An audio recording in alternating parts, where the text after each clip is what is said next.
Algorithms are vital in many domains, including developing technology and addressing complicated problems.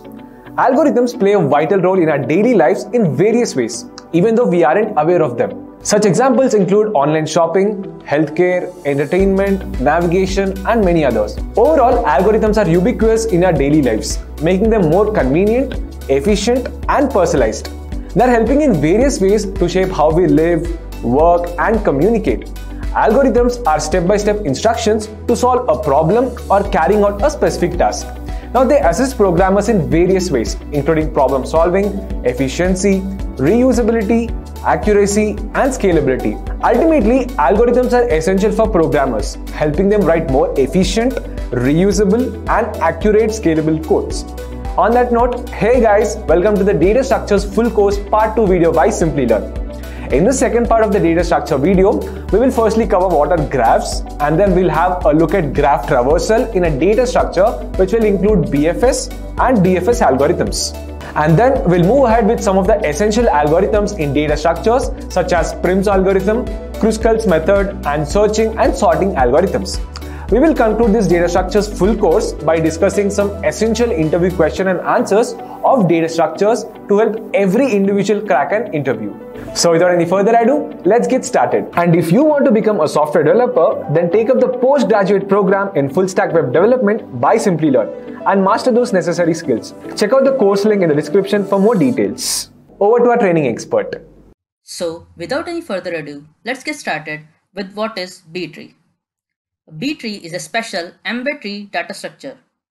A B-tree of order M can have at most M-1 keys and M children. Now, let's discuss some properties of B-trees. First up, every node in a B-tree can have at most M elements. Next, every node except the root and the leaf node must have M/2 children. Next, a root node must have at least 2 nodes. At last, a leaf node must be at the same level. Now, let's discuss what are the various operations we can perform on a B-tree. We can perform 3 operations on a B-tree, that is, searching, insertion, and deletion. Let's discuss these in detail. First up, searching. In this, we will traverse the complete B-tree until we have found a key.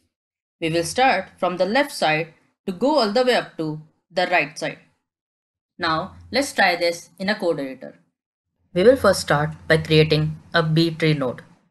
To do that, we will use class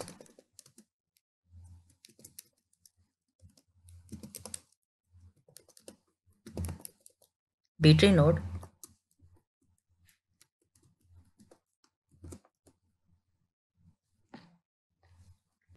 int keys. It is an array of keys. Then int t. This will define the range of the number of keys. Then we will create a child pointer B-tree node. See, it is an array of child pointer. Then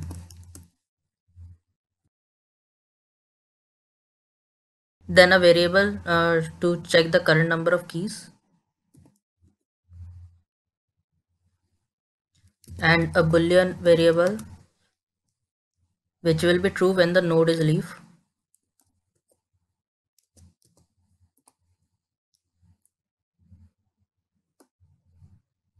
Now define some functions in public.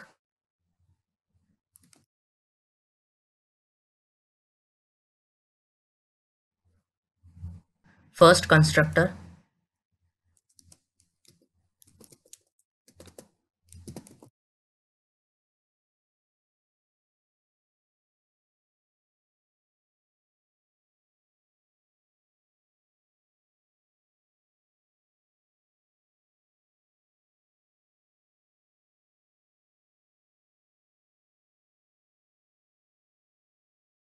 Then a function to insert a new key in a subtree, void insert non-full,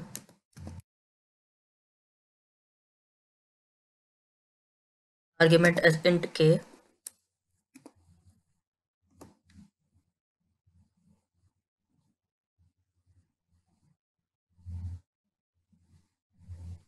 Next, a utility function to split the child y of the node,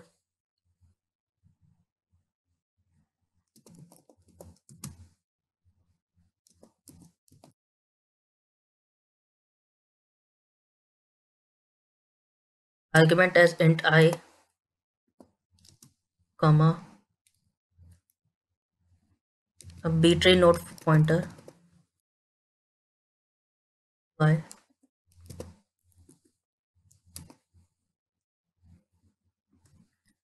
a function to traverse the b-tree,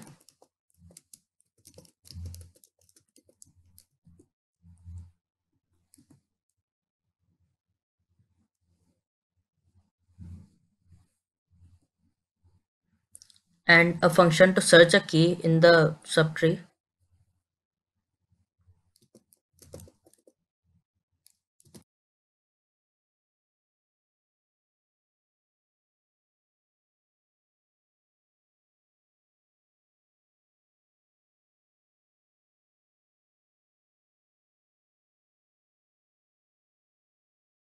It will return null if key is not present.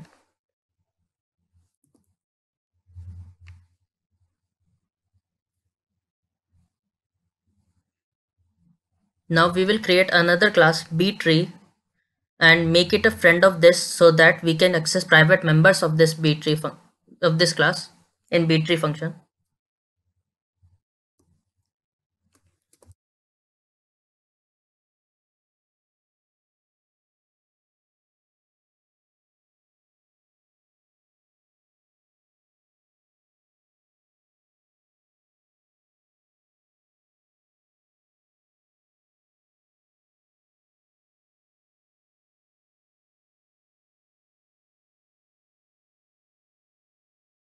Now we will create a pointer root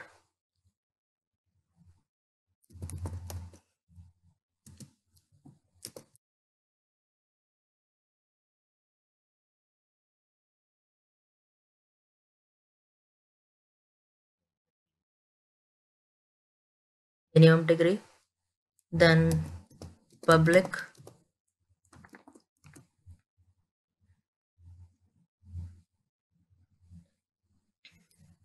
a constructor b-tree,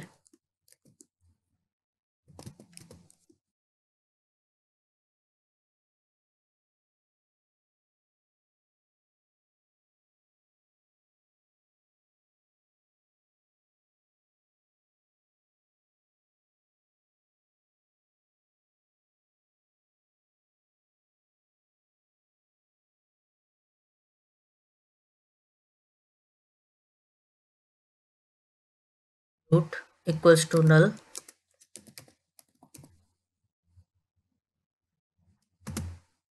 and t is equals to underscore t.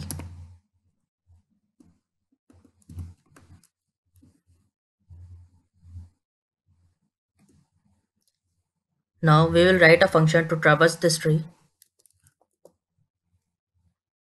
void traverse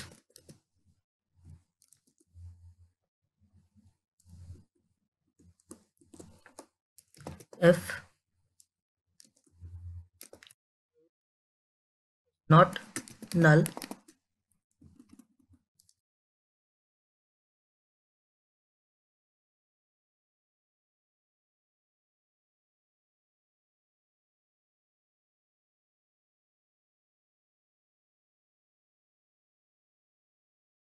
then root traverse.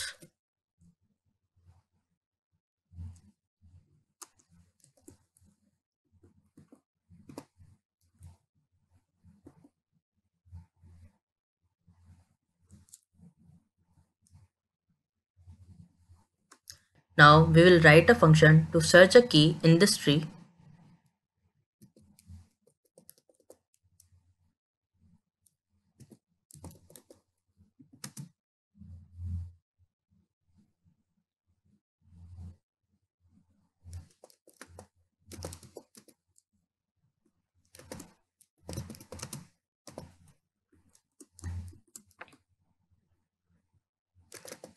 Return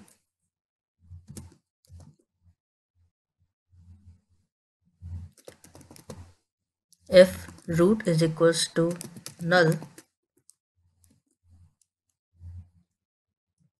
then null, else root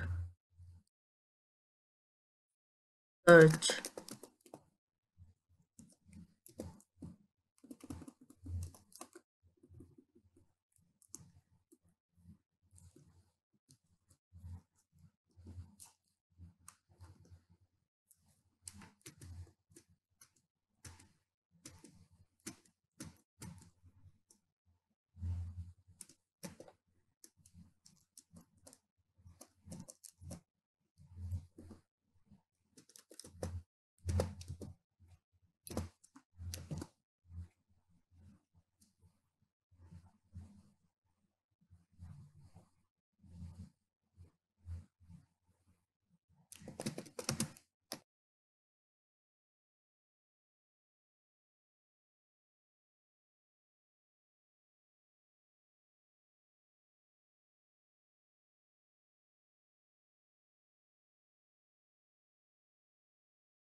Now the main function that inserts the new key in this B tree, void insert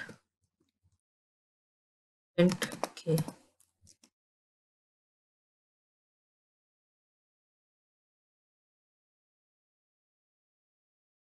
Now we will write the constructor for B tree node class.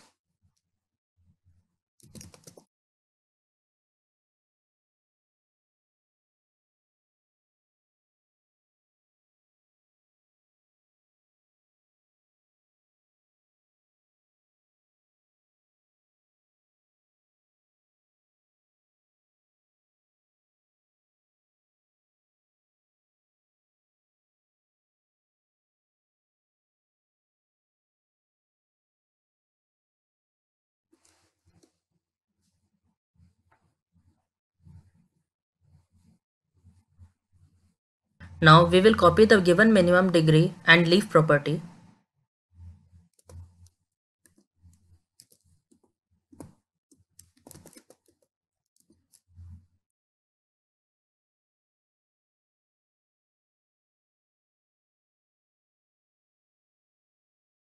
Now we will allocate the memory of the maximum number of possible keys and the child pointer.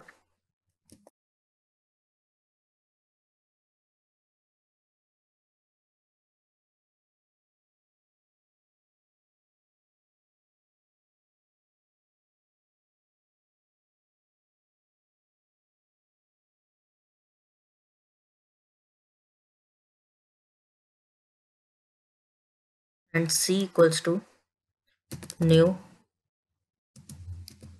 B tree node star bracket 2 star T.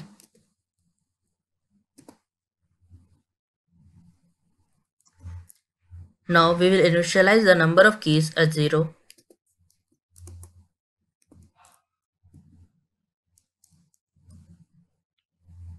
Now let's write the function to traverse all node in the subtree rooted with this node.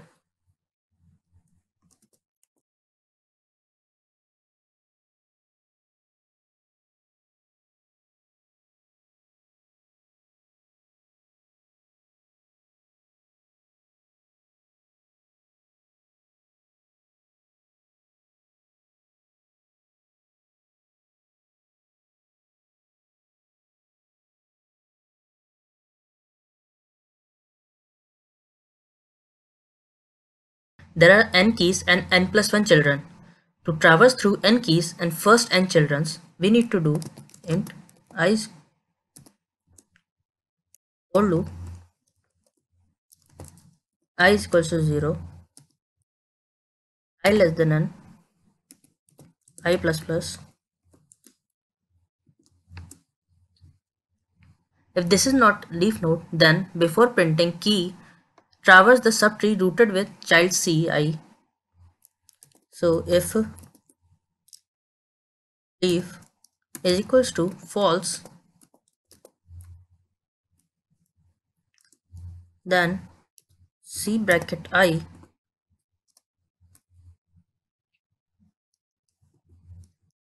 will equals to traverse,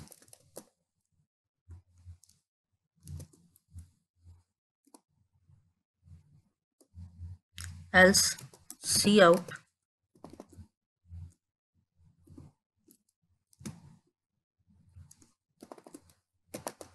case.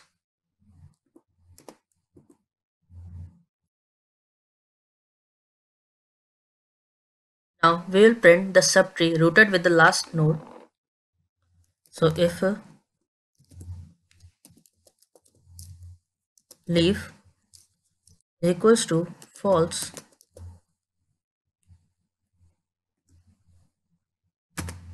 and c I traverse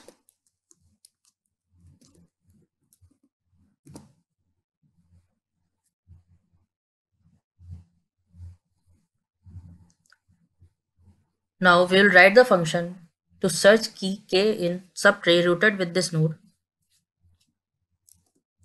So b tree node are b tree node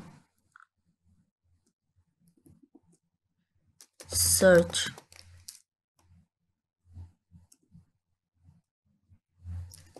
print k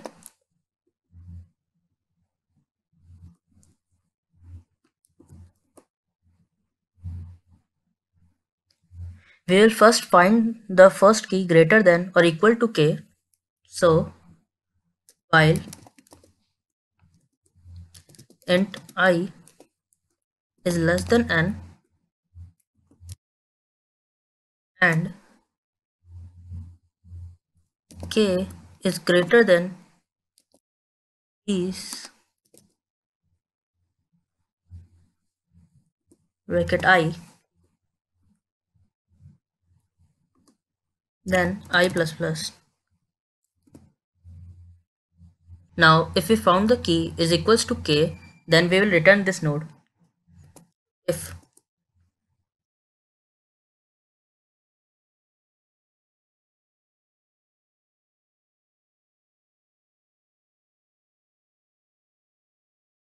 bracket I is equals to k, then we will return.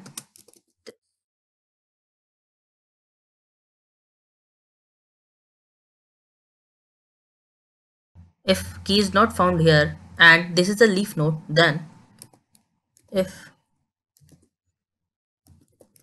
leaf is equals to true, then we will return null.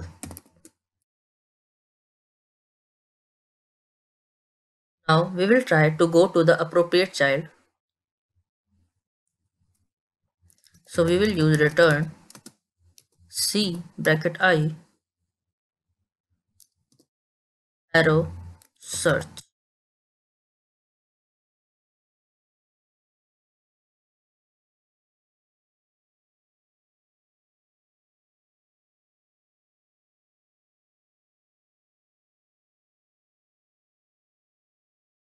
Now we will write the main function that inserts the new key in this B tree. So void B tree insert int k. So if root is equals to null.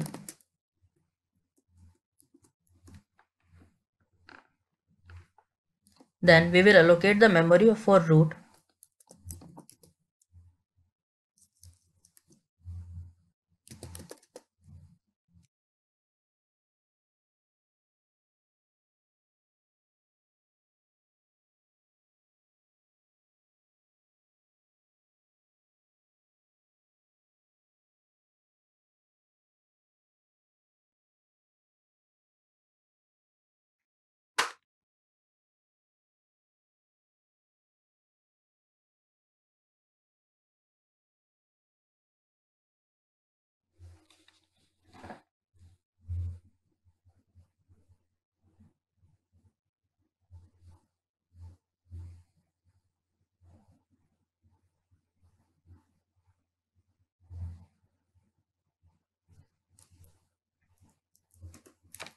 Now root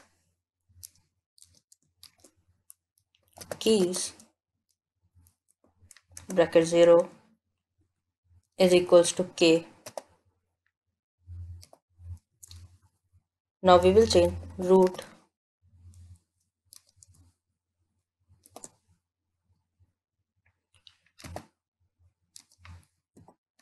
here we are updating the number of keys in this root. Now if else if tree is not empty,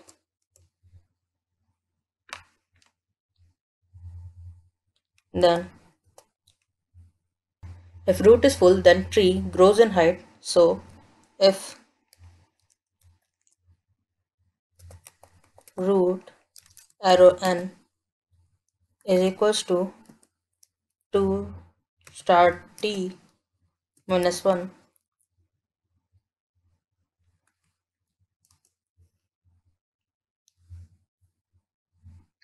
then we will allocate the memory for the new root b tree node star s equals to new b tree node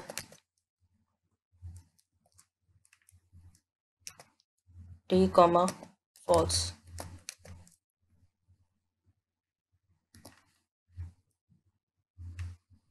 Now we will make the old root as child of the new root. So s arrow c bracket 0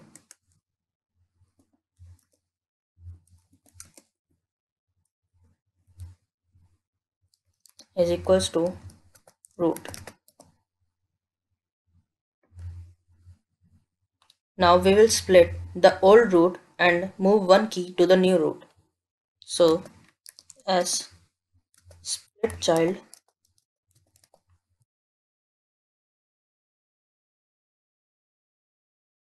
zero comma root.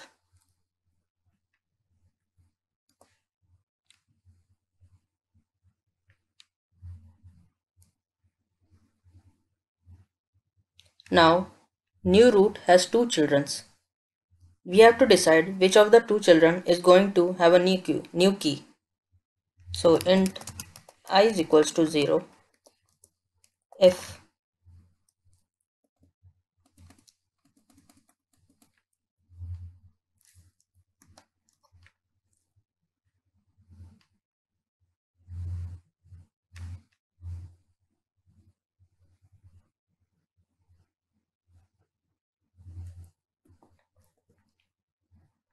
if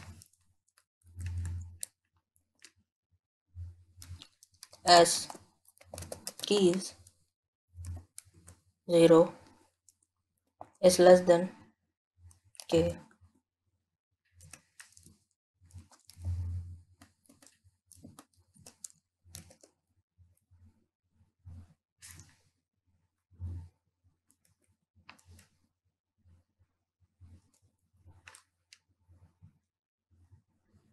Then I plus plus and as arrow c bracket I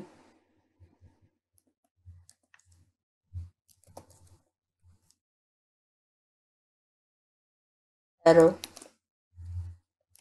insert non full k. Now we will change the root equals to s,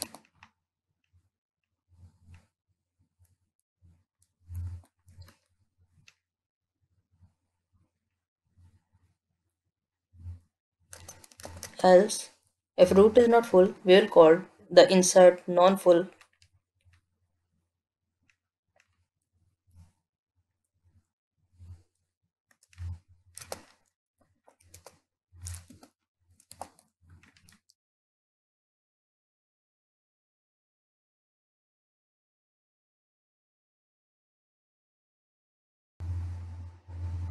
Now we will write a function insert for non-full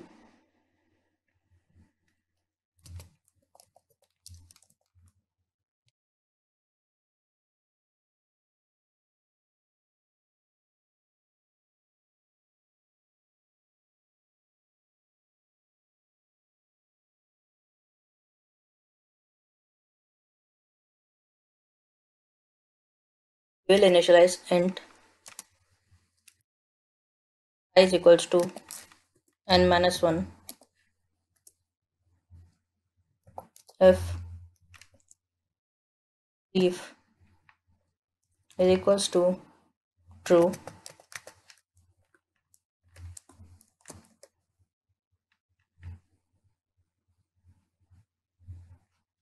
then while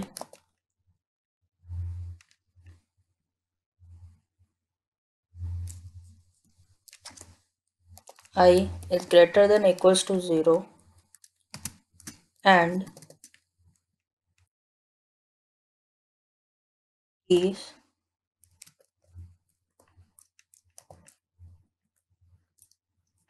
greater than k,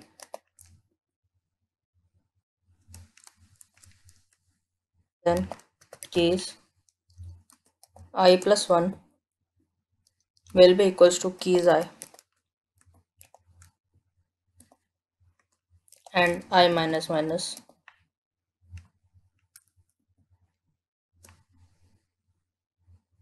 Now we will insert the new key at the found location.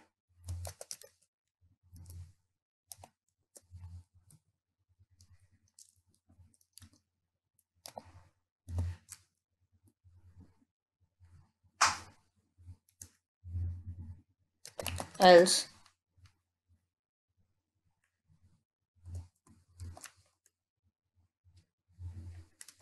while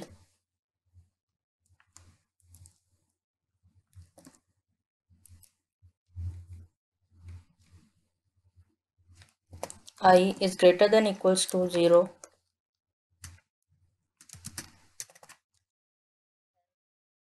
is I is greater than k, then I minus minus. Now we will see if the found child is full. If c bracket I plus 1 L is equals to 2 star t minus 1,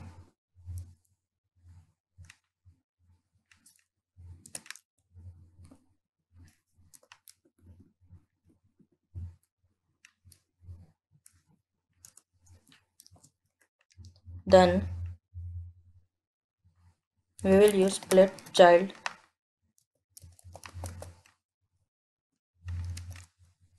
I plus 1 comma c I plus 1.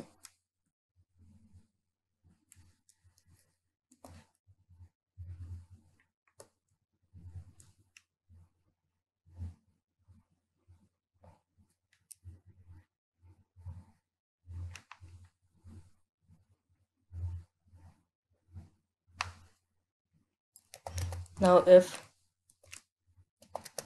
keys bracket I plus 1 is less than k, then I plus plus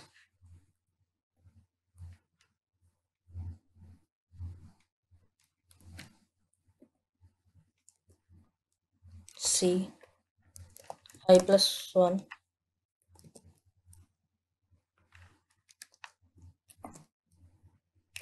insert non-full k.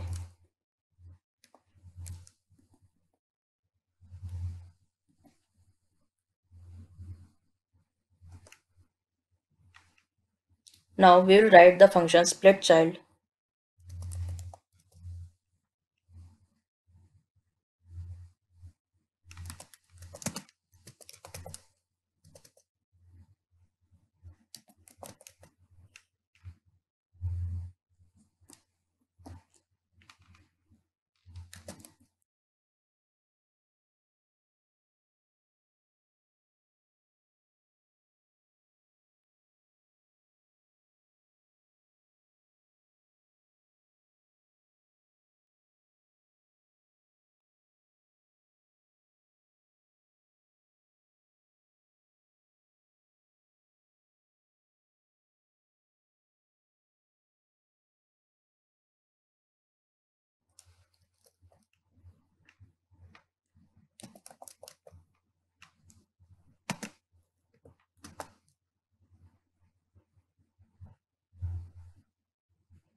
Y comma leaf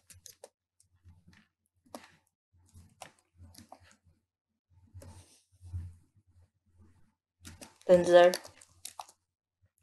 and equals to t minus 1.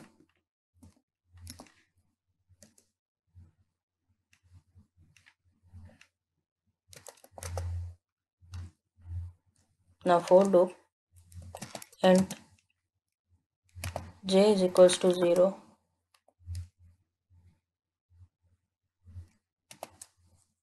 j less than t minus 1, j plus plus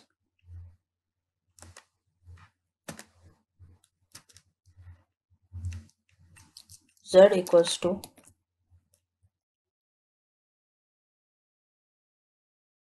j equals to y.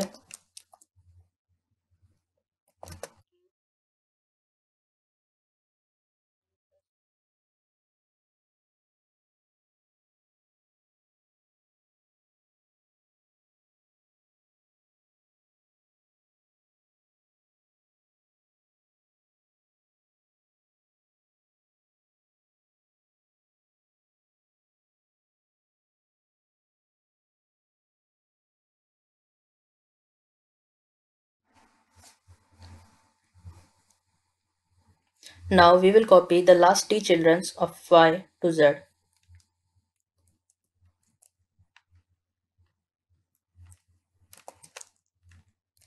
If y leaf is equals to false,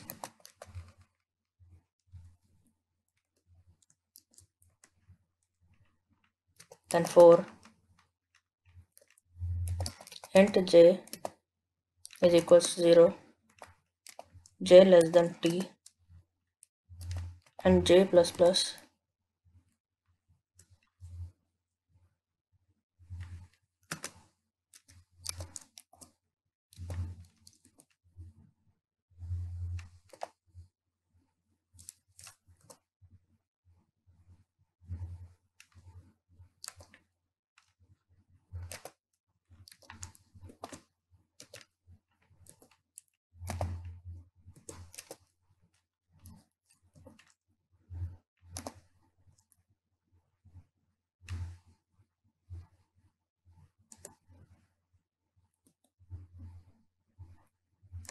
Now we will reduce, repeat, now we will reduce the number of keys in Y.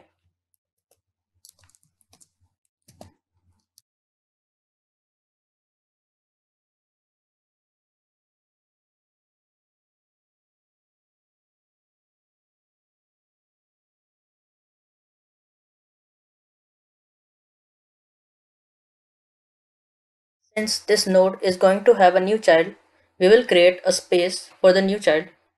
So for loop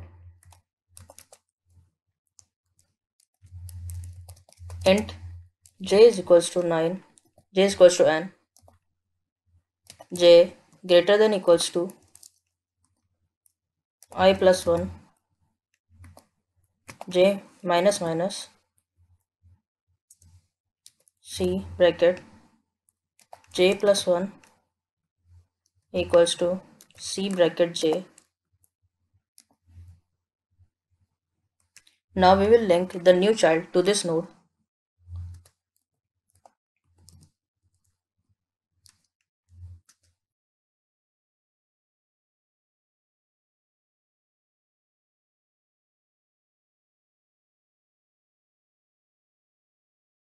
Now a key of y will move to this node and find the location of new key and move all greater keys one space ahead.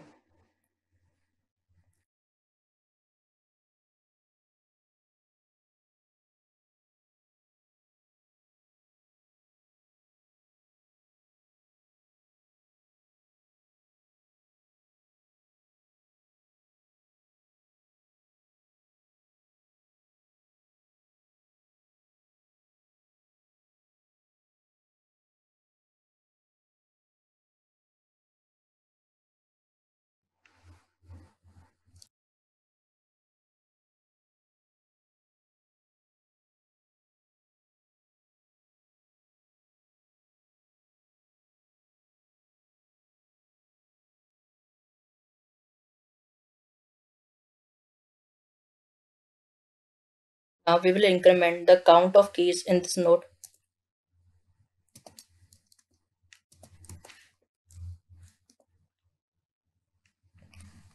Now let's write the main block.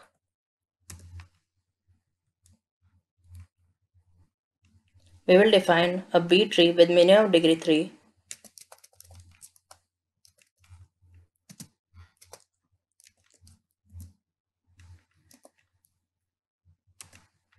Now t dot insert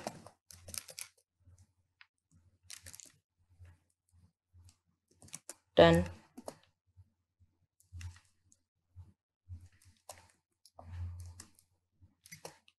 t dot insert 20, t dot insert 5, t dot insert 6,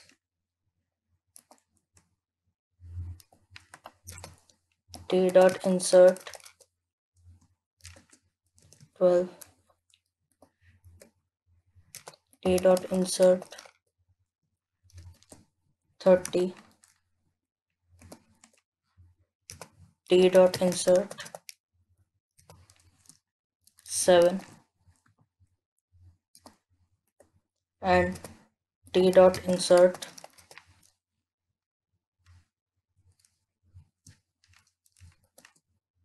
17. Now let's try to traverse this. Cout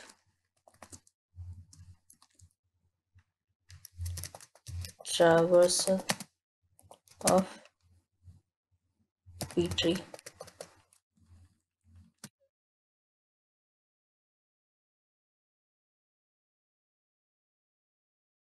And t dot traversal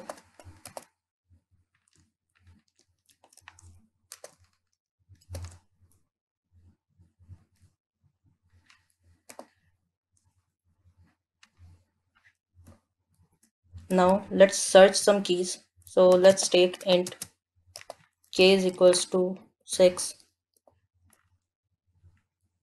So if t dot search k is not null,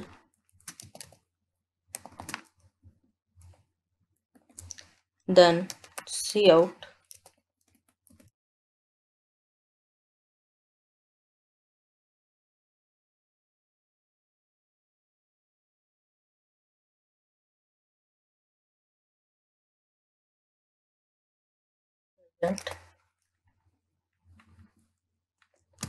else cout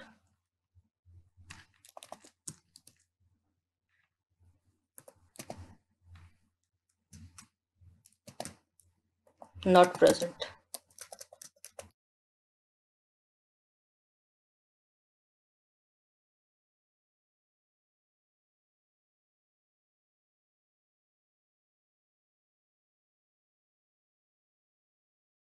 Let's try this function one more time.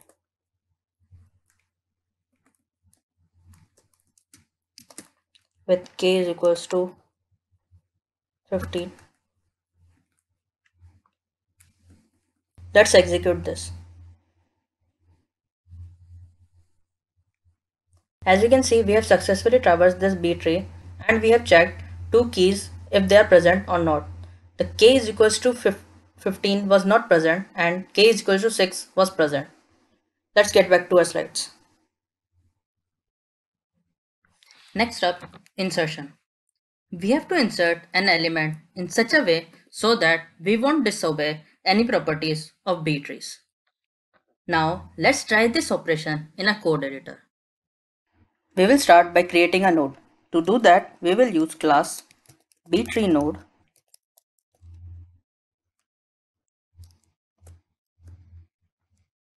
Then we will create an array of keys.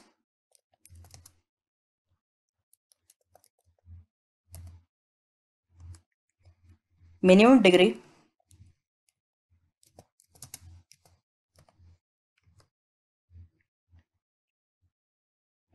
an array of child pointers,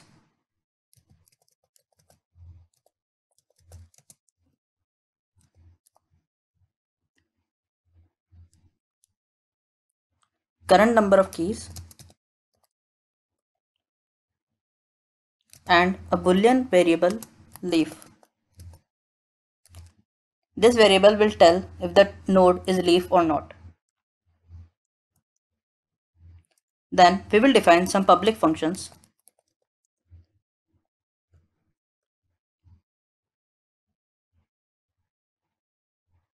We will start with constructor.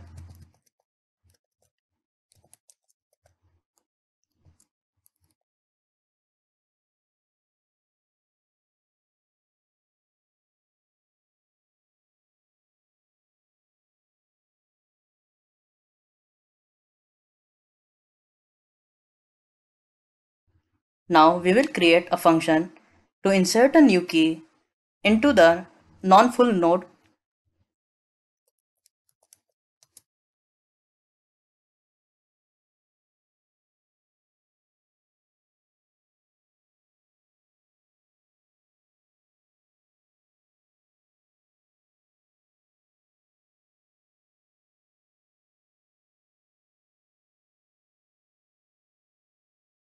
A utility function to split the child,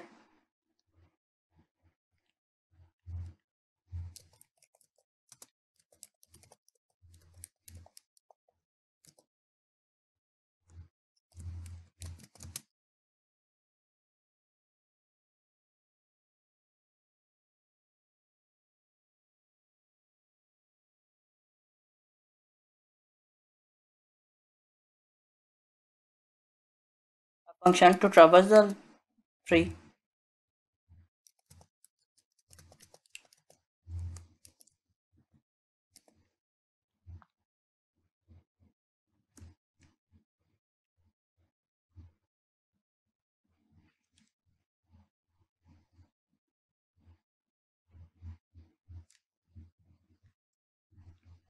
a friend class bTree,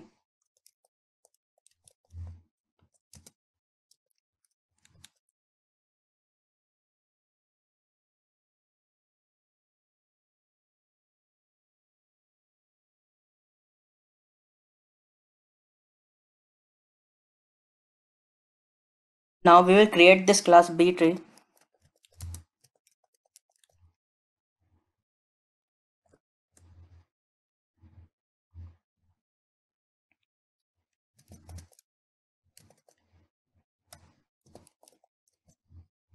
Now we will define a pointer to root node, minimum degree,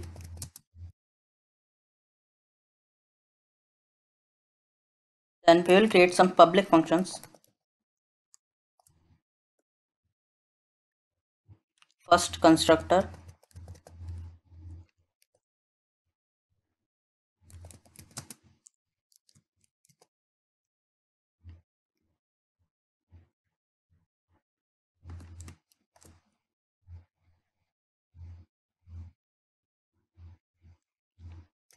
root equals to null and t equals to underscore t.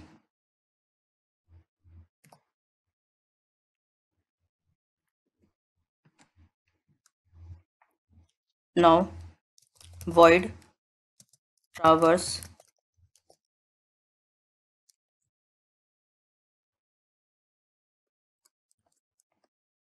now if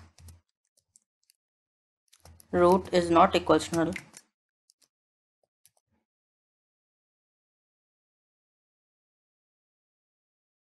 then root arrow traverse.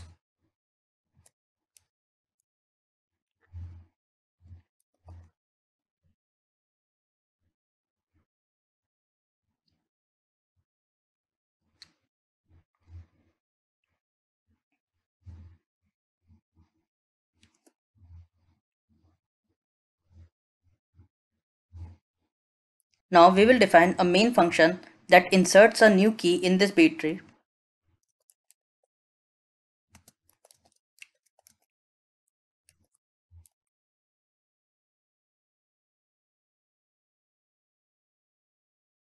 Now we will write the constructor for the btree class.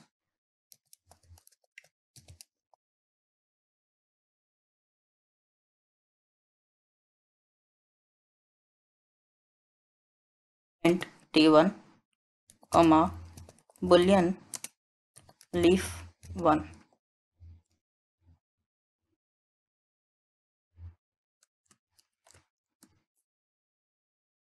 Now we will copy the given minimum degree and leaf property.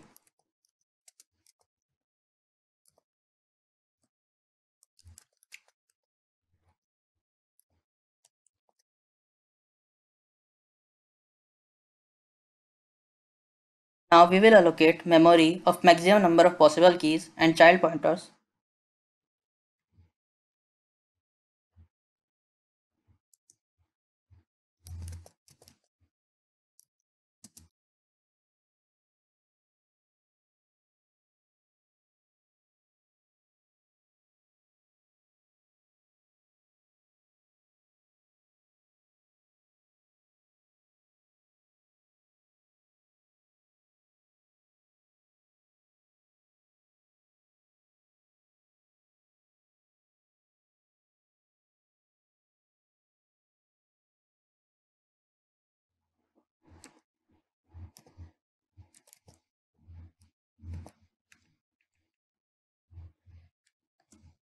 Now we will initialize the number of keys as 0.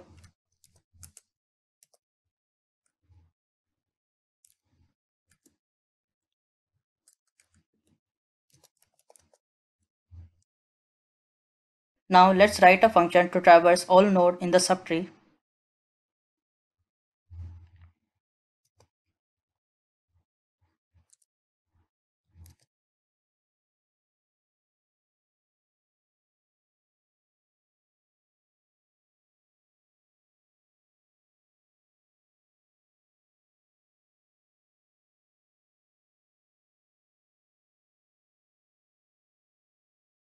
Now there are n keys and n plus 1 children, so we will traverse through n keys and first n children.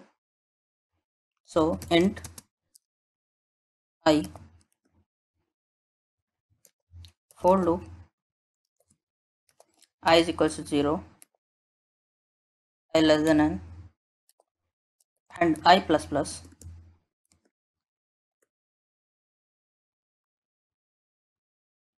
Now, suppose if this is not leaf, then before printing key, we will traverse the subtree rooted with this child. So, if leaf is equals to false,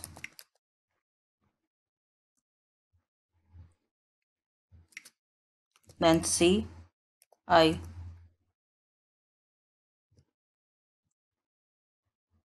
arrow, traverse.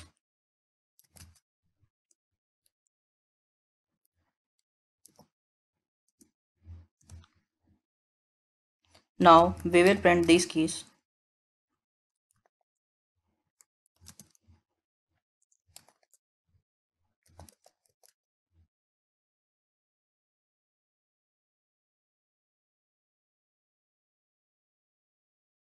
Now we will print the subtree rooted with the last child. So if leaf is equals to false, then Ci arrow traverse.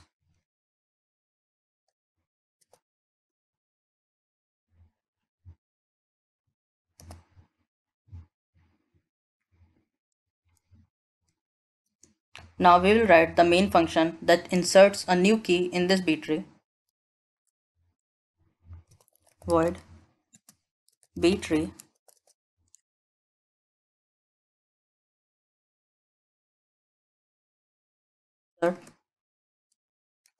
int k. Now if tree is empty,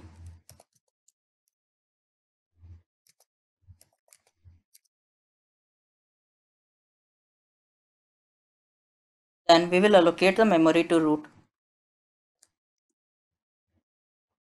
So root is equals to new B tree node key, comma true.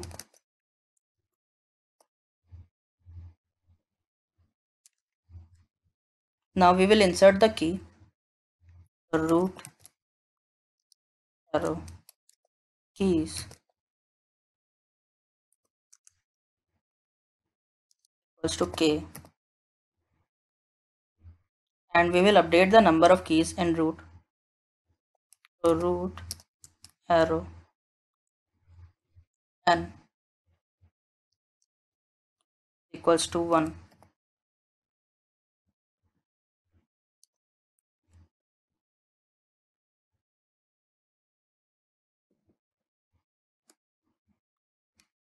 Else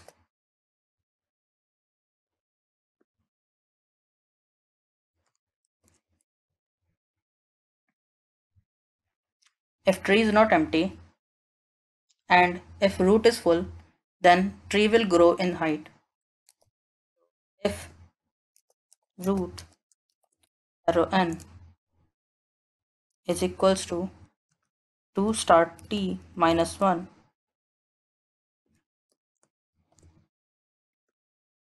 now we will allocate the memory of new root.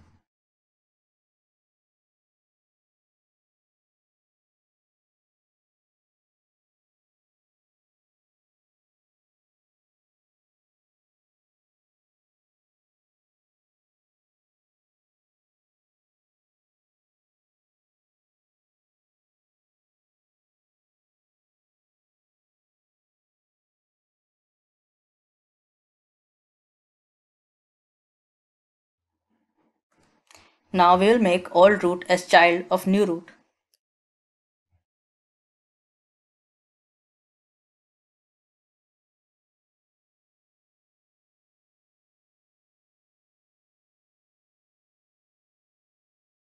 Is equals to root. Now we will split the old root and move one key to the new root. So to do that, we will use split child function.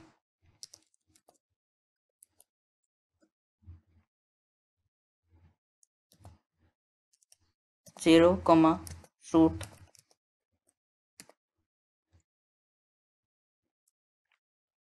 Now new root has two children now. We have to decide which of the two children is going to have new key.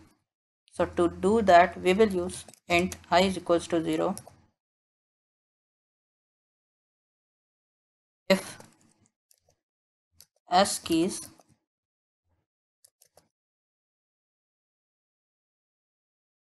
0 is less than k,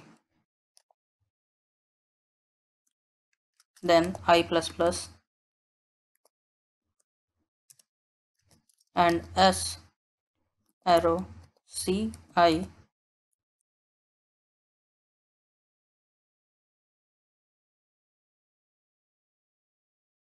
dot non-full.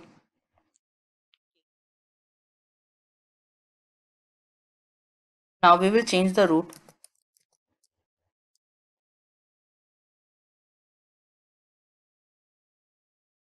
Else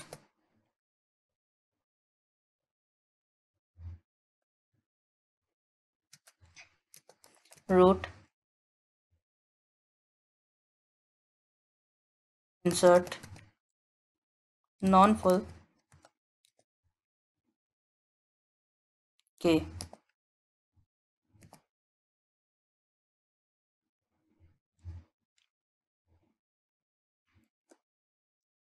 Now we will write a utility function to insert a new key in this node. We will assume the node must be non-full when this function is called. So void btree node insert non-full int k. We will initialize index as index of rightmost element. So int I is equals to n minus 1.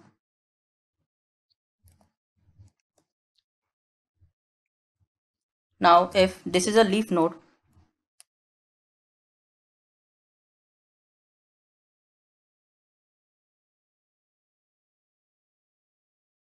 then the following loop does two things. A. Finds a location of new key to be inserted, or move all greater keys to one place ahead. So while I is greater than equals to 0 and is I is greater than k,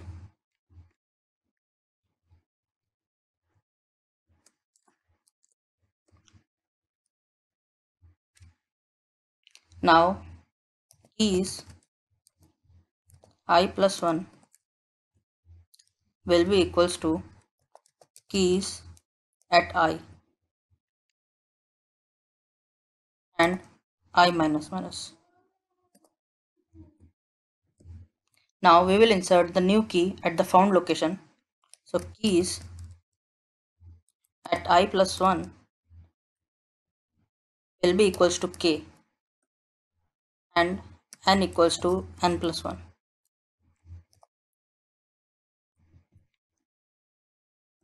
Now else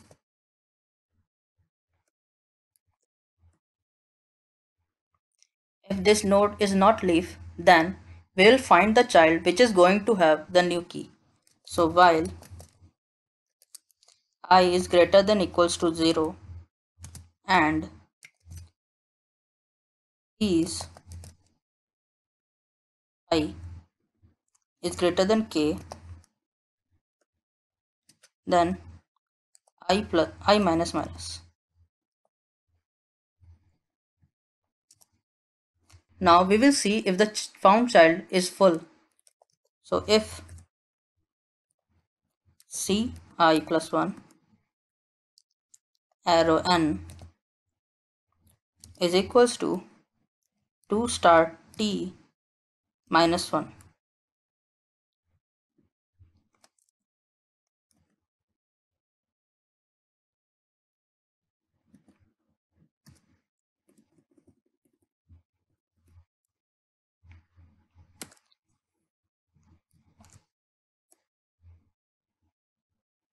Now if the child is full, then we will split it.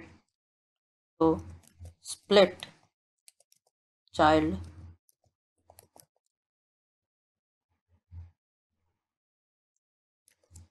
at I plus 1, comma C I plus 1.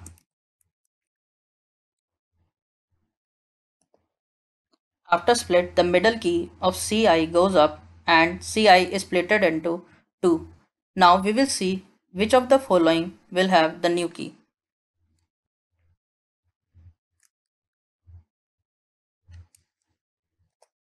If keys I plus 1 is less than k, then I plus plus C I plus 1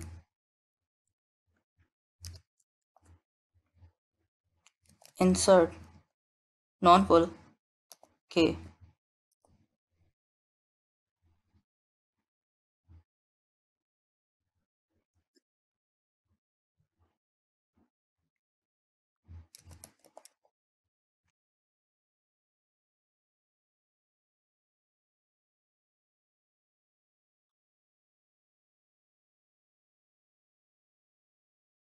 Let child int I, comma B tree node.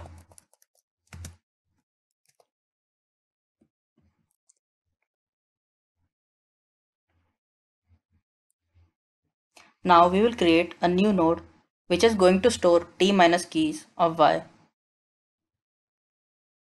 So B tree node star z equals to new B tree node y arrow t, comma y arrow leaf.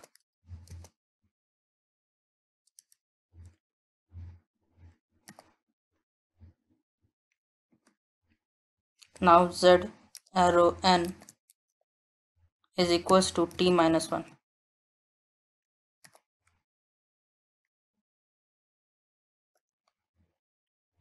Now we will copy the last t minus 1 keys of y to z.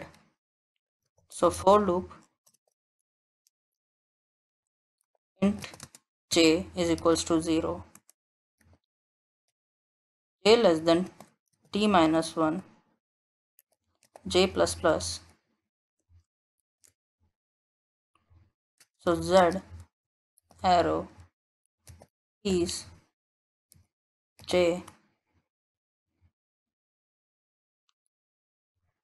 equals to y arrow is j plus t.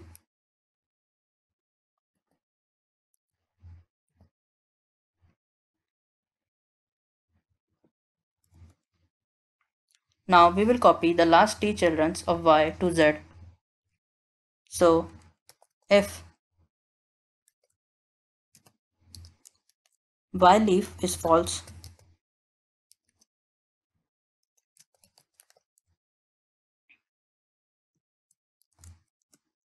so for int j is equals to 0,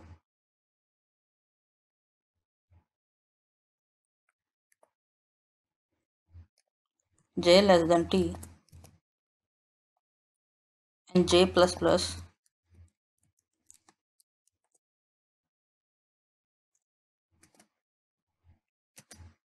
so z cj is equals to y c j plus t.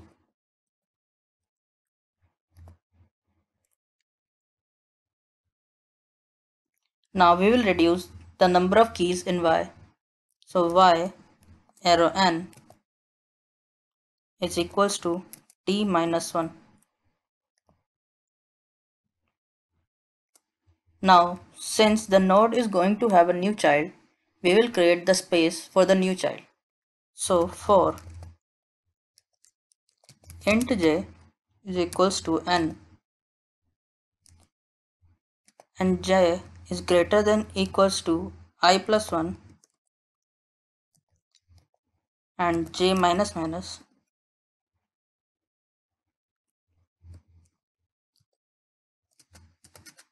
c j plus 1 will be equals to cj. Now we will link the new child to this node. So c bracket I plus 1 equals to z.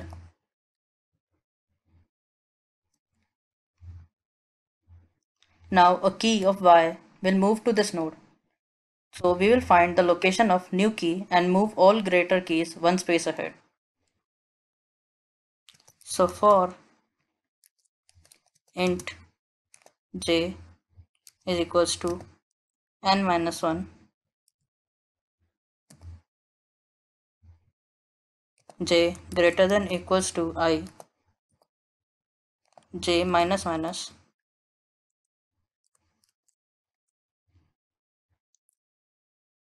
is j plus 1 equals to is j.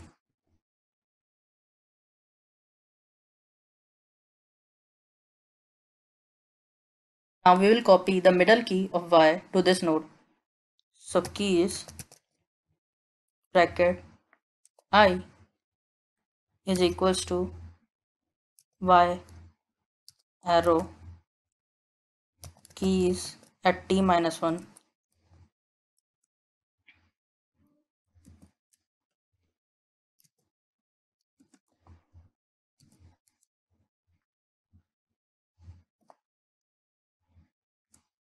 Now we will increment the counts of key in this node. So n equals to n plus 1.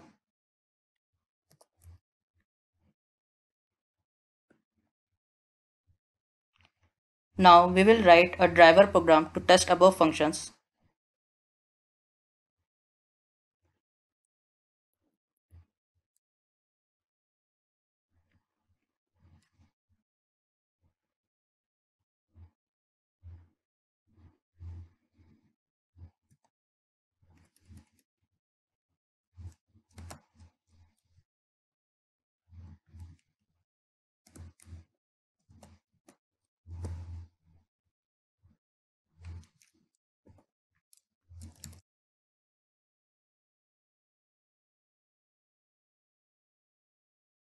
Now we will write the main block. We will start with a B tree with minimum degree 3.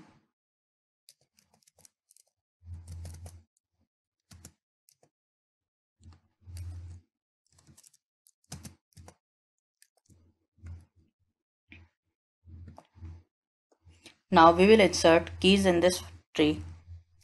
So t dot insert 10, t dot insert 15, t dot insert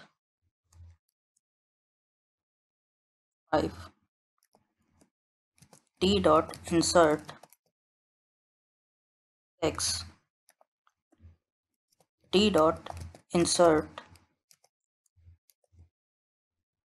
12,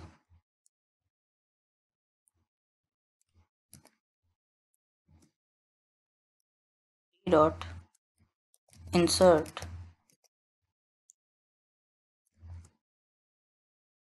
7. Now let's print this constructed tree. So cout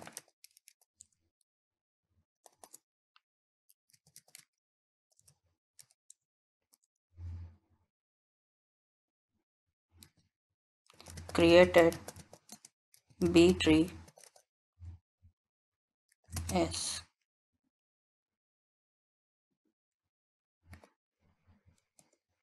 Now t dot traverse.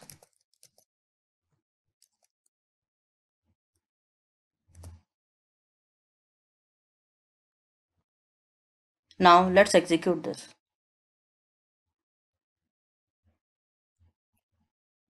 As we can see, we have created a B tree of order 3. Let's get back to our slides. Finally, deletion. While deleting any elements from B tree, we have to be careful not to break any properties of the B tree.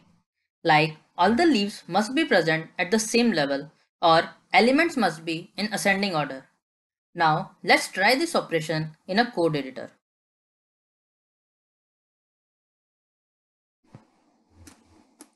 Let's start by creating a node. To create a node, we need a class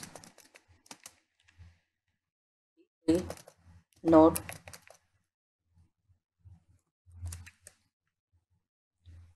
int star keys. This is an array of keys. Int t, a minimum degree. Now we will define an array of child pointers. So B tree node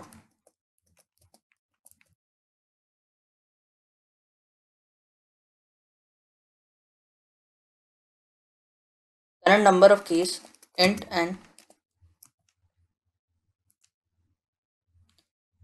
a boolean variable leaf to tell us if the node is leaf or not.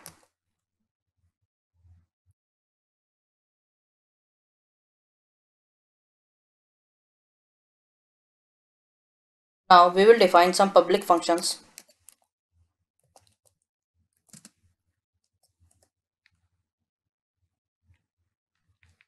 We will start with the constructor to this class B tree node int underscore t comma boolean underscore leaf and a function to traverse the all nodes in the subrooted tree. So void traverse.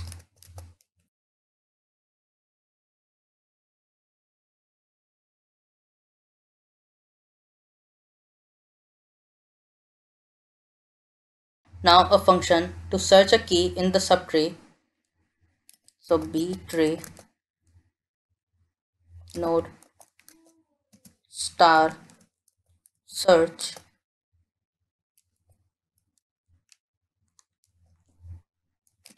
int k.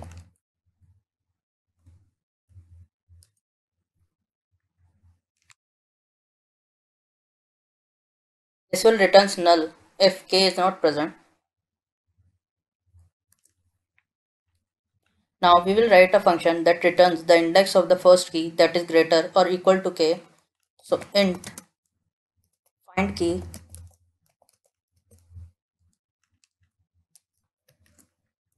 int k.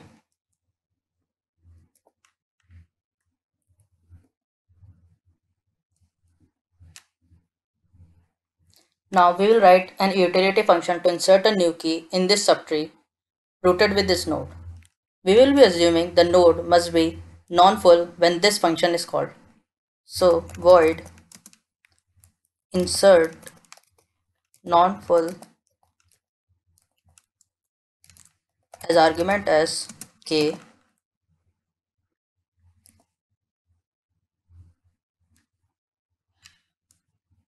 Now we will write a utility function to split the child of y of this node.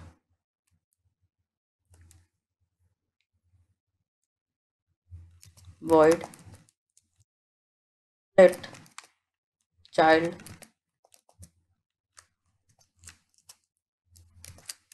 int I comma B tree node star y.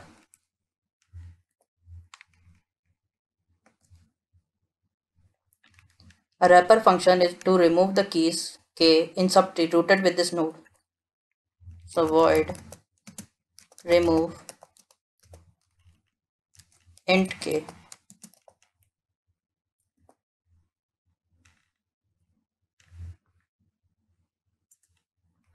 Another function to remove a key present in the ith position in this node, which is a known leaf node.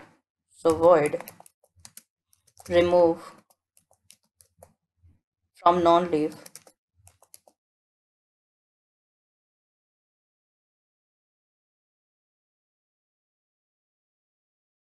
int idx.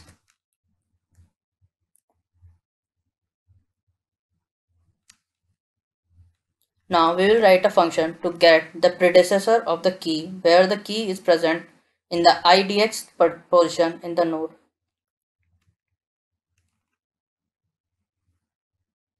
So int get pred int idx.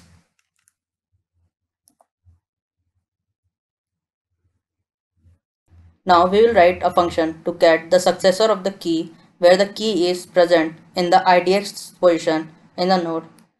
So int get successor int idx.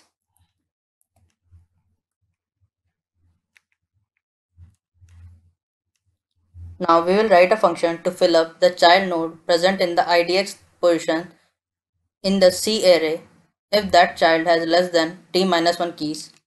So void fill int idx.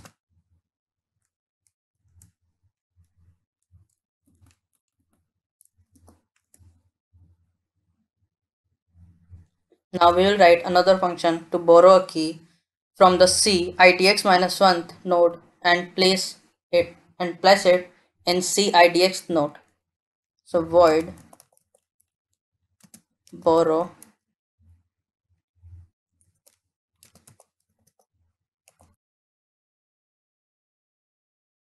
from rev int idx.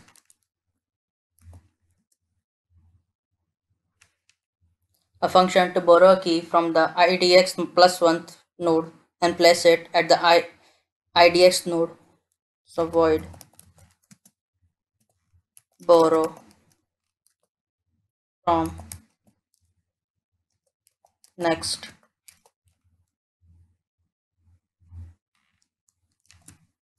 int idx.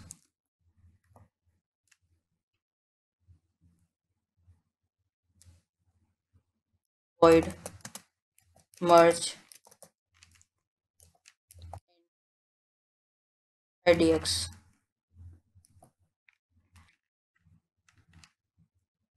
Now we will make B-tree class as friend so that we can access private members of this class in the B-tree functions. So friend class B-tree.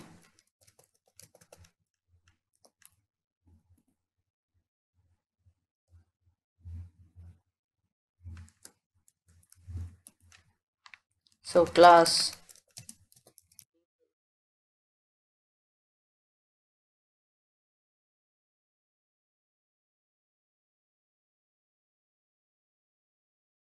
will start with the pointer to the root node. So B-tree node star root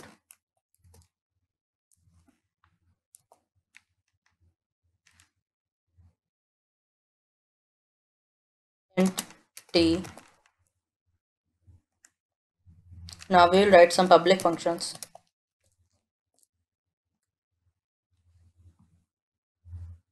We will start with the constructor. So B-tree int underscore t.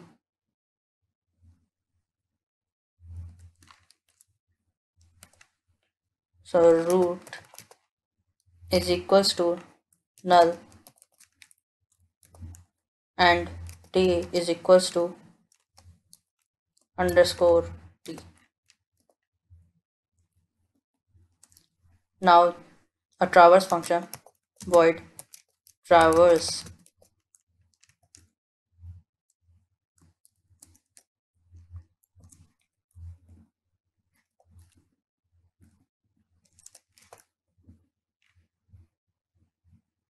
So we will check if root is not null.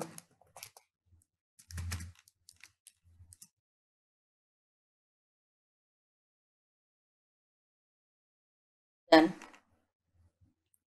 root arrow traverse.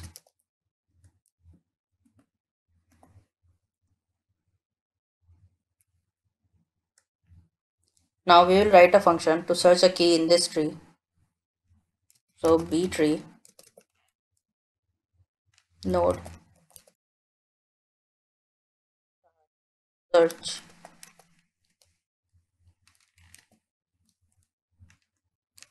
int k.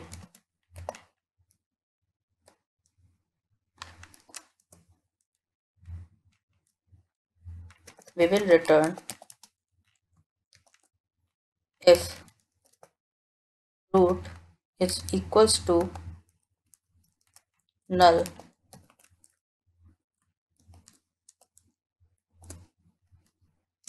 then we will return null, else root arrow search at k.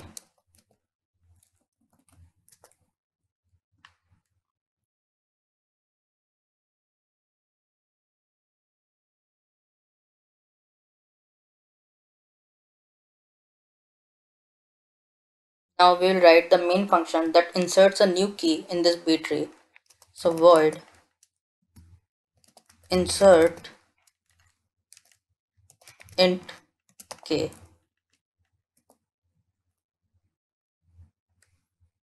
Now another main function that removes the new key in this B tree. So void remove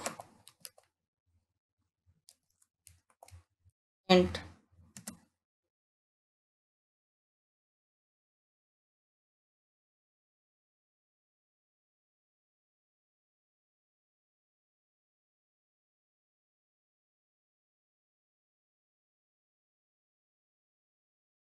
Now we will write the constructor for this B tree node class.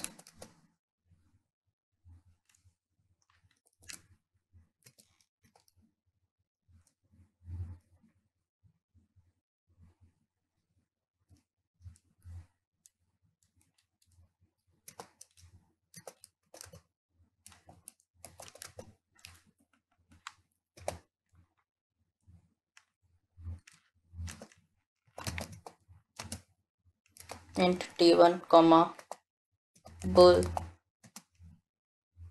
leaf 1.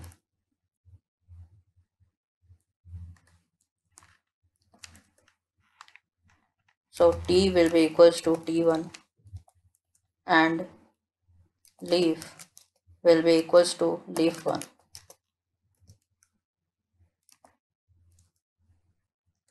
Now we will allocate memory for the maximum number of possible keys and child pointers. So keys is equals to new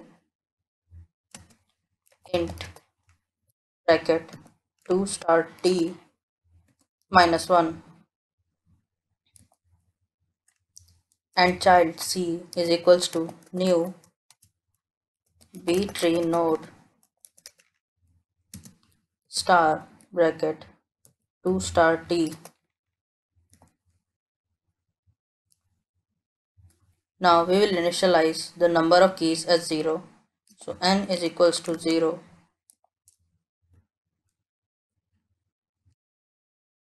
Now we will write a utility function that returns the index of the first key that is greater than or equal to k. So int b tree node find key int k.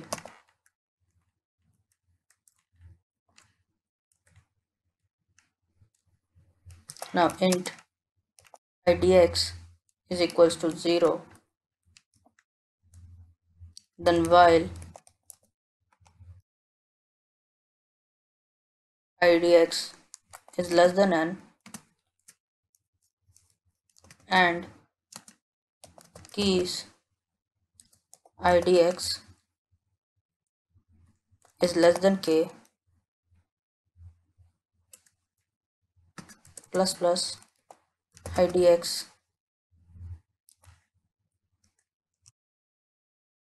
return idx.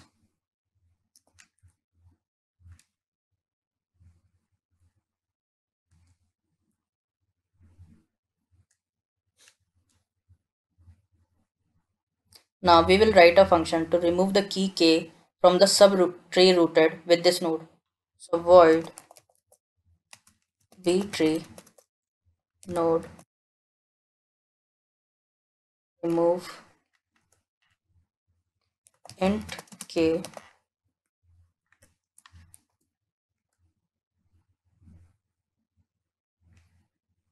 int idx equals to find key k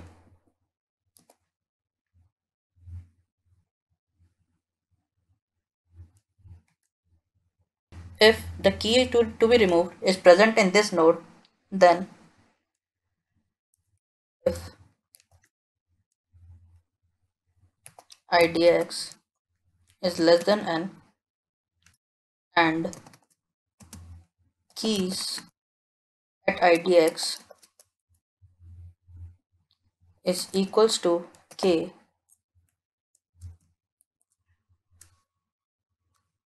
now if node is leaf node, then we will remove from leaf node is called,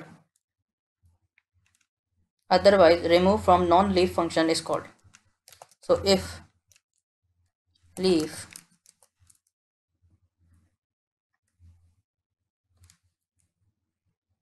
then remove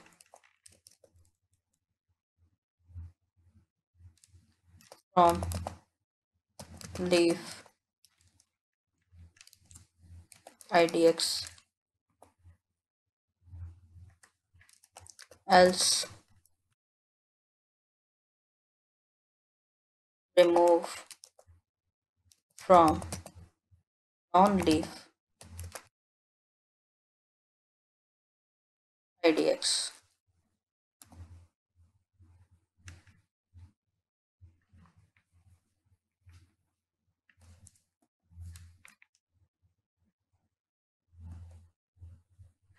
Now else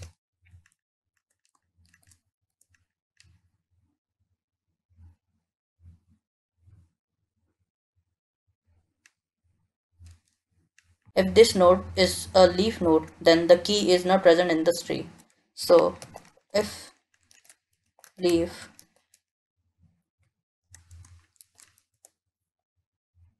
cout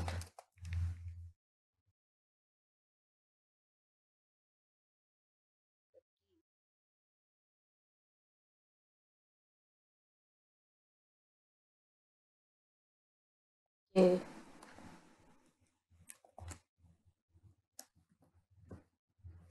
is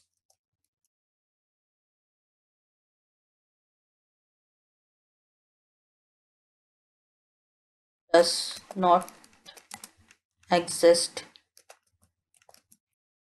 in this tree,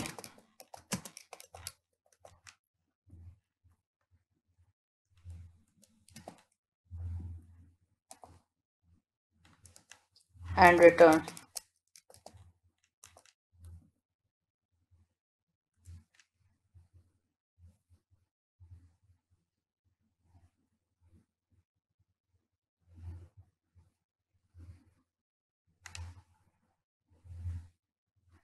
the key to be removed is present in this subtree rooted with this node.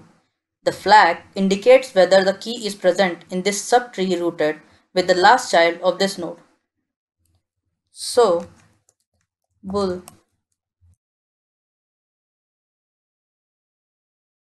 flag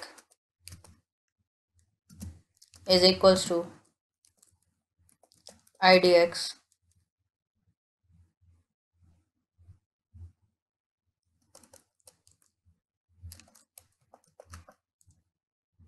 equals to n if it is true,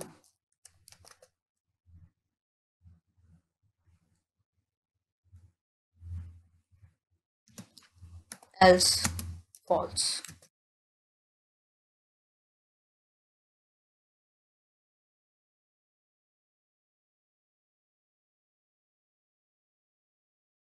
If the child where the key is supposed to exist has less than t keys, then we fill that child. So if c at idx n is less than t, then fill idx.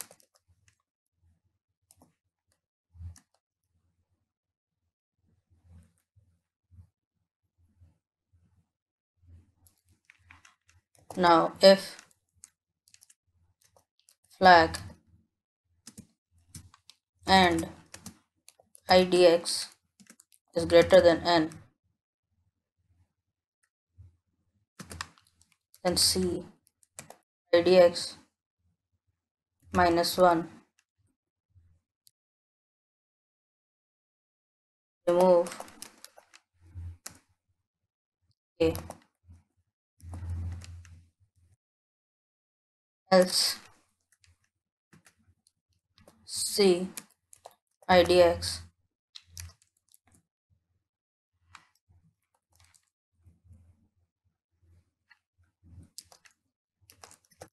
remove a.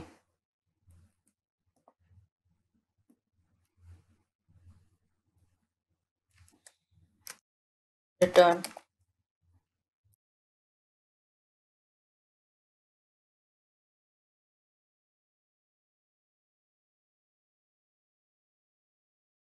void b tree node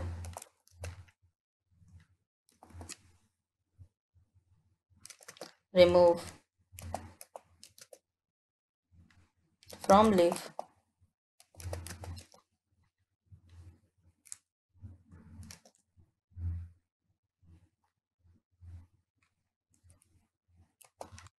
int idx.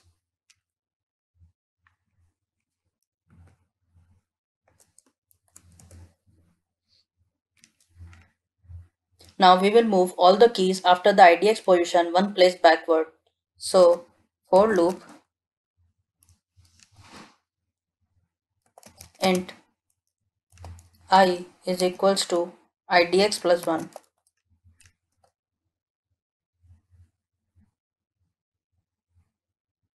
idx plus 1,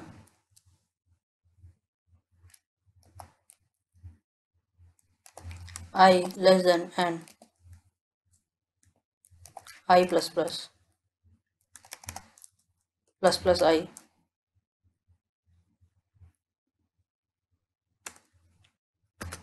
So keys at I minus 1 should be equals to at I,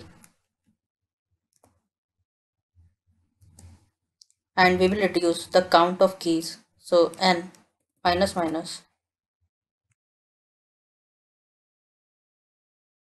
then return.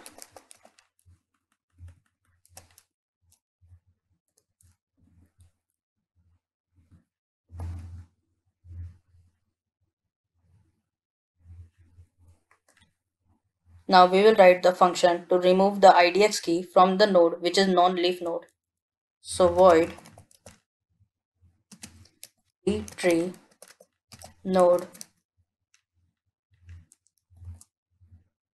remove from non-leaf int idx. So int k is equals to keys at idx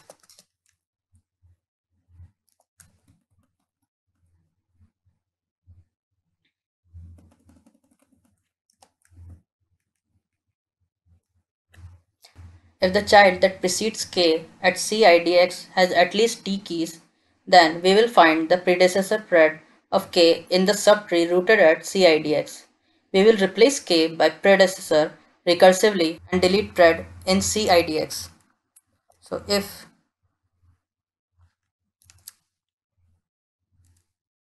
CIDX arrow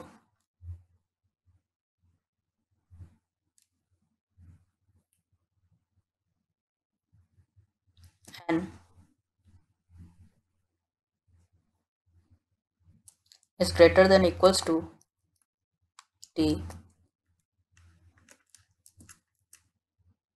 then int pred equals to get pred idx keys idx equals to pred c idx remove pred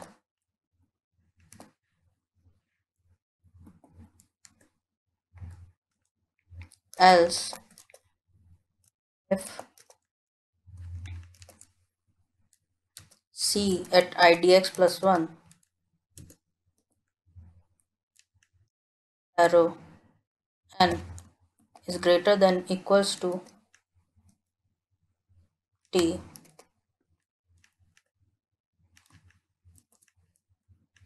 then int suck is equals to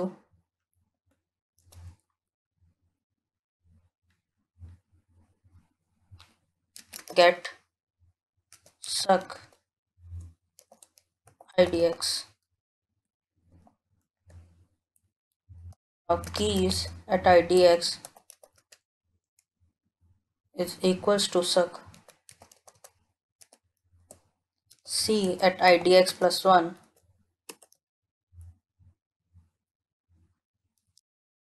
uses remove suck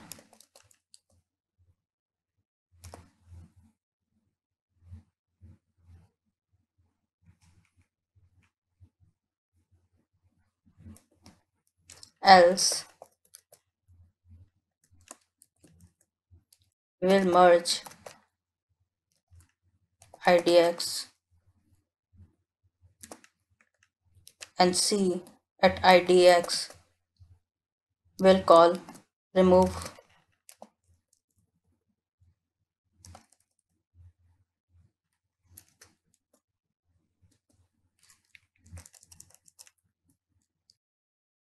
c at idx will call remove.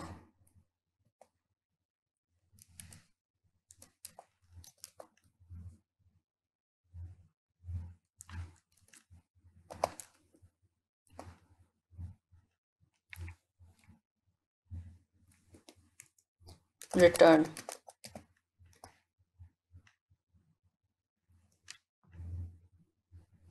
Now we will write a function to get predecessor of keys idx. So int btree node get pred int suck, repeat, int idx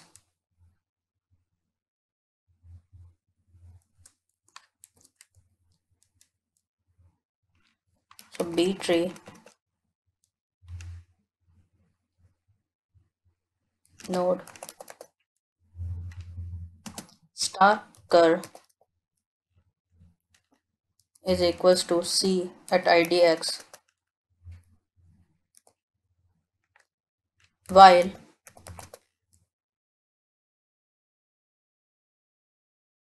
cur is not a leaf,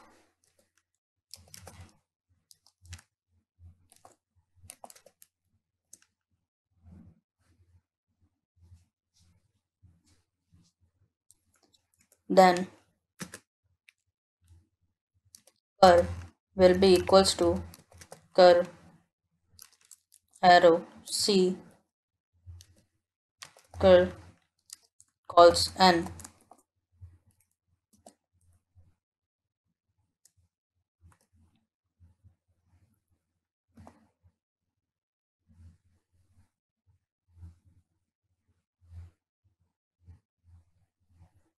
Now we will return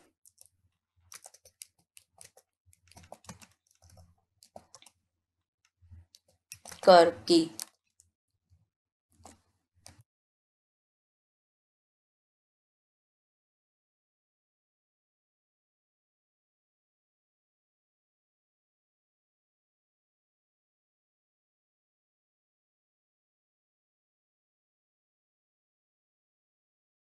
Now we will write int b tree node get suck int idx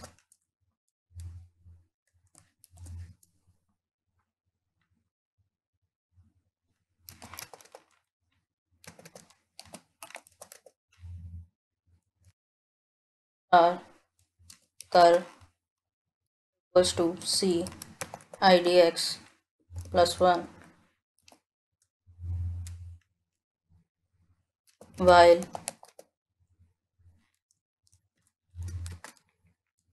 cur arrow while cur is not leaf,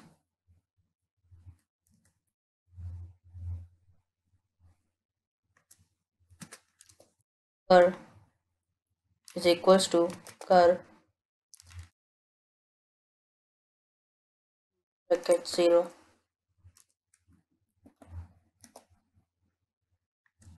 Now we will return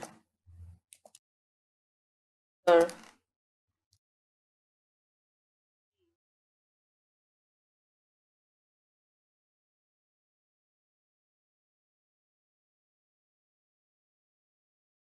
now we will write a function to fill child CIDX which has less than t minus 1 keys. Void b3 node fill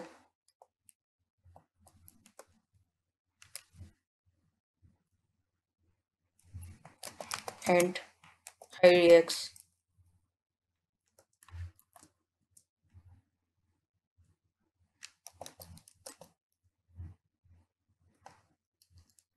if repeat if the previous child C idx minus 1 has more than t minus 1 keys, then we will borrow a key from that child. So if idx is not equals to 0 and C at idx minus 1 calls n greater than equals to t, then we will borrow from prev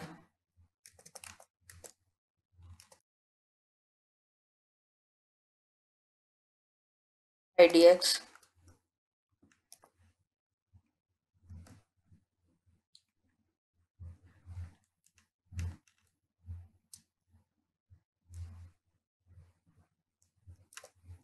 else if idx is not equals to n and C at idx plus 1 calls n greater than equals to 1 t,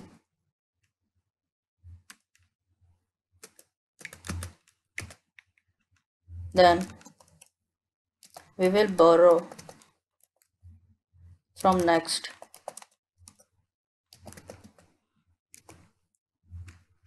at idx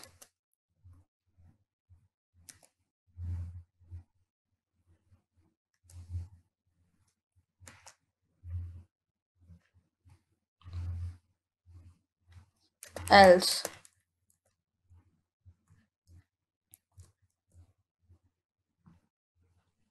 If idx is not equals to n, then we will merge idx, else merge idx minus 1, return.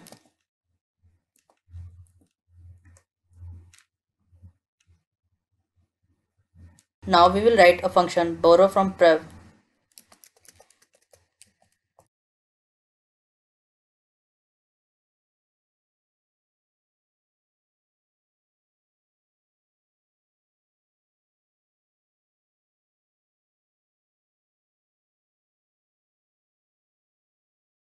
B-tree node star child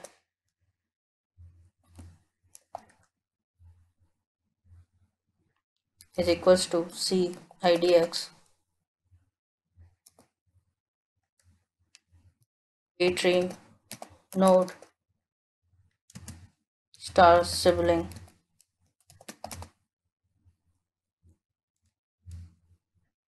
is equals to c idx minus 1.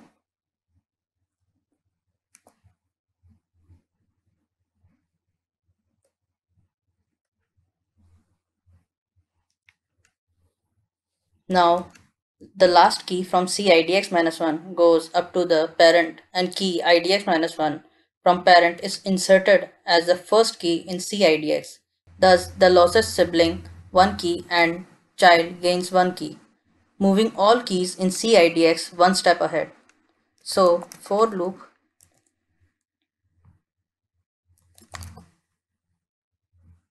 int I is equals to child at n minus 1, I greater than equals to 0, and I minus minus minus minus I.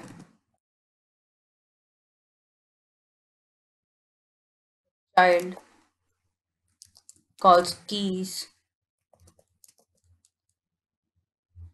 at I plus 1 equals to child calls keys at I.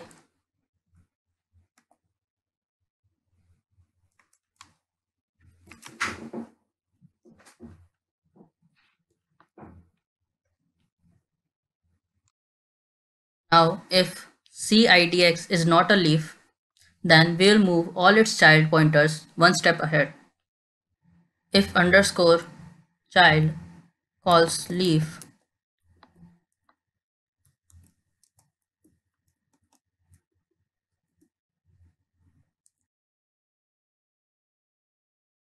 or int I equals to child,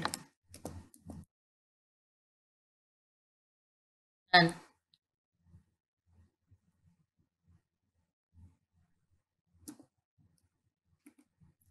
I greater than equals to 0, I minus minus I, child at C bracket I plus 1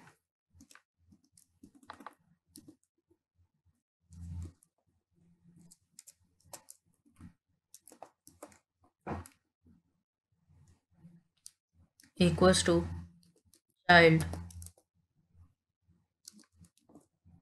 C bracket I.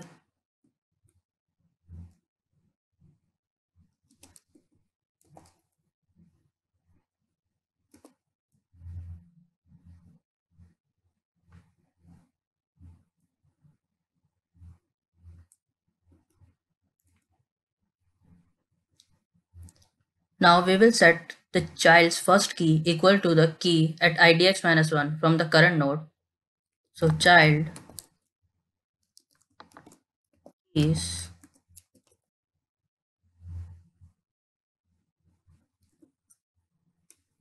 at 0 is equals to keys at idx minus 1.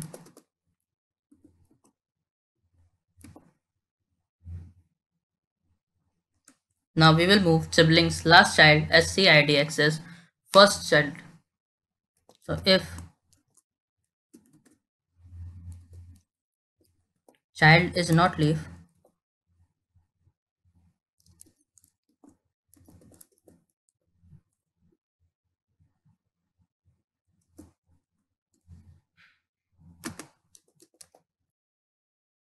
then child arrow C bracket 0 is equals to sibling at C sibling calls N.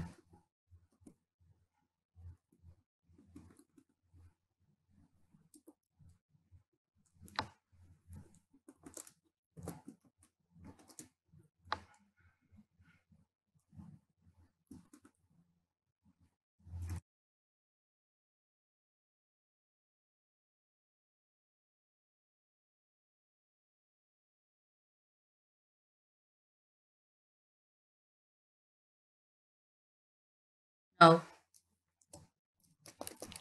keys at IDX minus 1 will be equals to sibling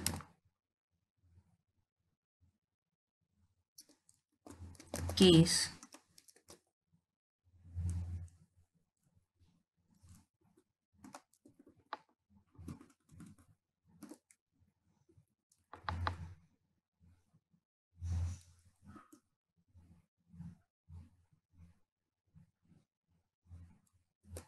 sibling calls N minus 1. Now child at N will be plus equals to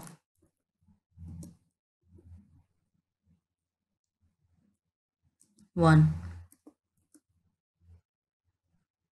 and sibling N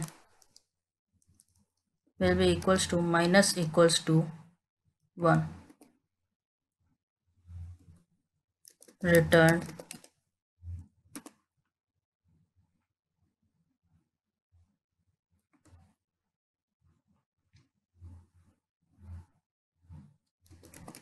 void B tree node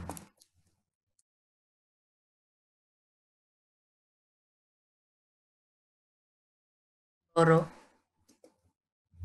from next int idx.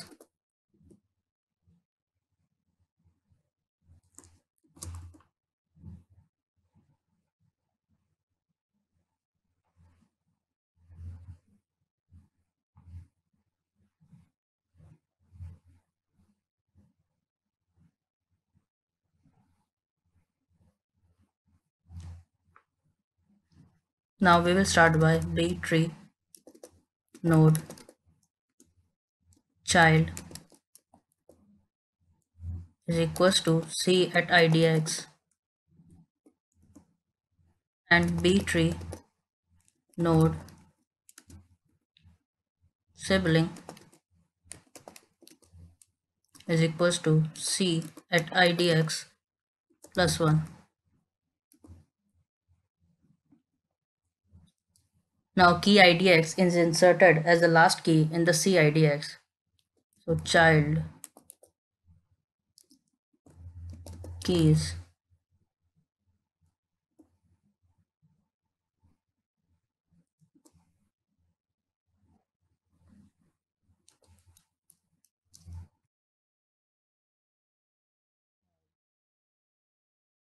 and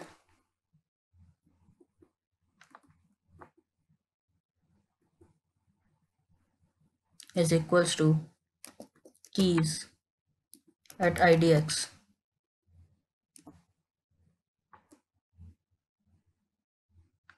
Now child at keys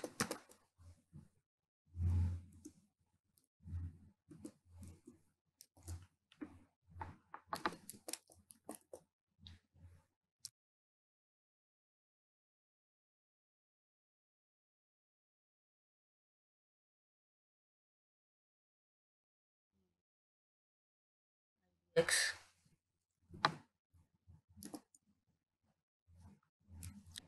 If child is not leaf,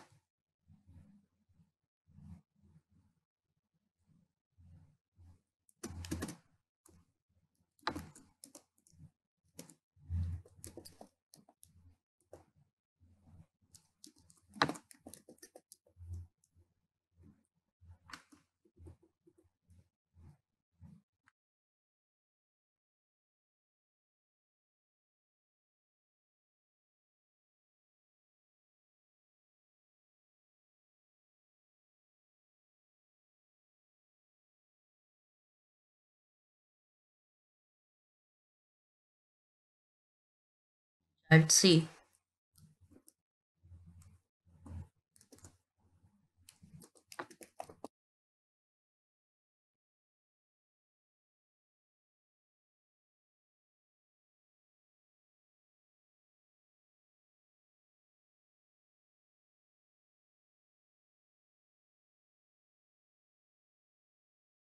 equals to sibling at C0.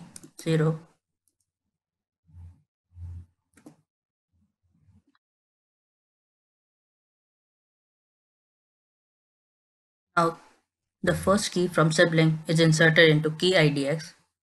So key at idx is equals to sibling keys 0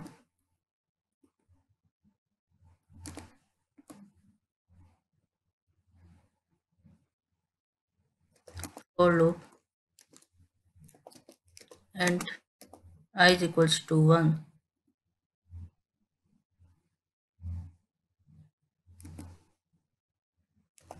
I less than sibling at n plus plus I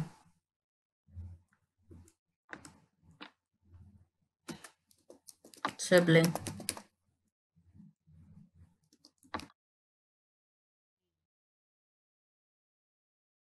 I minus 1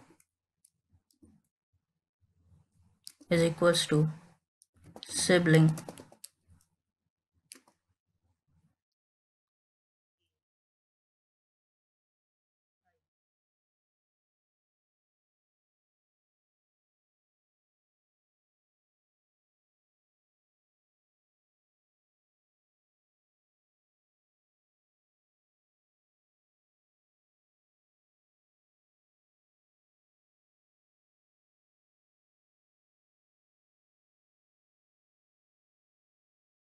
Now if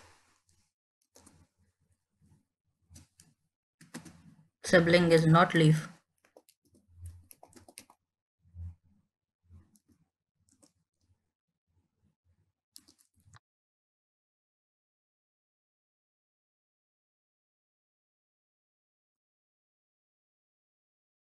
for loop I equals to 1 less than equals to sibling calls n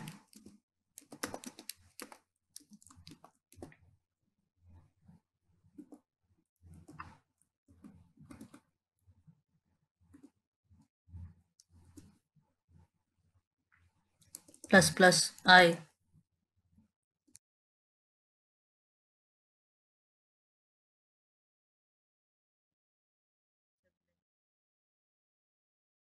calls C at I minus 1 equals to sibling calls C at I.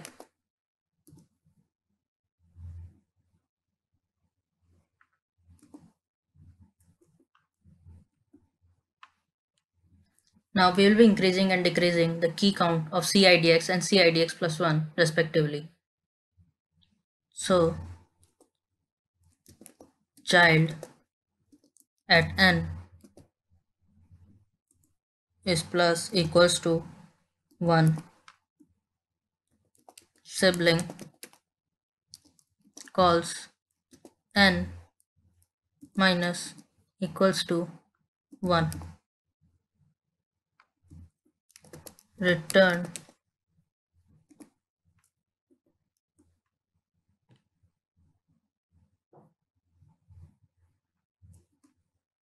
now void B tree node merge with argument as int idx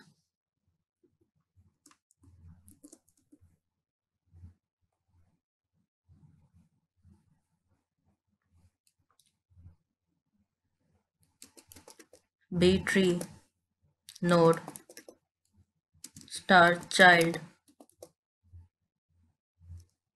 is equals to C idx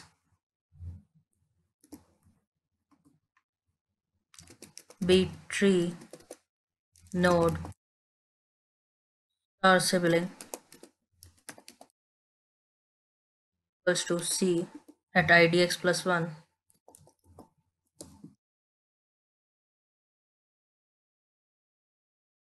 Now we will be pulling a key from the key node and inserting it at t minus 1th position in CIDX. So child calls keys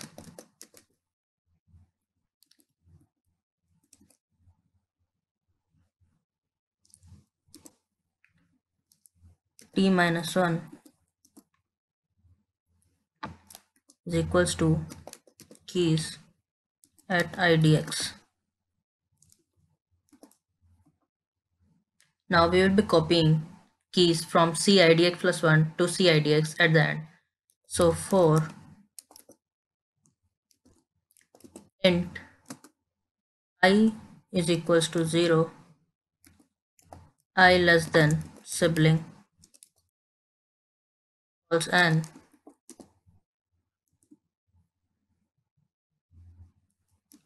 and plus plus I. So child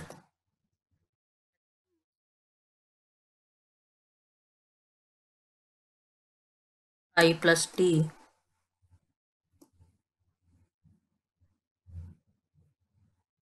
equals to sibling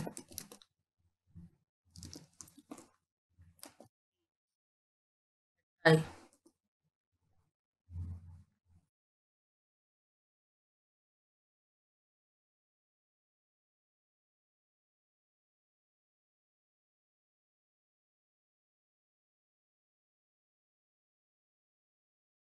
If not child calls leave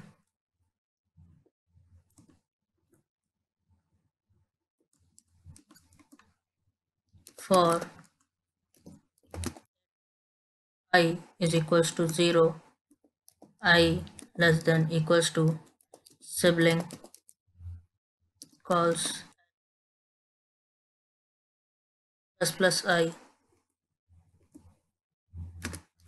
Child calls C bracket I plus t equals to sibling calls bracket I.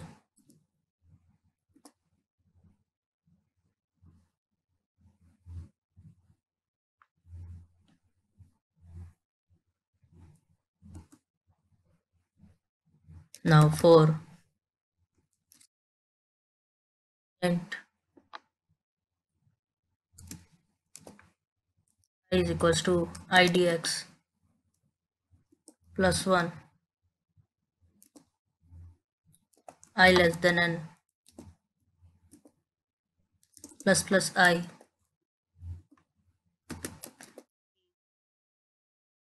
minus 1 is equals to keys at I.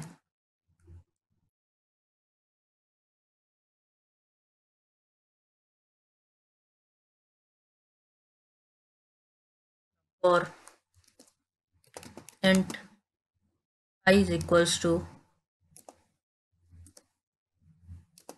idx plus 2,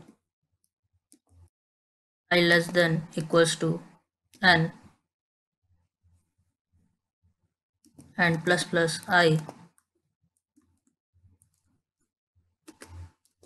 c at I minus 1 is equals to c at I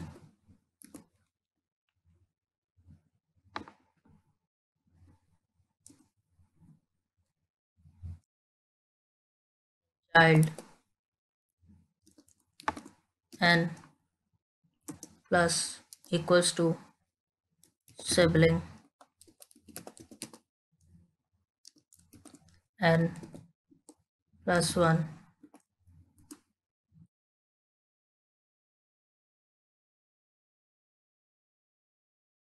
delete sibling return.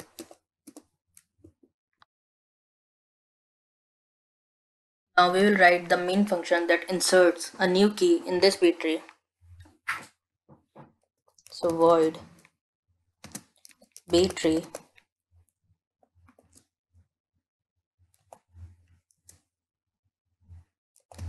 int k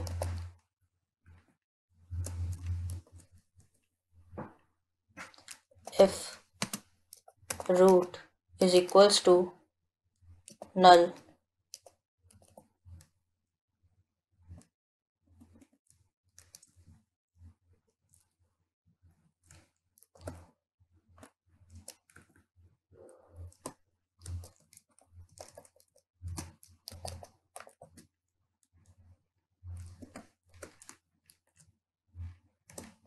then we will allocate memory to root is equals to new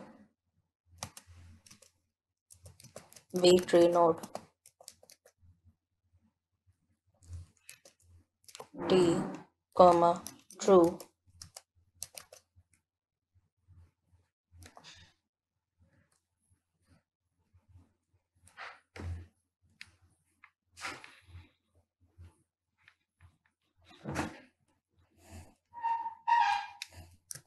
root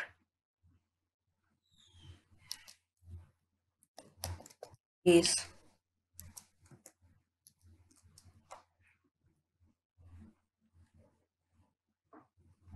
bracket 0 is equals to k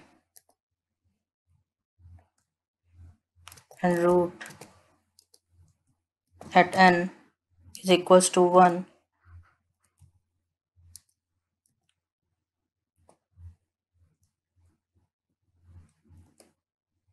else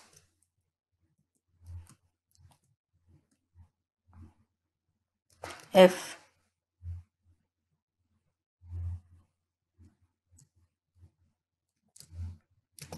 root calls n is equals to 2 star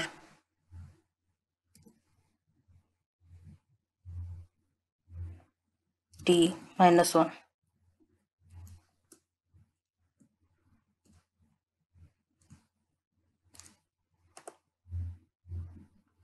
So B tree node star s is equals to new B tree node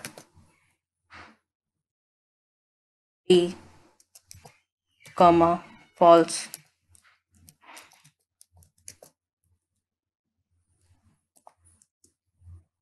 Now S C bracket 0 is equals to root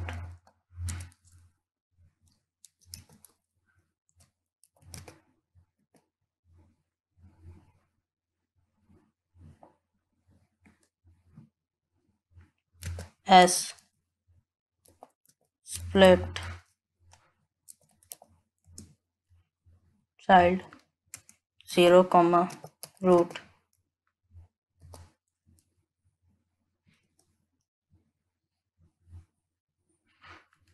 int I is equals to 0 if S keys bracket 0 less than K I plus plus S C bracket I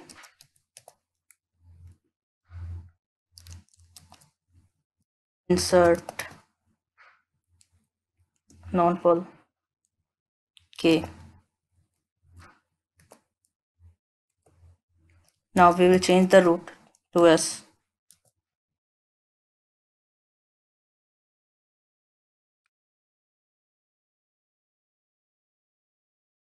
Else root calls insert non-null at K.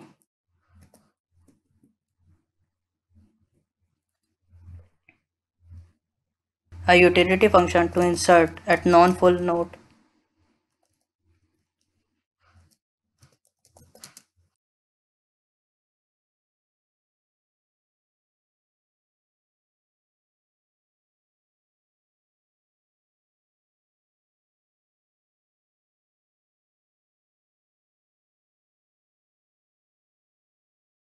So int I is equals to n minus 1. If leaf equals to true, the following loop does two things: finds the location of key to be inserted or moves all greater key to one place ahead. So while I is greater than equals to 0 and keys at I are greater than K, then keys at I plus 1 will be equals to keys at I and I minus minus.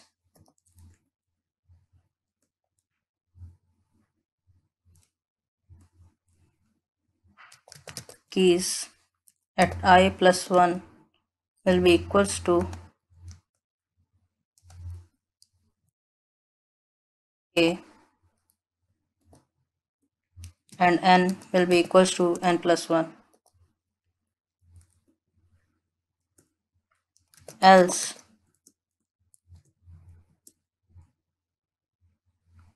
while I is greater than equals to 0 and keys at I is greater than K, I minus minus F C bracket I plus 1 at n equals to 2 star T minus 1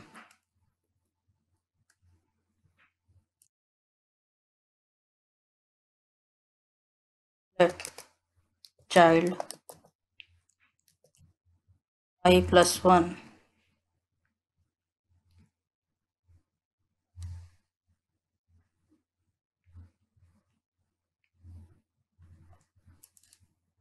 comma c I plus 1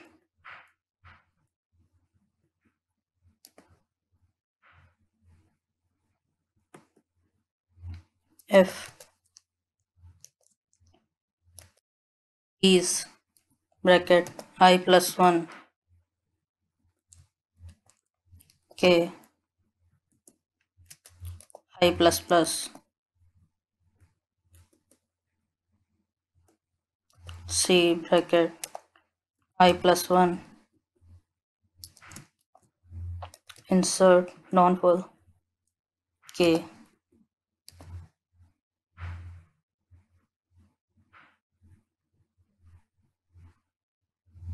void b tree node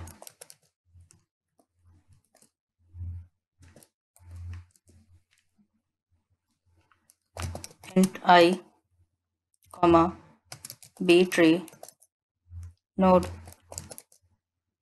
star y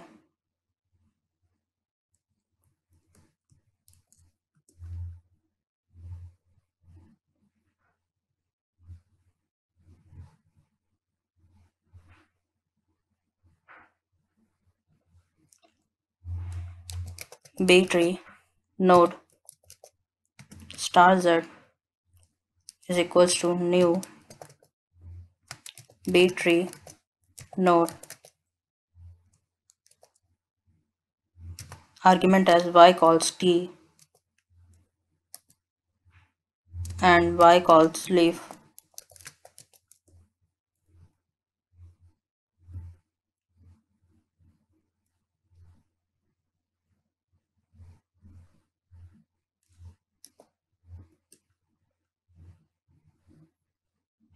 Now z calls n equals to t minus 1.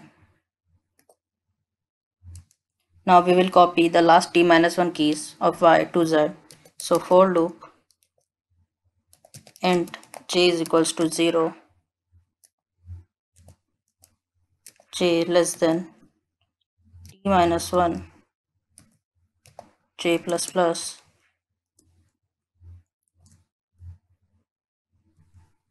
so z keys j is equals to y at keys j plus t.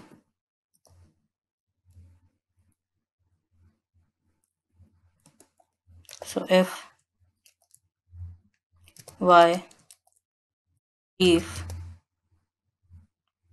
equals to false,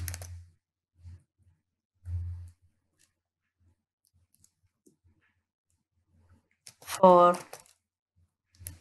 int j is equals to 0, j less than t,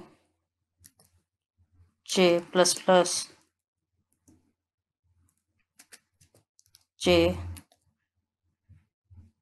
c bracket I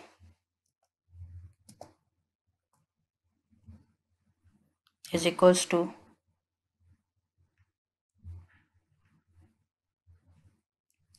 y calls c bracket j plus t.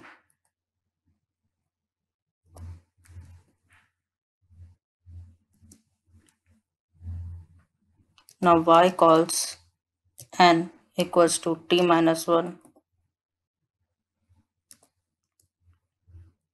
Now since this node is going to have a new child, we will create space for the new child. So for loop int j is equals to n, j greater than equals to I plus 1, j minus minus, c bracket j plus 1 equals to c bracket j.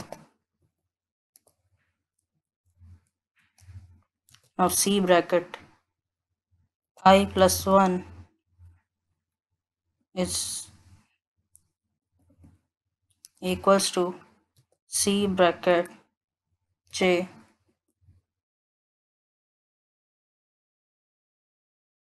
C bracket I plus 1 is equals to Z.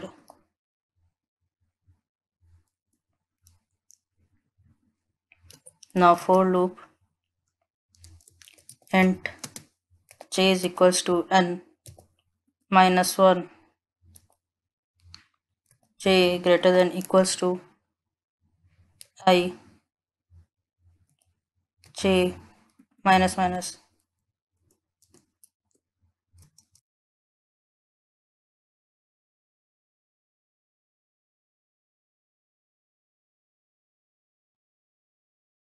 is bracket J plus 1 equals to keys at J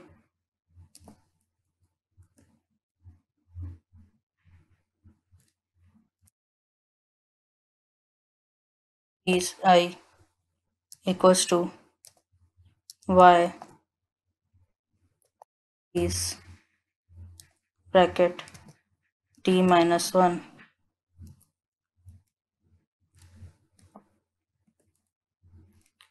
N is equals to N plus 1.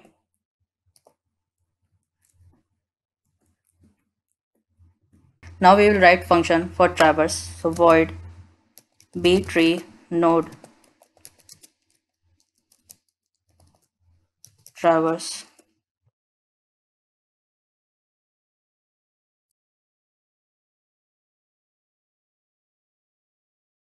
int I for loop I is equals to 0,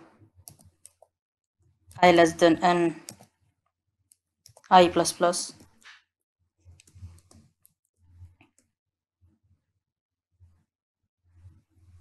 If leaf equals to false, then C bracket I will traverse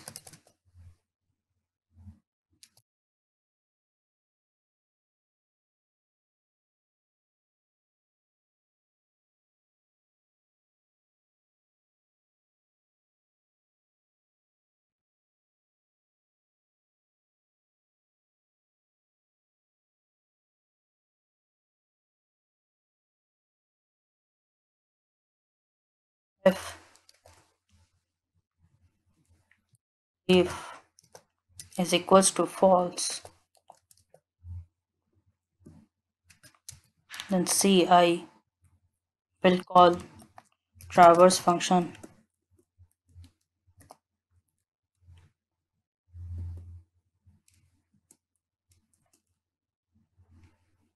Now we will write the function to search key in the subtree rooted with this node.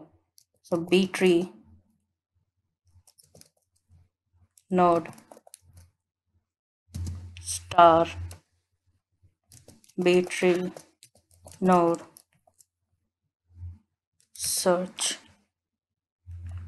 int k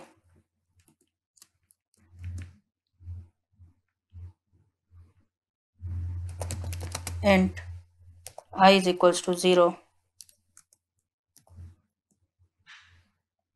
while I is less than N ampersand k is greater than keys bracket I, so I plus plus.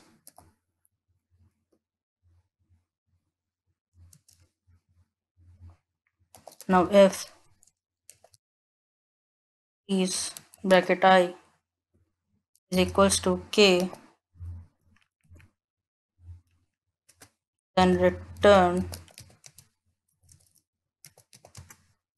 this. Now if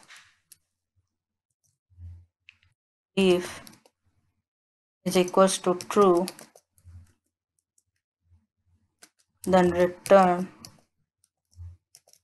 null.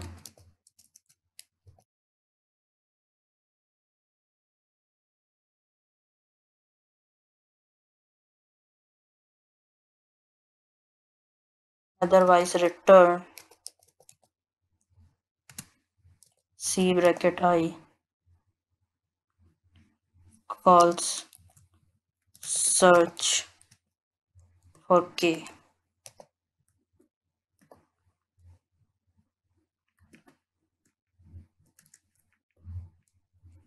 Now we will write the utility function to remove.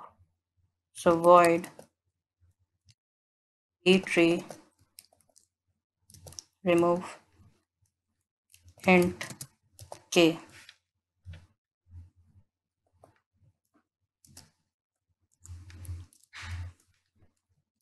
If not root,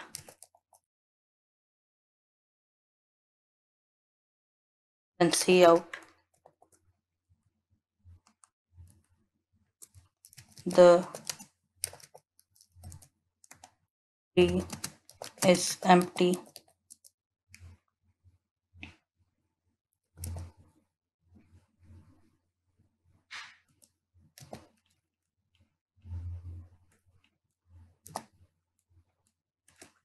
Return. Now we will call the Now we will call the remove function for root. So root calls remove k. Now if root has 0 keys, then we will make its first child as a new root. If it has a child, otherwise set root as null. So if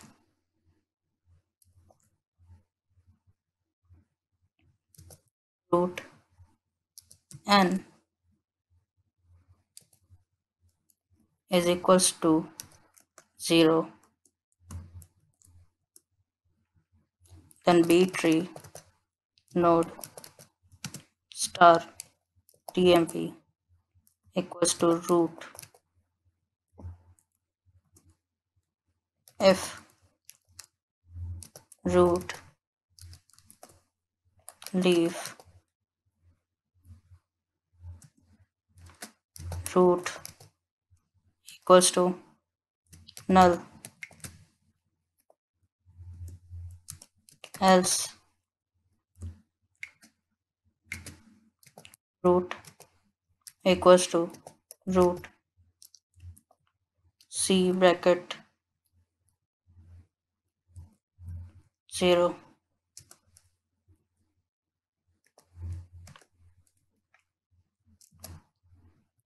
Now delete mp.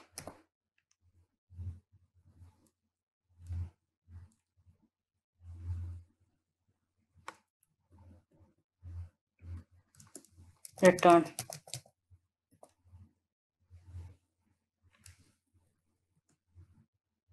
Now we will write the code for the main block.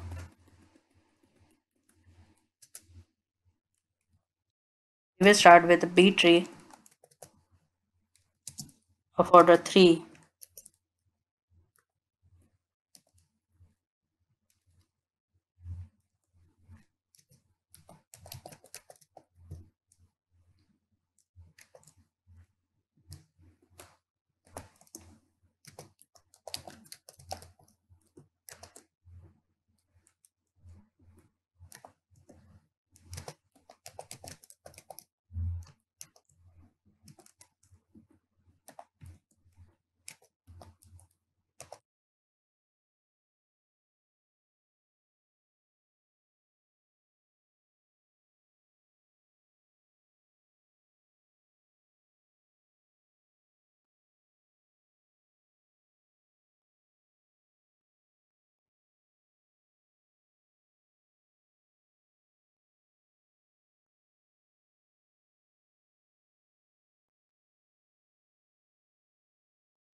Now let's traverse this created tree.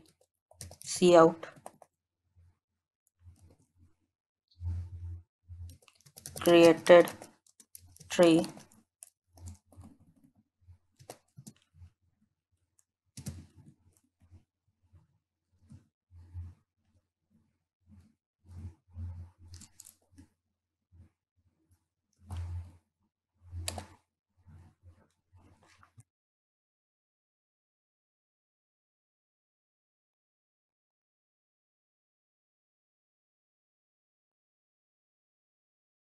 Now C out and L.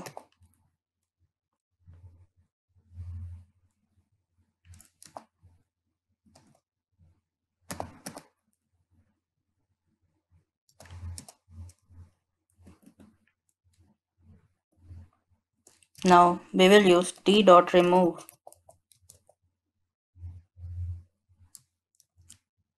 to remove 5.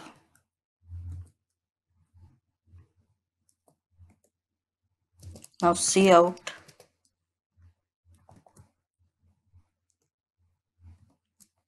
modified B tree after deleting 5.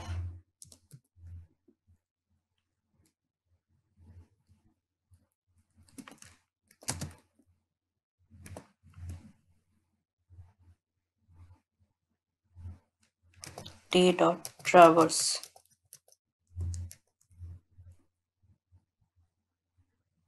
As you can see, we have successfully deleted 5 from our B tree. So without any further ado, let's get started with what is a B plus tree. A B plus tree is a special M-way tree data structure. A B plus tree of order M can have at most M minus 1 keys and M children. A B plus tree can be used as B tree with only keys to each node and with linked leaves to which an additional level is added at the bottom. Now, let's discuss some properties of B plus trees. First up, every node in B plus tree can have at most M elements. Next, every node except the root and the leaf node must have M by 2 children. Next, maximum keys for any node is M minus 1. And at the last, minimum keys for any node is ceiling of M by 2 minus 1.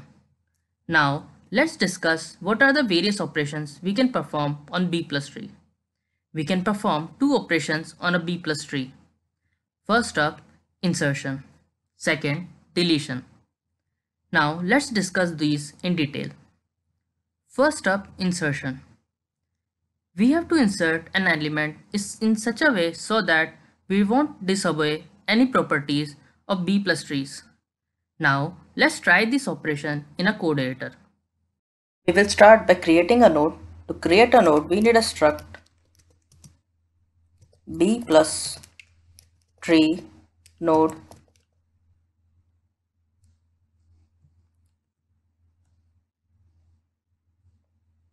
int start data B plus tree node space star child ptr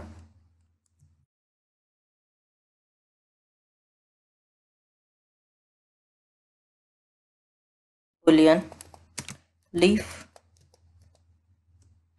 and int n. For the object star root will be equals to null star np pointer will be equals to null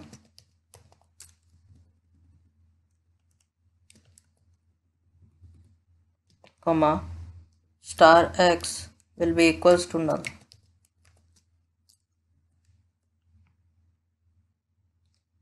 Now we will write a constructor for it. So B tree node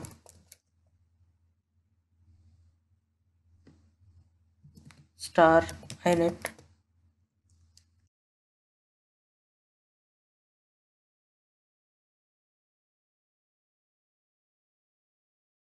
int I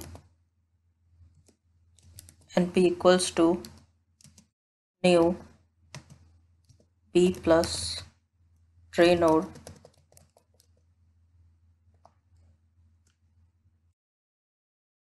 np arrow data is equals to new space int bracket 5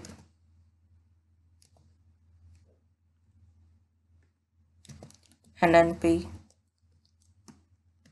child ptr is equals to new b plus tree node star bracket 6 np leaf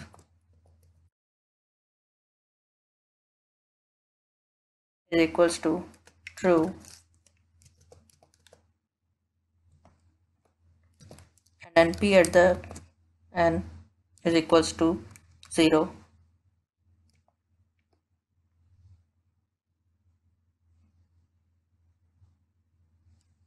Now we will write a for loop I is equals to 0,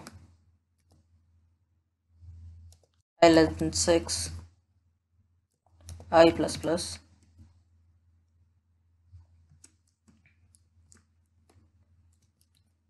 np child is equals to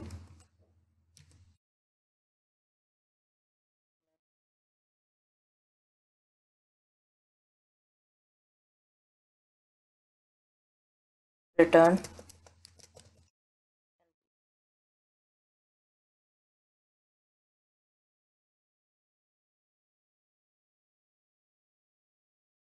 void traverse b plus tree node star p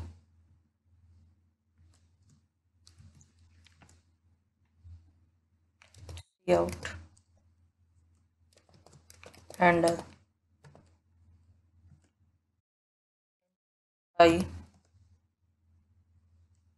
again a for loop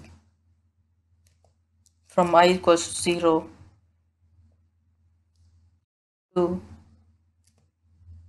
I less than p at n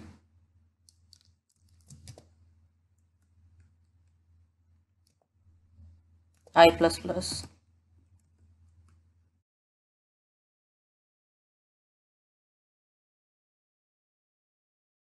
if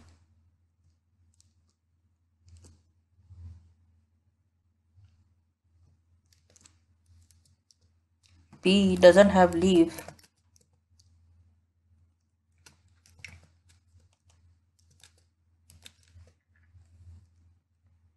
then we will traverse that child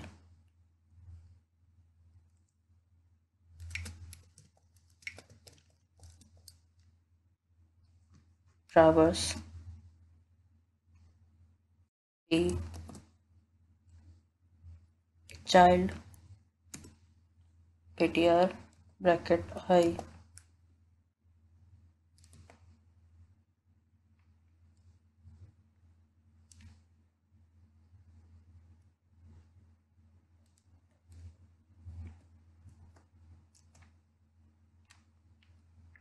see out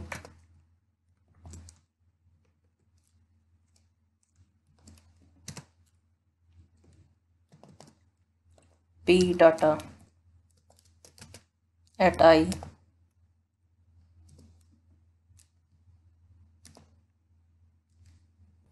now we will check these conditions again for I at p at n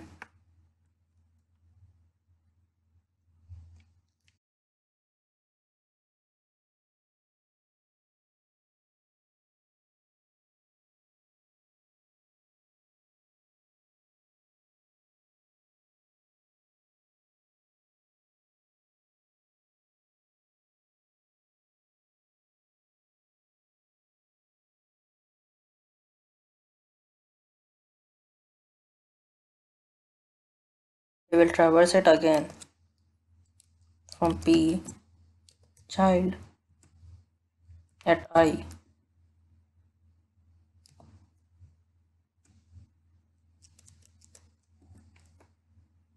C out and L.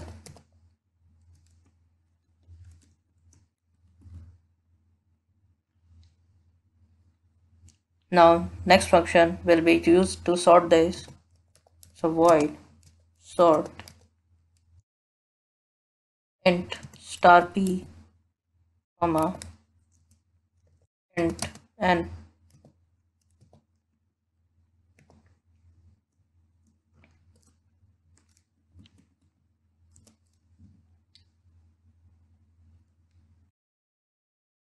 int I comma j comma temp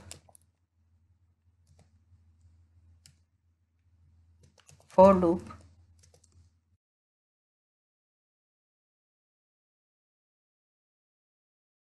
j equals to I, j less than equals to n, j plus plus.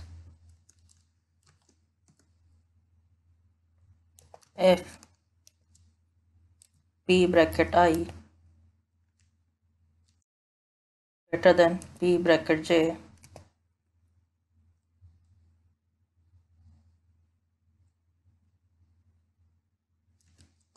then we will swap these two. So temp will store p at I and then p will replace its value with p at j.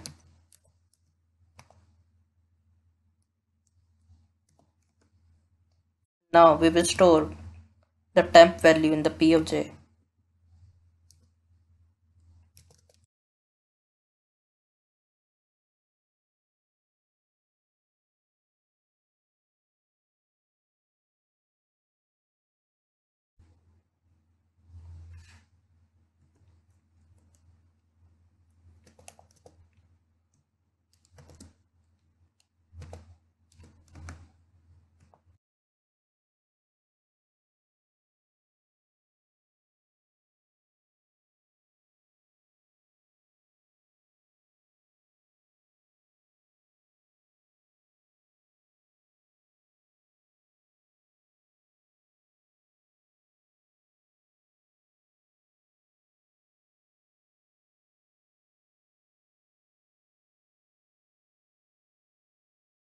Now let's write a function to split these child.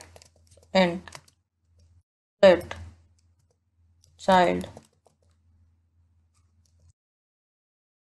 p plus tree node star x comma int I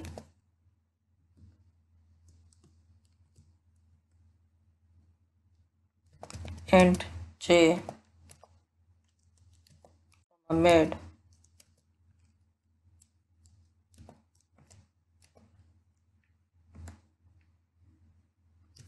b plus tree node star np1 comma star np3 comma star y np3 is equals to init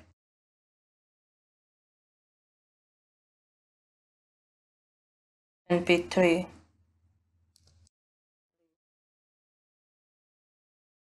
equals to true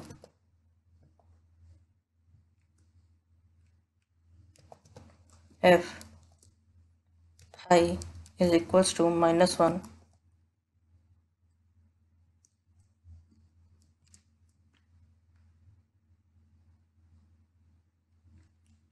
mid is equals to x data bracket 2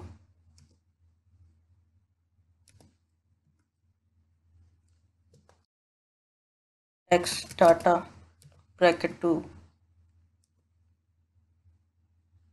will be equals to 0. Then x will store n minus minus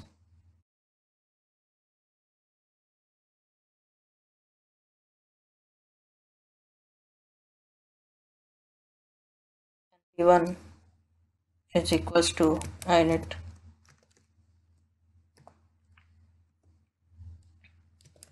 Now when P1 leave will be equals to false and X leave is equals to true.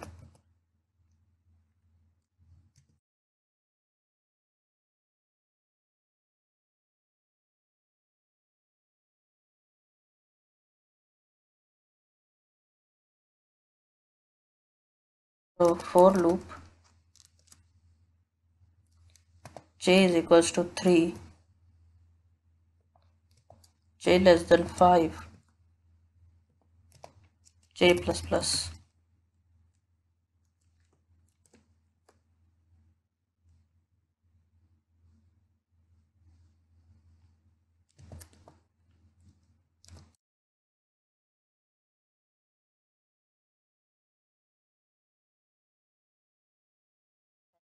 J minus 3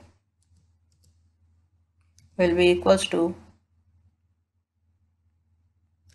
X data at j.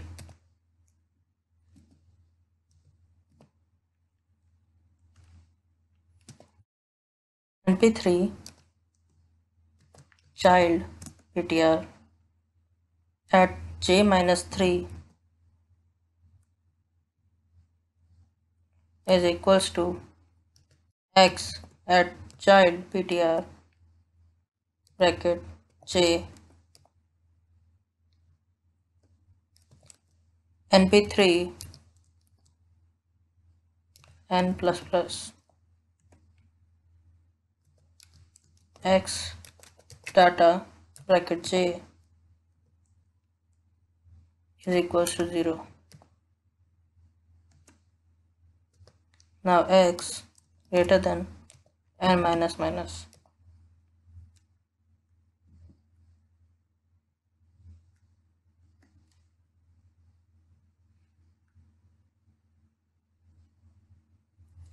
Another for loop from j is equals to 0 to j less than 6 at j plus plus rate.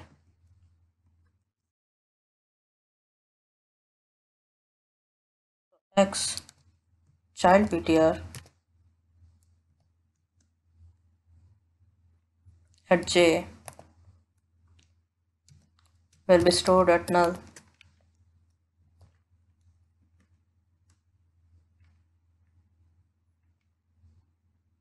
Now np1 data at 0 position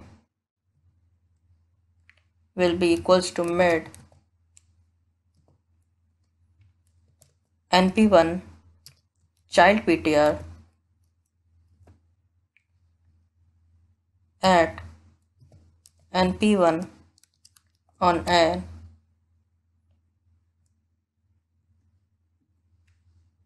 will be equals to X np1 child at np1 on n plus 1 will be equals to np3. np1 call n plus plus root is equals to np1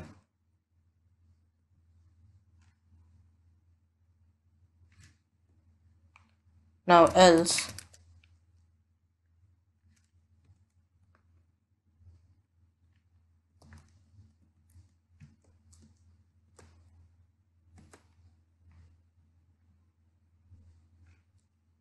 y is equals to X child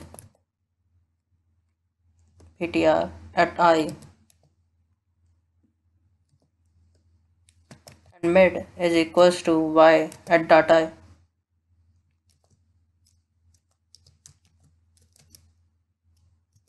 at 2.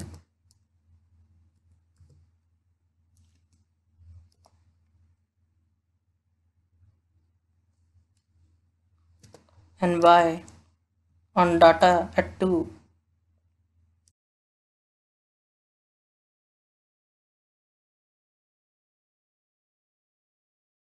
is equals to 0.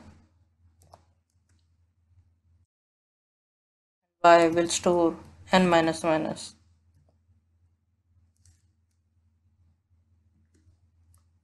Now for loop,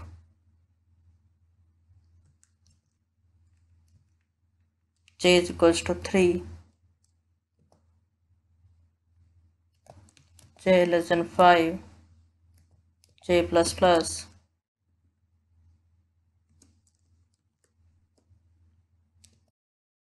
np3 data j minus 3 is equals to y data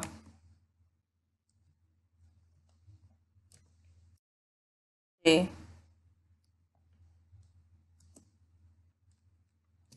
np3 n plus plus y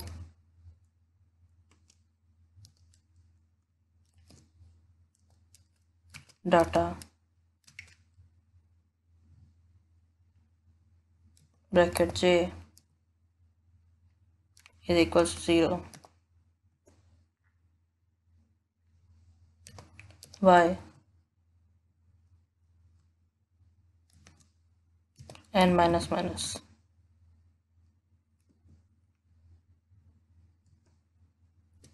X child ptr at I plus 1 is equals to y. X at child ptr I plus 1 is equals to np3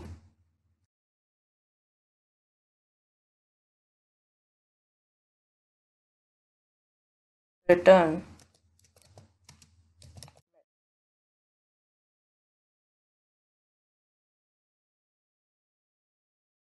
Now we will write a function to insert into the tree. Void insert argument as int a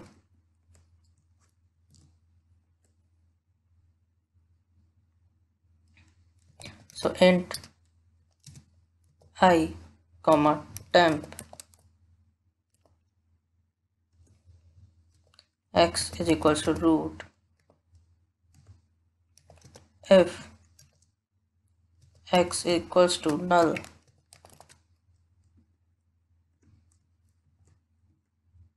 then root is equals to init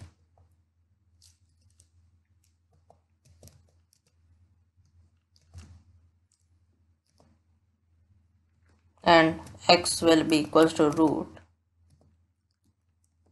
Otherwise, if x is a leaf,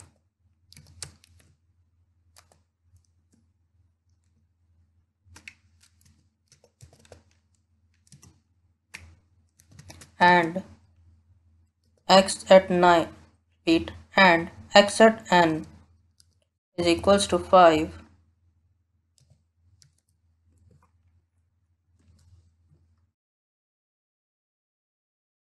and temp is equals to split child x comma minus 1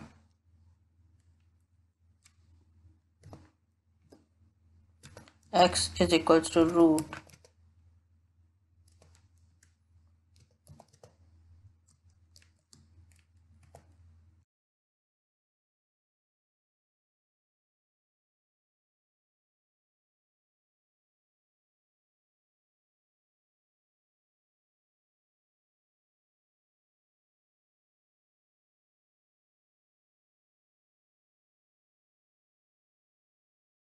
if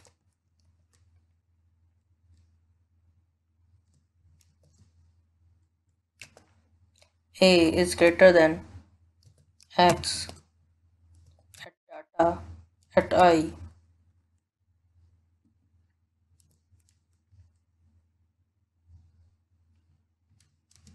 and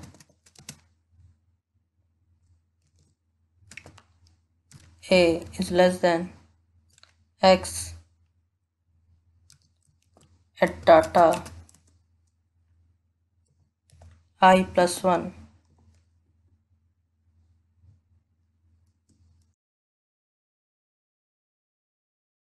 I plus plus, and break.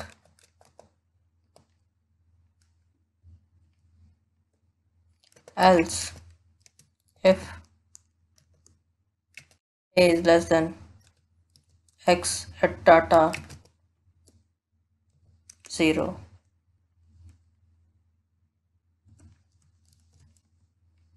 then break. Else, continue.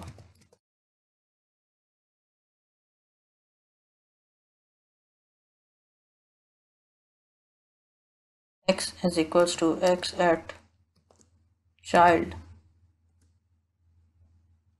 at I.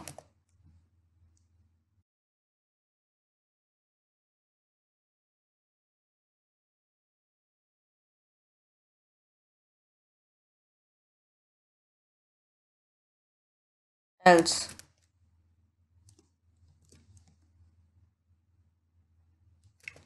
while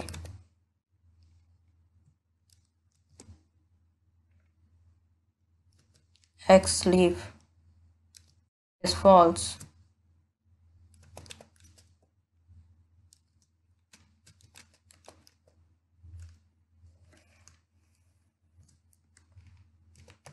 for loop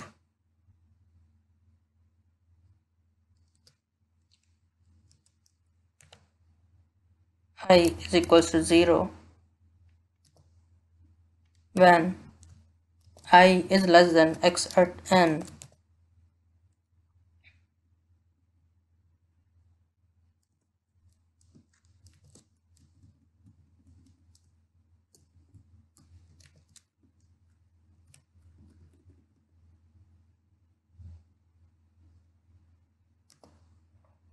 I plus plus.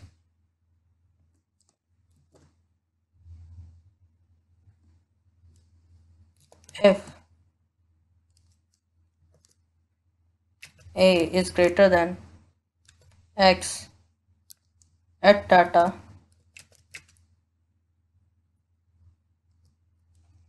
I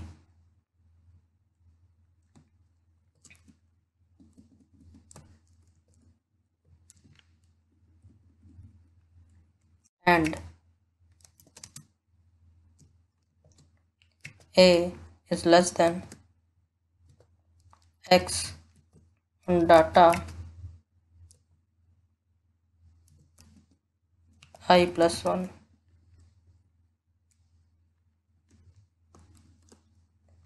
I plus plus, break.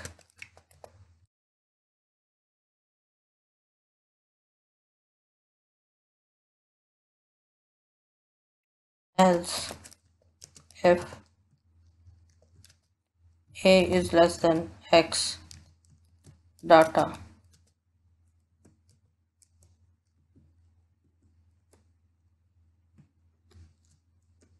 break.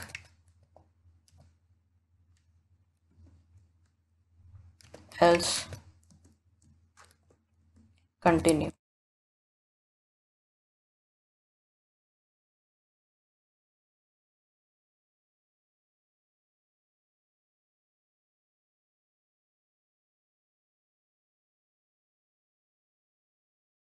If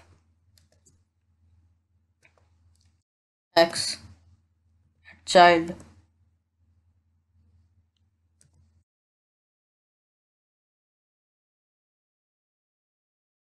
at N is equals to 5, then temp is equals to split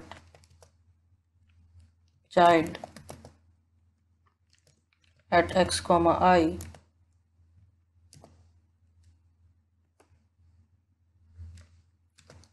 x data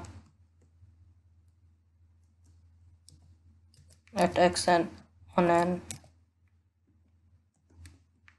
is equals to temp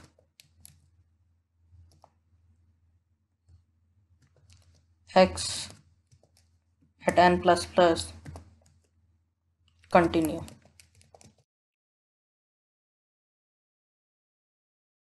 Else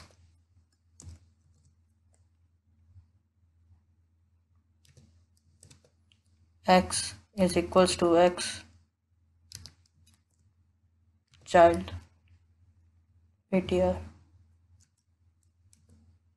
I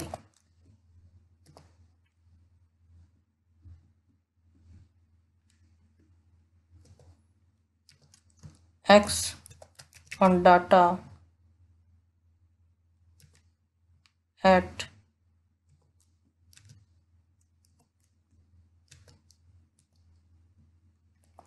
x at n is equals to a sort x at data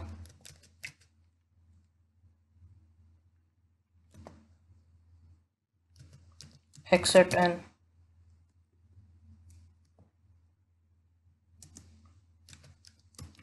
x at n plus plus.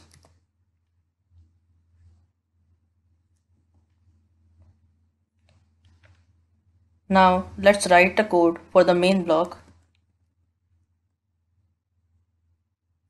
First we will declare some variables as int I, n and t.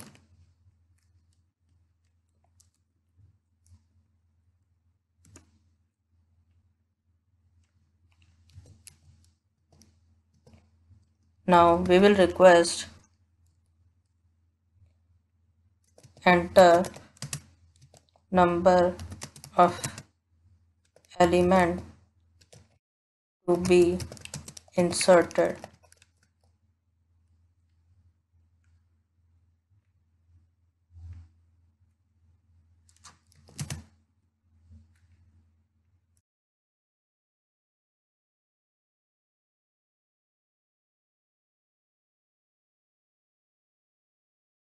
In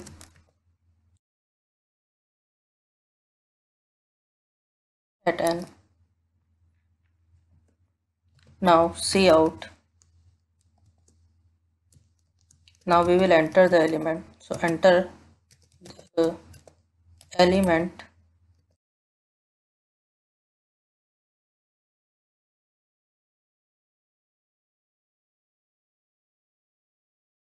now we will write a for loop. So I is equals to 0 to I less than n at I plus plus.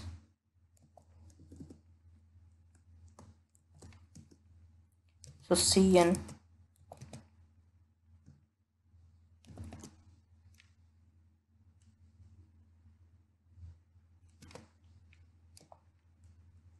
t and insert t.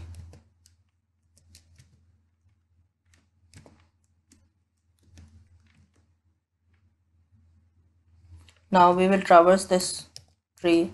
So see out traversal of b plus tree.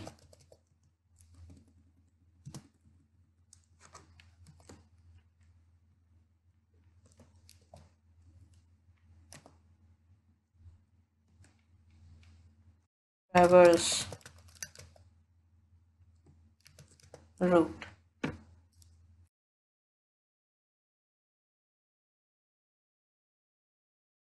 Let's execute this.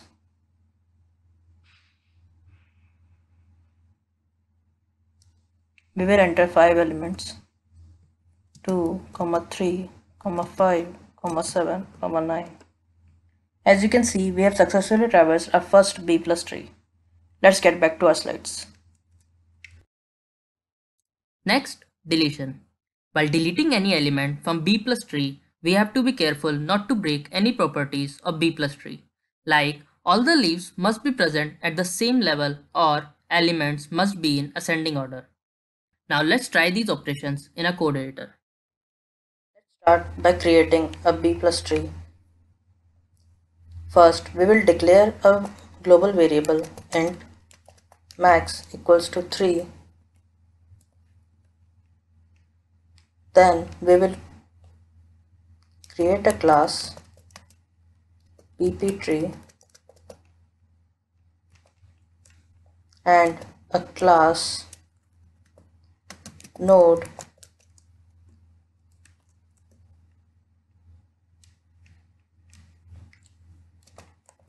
boolean is leaf int star key comma size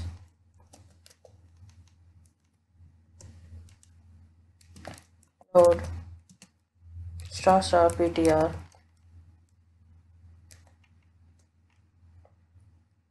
and a friend class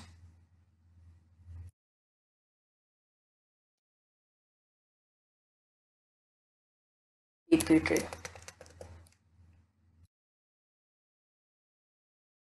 Now public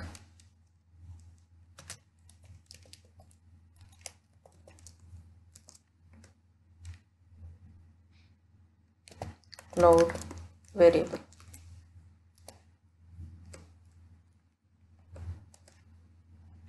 Now we will write class bptree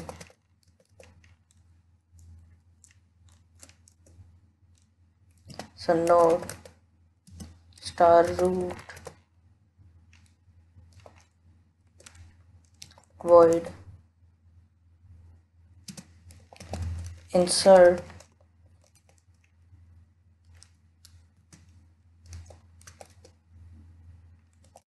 internal int node star comma node star.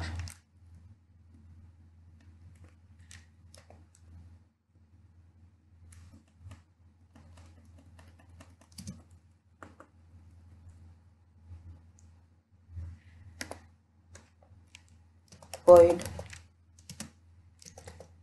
remove internal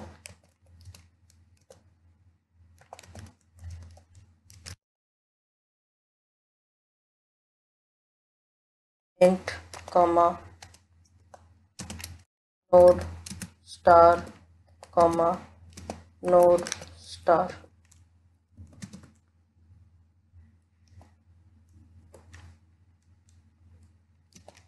and a node function find parent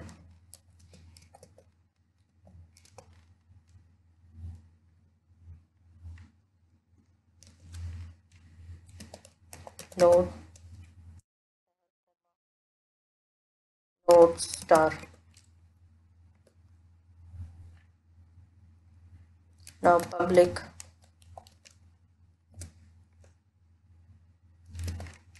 bptree the constructor a search function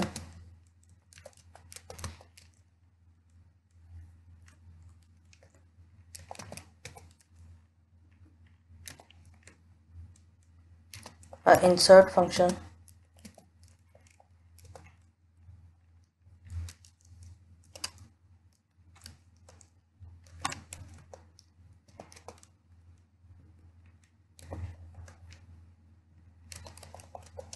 void remove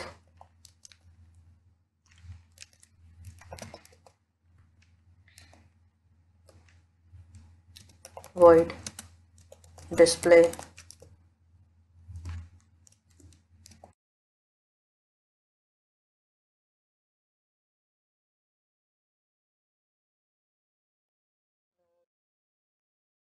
star get root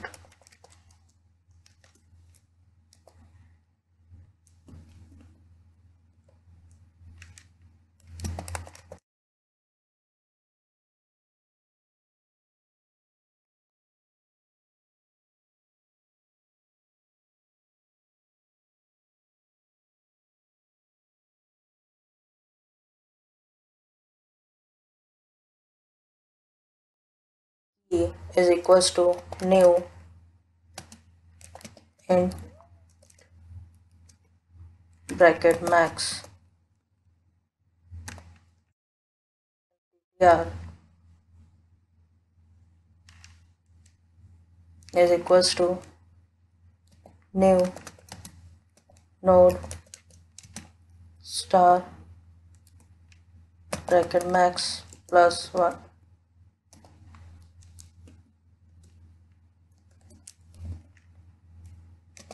So BP tree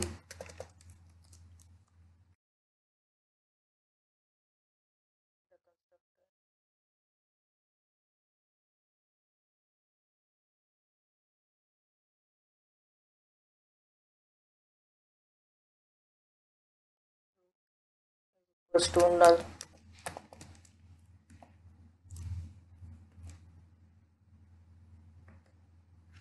Now void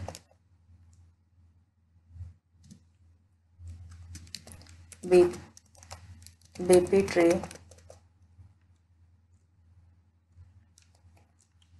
insert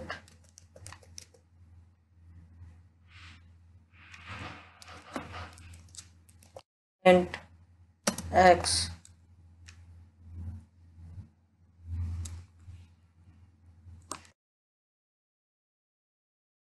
if root is equals to null,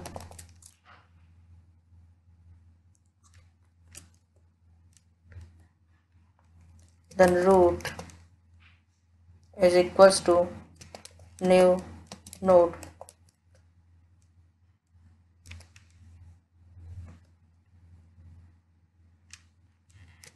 Root calls key at 0 stores at xx.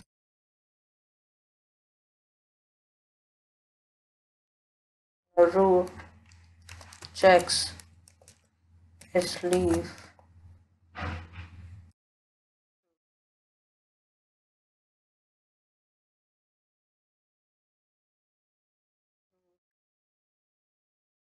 size is equals to 1.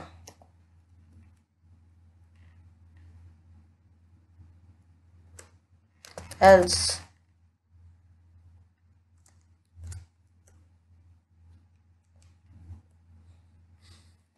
node cursor is equals to root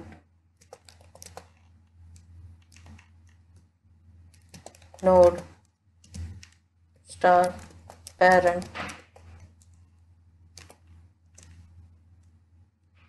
while cursor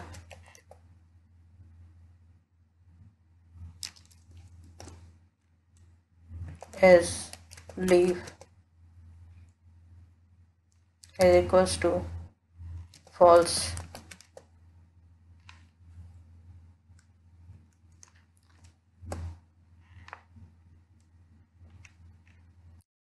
Parent equals to cursor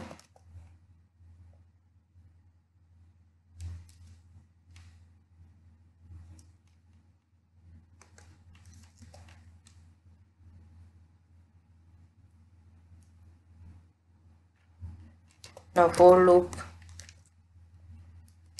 int I is equals to 0 to I less than cursor size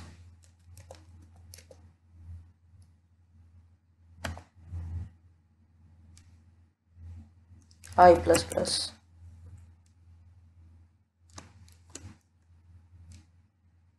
If x is less than cursor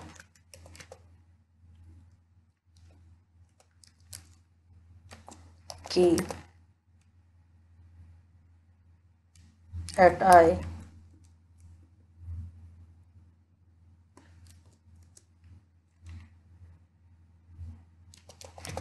cursor is equals to cursor at ptr at I.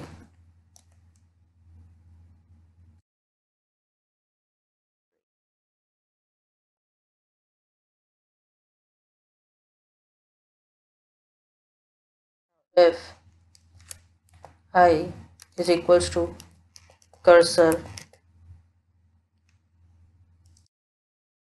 size minus 1,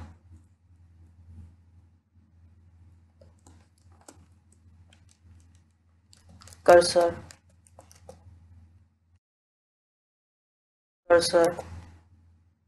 at ptr I plus 1, break.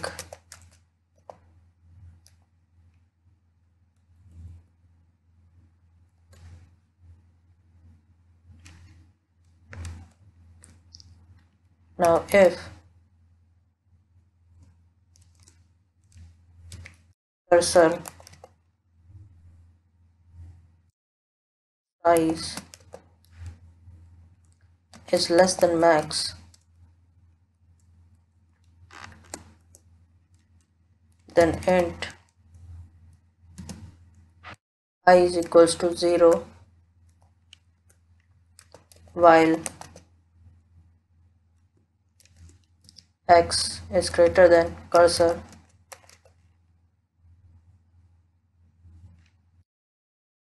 key at I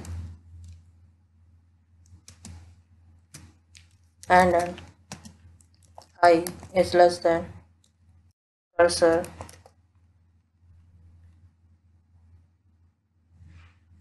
size.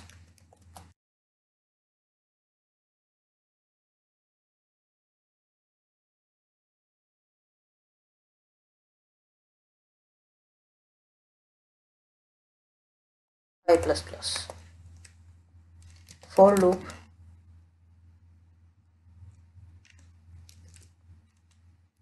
int is equals to cursor at size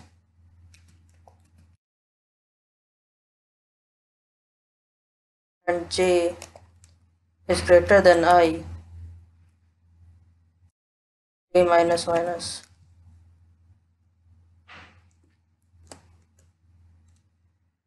So cursor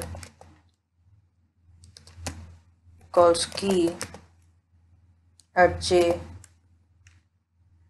is equals to cursor calls key at j minus 1.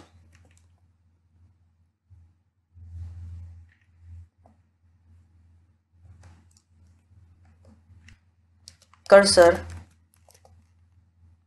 calls key at I is equals to x. Cursor calls size plus plus.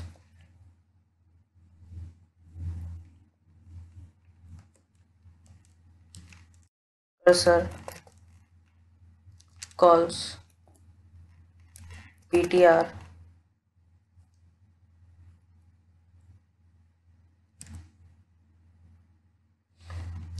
at cursor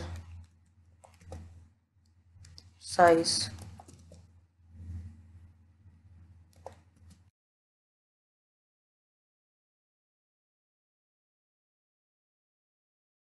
is equals to cursor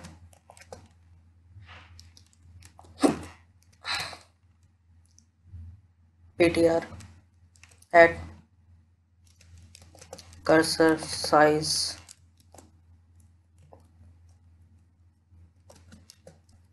-1.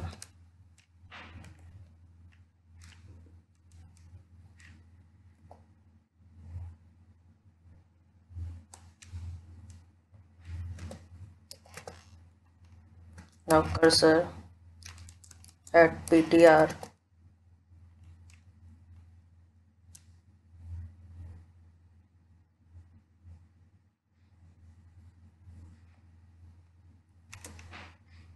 Cursor size -1.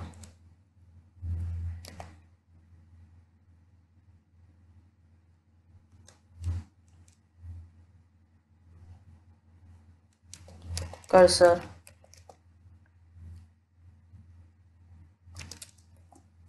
PTR.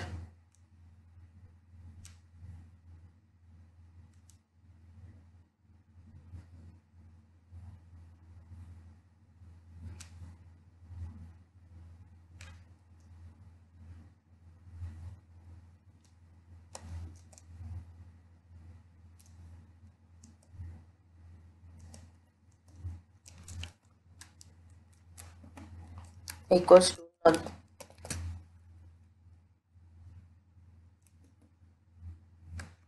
Else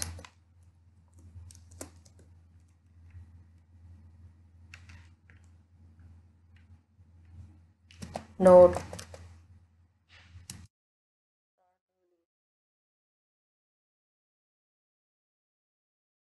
equals to new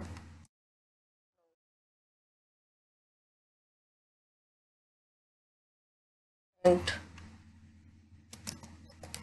virtual node max +1.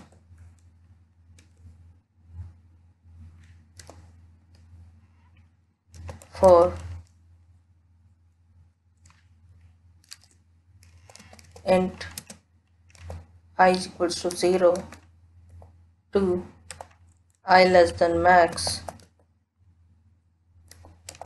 at the rate I plus plus.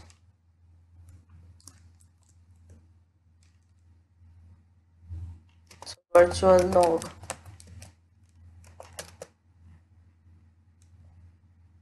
at I is equals to cursor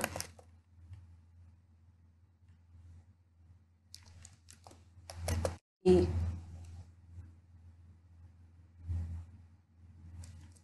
at I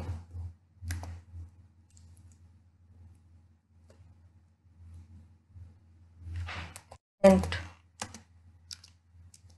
I is equals to 0 comma j while x is greater than virtual node bracket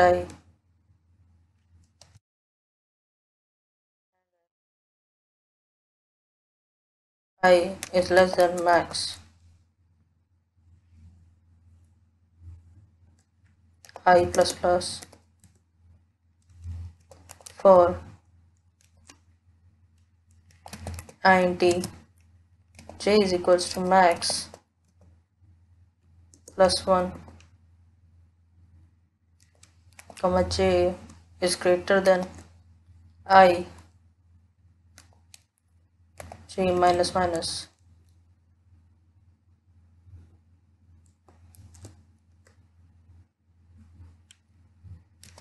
virtual node at j is equals to virtual node at j minus 1.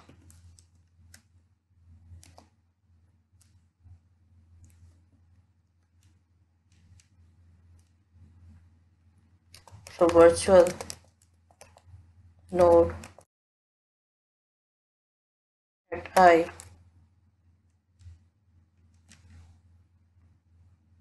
is equals to x So new leaf is leaf is equals to true.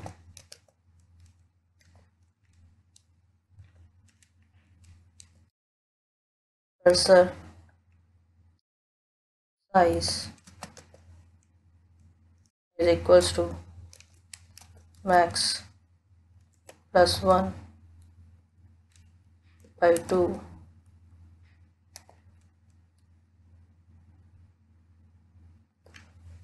new leaf size is equals to max plus 1 minus max plus 1 divided by 2.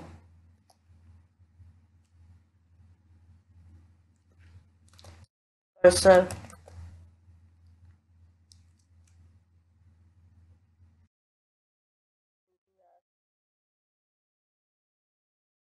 bracket cursor size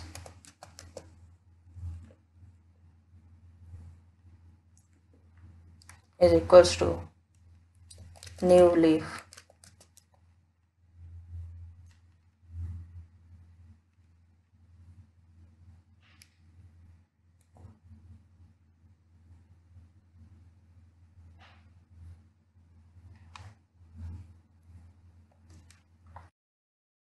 new leaf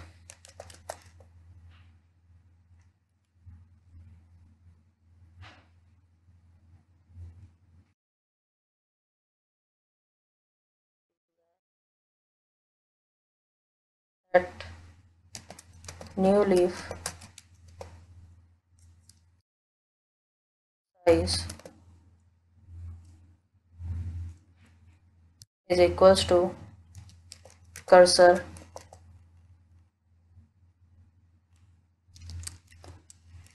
ptr max.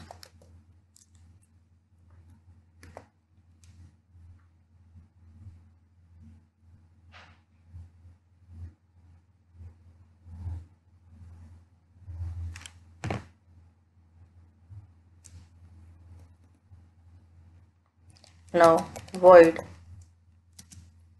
bp tree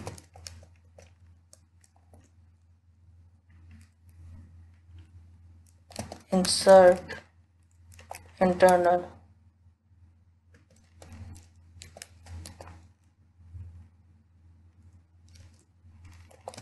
int x comma node star cursor comma node star child.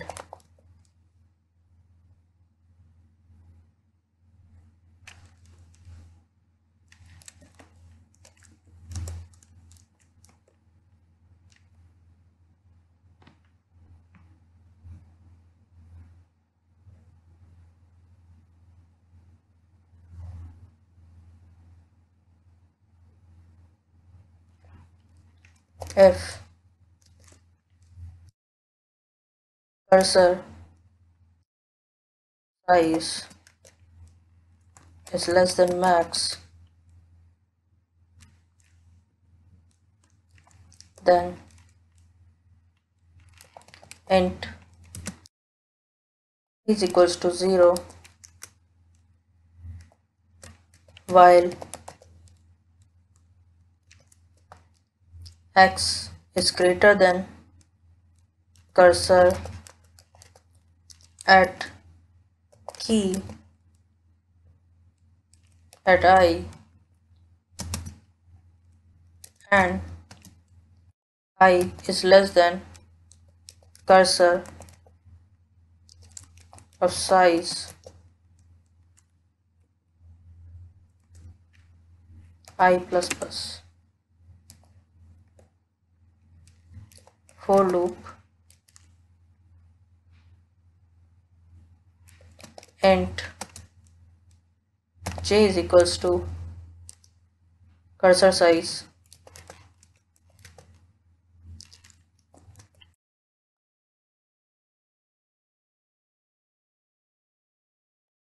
j is greater than I j minus minus cursor at key at j is equals to cursor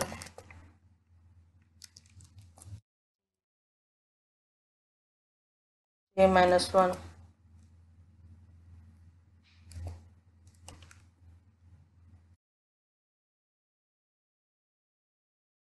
Now cursor key bracket I is equals to x cursor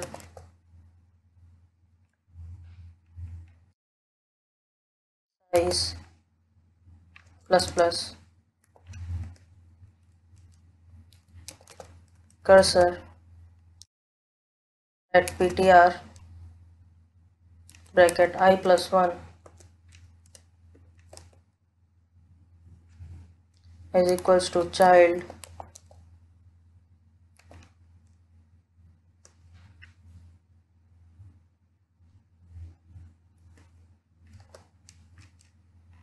else node star new internal is equals to new node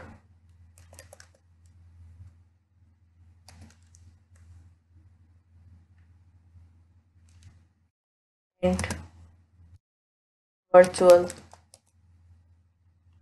key is max plus 1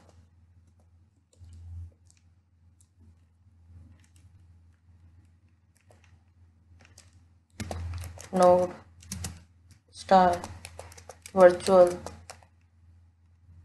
key at max plus 1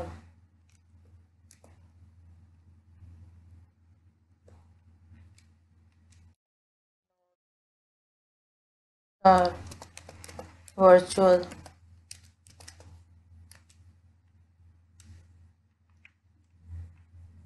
ptr at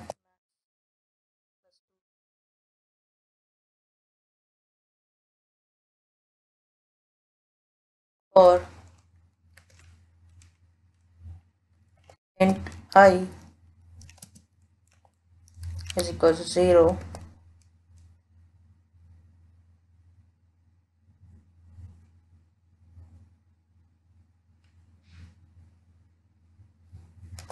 I less than max I plus plus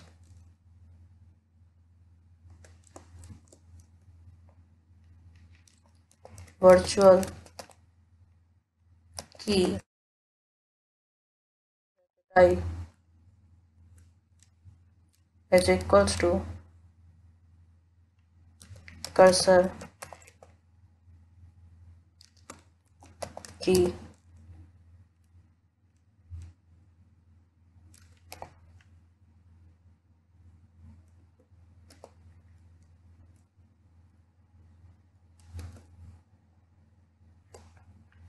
for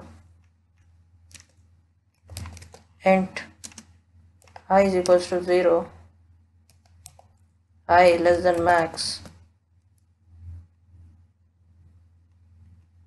plus 1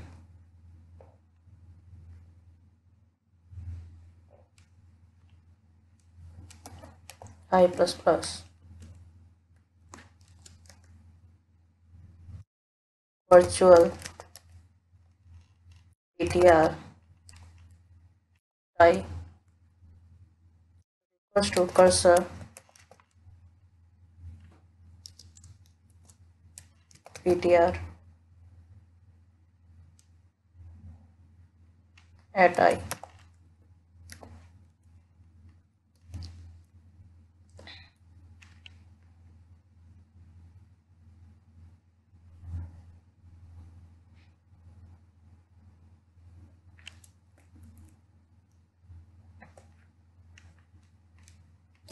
Node star pp tree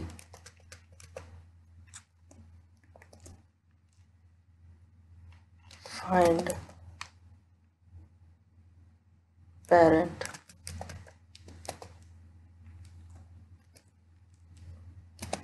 node star cursor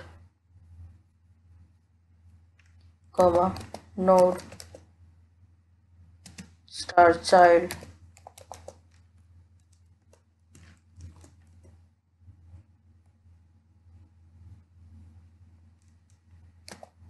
node star parent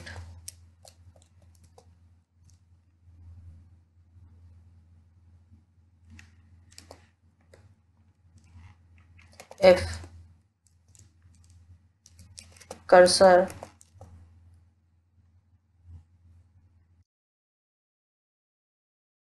is leaf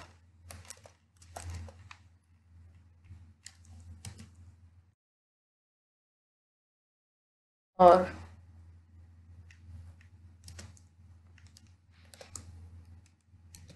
cursor at ptr 0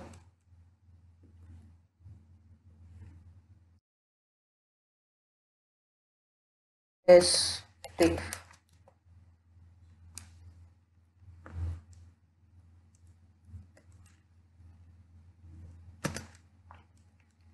Then return null.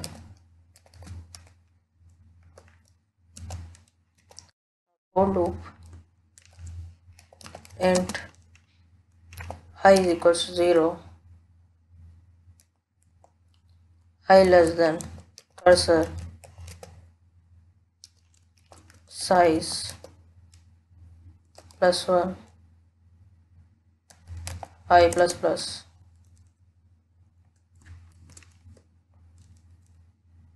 f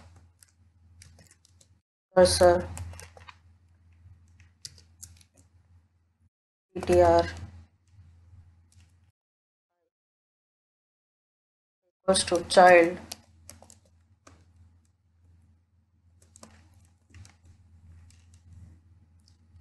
parent is equals to cursor return parent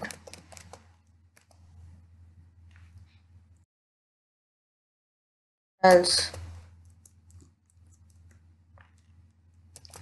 parent is equals to find parent cursor ptr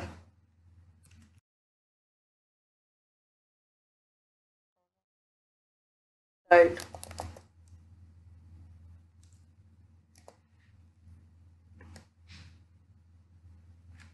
if parent not equals to null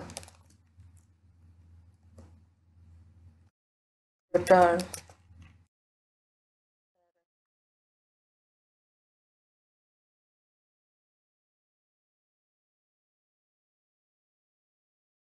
return parent.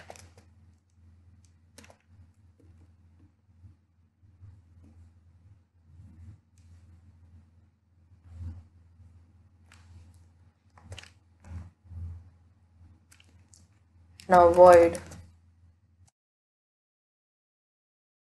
pp tree remove,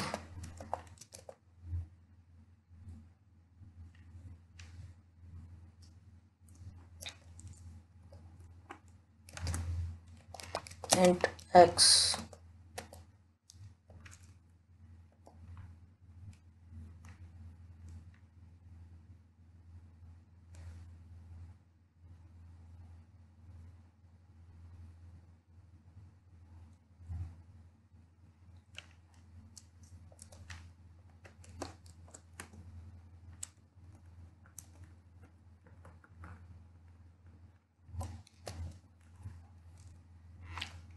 if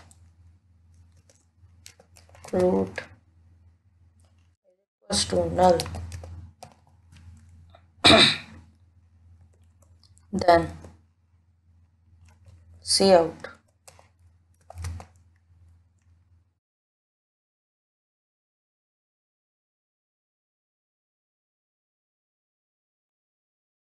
empty,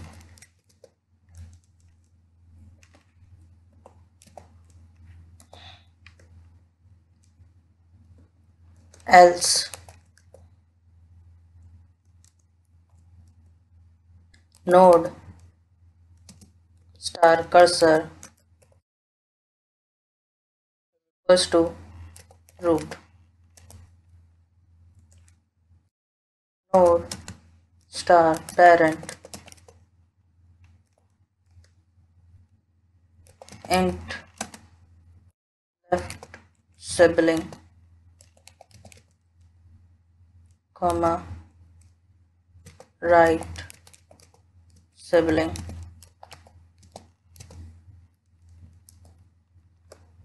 so while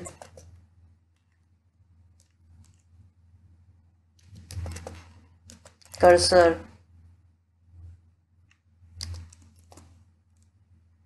is leaf equals to false,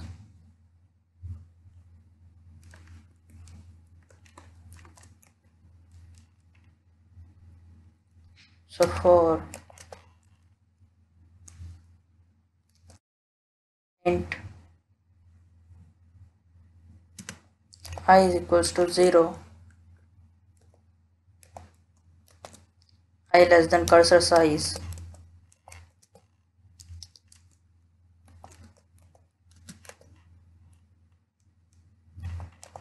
and I plus plus,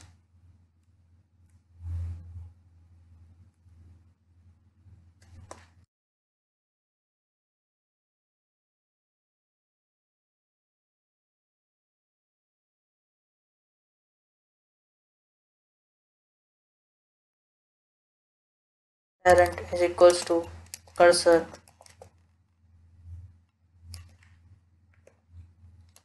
left sibling is equals to I minus 1, right sibling is equals to I plus 1, if x is less than cursor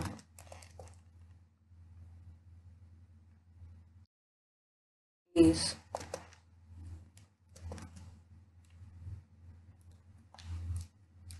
at I,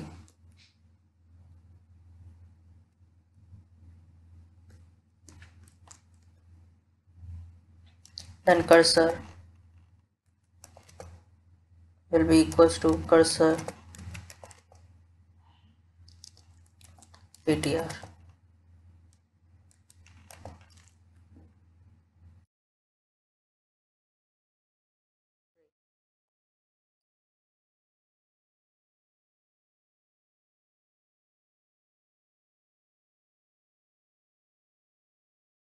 Now if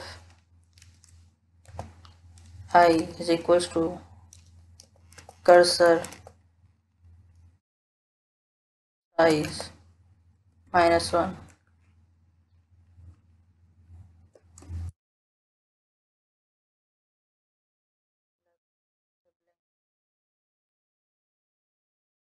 equals to I, right sibling equals to y plus 2. Cursor is equals to cursor r bracket I plus 1 break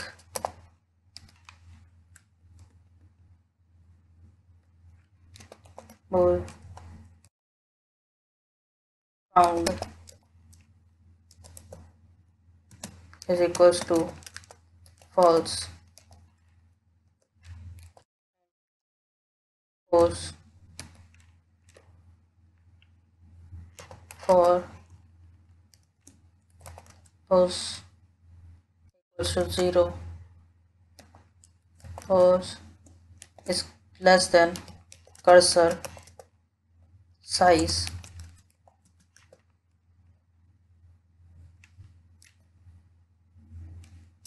pose plus plus if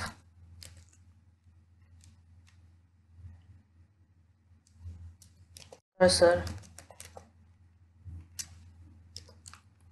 key at pose is equals to x, then found equals to true and then break.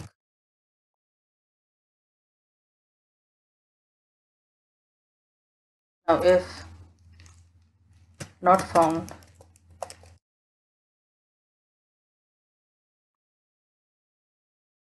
then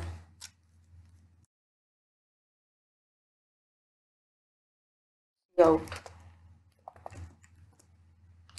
not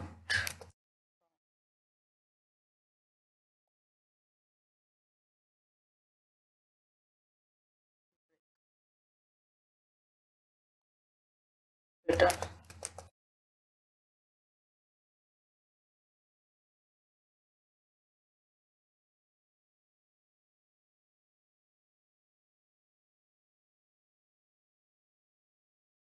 Now if cursor size equals to 0, then cout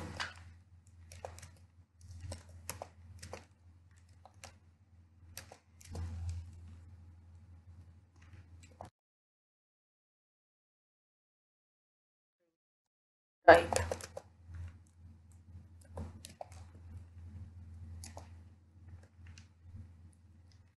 delete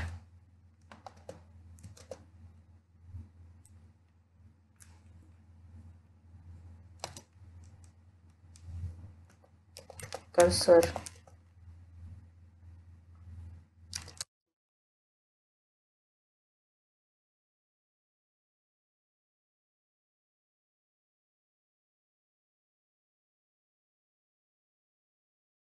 delete cursor ptr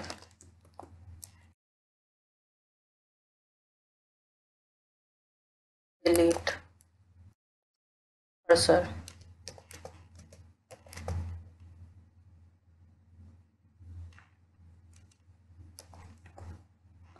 root is equals to null.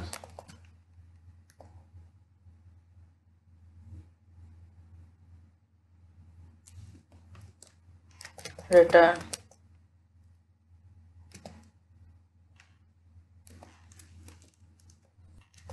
for loop int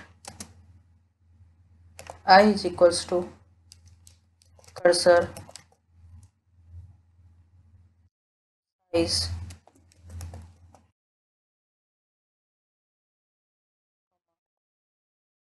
equals to 0, j less than right node size I plus plus comma j plus plus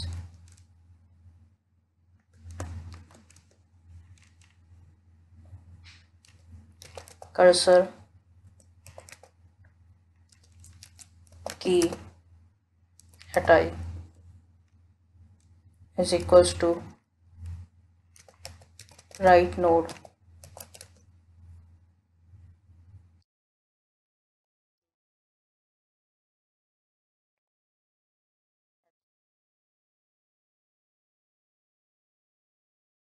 cursor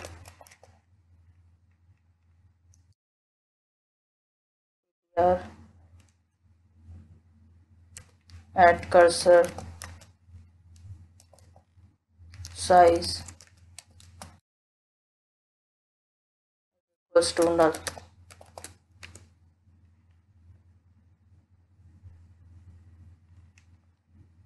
Now see out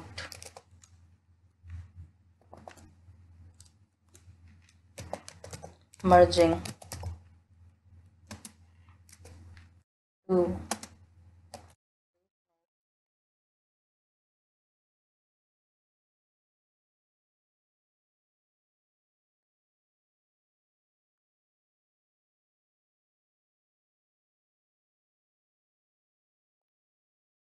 remove internal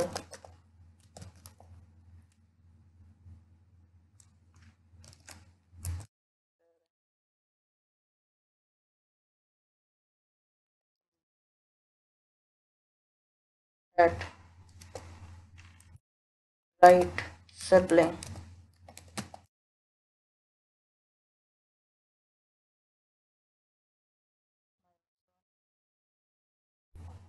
minus 1 comma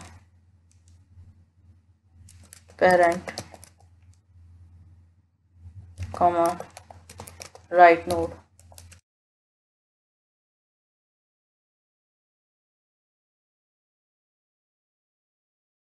delete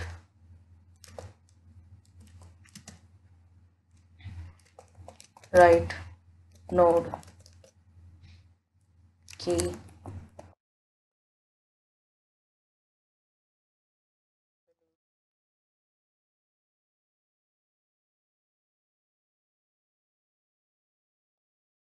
right node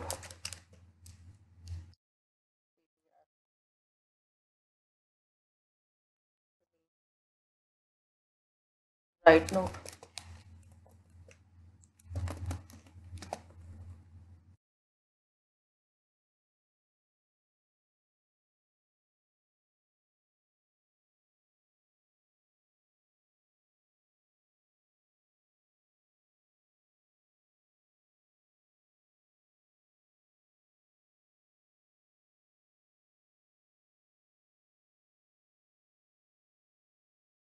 Now void tree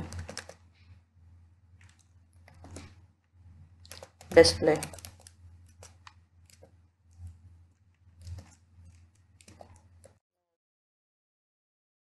cursor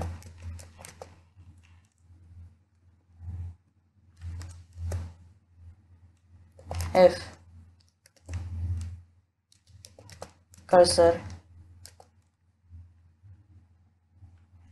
is not equals to null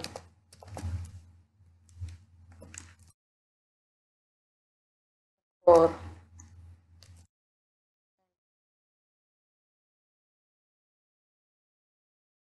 I equals to 1 I less than cursor size I plus plus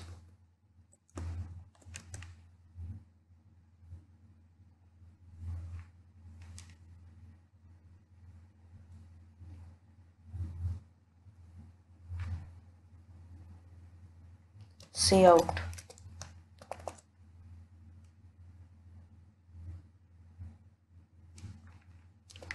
cursor, cout cursor, key at I,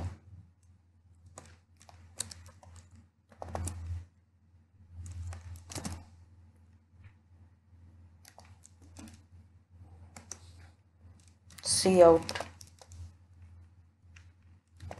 handle, if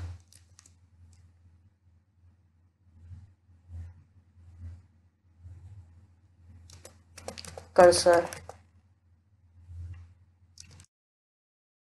is leave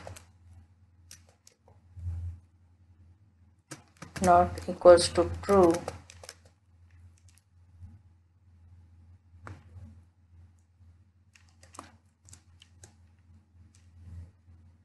then for int I equals to 0, I less than cursor size plus 1, I plus plus, display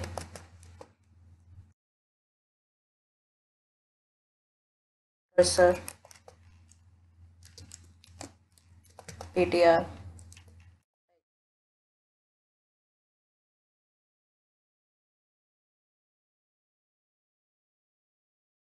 Now node star bp tree get root.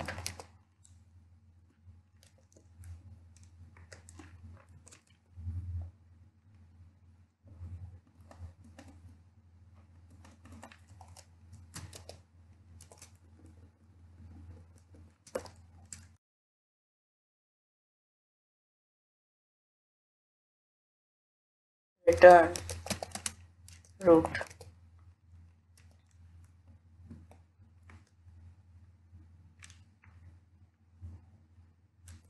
Now we will write the main block. We will start with an empty tree, bp tree, node.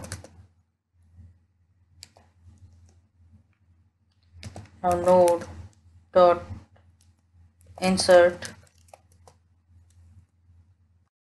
5, node dot insert 15, node dot insert 25, node dot insert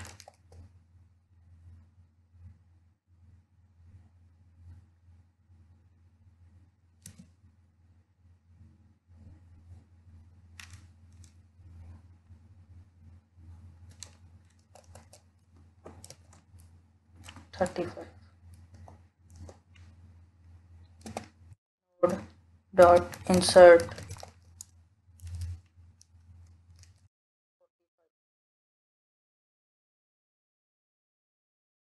node dot display, node dot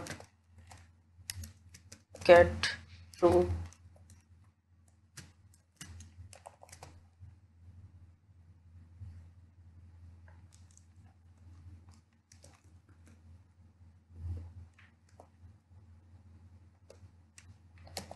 node dot remove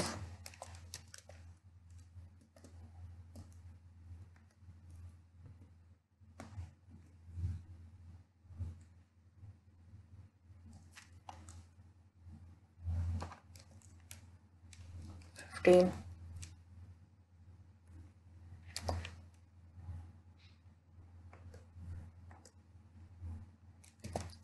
node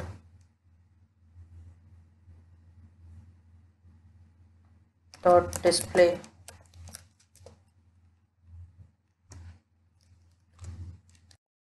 node dot get root.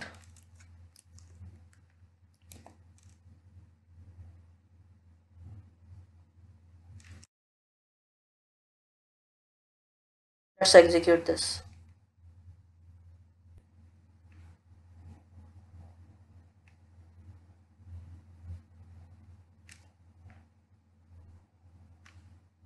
As you can see, this program is working flawlessly. We have successfully deleted the key 15. So what exactly is a graph? So a graph is a data structure like any other data structure, example linked list, arrays, etc. So graph is a little different from the other types of data structures such as linked list and arrays. They are linear data structures, whereas graph is a non-linear data structure that consists of finite sets of vertices and a bunch of edges connecting with them. So what are these vertices and edges? So let us understand that a graph is usually represented by a set of vertices and edges. So a vertex is the node present in a graph. Imagine that you are a group of 5 friends. So each one of you is considered as a vertex and the network connecting you guys is known as an edge. So the overall graph of you people can be considered as G, and it is represented by vertices and edges set, where vertices is you and the network connecting you guys is called as an edge. So here you can see it clearly. Each one of the friend is called as a vertex and the network connecting them is called as an edge. And the entire graph is represented using a set of vertices and edges. Now moving ahead, we will understand the graph terminologies. Now at first we have the adjacency vertices and adjacency edges. So what are adjacent vertices?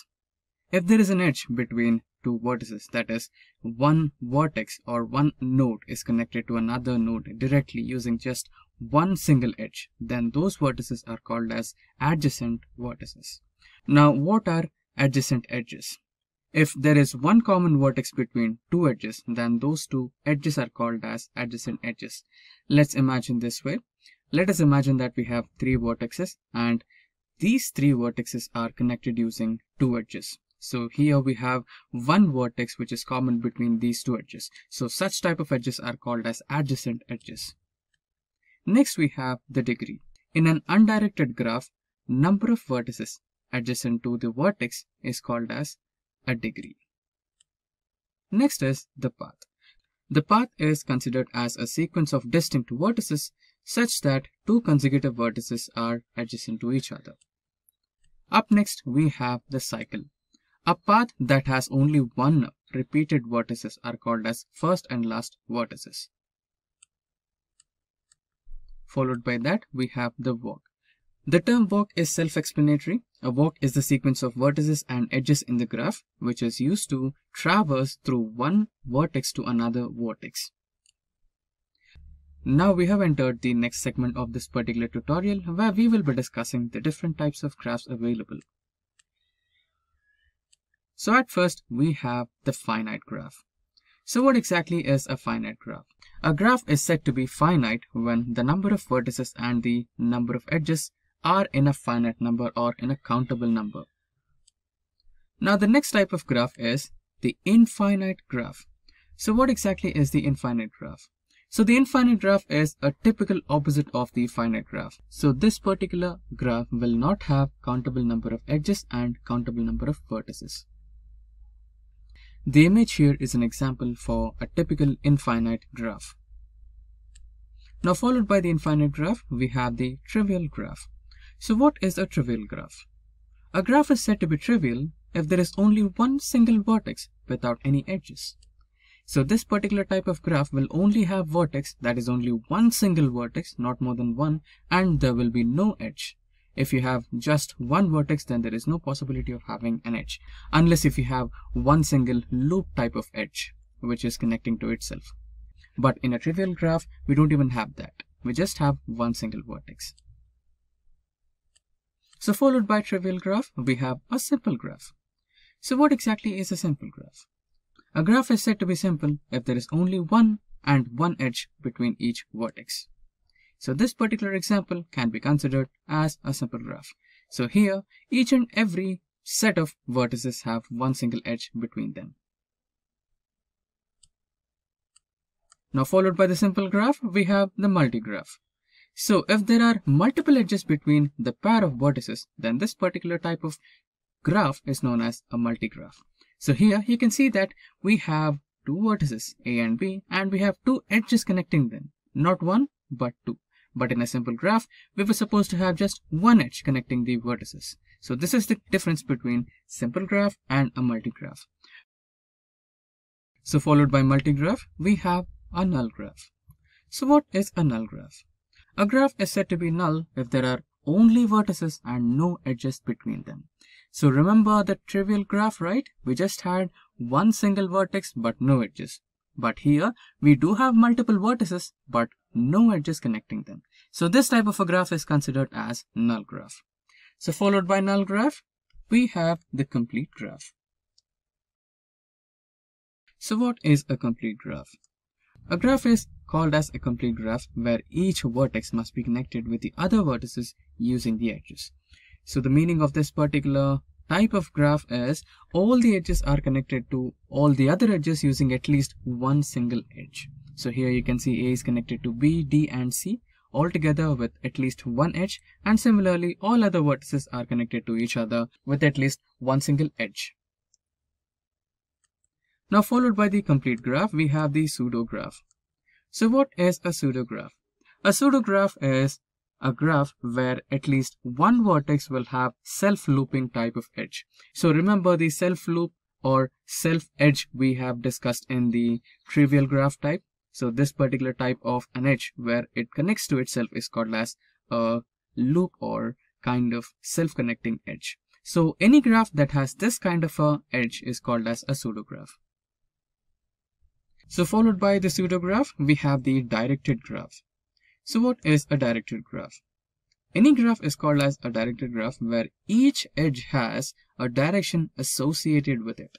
So far we have just discussed the edges which are connecting to one or the other vertex, but there was no direction. But here you can see that this particular edge has a direction, that is from B to A, not from A to B, it is from B to A. This type of edges which are directing the traversal of the graph are known as the directed graphs.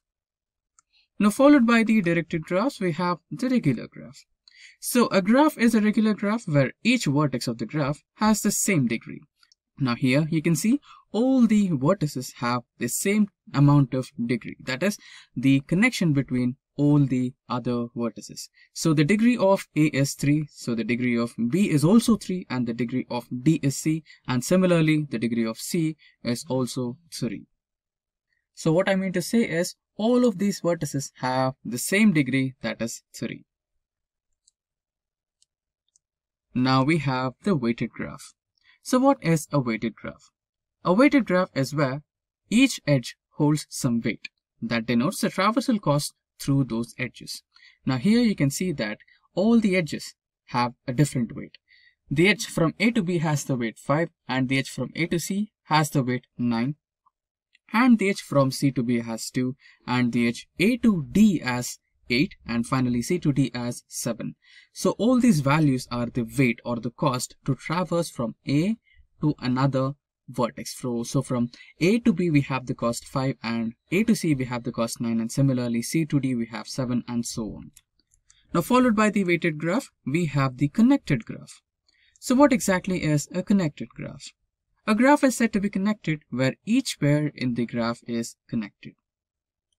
Followed by a connected graph, we have the disconnected graph. So it is a typical opposite of the connected graph. A graph is said to be disconnected where each pair in the graph is not connected to each other.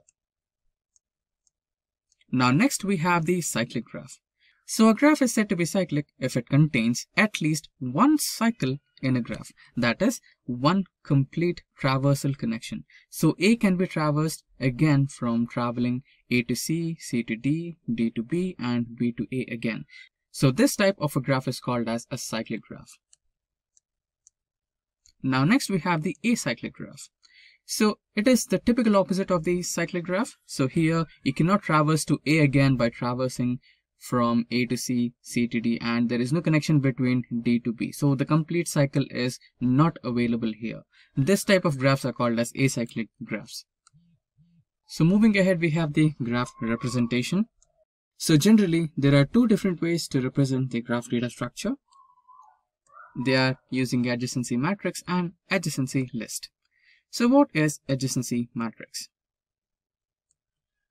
So adjacency matrix is a sequential representation.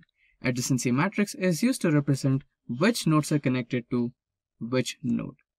If there is an edge between two vertices, then the value of the corresponding element of the graph is 1, otherwise 0.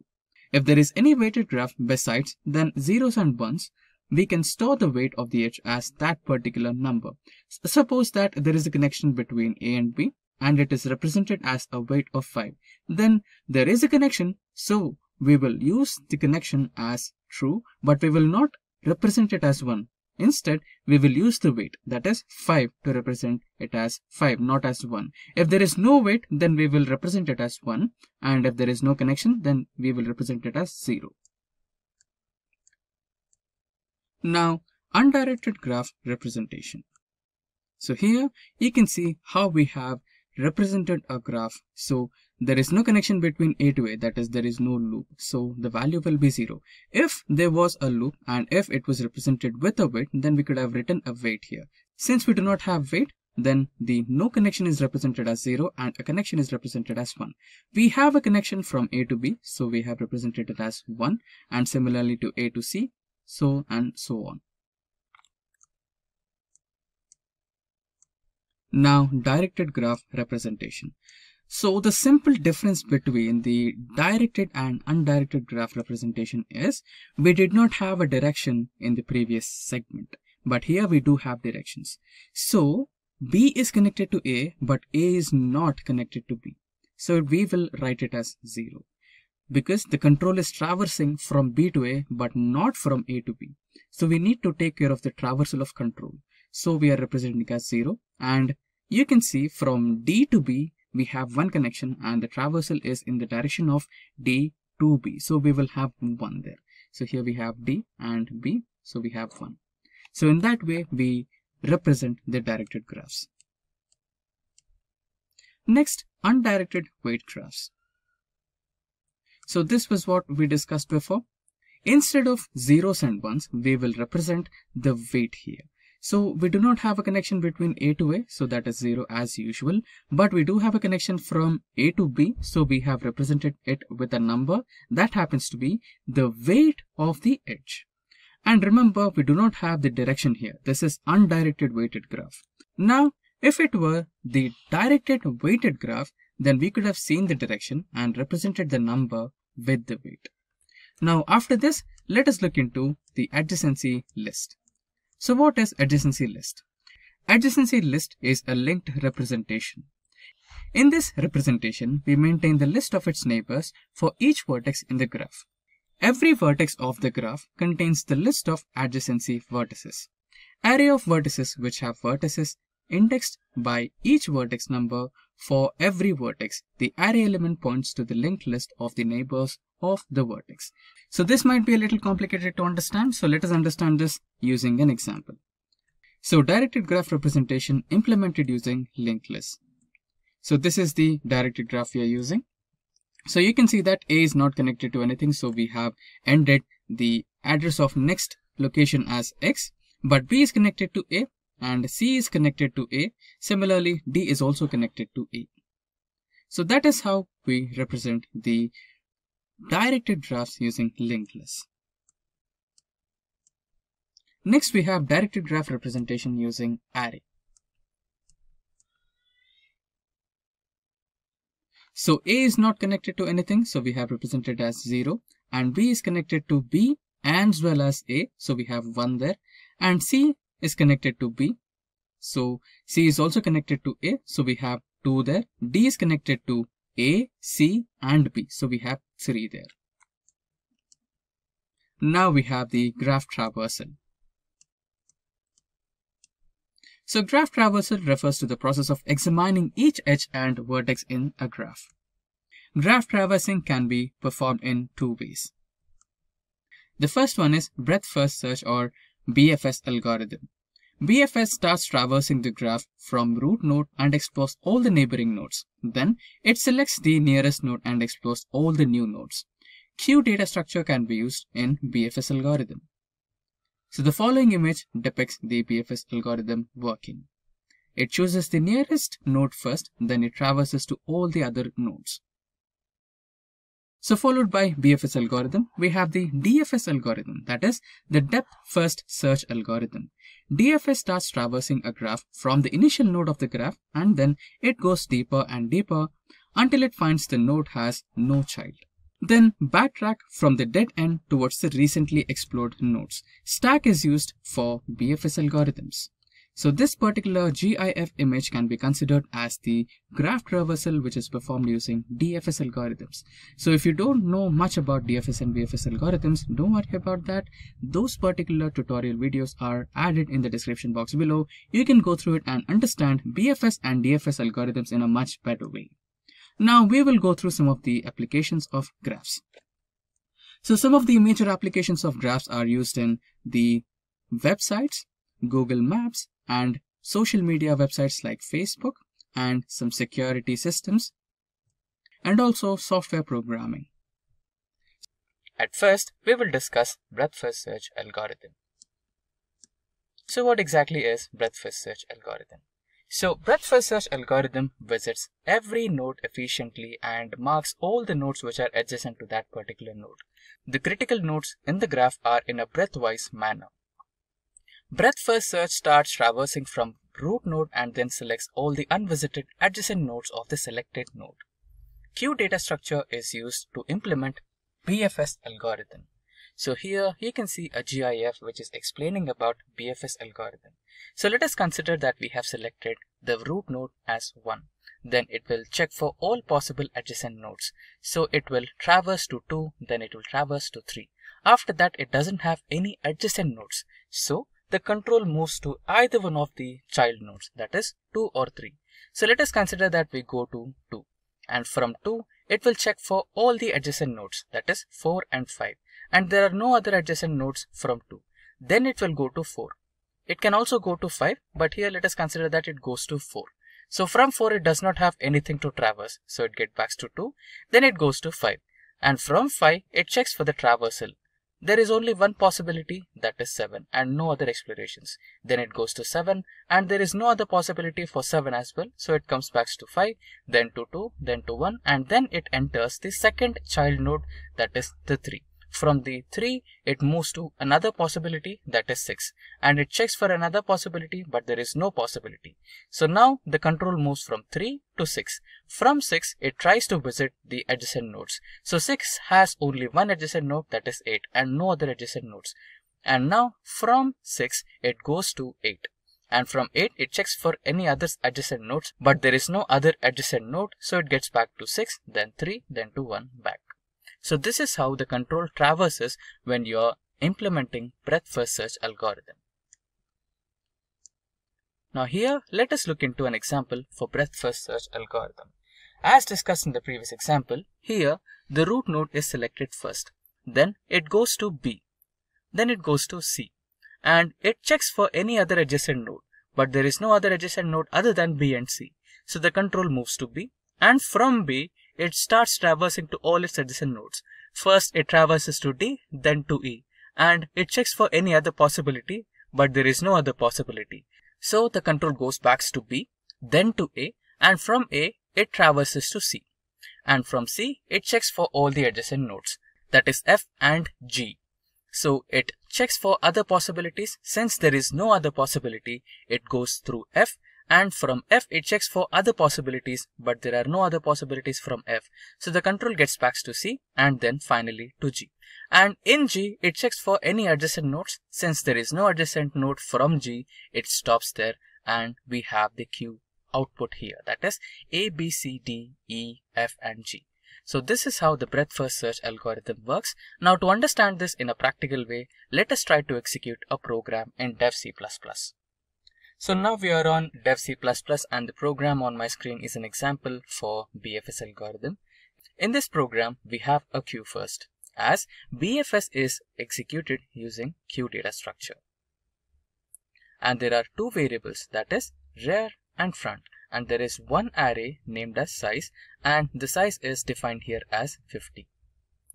Next, we created some functions. First, there is a queue function to create a queue. Then we have enqueue and dequeue to insert and delete the element from the queue.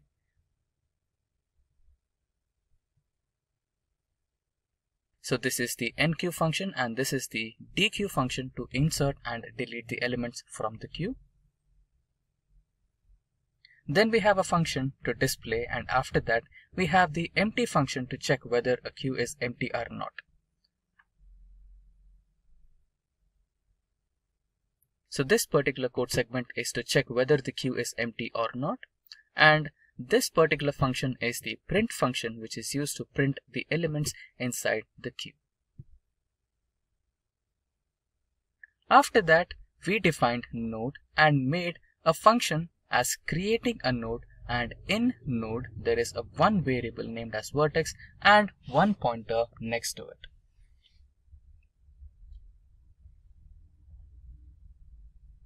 So this is the structure for creating the node. And followed by the node, we have created another structure called graph. And inside graph, we have the create graph function to create the graphs, and we have number of vertices, adjacent lists, and visited. And next we have the add edge, where we will add edges in between the vertices.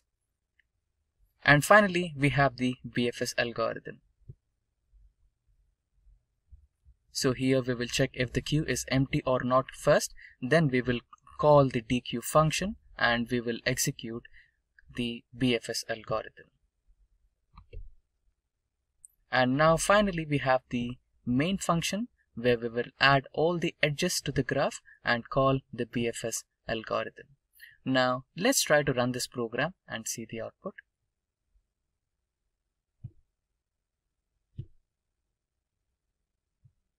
So there you go. The program got successfully executed and the output is displayed on the screen.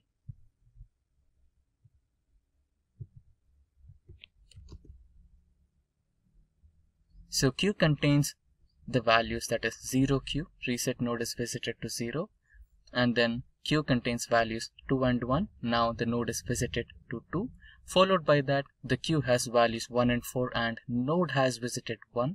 And then queue contains values 4 and 3 and node has visited the value or vertex 4. And finally queue contains value 3 and the queue is reset and the node is currently visited at node number 3. Now with that, let's move ahead into the next type of algorithm, that is the depth first search algorithm. So what is depth first search algorithm?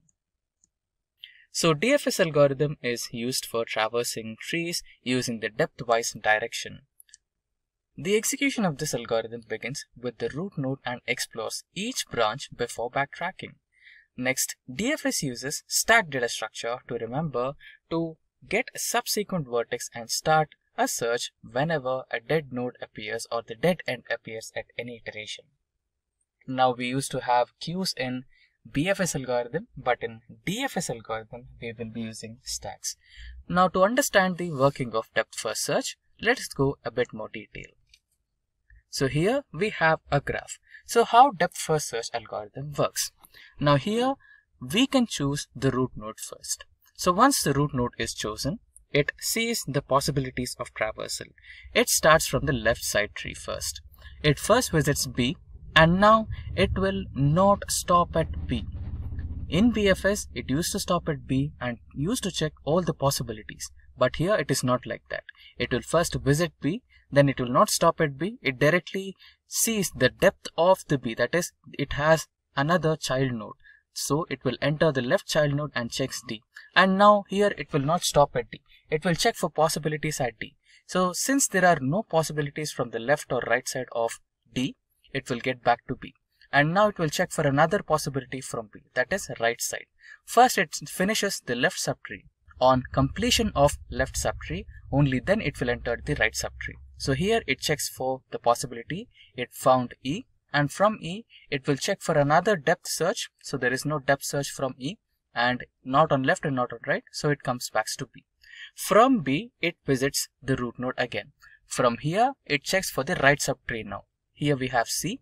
So it will not stop at C. It will go to the next subtree, that is F. And now it will not stop at F. It will search for other opportunities. Now since there is no other opportunity or other vertex from F, it gets back to C. And after that, it checks for next right subtree, that is G. So from G, it looks for another opportunity or vertex. Since there is no other vertex, it gets back to C, then to A. So to keep the traversal in order, it uses stack data structure. Now for a better understanding, let us go through a practical demo on Dev C++. And now we are on Dev C++, and this particular code is an example for DFS algorithm. In this particular code, we have defined the structure, that is node, and inside the node structure, we have this vertex and node reference, which points to the next node in the graph. Followed by that, we have the graph structure, and inside graph structure, we have the number of vertices and visited and reference to each node. Followed by that, we have the depth first search algorithm, and this particular code segment is the logic for depth first search algorithm. Then we have the structure of node reference, and followed by that, we have the structure of graph reference, that is the number of vertices visited and the adjacent vertex list, and then the reference if that particular node is visited or not. Now we are using dynamic memory allocation here, and followed by that, we have add edge function where we will add edges between the vertices, and followed by that, we have the print graph function. So here we will be printing the stack data structure which has the vertex after visiting all the vertices in the graph. And finally, we have our main function where we will assign the edges to the graph. Then we will call the depth first search algorithm. Now let's try to execute this code and see the output. There you go. You can see that the code got successfully executed, and we have our list here. That is, we have visited the vertex 2, 3, 1 and 0. Now followed by this, let us look into the differences between breadth first search and depth first search algorithms. So some of the fundamental differences are: breadth first search finds the shortest path to the destination, whereas depth first search goes to the bottom of the subtree and then backtracks. The next difference is BFS algorithm uses a queue to keep track of the following locations to visit, whereas DFS algorithm uses stack. Now we have gone through that in the examples for both DFS and BFS. Followed by that, the next difference is the BFS uses FIFO, that is first in first out order of implementation, because we are using queue data structure here.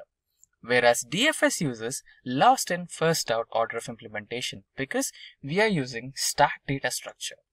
The next difference is BFS requires more memory as compared to DFS, and depth first search requires less memory compared to that of BFS. Followed by that, we have BFS algorithm which gives the shallowest path to the solution. Next, compared to BFS, DFS algorithm does not guarantee for shallowest path as the solution. The next difference is, in BFS algorithm, if you do not find any goal, then you may need to expand to the other nodes before the solution is found. Whereas in DFS, if you do not find any goals, then the backtracking will start from the leaf node. Now we will discuss some of the major applications of BFS algorithms.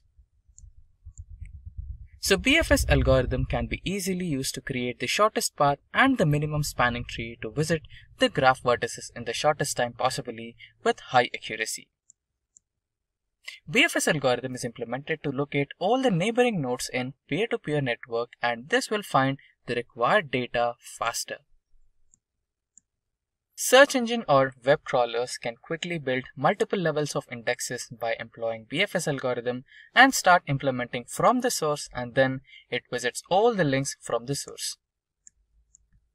The BFS algorithm guides the broadcast packet to find and reach all the node it has for the address. Now we will look into the applications of DFS. The next application of DFS is, it is primarily used for scheduling jobs for the given dependencies among the group of jobs. In computer science, it is used for instruction scheduling, data serialization, and compilation task ordering. Next, the DFS algorithm can be easily adapted to search all solutions to a maze, including nodes in an existing path in the visited set. We will have a look at an application of the spanning tree to understand it better.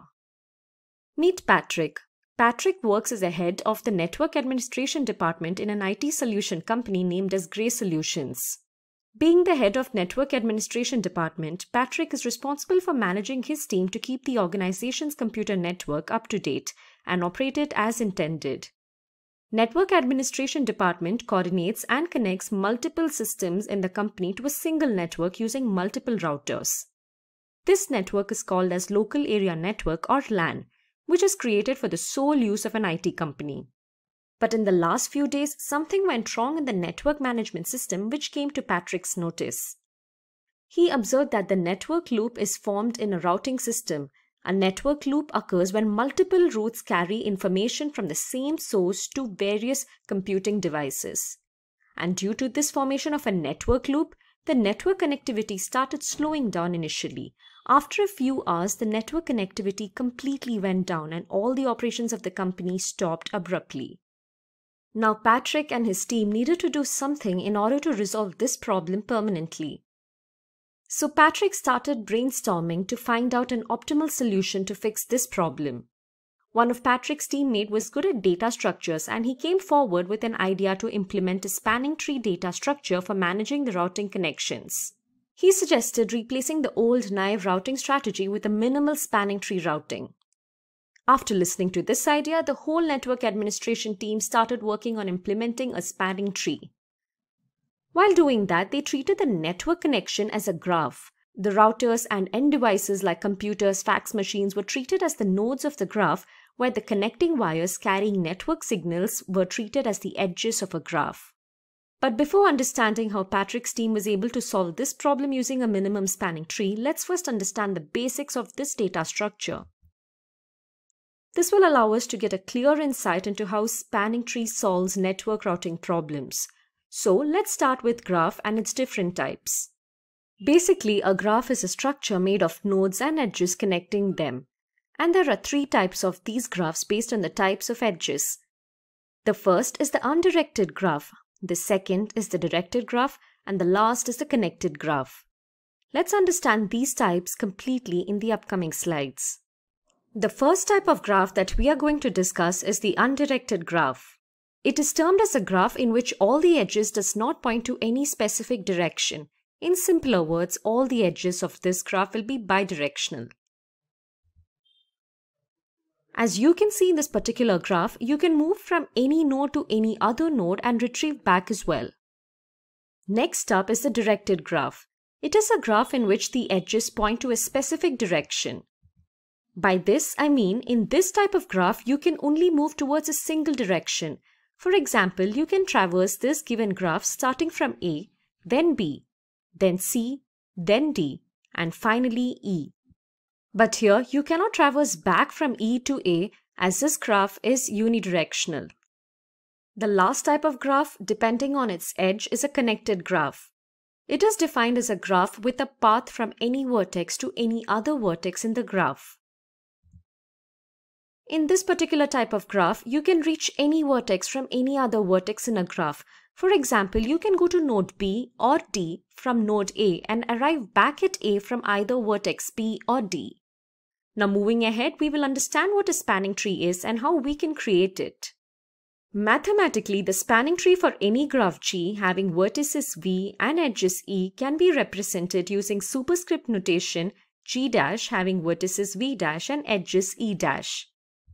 Suppose we intend to create a spanning tree for graph G, then our spanning tree G' must follow few constraints. The first constraint suggests that the number of vertices for created spanning tree must be equal to the number of vertices of a given graph G. Further, the edges of G' should also be similar to the number of vertices in graph G minus 1. To understand this mathematical formulation clearly, let's have a look at an example. Now, for this given graph G, we have to formulate all possible spanning trees. Remember, a single connected graph can have multiple spanning trees until we fulfill the constraints mentioned earlier. So, for this particular graph G, we have 5 vertices and 5 edges. Additionally, each edge has been assigned with some cost or weight. Let's say this weight represents the distance between the connected two nodes. To create the spanning tree G', we need to ensure that G' contains 5 vertices and 5 minus 1, that is 4 edges. Hence, for this graph, we can create a spanning tree like this. You can observe that we have eliminated one node in the spanning tree to remove the loop or cycle in our graph. For this spanning tree 1, we have a cost or value equal to 10. And this cost is nothing but the summation of all edge weights. Now that we have created the first spanning tree for our graph G, I would like to ask all of you to give this a try. For that, I am going to provide you with a short moment to generate all possible spanning trees for the structure that we are discussing right now. You can also pause this video if you need more time in order to do that. So now let's have a look at all possible spanning trees at a glance. We have seen that the value for the first spanning tree was 10. And for this new spanning tree 2, it is 13. In this spanning tree, the edge between vertices B and C is removed. The next spanning tree looks something like this with cost 14. Further, we have spanning tree number 4 with a value 12. And finally, we have the last possible spanning tree 5 with a value 11. Out of all these spanning trees, the value or cost for spanning tree number 1 is the least, which is 10. Thus, this spanning tree will be called as minimum spanning tree. I hope you're clear with the creation of spanning trees, but how can we judge the number of all the possible spanning trees? Well, for that you need to check the structure of your graph. If the graph you have been given with is cyclic, then the number of possible spanning trees will be equal to the number of vertices. The cyclic graph is a graph in which you will have the same number of vertices and edges with a cyclic structure. If the given graph is a complete graph, then the number of possible spanning trees will be equal to v raised to v minus 2, where v is the number of vertices in a given graph. You can say that the given graph is a complete graph if each pair of vertices is connected by the unique edge. For this particular graph, the number of possible spanning trees will be equal to the number of vertices, that is 4 to the power of 4 minus 2, which is further equivalent to the square of 4. Hence, the number of possible spanning trees for this structure will be 16. Moving forward, let's understand some important properties of spanning tree. We have already gone through some crucial properties while creating spanning trees in the previous section. So primarily, we will list all of them here. The first property of a spanning tree conveys that a connected graph can have more than one spanning tree. The next property states that the number of vertices in spanning trees must be equal to the number of vertices in the given graph, whereas the number of edges is equivalent to the mod of v minus 1. The third property of a spanning tree says that the spanning tree must not contain any cycle. If the structure that you have created as a spanning tree includes a loop or a cycle, then it's clear that you have made a mistake because no tree can contain a cycle. And finally, the fourth property is all about Cayley's formula. If the given graph is a complete graph, then you can calculate the number of possible spanning trees using the formula v raised to v minus 2. The next property of a spanning tree conveys that a spanning tree can never be disconnected. For example, if you create a spanning tree for this given graph which is accurate and you erase one edge, when you do that, the structure will no longer be a spanning tree. It can only be referred to as a disconnected graph. The next property states that if the graph contains more than one similar weight, there is a possibility of having more than one minimum spanning tree. For example, in this particular graph, there are more than one edge having the same weights. Thus, there will be two possible minimum spanning trees with the same cost, that is 7. This is all about the properties of spanning trees. Now that you understood what spanning tree is, you would have also understood how it proves is an effective solution, and that is exactly how Patrick from our story solved his network issue. In a few days, Patrick and his team changed the naive routing into the minimum spanning tree routing. Now, the routing paths are managed by a minimum spanning tree to maintain cost effectiveness and to avoid any looping activity. As we have already understood, MST removes all the loops from a given graph. And we also know that the whole network becomes the graph for which MST will maintain a minimal routing path. Hence, the network system will never experience a network loop again. Due to this amazing initiative, Patrick and his team were appreciated by the whole organization. This example clearly illustrates the importance of a spanning tree and why it is one of the most important algorithms in data structures. Now, we will look into the different applications of spanning trees. The first application that we are going to talk about is telecommunication network building. If we want to build a telecommunication network for the whole city and we are putting different connection lines for each customer, then we will have to deal with a huge cost. This naive, ordinary approach is not the best solution to build a connection line. But no worries, this problem can be resolved using the minimum spanning tree data structure. In this case, each customer will be treated as a vertex, whereas the connection line will be treated as an edge. The minimum spanning tree will give us the possible output for generating the telecommunication network. No matter what type of algorithm you are building using machine learning techniques, somewhere down the line you will be using clustering techniques quite liberally. Clustering and data preparation go hand in hand, as many times you will be working at least initially with data sets that are largely unstructured and unclassified. Those data sets cannot be classified using single neuron or classification methods. So you use a clustering algorithm which utilizes a minimum spanning tree to create clusters or groups by mapping distances between data points. The next application of a minimum spanning tree is image segmentation. You must have observed that your face gets detected with a square shape while clicking images in selfie mode.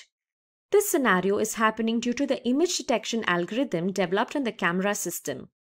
At the back end, the picture gets fragmented into tiles of similar pixels with the help of a minimum spanning tree. The last application of the spanning tree is its use in calculating the finance factors. A correlation matrix can be created by calculating a coefficient of correlation between any two stocks. This matrix can be represented topologically as a complex network, and a minimum spanning tree can be constructed to visualize the relationships. The Prim's algorithm is used to find minimum spanning tree for a given graph. But what exactly is a minimum spanning tree or MST? Well, a minimum spanning tree is a subset of graph G having the same number of vertices as of graph G and edges equivalent to a number of vertices minus 1. Along with these properties, it also has a minimum cost for summation of all edge weights included in a spanning tree.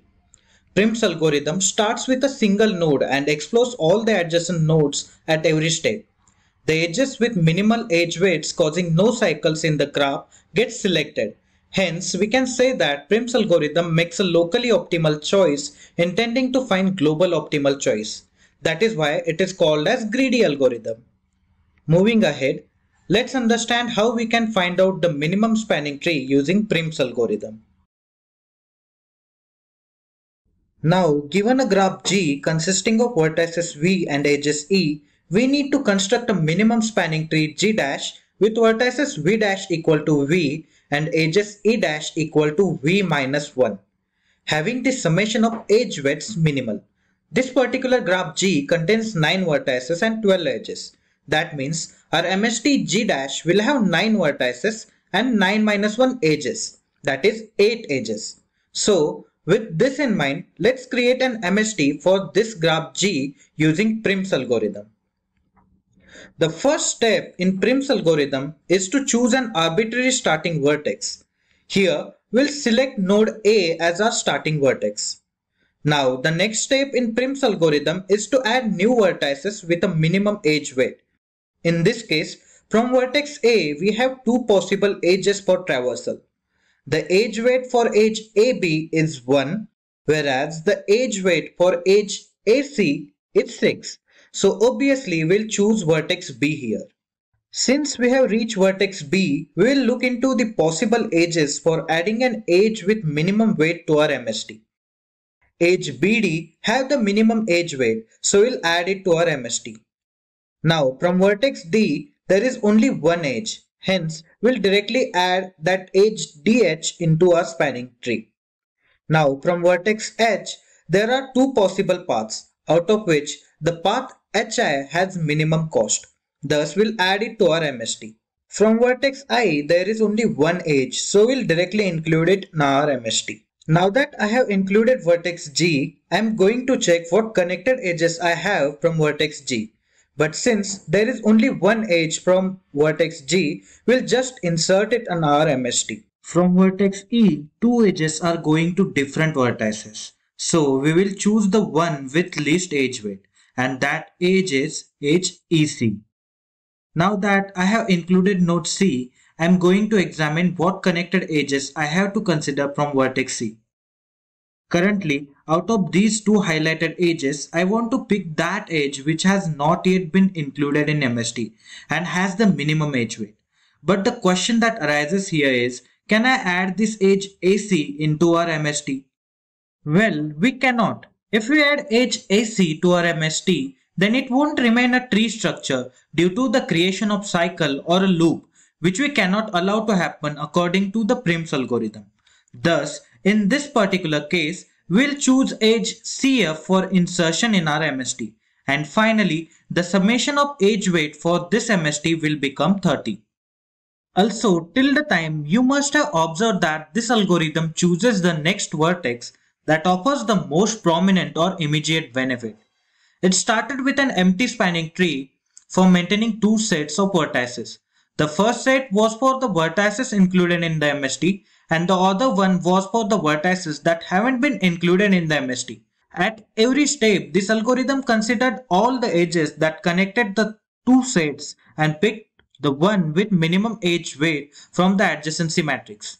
A group of edges that connects two sets of vertices in a graph is called cut-in graph theory. So at every step of Prim's algorithm, we find a cut of two sets. One contains the vertices already included in MST and the other containing the rest of vertices. After that, we pick the minimum edge weight from the cut and include that vertex to our MST set. That is why this algorithm is called as greedy algorithm.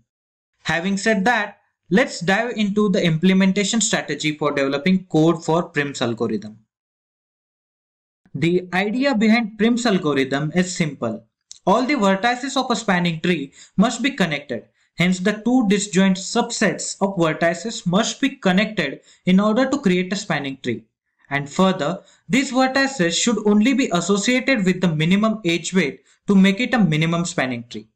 In order to store these vertices and edges, we'll create an adjacency matrix using 2D array in C programming language. Well, the indexes of this 2D matrix will be the vertices, where the values other than 0 will be the edge weights. For indexes 0, 1 and 2, you can clearly see that the adjacency matrix is having value 0. That means there is no recurring connection or loop for these vertices. So primarily, let's add them to our graph structure. For edge 1 to 2, we have the weight value 2. So we will add edge between vertex 0 and 1. After that, we have edge between 2 and 1. The value for this edge weight is 3. So we'll add edge between 1 and 2 and assign 3 as its edge weight. Finally, the edge weight for connecting 0 to 2 is 4. So we'll insert it in our graph as well. In the next slide, we'll discuss the strategy for implementation of a Prim's algorithm. From this example, I hope you are clear with how we are going to maintain a structure of a graph using 2D matrix. In the next slide, we'll discuss the strategy for the implementation of Prim's algorithm. The first step of this algorithm is to maintain a set for keeping track of vertices included in an MST. Once we create the set, we'll assign a key value to all vertices in the input graph. Initially, we are going to set all key values as infinite, and at the runtime, we'll assign weight 0 to the first vertex. By doing that, we choose it as an arbitrary starting vertex. Once done with that, we'll start adding vertices to our minimum spanning tree. For that, we'll pick up a vertex U with minimum weight to insert it into our set. After that, we'll also update the key values for all adjacent vertices of U.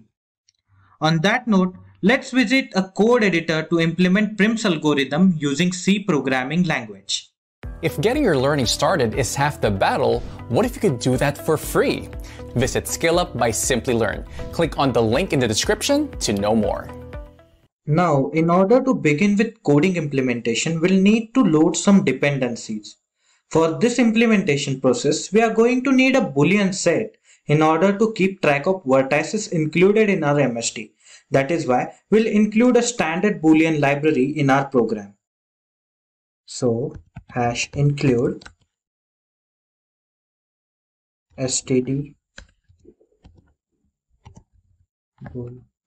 bool.h.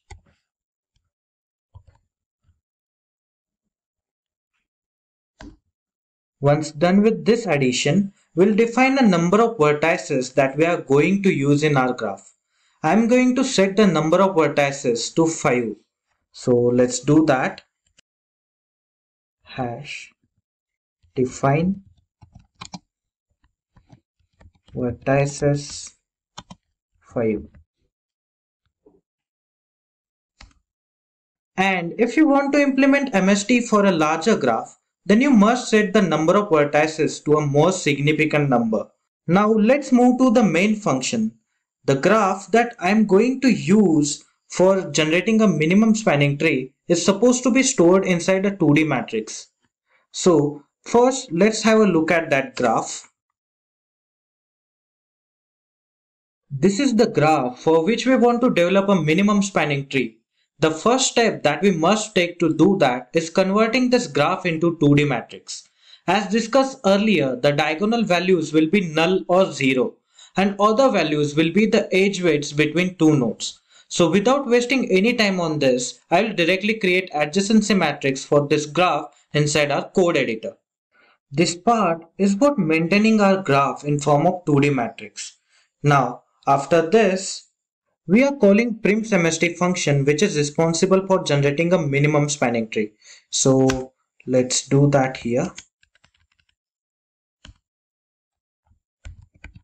prims_MST and we'll pass this graph to this function. But we haven't developed any code for this primsMST function, but we'll do that now. So let's create primsMST function void prims_MST and we'll pass graph as an argument.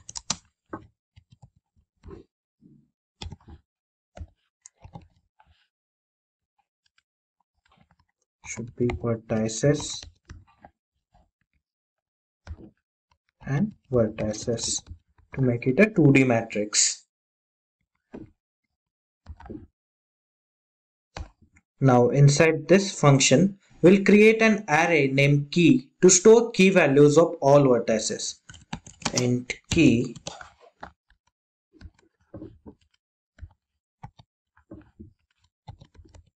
vertices.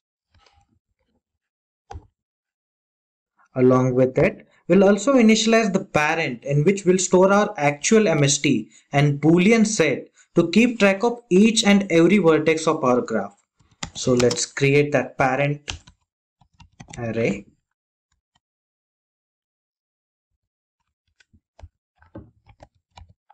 Vertices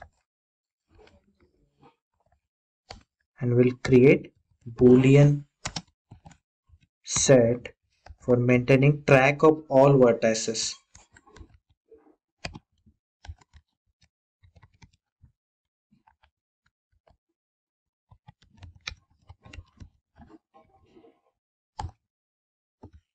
Now after this, what we'll do is we'll set the key values of all vertices to infinity, and we'll also make sure that these vertices are not part of our minimum spanning tree set. So for that, we'll create a for loop, and inside this for loop we'll use iterator element I, and we'll initialize this element to 0 till vertices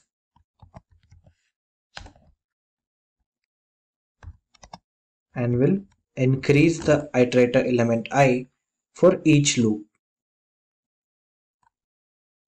Inside this loop,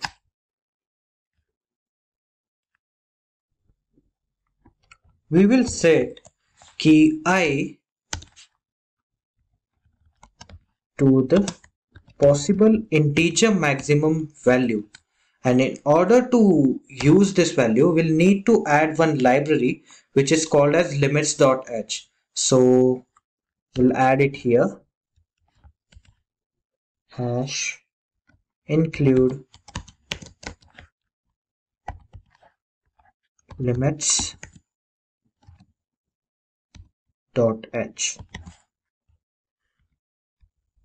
Okay. After this, we will also make sure that these vertices are not part of our minimum spanning tree set or boolean set.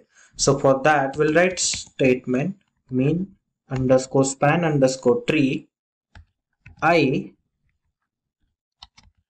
should be false, that means empty,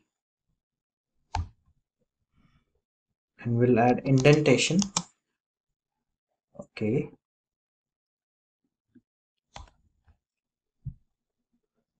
Now in order to choose the arbitrary index, we'll set the key value of our first vertex to 0 so that it will be chosen first in our minimum spanning tree.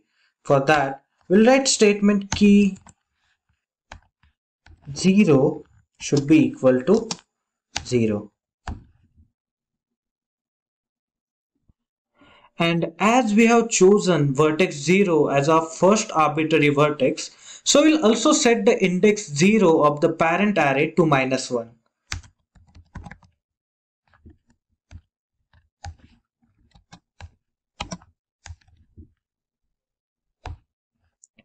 By doing this, we are ensuring that the index 0 is the root node of our minimum spanning tree.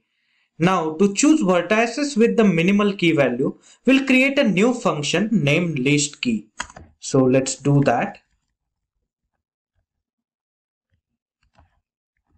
Int least underscore key, and inside it we'll pass arguments int key,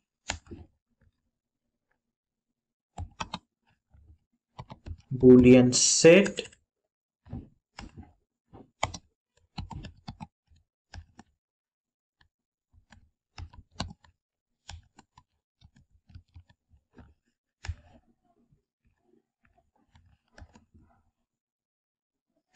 and inside this function body we are going to set all key values to infinity. So let's do that. Int list will be equal to int underscore max, and we'll also initialize minimum underscore index as new variable. Now using a for loop, we'll traverse through all vertices. If the given vertex is not present inside the minimum spanning tree set and the key value is also smaller than the least value, then we'll set the least variable to the key value and minimum index to that particular index v. So let's create that for loop, and inside it int v as iterator element, and we'll initialize it to value 0. And the maximum limit for this v will be vertices, and we'll increase the value of this small v variable ++. Now if the chosen vertex is not present inside minimum spanning tree set,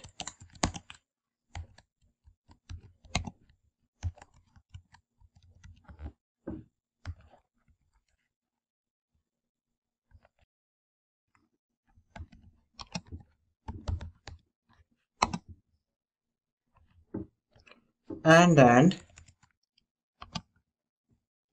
the key value for that vertex is also smaller than list, then we will set least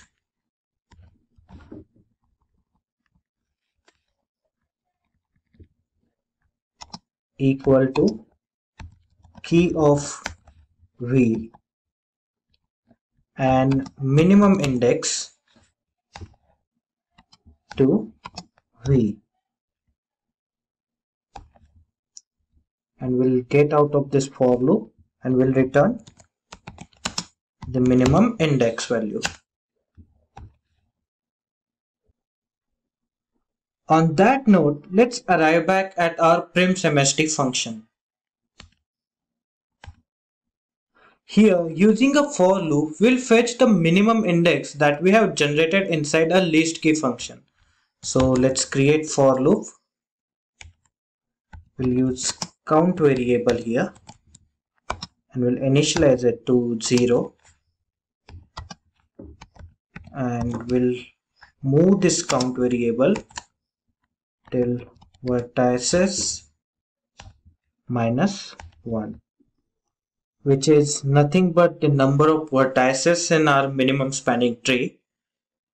Next, we'll increase this count variable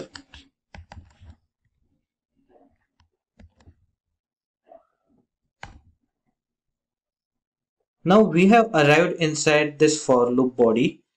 Now we'll store that fetch minimum index value in variable u. So int u will be equal to least underscore key, and we'll pass key and boolean set, that is min underscore span underscore tree, and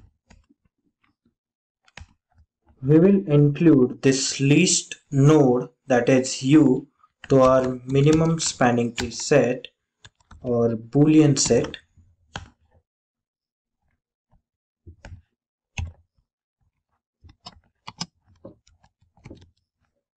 equal to true.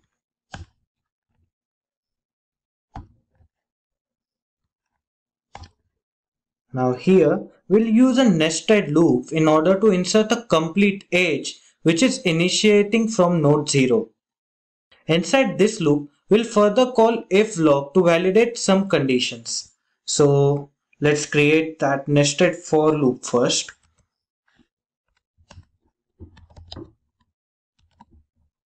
Int v is equal to 0 to v till vertices v plus plus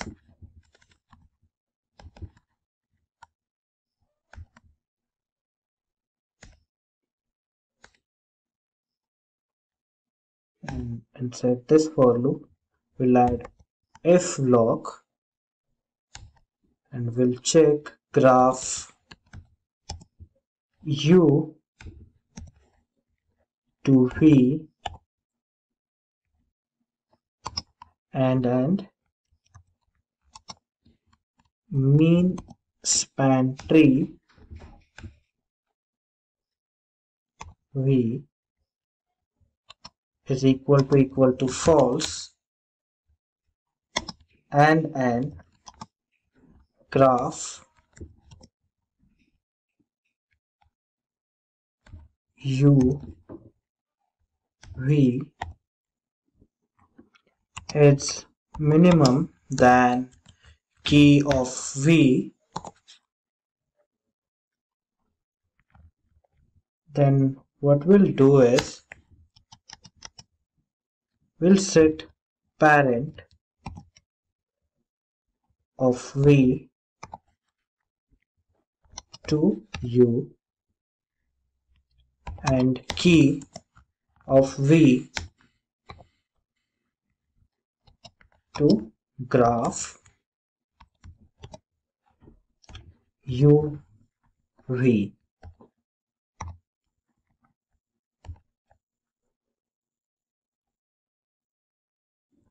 So now you must be thinking about what exactly is this code is doing. So actually what we are doing is we are inserting node u into our minimum spanning tree. And once we include node u into our minimum spanning tree, then we check if there is any edge between u and v. V is nothing but all the vertices inside the graph.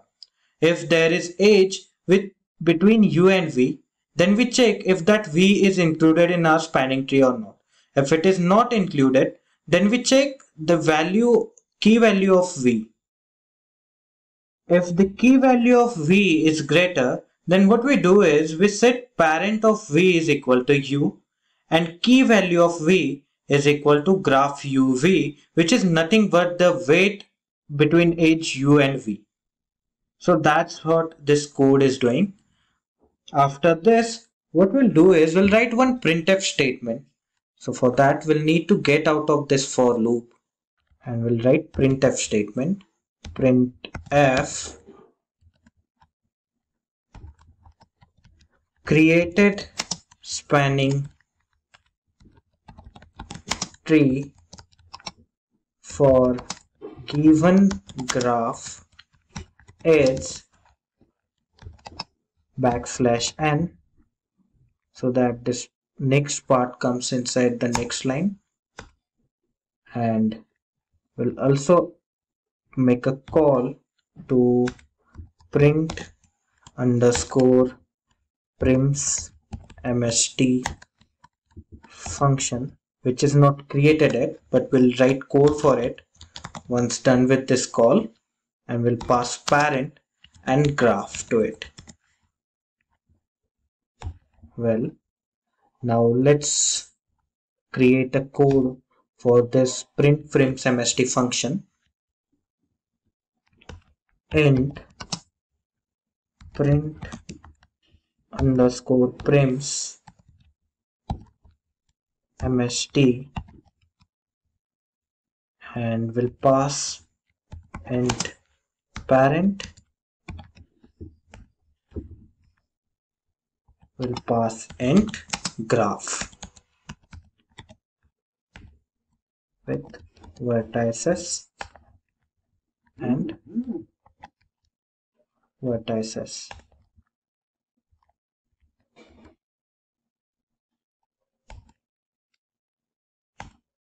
Now inside this function, what we'll do is we'll write one printf statement to show the pattern of printing edge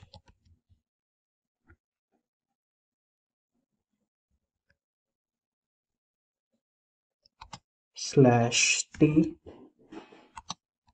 weight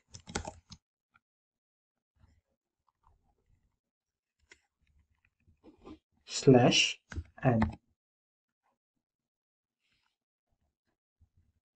semicolon, and in next slide we'll create iterator element and we'll initialize it to 1, and we'll extend this till vertices and I++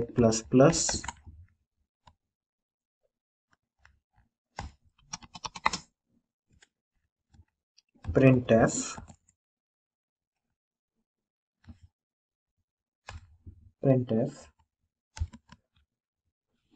modulus d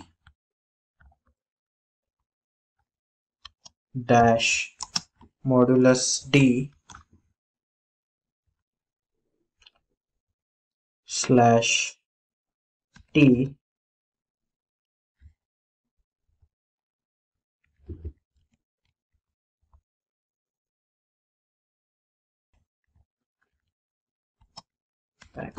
\t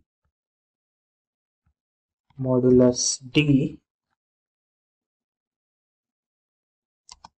and \n, and we'll pass parent I,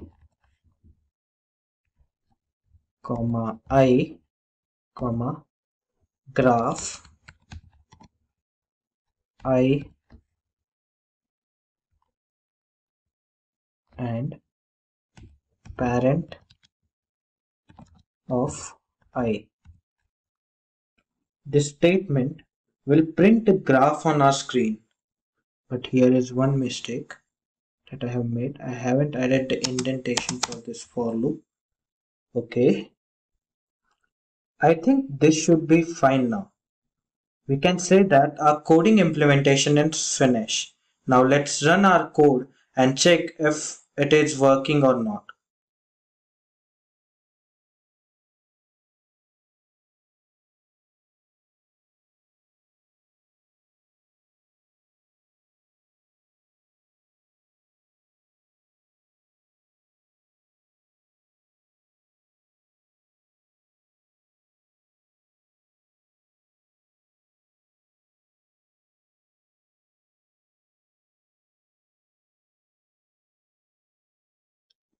Well, we have received output on our console here. That means our code is bug free and it works fine.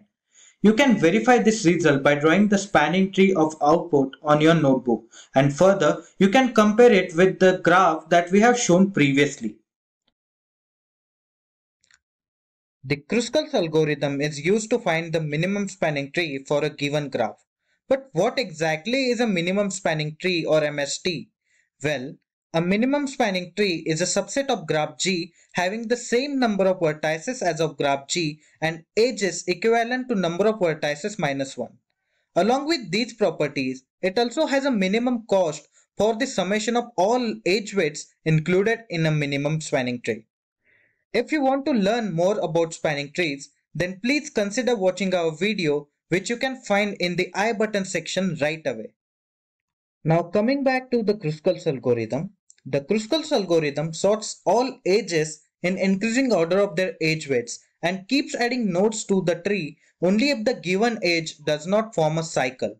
Also, it picks the edge with minimum cost at first and the edge with maximum cost at last. Hence, we can say that the Kruskal's algorithm makes a locally optimal choice intending to find global optimal solution. That is why it is also considered as greedy algorithm. The data structure that we are going to use for implementing this Kruskal's algorithm is union find. But now you must be thinking, what exactly is this union find data structure and how it works? Well, union find is a data structure that keeps tracks of elements that are split into one or more than one disjoint sets, where a disjoint set is collection of two distinct groups or clusters that do not have single common element. The union find features two important operations named as find and union. The operation find returns the set or group to which provided element belongs. Basically, it constructs a bijection between the object provided and its set, whereas the union function joins two distinct disjoint sets to create a single subset. Let's understand how this data structure works with the help of real-life example. Let's say we have some singing magnets placed on table with a higher magnetic affinity towards each other. All these singing magnets present on the table are color coded with sky blue color. Now, due to the high magnetic attraction, the magnets A to E will form a strong magnetic field which will cause the bonding or connection of all these magnets. As a result, all these magnets will be grouped together. We will now color code this set with red color. Along with that, we'll also call this set as red. After that, the magnet F to I are also closer to each other. Thus, they will also form a connection. We'll call this set as green. Finally, this last set of magnets will also formulate a connection with each element inside a group. We will call this group as set purple. All these distinct magnets got distributed into three different disjoint sets. But as the magnetic attraction between these groups increases significantly, hence all these clusters of magnets will end up connecting with each other. This scenario can be related to the union function. Union function merges different sets into a single subset where the find operation helps in extracting the group of element to which the particular element belongs. Similarly, in this scenario, a particular magnet can be traced back to its group with the help of color code that we have maintained alongside the magnets. The use of union find in Kruskal's algorithm can be related to this example. While implementing Kruskal's algorithm, we are going to maintain three distinct disjoint sets. The first set will store edge weight values for all edges in a graph, whereas the second set will store tree hierarchy for a different nodes. The last set will store the ranks for all nodes included in an MST. By using the union find structure and its operation, we can justify the entry of each edge into the spanning tree, which we will explain in the implementation of this algorithm. But let's understand the functioning of this algorithm primarily.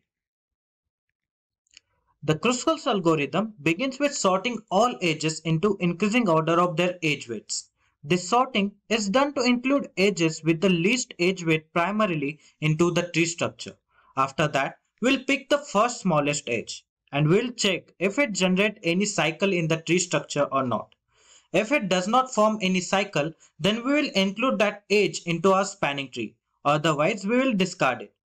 We will keep repeating this process until mod of v-1 edges are included into our MST, where v is number of vertices. Now moving ahead, let's discuss how we can create a minimum spanning tree using Kruskal's algorithm.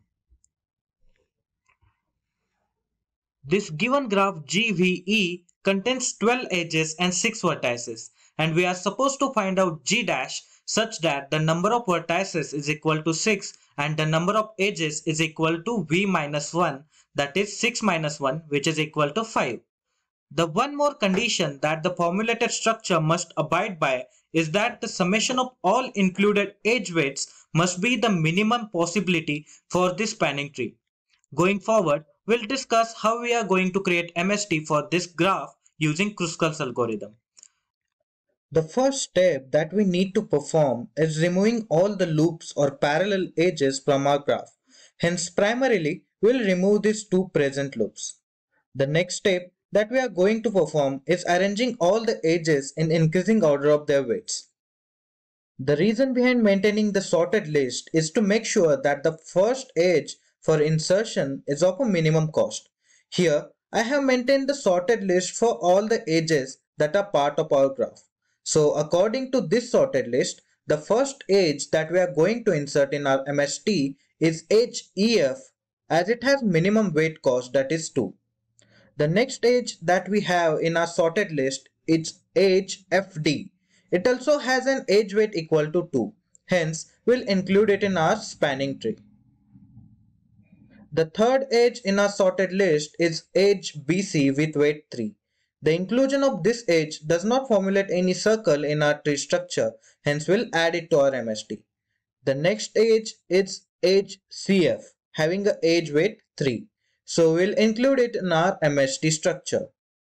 The fifth edge that we are going to pick is edge CD, having weight 4.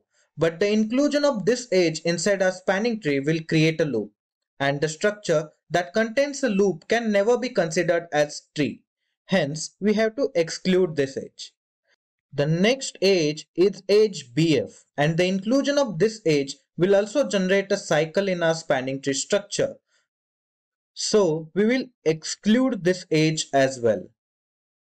The next edge is edge BD. This edge has weight value 6. The inclusion of this edge can also create a loop in our structure. So, we'll have to discard this edge as well. The next up is edge AB with a weight value 7. Even though this edge has higher weight value than previous edges, but it does not formulate any cycle in our MST. So, we'll include it in our tree structure. By doing that, we have generated v-1 edges for our spanning tree. Thus, we won't iterate further in our sorted list. This generated MST has minimum possible cost for our graph GVE, which is 17. I hope that you guys have understood the MST implementation process using Kruskal's algorithm. Cause in the next slide, I have a problem for all of you guys to assess your understanding of Kruskal's algorithm. The graph shown on your screen contains 10 vertices and 18 edges.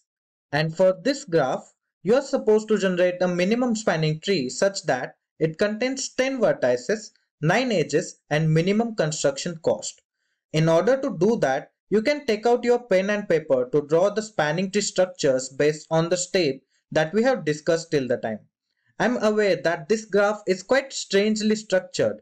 However, if you can solve this problem, you will undoubtedly be able to solve other difficult problems out there. And of course, if you are confused about any step, then you can reiterate through the session. But here I am going to give you guys a little moment to figure out your answers.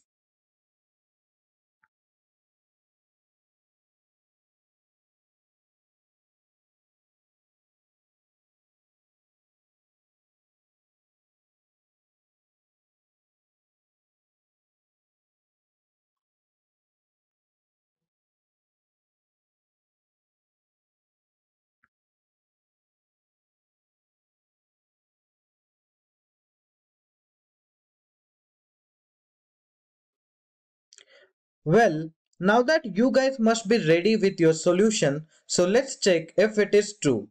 The highlighted part of this graph is possible structure for a spanning tree with minimal cost. By removing other edges, the MST will look something like this. I hope you guys have got the right answer. On that note, let's dive further and discuss the implementation strategy for Kruskal's algorithm. While implementing the Kruskal's algorithm, primarily we'll generate a C structure for keeping track of the source and destination node along with its weight. After that, we'll sort all that edges of a graph in increasing order of their edge weights. Moving ahead, we'll create three distinct sets to maintain nodes of a graph, their hierarchy in tree and corresponding ranks for every node. For each insertion of an edge in MST, we'll update the rank and parent of each node. If the two nodes have the same parent node, then we will not insert the edge joining them, as it will generate the cycle in tree structure. Let's understand all these steps with the help of an example. This is the graph structure for which we'll try to generate a minimum spanning tree using C programming language. As discussed earlier, primarily we'll create a sorted list of all edges in increasing order of their edge weights. The list will contain the source node, destination node and corresponding edge weight for that particular edge. Along with that, we are going to maintain disjoint sets to carry out union operation. Those disjoint sets are parent and rank, and they will include rank value and parent value for every node in our graph. Initially, all the nodes are in their own different sets. Hence, we'll set their parent values to -1. Also, the ranks for these nodes will be initialized to 0 at the beginning because we haven't included them in our minimum spanning tree. Having said that, let's include the nodes of our graph in our MST. In upcoming slides, we'll traverse through our list of edges to include them in our minimum spanning tree. Now, the first edge that we are going to check is edge DC, which have minimum edge cost, that is 1. In order to insert this edge in our MST, we'll need to find the absolute parent of node D and C as well. So let's check out the parent set to determine the absolute parent value of node D and C. The parent value of node D is -1 and parent value of node C is also -1. Both of them are having same ranks, which means either we can make node D point to C or node C point to D. Here, I'll assume that node D points to node C. So, if node D is pointing to node C, then the parent of node D will become node C. And as C becomes the parent of node D, the rank of node C will change. Remember, whenever two disjoint tree structures are joined together, then the rank of one being pointed to will increase by 1. Hence, the rank of node C will become 1 now. Once the disjoint sets are updated, the union operation will generate the link between node D and C. Now, we'll process the second edge in our list, that is edge CB having weight 2. Primarily, we'll check the parent values of both these nodes. Node B and node C have parent values -1 and -1, which indicates that these nodes are absolute parent of their own sets. Since they have different absolute parents, we can join both of them. However, the rank of node C is higher than node B, thus the connection should point from node B to node C. As node B is pointing towards node C, thus node C will become the parent of node B as well. Hence, we'll update the corresponding absolute parent values for them. Next up is edge BA with the weight value 2. Now the parent value for node A is -1 and the parent value for node B is C. So both of them have distinct parent value, which implies that we can establish a connection between them. For that purpose, we'll have to update the rank field. And as the parent of node B is node C, the rank of C will definitely increase by 1. Once the fields are updated, the edge will get included in our MST. On that note, we have generated our minimum spanning tree, but you must be thinking about how our algorithm will discard the other edges. So to understand that, we'll traverse further in our list of edges. The next edge is edge AC and the parent of node A is node C itself. Hence, we'll discard this node as well. Now the final edge in our list is edge AD, and again both these nodes have the same parent node. Thus, we'll discard this node as well. Now, you must be thinking about how we can limit iteration of the whole list if we formulate MST using the few topmost edges only. Well, the answer to that is pretty straightforward. We can avoid the complete traversal of the list by using looping condition from E is equal to 0 to E is equal to mod of V minus 1. When we use this condition, the looping will stop when V minus edges get included in our MST. Now the next up is the time complexity analysis of Kruskal's algorithm. The time complexity of Kruskal's algorithm will be big O of E log E plus E log V. The E log E for sorting all edges and E log V for finding the edge from maintained 3 sets. The average time complexity graph for this implementation will be something like this. It will be of parabolic nature. I hope that you all have understood the strategy for implementing Kruskal's algorithm. So, without wasting any time further, let's visit the code editor to develop a program in C programming language for Kruskal's algorithm. If getting your learning started is half the battle, what if you could do that for free? Visit SkillUp by Simplilearn. Click on the link in the description to know more. Now, to begin with coding implementation, the first thing that we'll do is we'll create a storing system to represent a weighted edge. For that purpose, we'll use structure in the C programming language. So let's get started with that. Struct edge, and inside this structure we'll create int source, destination, and weight.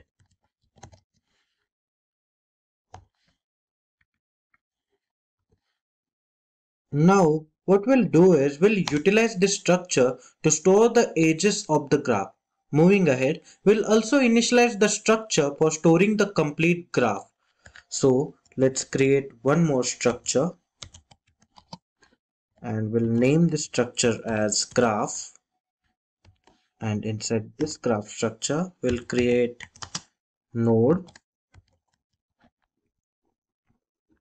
We'll also create variable e to represent number of edges in our graph. We'll also call the reference of structure edge to this graph.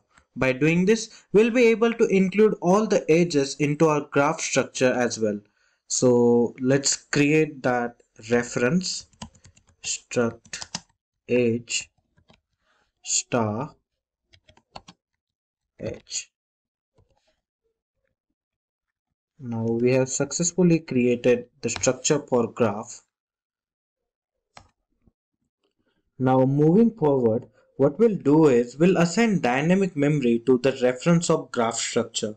For that, what we'll do is we'll write code struct graph star generate graph, and inside this function we'll pass int node and the number of edges, that is e variable. Now we'll write body for this function, and inside body, first thing what we'll do is we'll create the space, that is dynamic memory space, for this graph structure.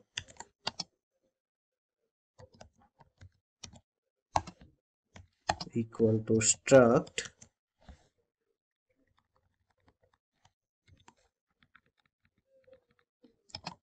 graph star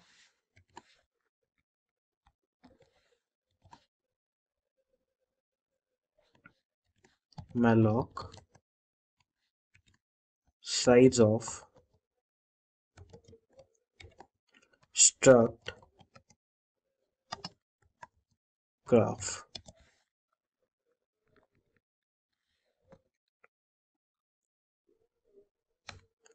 Next, graph dot node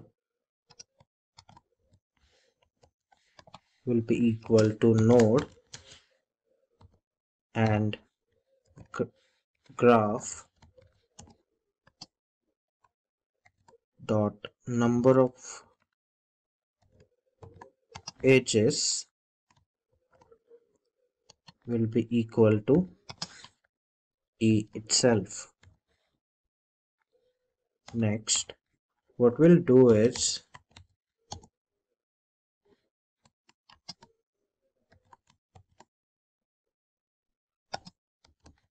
we'll allocate a memory to each edge.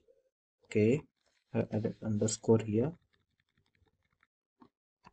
For that, what we'll do is we'll use struct edge star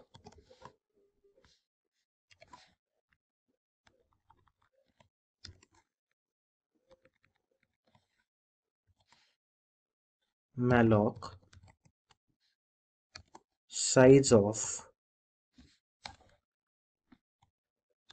struct edge,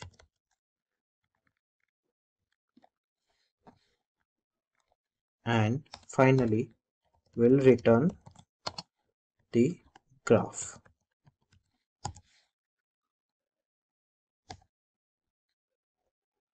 Now we have successfully allocated memory space to our graph and individual edges as well.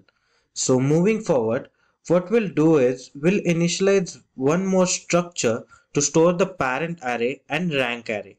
Basically, these are the disjoint sets whose usage will allow us to generate a spanning tree using union find algorithm. So let's get started with that. We'll create another structure and we'll name this structure as tree underscore maintenance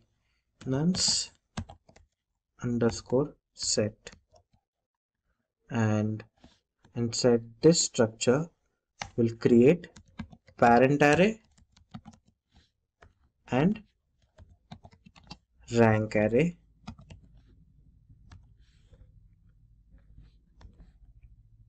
Now we have created the tree maintenance set structure, so let's generate an union find algorithm for maintaining MST structure. In order to do that, let's create a function named find disjoint set first.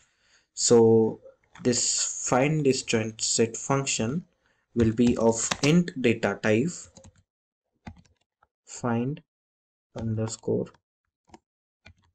disjoint set, and inside this we'll pass struct tree underscore maintenance underscore set,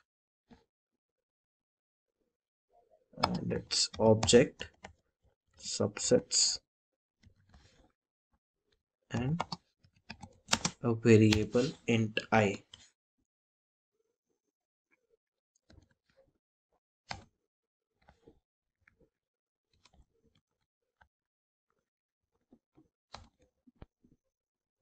Inside this function We'll use if case to find root and make it as a parent of argument I. Also, if it is -1, then we'll need to update it. For that, we'll keep recurring through this if block by calling the function find disjoint set inside if block. So let's do that. If subsets I dot parent is not equal to I, then what we'll do is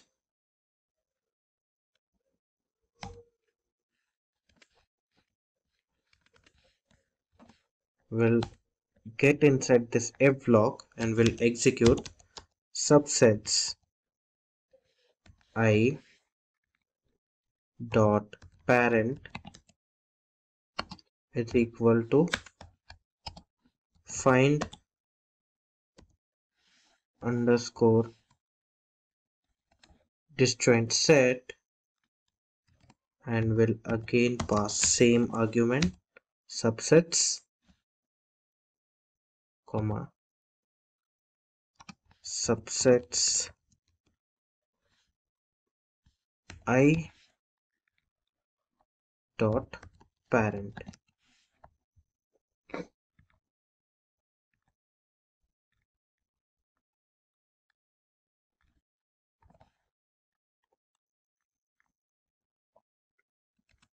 And finally, we'll get out of this if block and we'll return subsets I dot parent.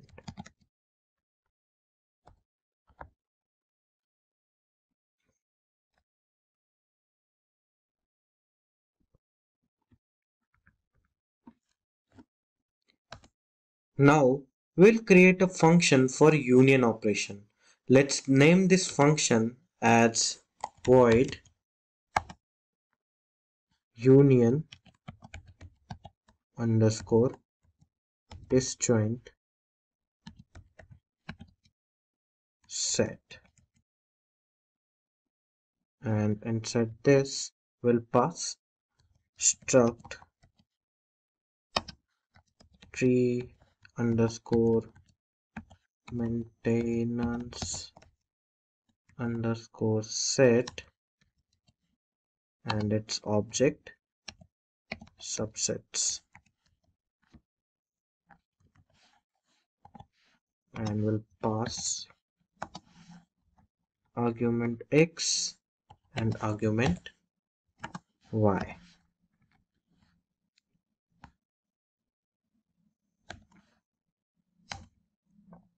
Now inside this function we'll create two variables named xroot and yroot, and the xroot variable will store the return data from find disjoint set when the x has been passed to the function, and similarly the yroot will store the return value for find disjoint set given y as an argument. So let's write command for that. Int xroot will be equal to find disjoint set and objects will be subsets comma x. Similarly, int yroot will be equal to find disjoint set and object subsets and variable y.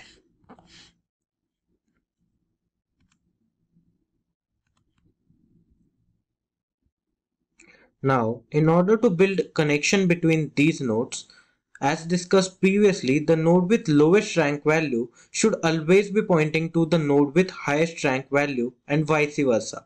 So we'll have to use this if block in order to put this condition in the connection building block of our program. So we'll write condition for that here now. If subsets xroot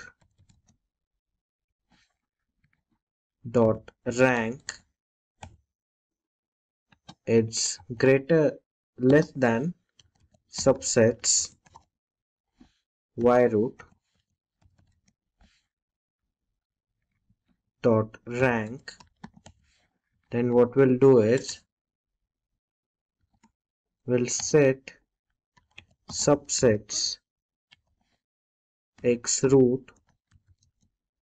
dot parent to yroot. That means, oh, okay.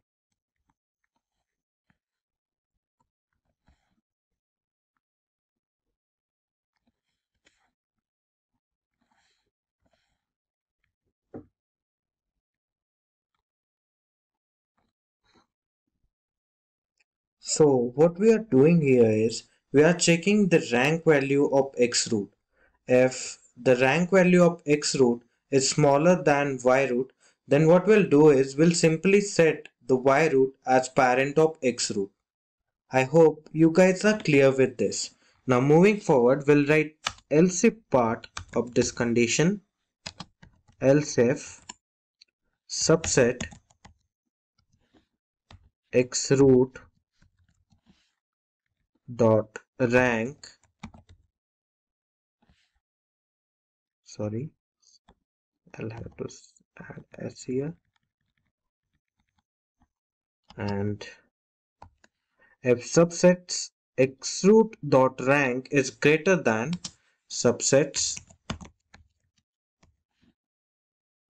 yroot dot rank, then what we'll do is we will set subsets yroot dot parent is equal to xroot. Otherwise, if both above mentioned condition fail, then what we'll do is we'll add one more condition. We'll set subset yroot dot parent to xroot,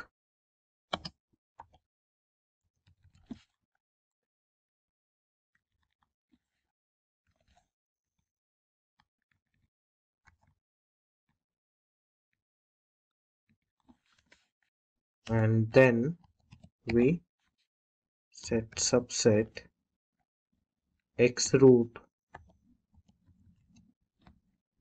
dot rank to incrementation.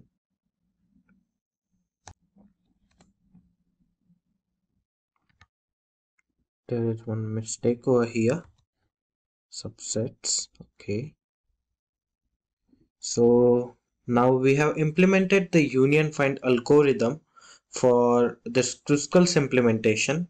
Next, we'll create a function to sort the list of edges in our graph according to increasing order of their edge weights. So let's create new function for that. We'll name this function as int my comparator, and inside it we'll pass const void star a and const void star b, and we'll create function body. But before we get started with coding implementation of this myComparator function, I want to talk about arguments of this function. So basically a and b are constant quantifiers. The significance of this quantifier is to tell the user that you cannot modify this pointer and the location it is pointing to throughout the program. So let's get started with the coding part of this myComparator function. What we'll do is will create struct age star A1 is equal to struct age star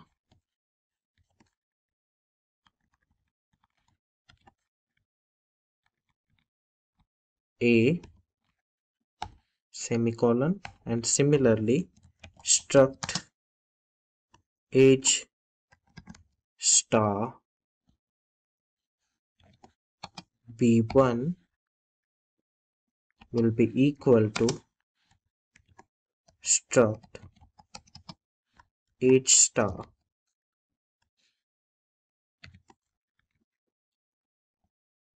B.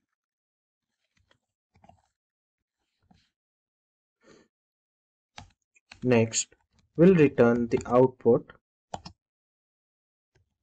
A1 dot weight is greater than B1 dot weight. So basically what this statement will do is, if the weight value of A1 is greater than B1, then it will return A1 as output, and if the weight value of B1 is greater than A1, then it will return B1. I hope you guys are clear with this myComparator function. So moving forward, we'll finally create a Kruskal MST function. The return type of this function will be void, and we'll name this as Kruskal MST, and inside it we'll pass argument struct graph star graph,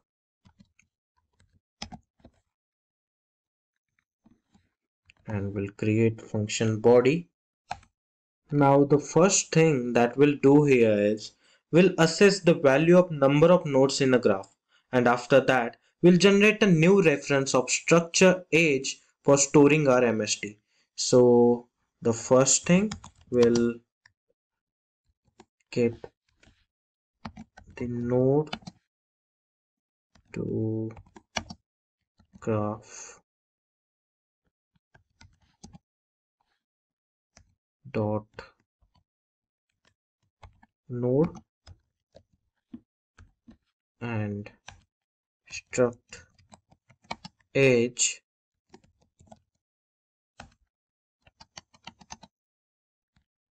result node.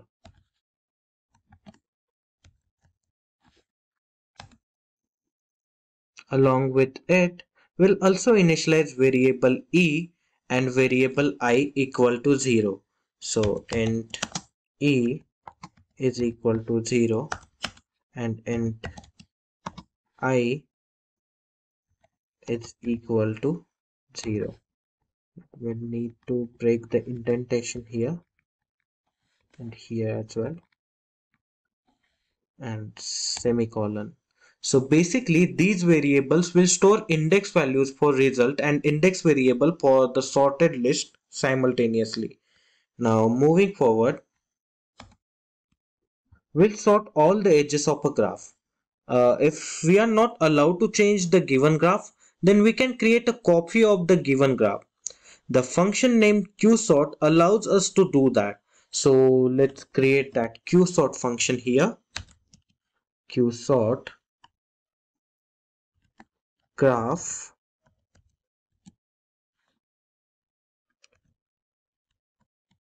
edge comma graph e comma size of graph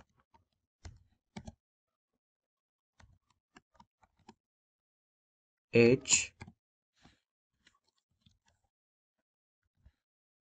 0.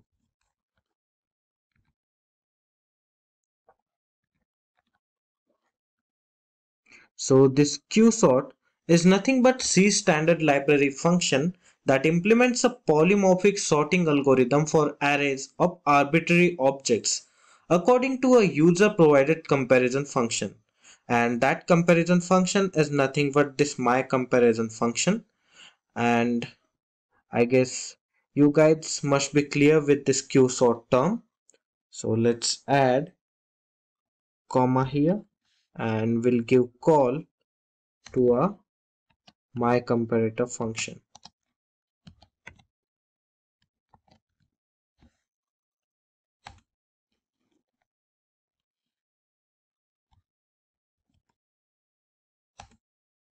Now moving forward, we'll break the indentation and we'll call the object of tree maintenance set underscore maintenance set star subsets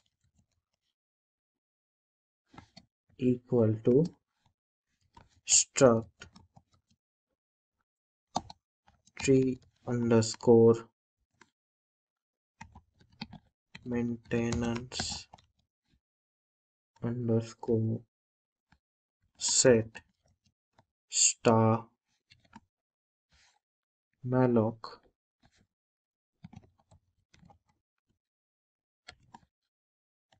node star size of struct tree underscore maintenance underscore set and we'll add semicolon here.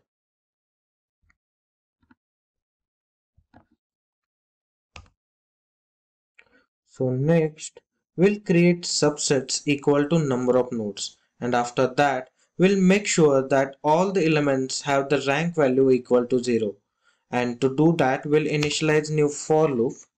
So let's create for loop here. We'll begin it from v is equal to 0 to v is less than node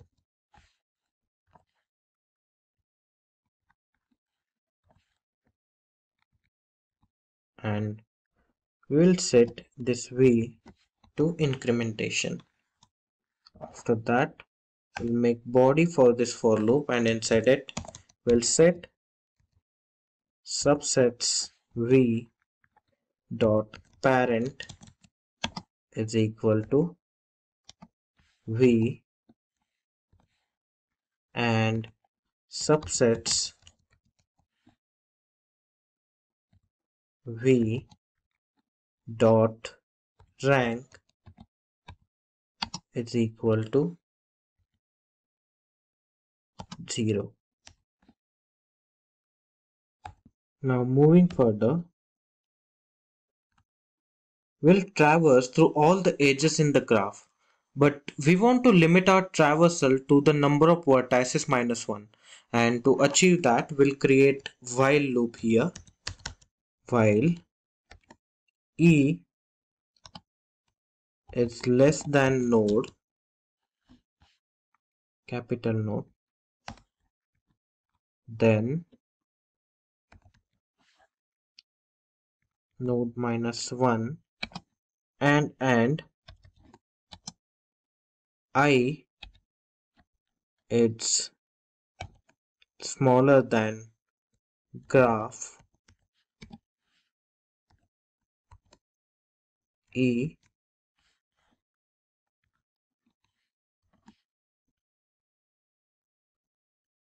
then create struct age next underscore age equal to graph dot edge I plus plus, and here we'll create x and y nodes. So let's do that. Int x will be equal to find underscore disjoint set, and we'll pass subsets, comma, next edge dot source, and for y we'll pass find underscore disjoint sets subsets, comma, next underscore edge dot destination.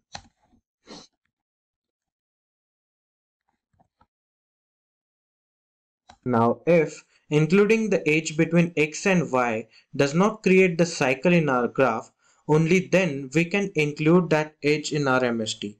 For that, what we can do is we'll set if x is not equal to y, then we'll set result e plus plus equal to next underscore edge, and we'll find union disjoint set for subset, and we'll pass x and y as well.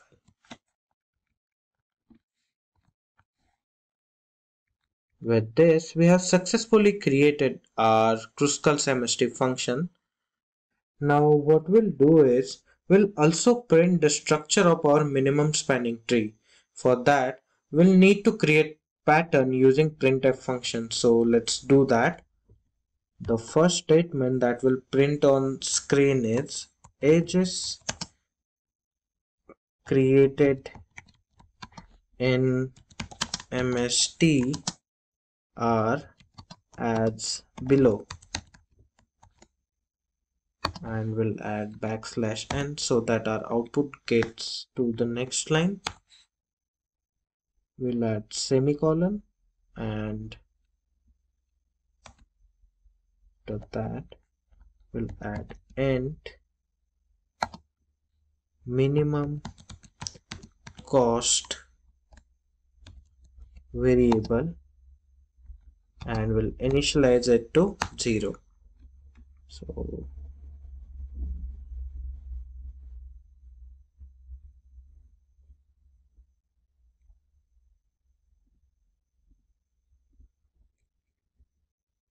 okay, so what we'll do is we'll create for loop here, and we'll initialize it with iterator element beginning from 0 till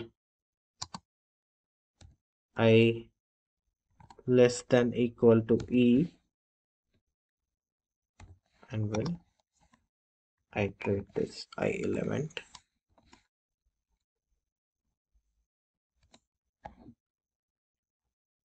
And what we'll do is we'll create pattern for printing the edges. The pattern will go like modulus d dash dash modulus d equal to modulus d slash n, and the parameters that will get printed will be result I dot source, comma, result I dot destination and result I dot weight.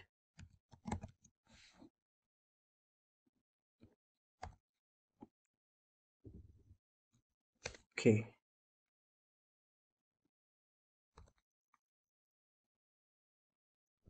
So we haven't added comma here. Now this error will get resolved. Now after this, what we'll do is we'll increment this minimum cost variable by adding the values of edges to it. So we'll take this minimum cost variable and we'll add result I dot weight to it. Now we'll get outside this for loop and we'll printf one more statement. The cost for creating MST is modulus D and we'll print minimum cost. Okay, we have now successfully implemented Driscoll's algorithm function and we have created code for printing it on console as well. So now moving forward, we'll work on our driver method, and for that let's get into its function body. Here first we'll define the number of nodes that we are going to use for our graph. Those number of nodes are 4. The graph structure that we are going to pass to this Driscoll's algorithm program is the same that we have discussed implementation strategy for. It had 4 edges and it also had 6 edges as well. So we'll add 6 edges here. Now what we'll do is we'll set struct graph star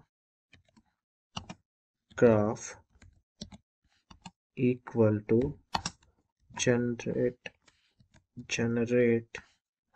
graph and we'll pass node comma e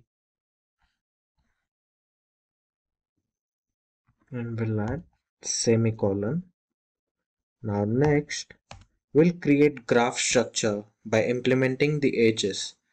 So the for first edge we'll call graph dot edge 0 dot source will be equal to 0. That means the first edge will begin from 0 and it will end at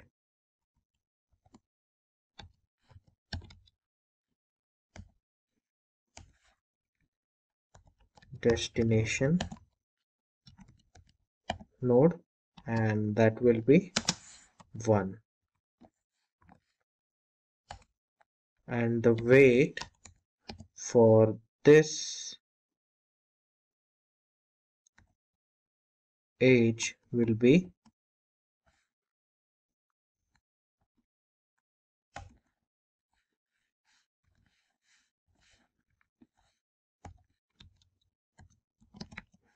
equal to 2.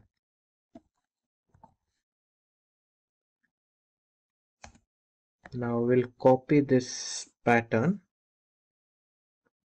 and we'll paste it below. Okay, and now the age will be 1, and for this age 1 the source will be 0 and destination will be 2 and the weight value will be 4. Now let's copy this again. We'll paste it and we'll set age number to 2. We'll change source and destination now. Source will remain same and destination will be changed. We'll make it 3 and the weight value will also remain the same. That means age between 0 to 2 and age between 0 to 3 have same age weight. Now for next, Control V,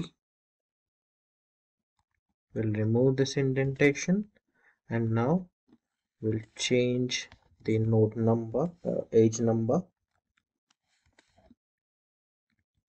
Here the source will be 1 and destination will be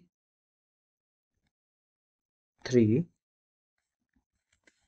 and the age weight value will be 3. After this we'll add new age. The age number will be 4 now.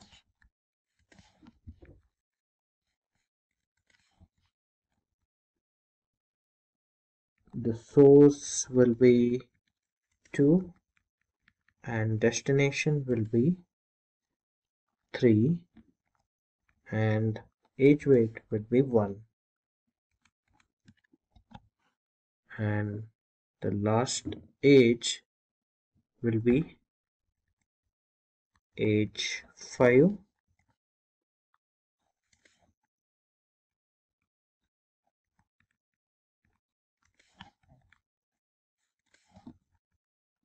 and the source will be 1 here and destination will be 2. The age weight will be 2. Now after this what we'll do is we'll give call to our Kruskal MST function in order to generate minimum spanning tree and we'll pass this graph structure to it and we'll add return 0 statement. With this, we have successfully completed our programming implementation for Kruskal's algorithm. So let's run it and check if our code is working fine or not. Okay, so we are getting 3 problems here. The first one is expected token. Oh, so int node will be equal to graph.node. And this node should also be capital here. Okay, so what next error is there? Yeah, so now our code is bug free. Oh, but some exception is happening here. We'll jump this exception. We'll try to jump it. Okay, but we are not having any errors into our system, so I think that's the compatibility issue with our VS Code. So let's copy this code and paste it into the virtual coding environment and we'll check it if this code is working fine or not.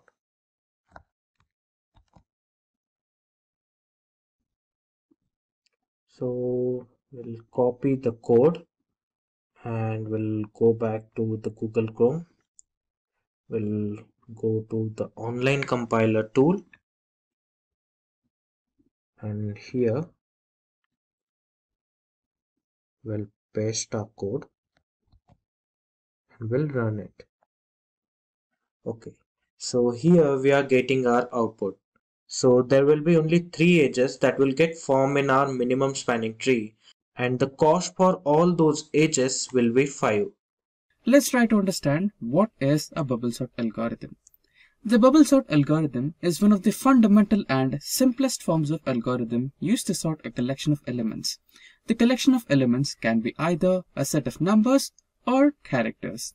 The control iterates through a sequence of numeric or character type elements in the bubble sort algorithm and rearranges them into ascending or descending order. The bubble sort algorithm rearranges one element at a time. The bubble sort algorithm is also known as the sinking algorithm. Here we have some random distributed elements which are 30, 10, 20, 50 and 40. And after performing the bubble sort algorithm, all the elements are sorted as 10, 20, 40 and 50. So how is it done? We will see in the next segment where we will understand the working terminologies of bubble sort algorithm. The bubble sort algorithm will not get implemented on the entire array in one go. Instead, it compares two adjacent pairs of elements in an array.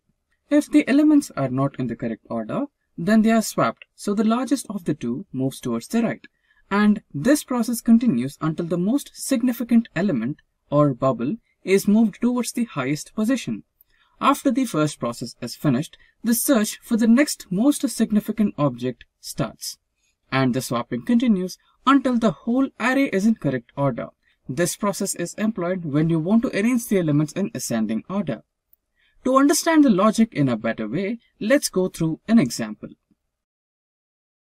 The example on my screen consists of 5 elements. According to the bubble sort algorithm logic, we need 4 iterations to sort all the elements in the ascending order or in descending order.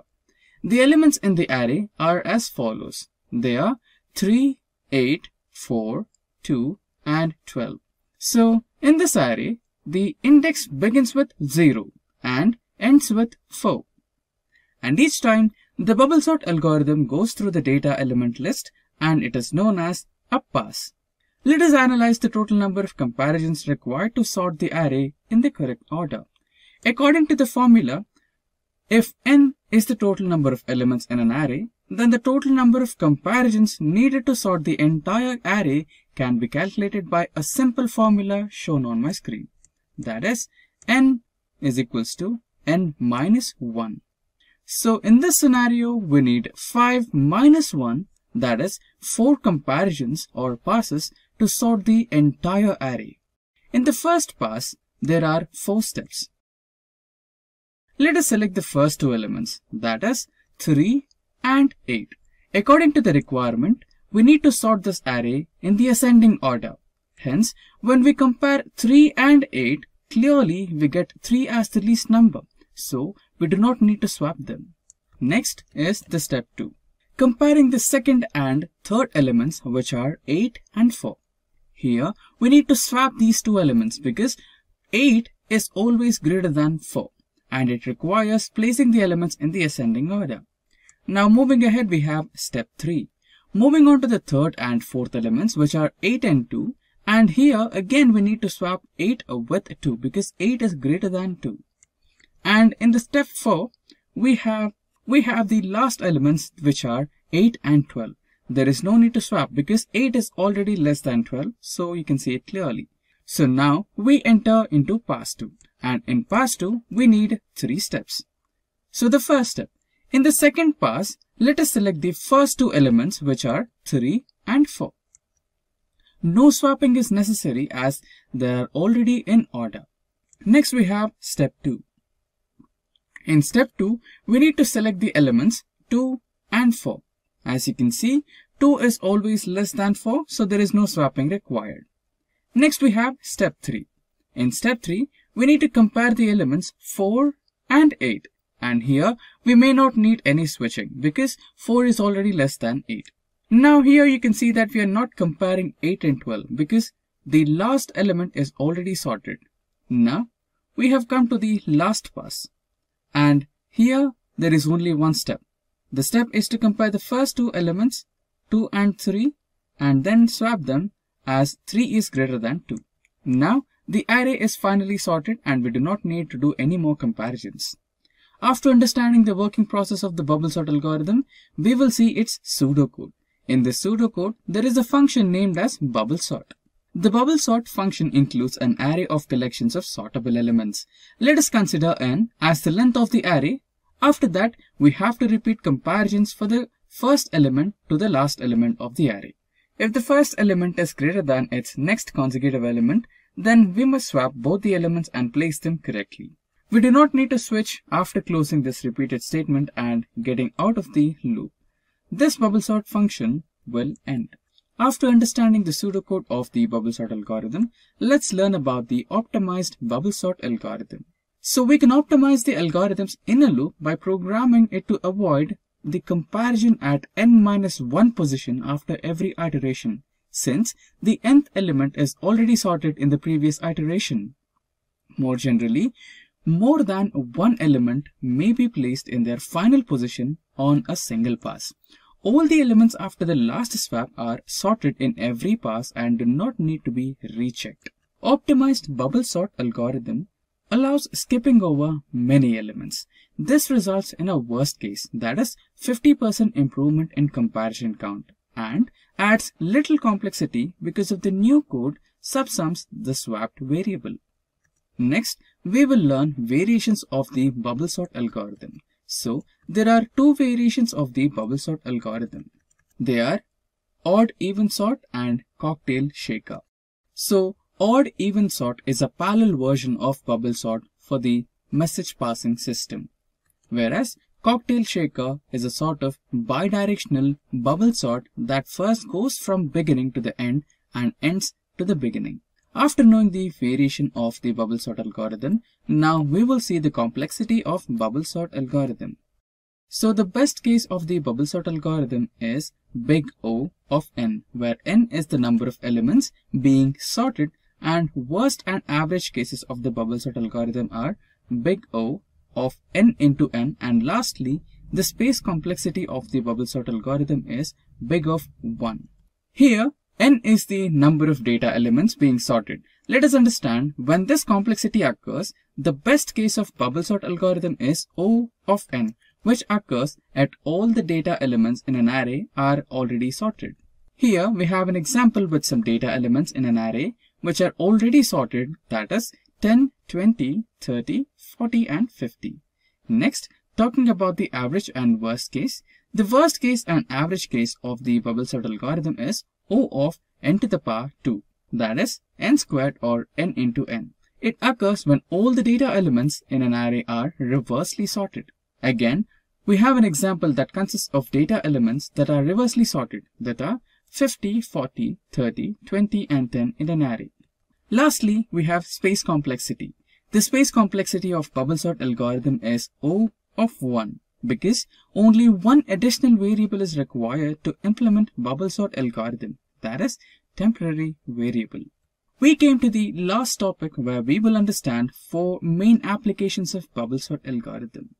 First application of bubble sort algorithm states that this sorting technique is used to sort the elements in a specific order. The bubble sort algorithm uses less storage and is the second application of bubble sort algorithm.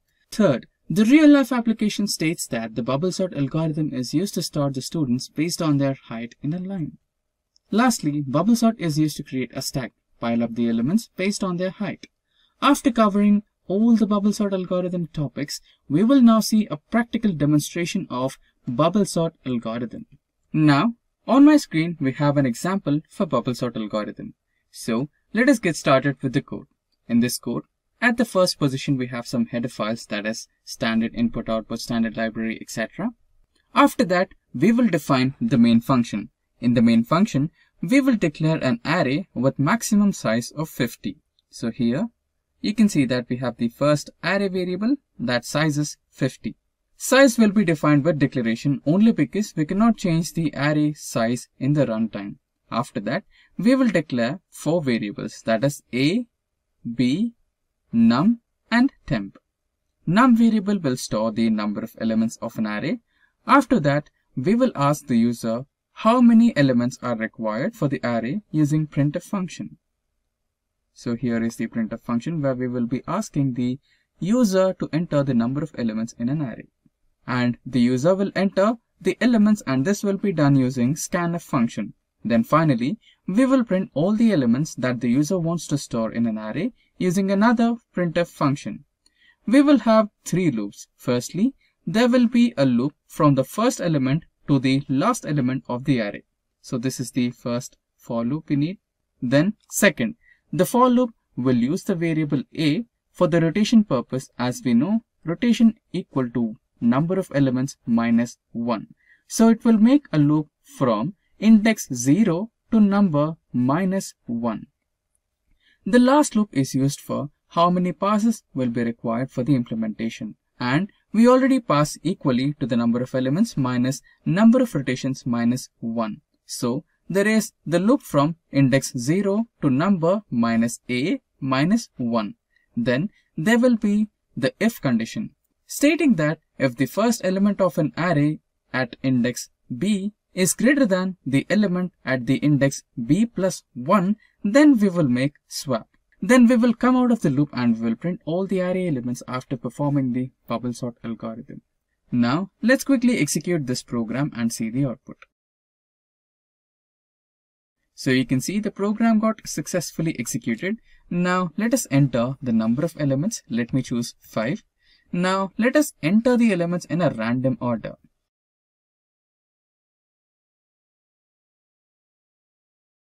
So this was the array input 3, 2, 4, 1 and 5, and here after executing the bubble sort algorithm we have the sorted array, that is 1, 2, 3, 4 and 5.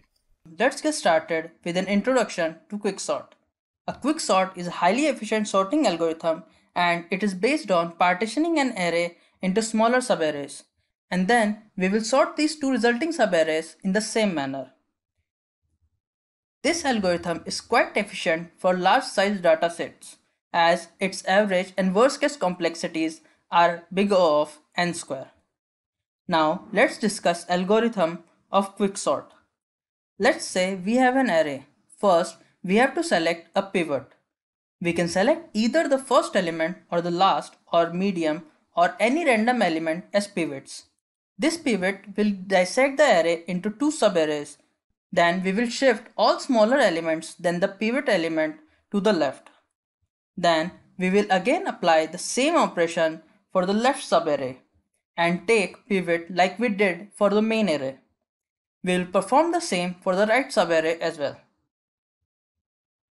We have now introduced the quicksort and its algorithm.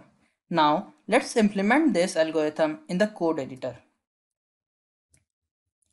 We will start by creating a function swap. So void swap int star x comma int star y int temp is equals to star x is equals to star y is equals to temp.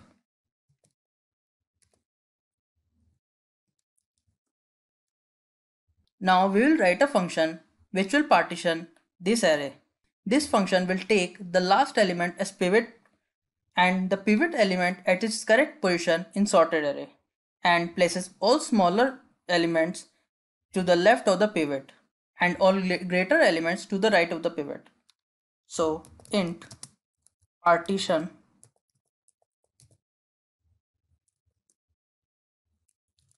int arr comma int low comma int high. So int pivot equals to arr high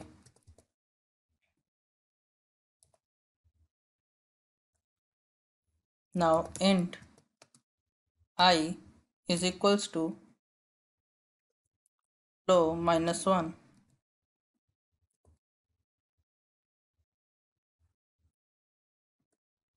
So for int j is equals to low, j less than equals to high minus 1, a plus plus.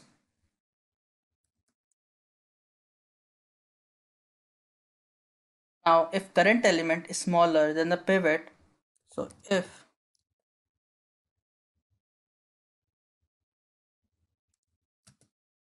ARR at j is less than pivot,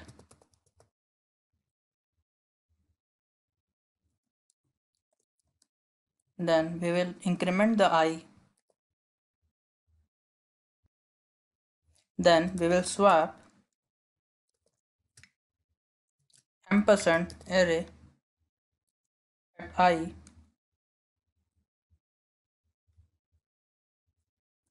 comma ampersand array at j,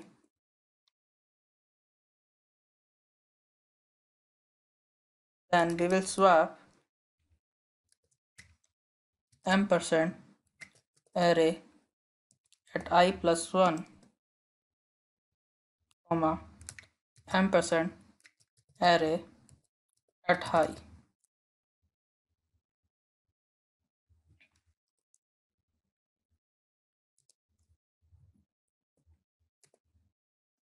And then we will return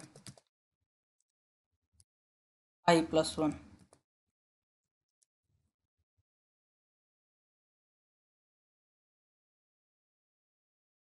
Now we will write the main function that implements quicksort. So void quicksort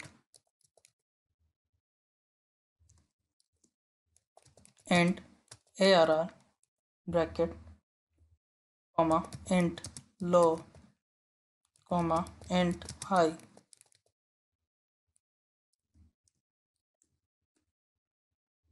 So if low is less than high, int pi is equals to partition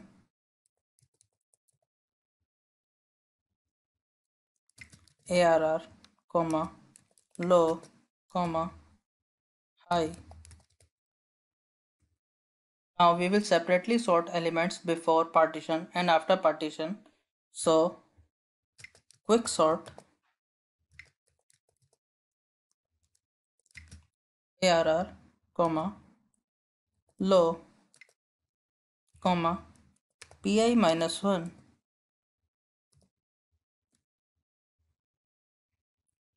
and quicksort arr comma pi plus 1 comma high.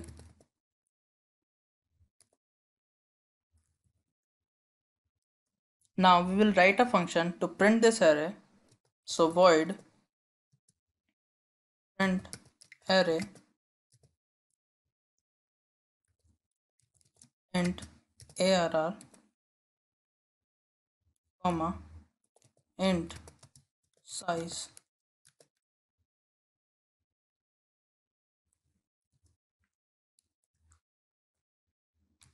int I. So for loop I is equals to 0, I less than size, I plus plus,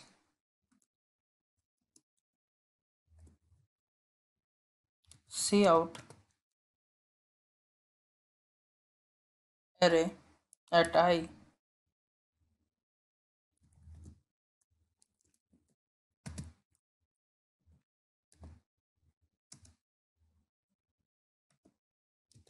cout handle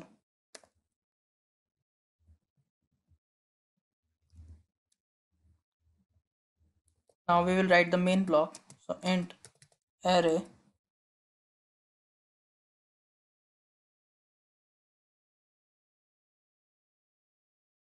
and comma 7 comma 8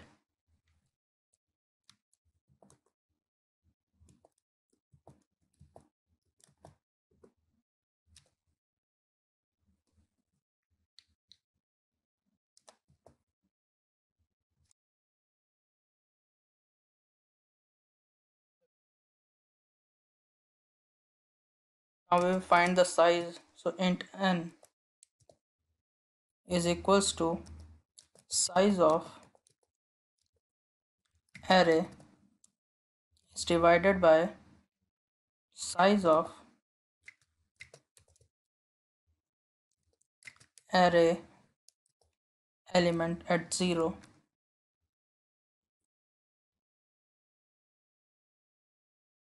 Now we will call quicksort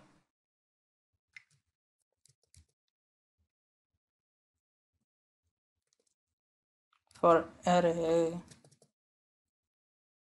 comma 0 comma n minus 1.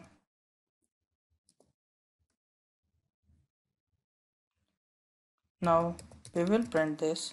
So cout sorted array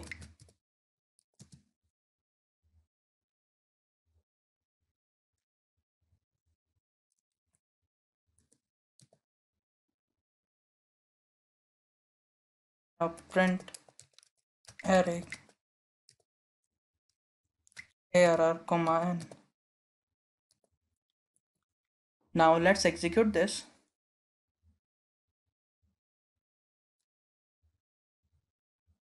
As you can see, we have successfully sorted our array. Let's get started with introduction to binary search tree. Binary search tree is a set of nodes organized in such a manner that they all have the same binary search tree characteristics. A key and a value is assigned to each node. The requested key is compared to the keys in binary search tree.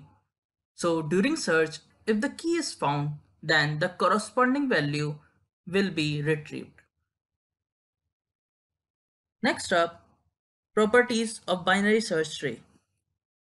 First up, the left subtree of a node contains only nodes with keys lesser than the parent node. Next up, the right subtree of a node contains only nodes that are greater than the parent node. The left and the right subtree each must also be a binary search tree. Next, let's discuss what are the operations we can perform on a binary search tree. First up, insertion. Last, deletion. Let's discuss them in detail. First up, insertion. We can insert a node in such a way so that we obey binary search tree rules. That is, the new node should be either less than the parent node if it's on the left subtree, or if it's on the right subtree, it should be greater than the parent node. Let's execute this in the code editor.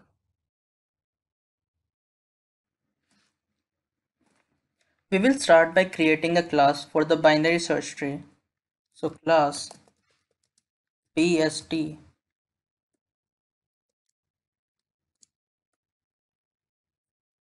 int data and bst pointers left comma right. Next, we will define some functions publicly. Public first default constructor,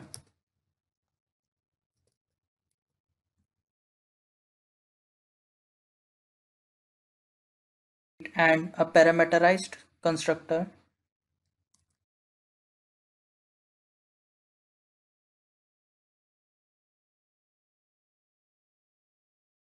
A function to insert the value,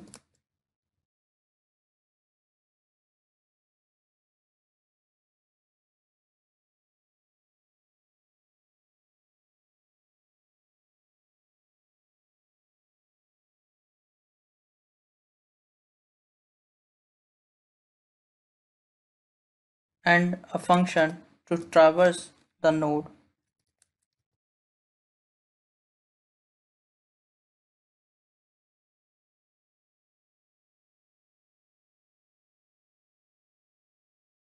Now let's write default constructors definition. So bst.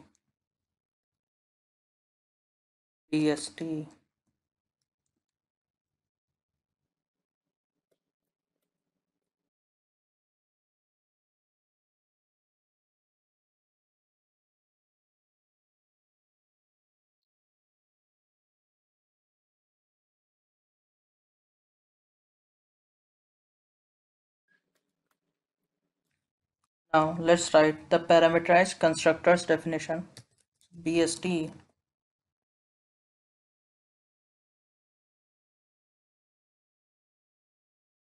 int value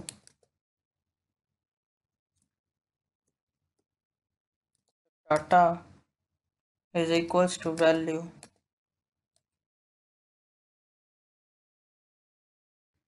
and left is equals to null and right equals to null. Now let's write the definition for the insert function. So bst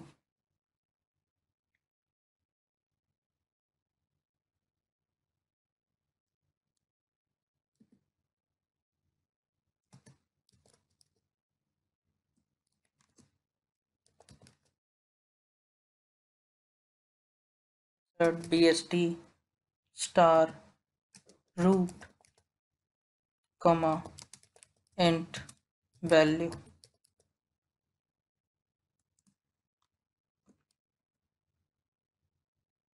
Now we will check if the tree is empty or not. So if root, then we will insert the first node. So we will return new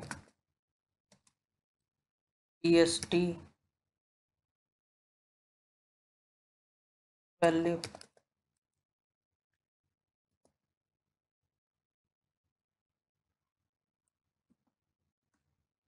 Otherwise we will insert the data. So if the value is greater than root data,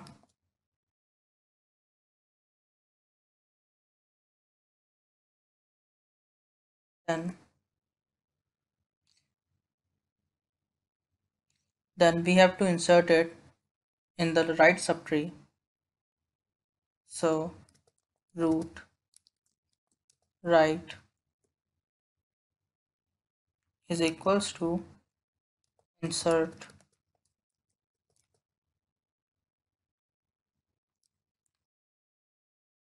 root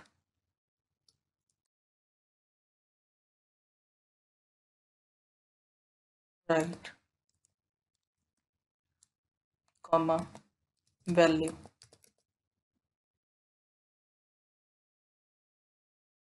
Else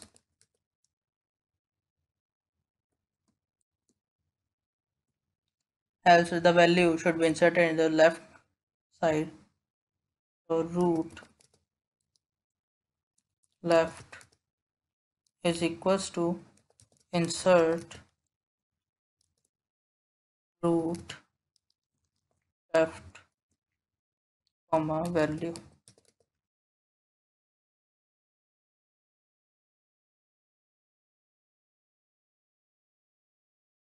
And then we will return root.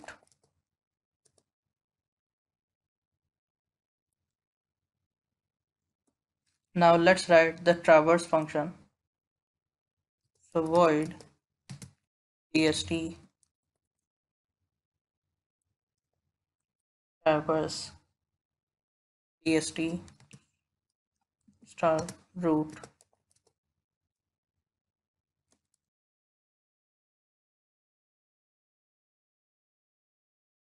If root,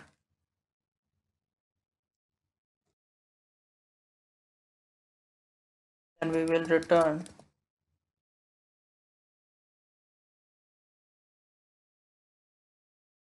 otherwise we will first traverse left side,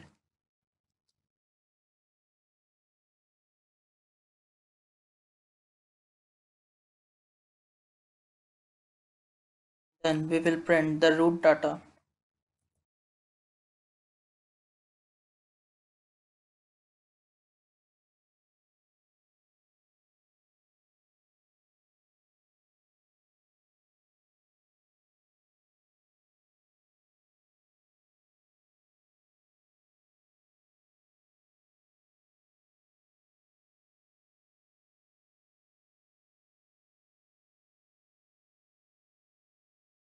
And then we will traverse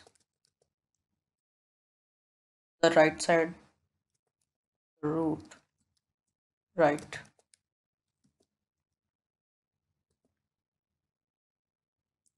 Now let's write the main block.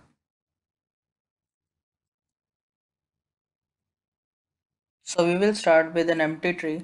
So bst b comma star root is equals to null. The root is equals to b dot insert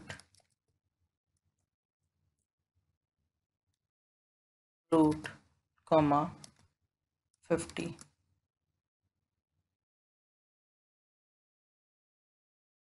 B dot insert equals to root comma 10. B dot insert gonna be root comma 30. B dot insert gonna be root comma 50. Sorry, we already used 50, so we will use 60. B dot insert root comma, let's use 20. Let's try to traverse this. So B dot traverse root. Let's execute this.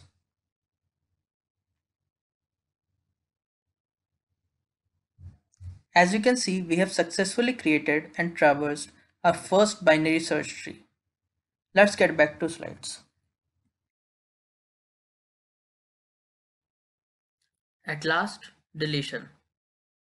We will delete a node following the binary search tree rules. That is, the value of the left subtree should be less than the parent node, and the value of the right subtree should be greater than the parent node. Let's try these in the code editor. Let's start by creating a node. This time we will use structure. So struct node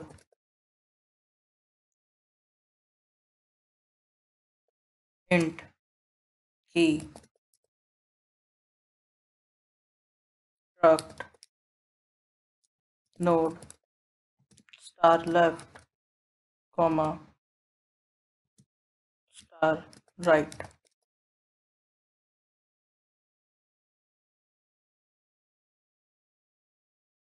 Now we will create a utility function to create a new binary search tree node.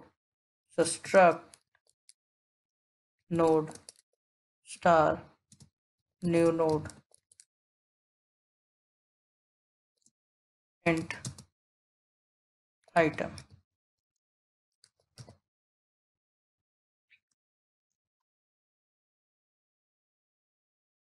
Struct node star temp is equals to struct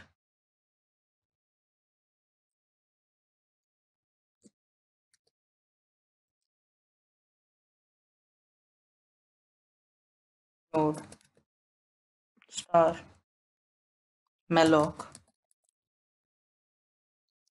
size of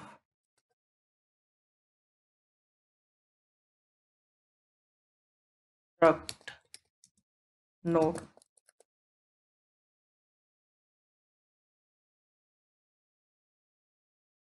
Next, temp will be assigned the key is equals to item.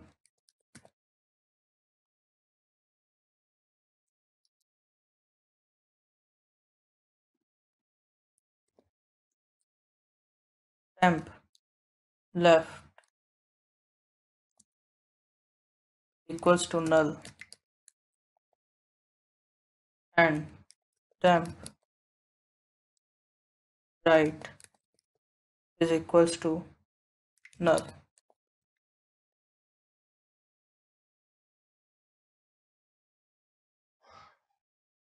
Now let's write a function to traverse the tree. Traverse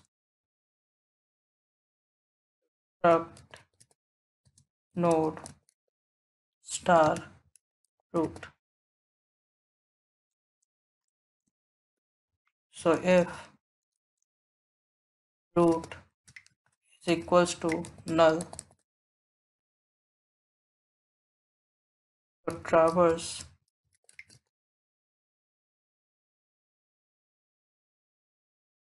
root left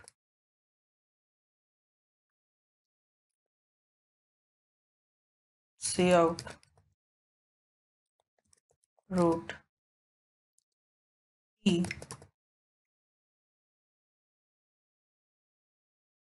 traverse root right.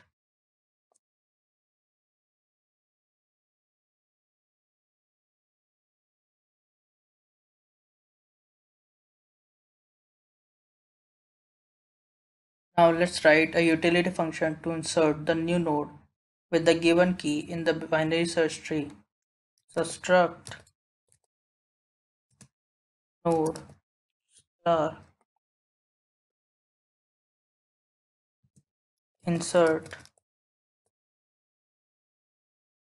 struct node star node comma int key.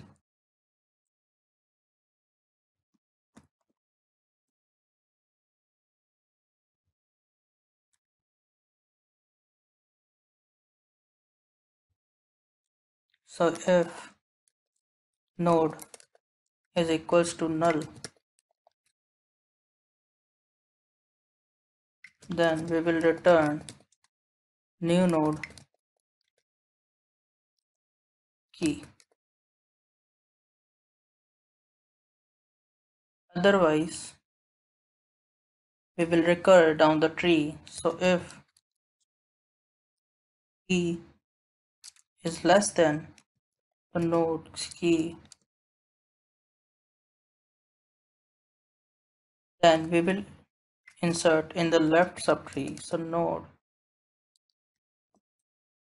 left is equals to insert node left comma key.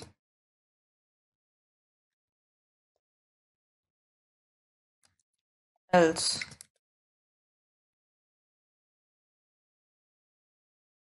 node right should be inserting key.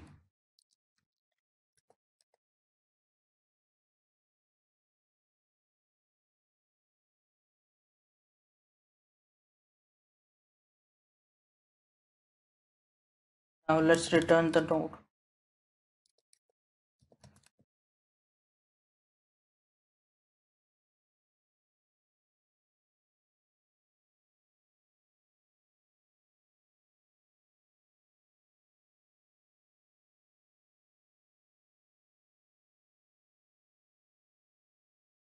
Now we have given a non-empty binary search tree. So we have to return the node with the minimum key value found in that tree. So we will start struct node star min value node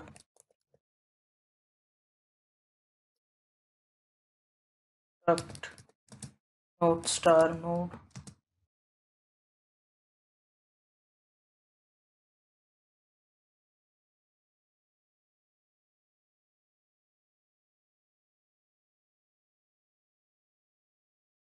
struct node star current is equals to node.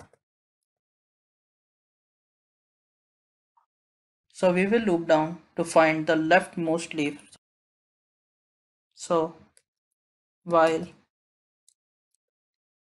current and currents left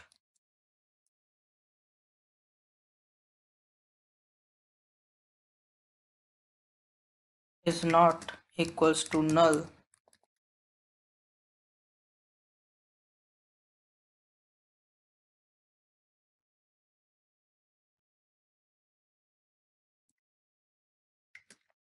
so current should be equals to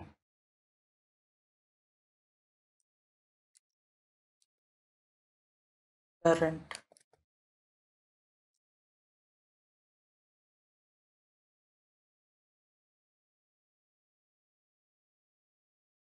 to return current.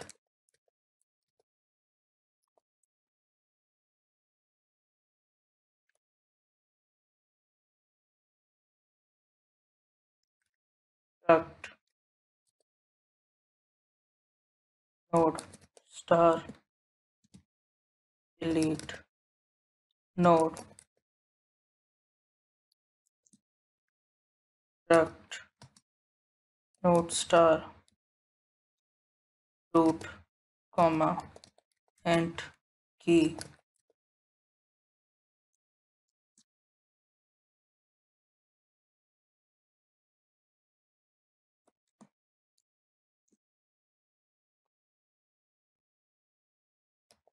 if root equals to null,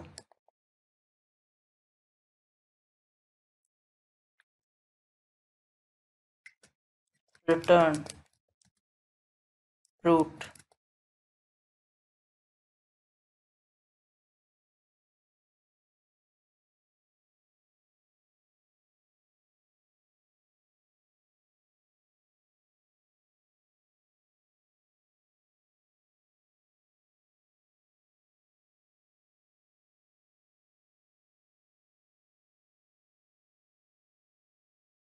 Now, if the key to be deleted is smaller than the root's key, then it lies in the left subtree.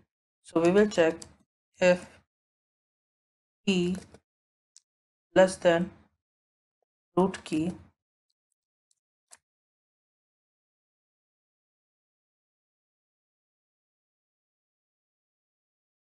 then root left will be equals to delete node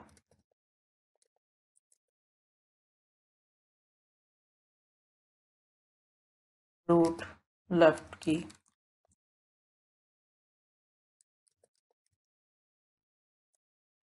Comma key. Now, if the key is deleted is greater than the root's key, then it lies in the right subtree. So else, if key is greater than root,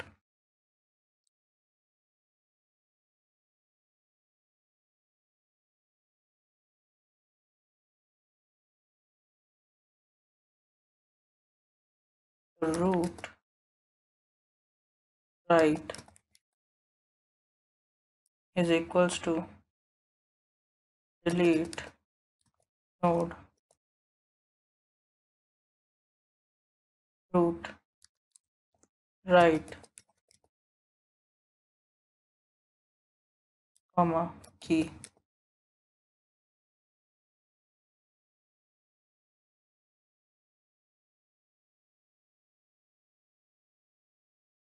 Else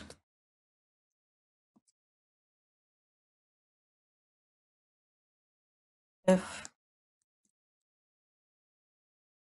roots dot left equals to null and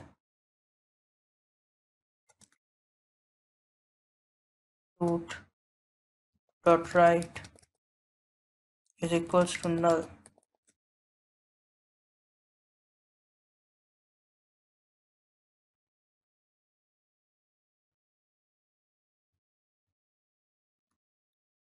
then return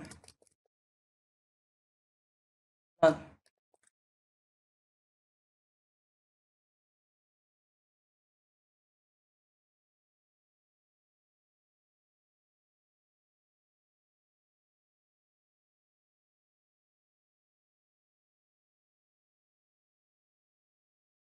Else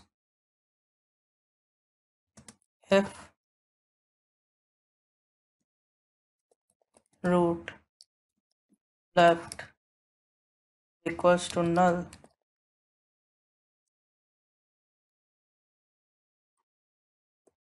then struct node star temp is equals to root right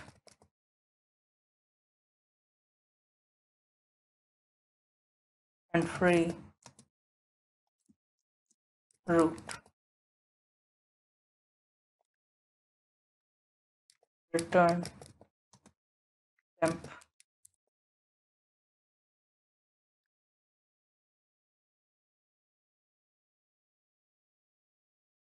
Else if roots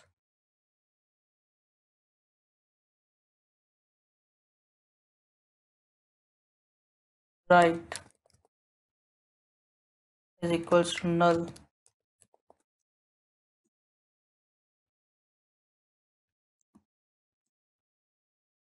then struct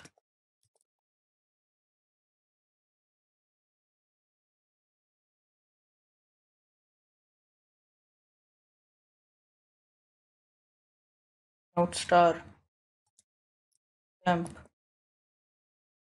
is equals to root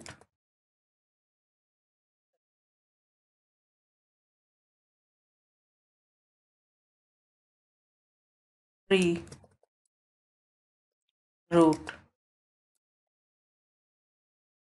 Return temp.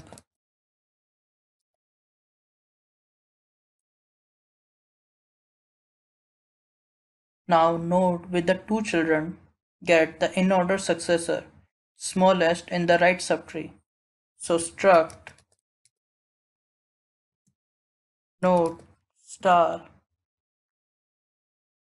temp is equals to min value node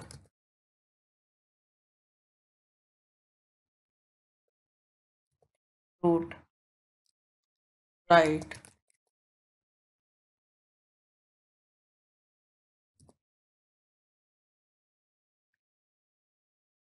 Now we will copy the in-order successors content to this node. So root is equals to temp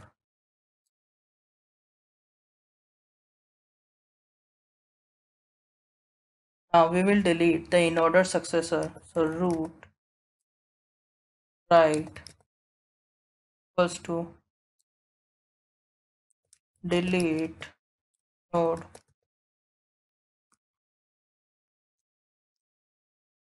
root right comma temp key.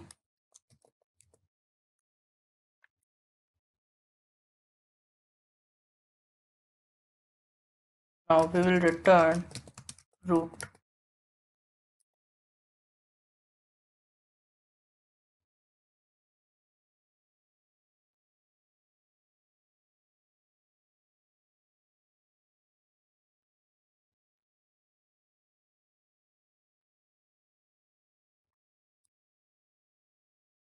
Now let's write the main block.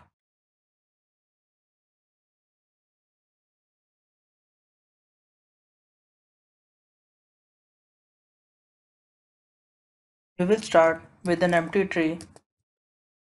Struct node star root is equals to null.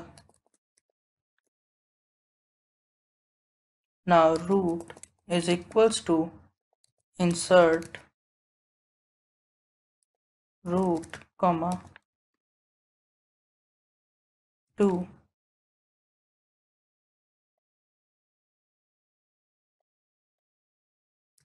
root is equals to insert root comma 5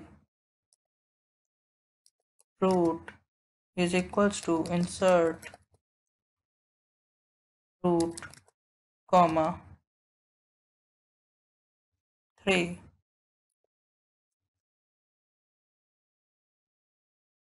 root is equals to insert root comma 4 root is equals to insert root comma 7 and root equals to insert root comma 6. Let's try to traverse this. So cout traversal of the given tree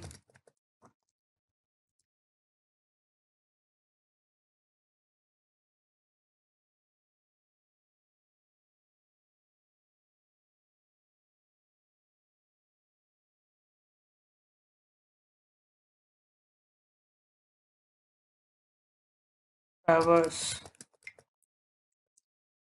root.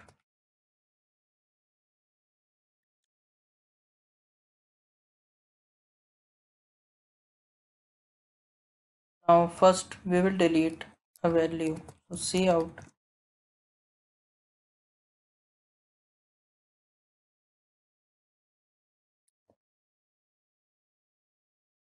delete 2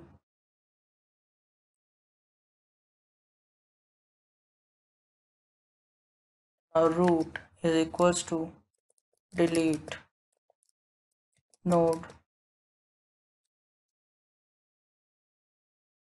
root comma 2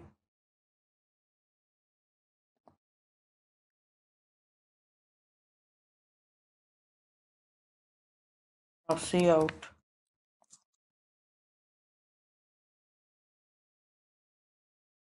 traversal after deleting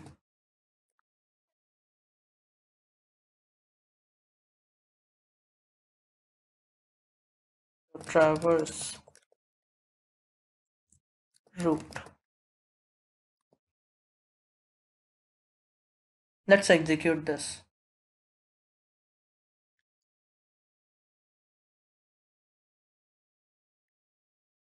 As you can see, we have successfully deleted 2 and traversed the tree again. Let's get started with an introduction to insertion sort. Insertion sort is basically a sorting algorithm in which each item in the final sorted array is sorted one at a time. And it is significantly less efficient than more sophisticated algorithms like quicksort, heap sort, or merge sort on larger datasets. Now, let's discuss the algorithm of insertion sort. Let's say we have an array. We will start with traversing the array from index 1 to n-1. While traversing, we will compare elements at the current index to its predecessor. If the data at the current index is smaller than its predecessor, then we will compare it with the element before that. After that, we will shift bigger elements to an index up to make space for swapped elements. Then we will shift the bigger elements to an index up to make space for the swapped element, and then we will iterate the same steps again to sort the complete array. We have now introduced the insertion sort and its algorithm. Now let's implement this algorithm in the code editor. We will start with creating a function to sort an array using insertion sort. So void insertion sort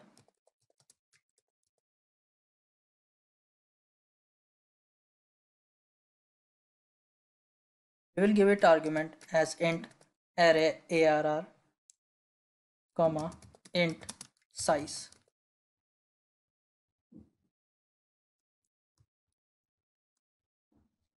We will declare variables int I comma key comma j. Now we will create a loop, for loop, from I is equals to 1 to I less than size I plus plus. Here we are traversing this array from index 1 to the size n minus 1. So key is equals to arr at I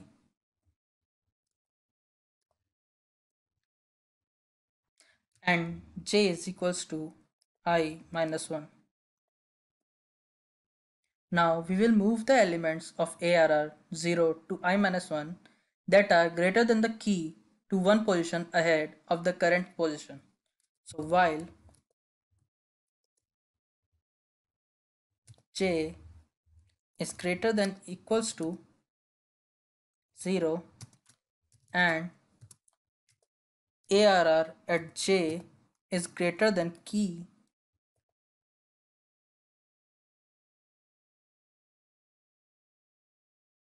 then we will swap these. So arr at j plus 1 is equals to arr at j and j will be equals to j minus 1.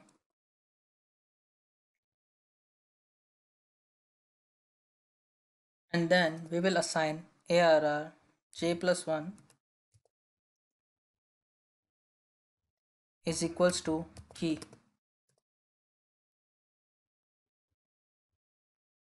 Now we will write a function to print this array of size void print array. We will give its argument as int array and size.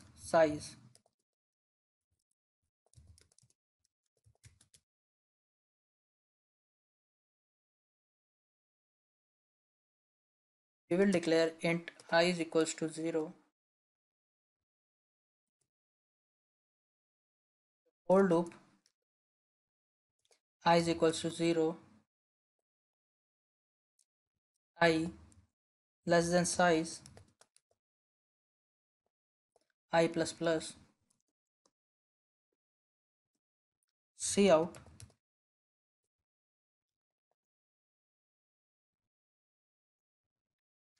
arr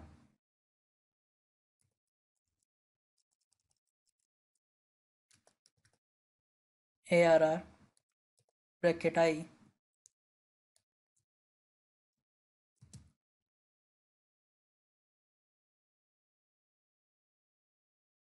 and cout handle. Now we will write the main block.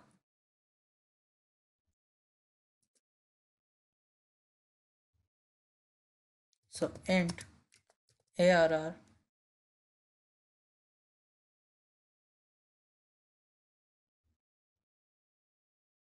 is equals to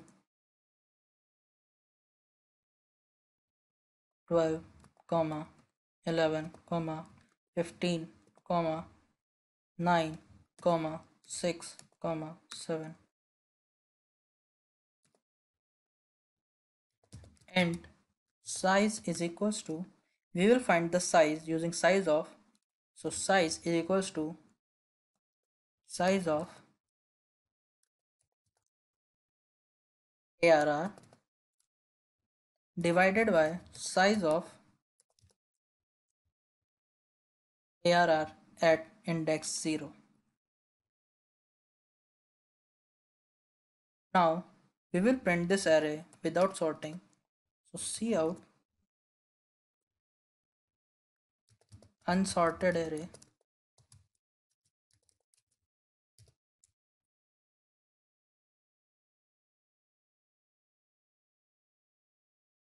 and we will print array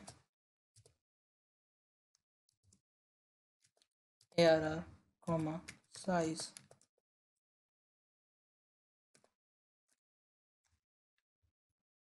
Now we will call insertion sort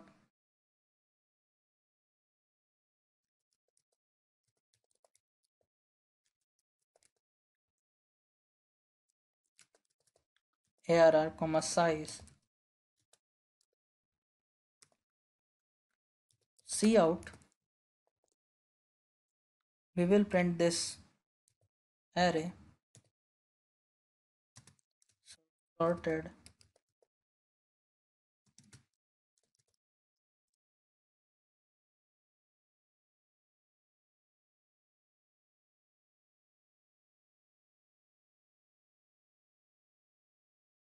Now we will again call print array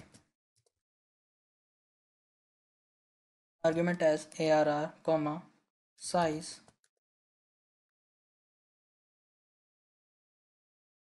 Now let's print this.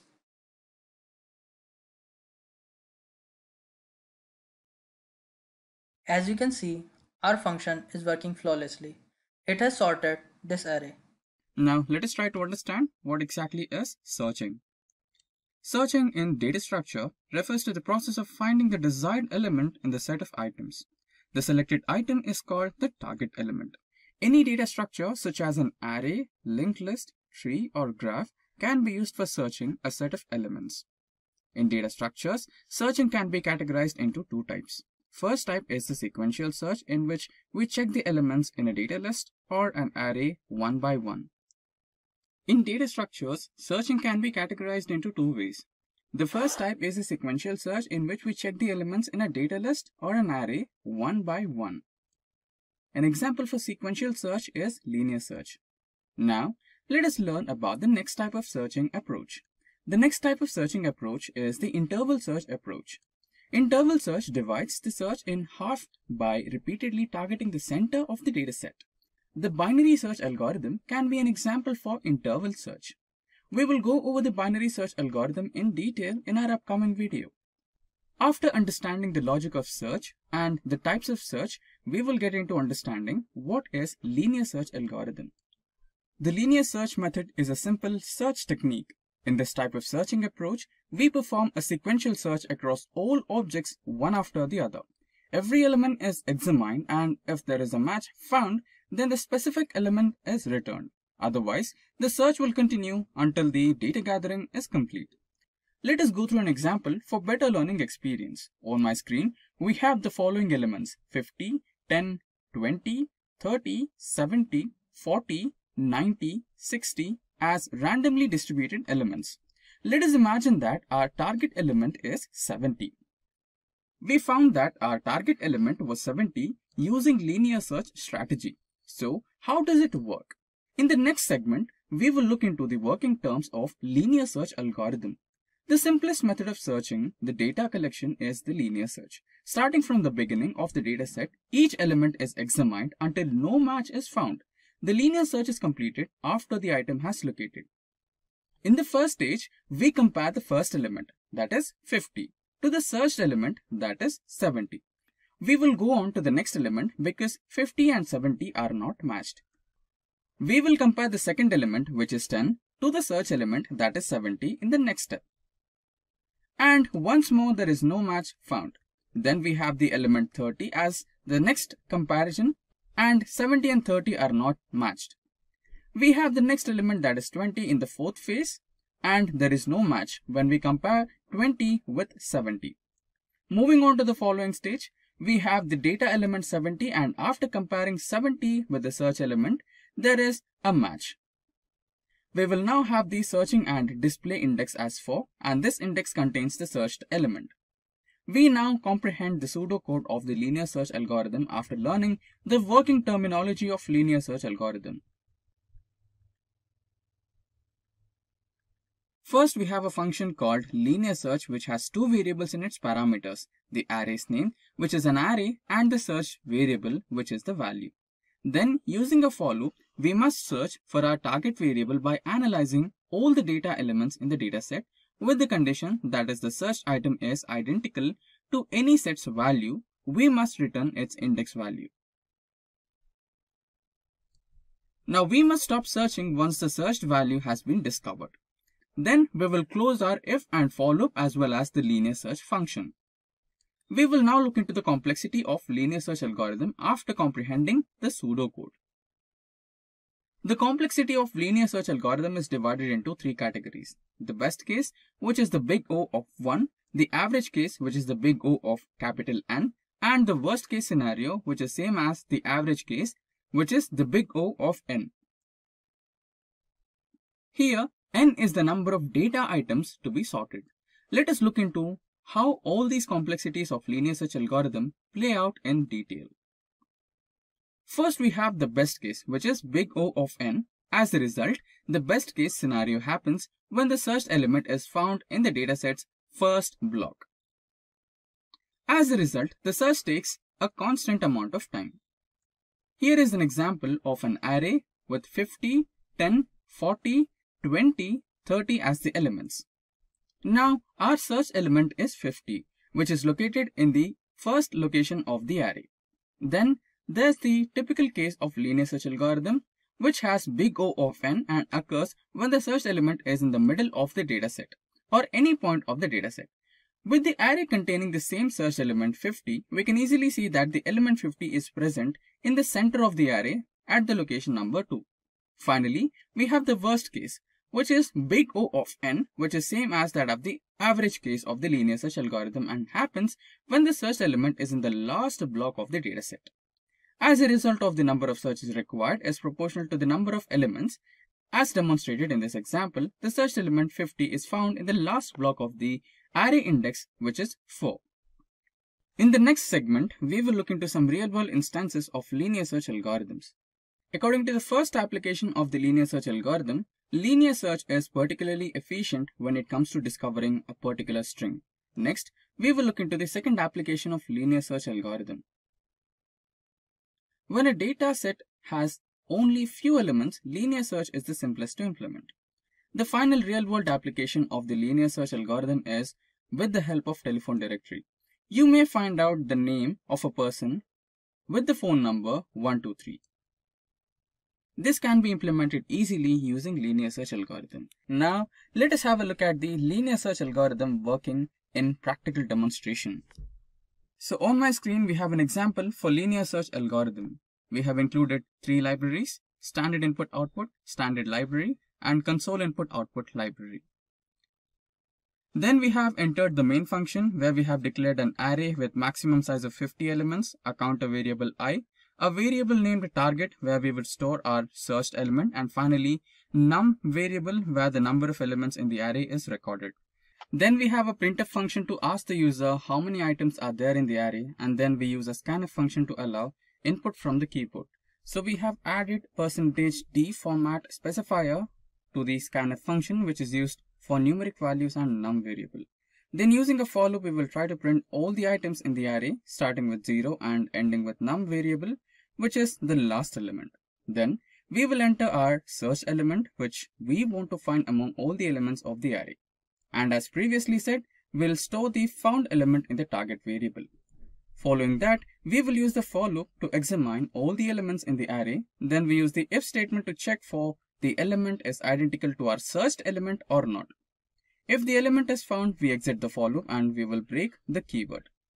And if the target value's location is less than the number of elements in the array, then we will return the location. Otherwise, if the value location is greater than the number of elements in the array, then the search will be unsuccessful and we won't be able to find the searched element. Now we will compile this code and see the output.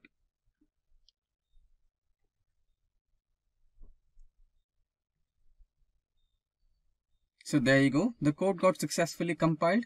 Now it is asking for the number of elements in the array. Let me give us 5 elements. Now let us enter the elements into the array. Let us enter some random elements. Now we have entered the 5 elements. Let me provide the searched element as 2. Now we have found the target element to be found in the location 2. That is 0, 1 and 2. Yeah, 2 is located in the second index location. First, we'll build a breadth first search algorithm which begins by traversing the root node and then moves on to all the other nearby nodes. The breadth first search approach repeats the procedure for all the nodes until the desired node is found. The queue data structure is the data structure that is used for breadth first search algorithm. For a better understanding, we'll look at an example of breadth first search algorithm. The blue color indicates that the node has been already explored, while the pink color indicates that the node has not been explored yet or visited yet. Next, we'll have our output. We will use a queue data structure to keep track of all the nodes visited and all the nodes that are unvisited. So, to begin, let's look at the algorithm. As a result, we'll have node A, which is added to the output and marked as visited. We must verify all the unvisited adjacent nodes of A, that is node B and node C, and add B and C nodes to the output and enqueue to the queue according to the breadth first search algorithm. Then, we'll look at any node between B and C. We'll start with node B. Node D is unvisited, adjacent to node B, so we'll add node D to the output and queue. And since node B is now being visited, we'll dequeue it. When it goes to node D, the next unvisited node is node E. Add node E to the output and enqueue to the dequeue. Once node D has completed its traversal, dequeue from the queue. Now, in the case of node E, the adjacent node is node C, which is already visited. Thus, we will dequeue node C from the queue. Now that the pointer is pointing to node C and node F is the next unvisited node after the node C, we will set node F to output and queue. Here, the pointer leads to node F, which has no unvisited adjacent nodes. So, we will dequeue F from the queue and queue is empty. So, we'll come to the halt here. Here's what we got. That is A, B, C, D, E and F. After understanding all the theoretical aspects of BFS algorithm, let's look at the code of BFS algorithm in C programming language. Now we are on the practical mode. On my screen you can see an example for BFS algorithm. We have declared a two-dimensional array with maximum row and column size of 10 and two arrays. The first one is a square of a maximum size of 10 and the second one, which is a visited, that stores the maximum size of 10 as well. Some variables n, I, j, and finally we declared front, which is initialized with 0 and rear variables, which is initialized with -1. We perform a loop from index 1 to the size of an array visited in this function, with the condition that if two-dimensional array of column 1 and visited array of index is not 1, we initialize variable I to the front of the queue. Then 1 is set as the front of the queue index of the visited array, and we use the breadth first search function with the vertex as the front of the queue until front is less than or equal to rear. Then we enter the main function, where we define the variable x that stores the graph's vertex, and then we use the printf function to enter the number of vertex that will be stored in variable n. Then we perform a loop from index 1 to queue size and visited array, in which we initialize 0 to the queue and index 1 to the visited array. Then after that, we'll enter the graph value in the form of matrix of two-dimensional array by performing a loop with two variables, I for the graph row and j for the graph column. Then we print the source node, which is saved in the variable x. Then we print the source node, which is saved in the variable x, and we call the breadth first search function or method, which takes a vertex x as parameter, and we print which nodes are reachable by looping from index 1 to the size of the visited array. If index 1 of the array is visited, otherwise breadth first search is not possible. So this was the explanation of the program. Now let's try to execute and see the output. There you go. The program got successfully compiled and now it's asking for the input. Now it is asking for the number of vertices. Let's enter the number of vertices as 3. Now it is asking for us to enter the input in the form of matrix. So the first row will be 1, 2, and 3. So these are the first rows. The next rows will be 2, 3, and 4. So the last row elements are 3, 4, and 5. So we have successfully given all the 3 rows of elements. Now let us select the source node. So the source node would be 2. Now all the nodes that are reachable from the source node 2 are 1, 2, and 3. So there you go. That's how you implement the breadth first search algorithm. Now let's get started with the introduction to depth first search. So what is a depth first search? So basically, a depth first search is an algorithm for traversing or searching the tree or graph data structures. The algorithm starts at the root node, selecting some arbitrary node as the root node in case of graph, and explores as far as possible along each branch before backtracking. So DFS starts with the initial node of the graph, then goes deeper until it finds the goal nodes or the leaf nodes or the nodes that have no children. That is the end part. Here you can see 4 and 7 are the leaf nodes. So the depth first search algorithm runs till the end of all the nodes. That is 8, 10. All these are the leaf nodes or the last goal nodes. In DFS, the backtracking starts once all the nodes are explored. And the DFS algorithm uses stack data structure for its traversal. Now that was a brief introduction to the DFS algorithm. Now for a better understanding, let's go through a practical example.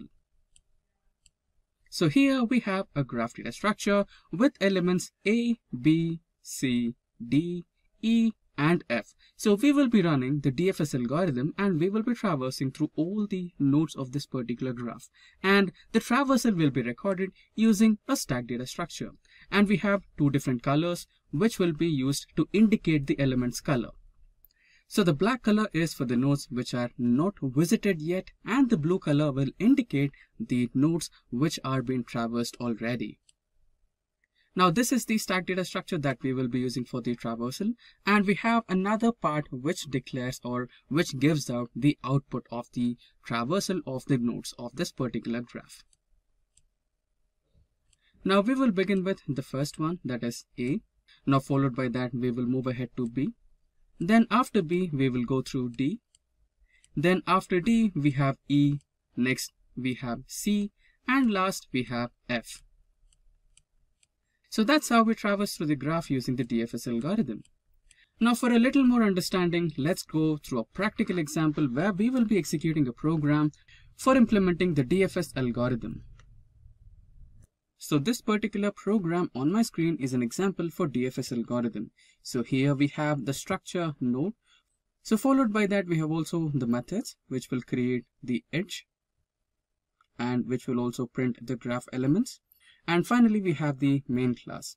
Now, don't worry about the code. This particular code segment or the complete code document will be added in the description box below, and you can have access to it and try to run it on your local system and have a better learning experience. Now, without further ado, let's try to run this program and get the output and see how the DFS algorithm gets implemented and traverses through the graph. There you go. The program got successfully executed and we had the graph elements, that is 0, 1, and 2 and 3. So it has visited all the elements, that is 2, 3, 1, and 0 according to the stack data structure, and we have found the output over here. What exactly is a bucket sort algorithm? So the bucket sort algorithm divides the unsorted array into several groups known as buckets. So each bucket is sorted using any suitable sorting algorithm or recursively applying the same bucket sort algorithm. I know it's a little complicated to understand, so let's go through an example.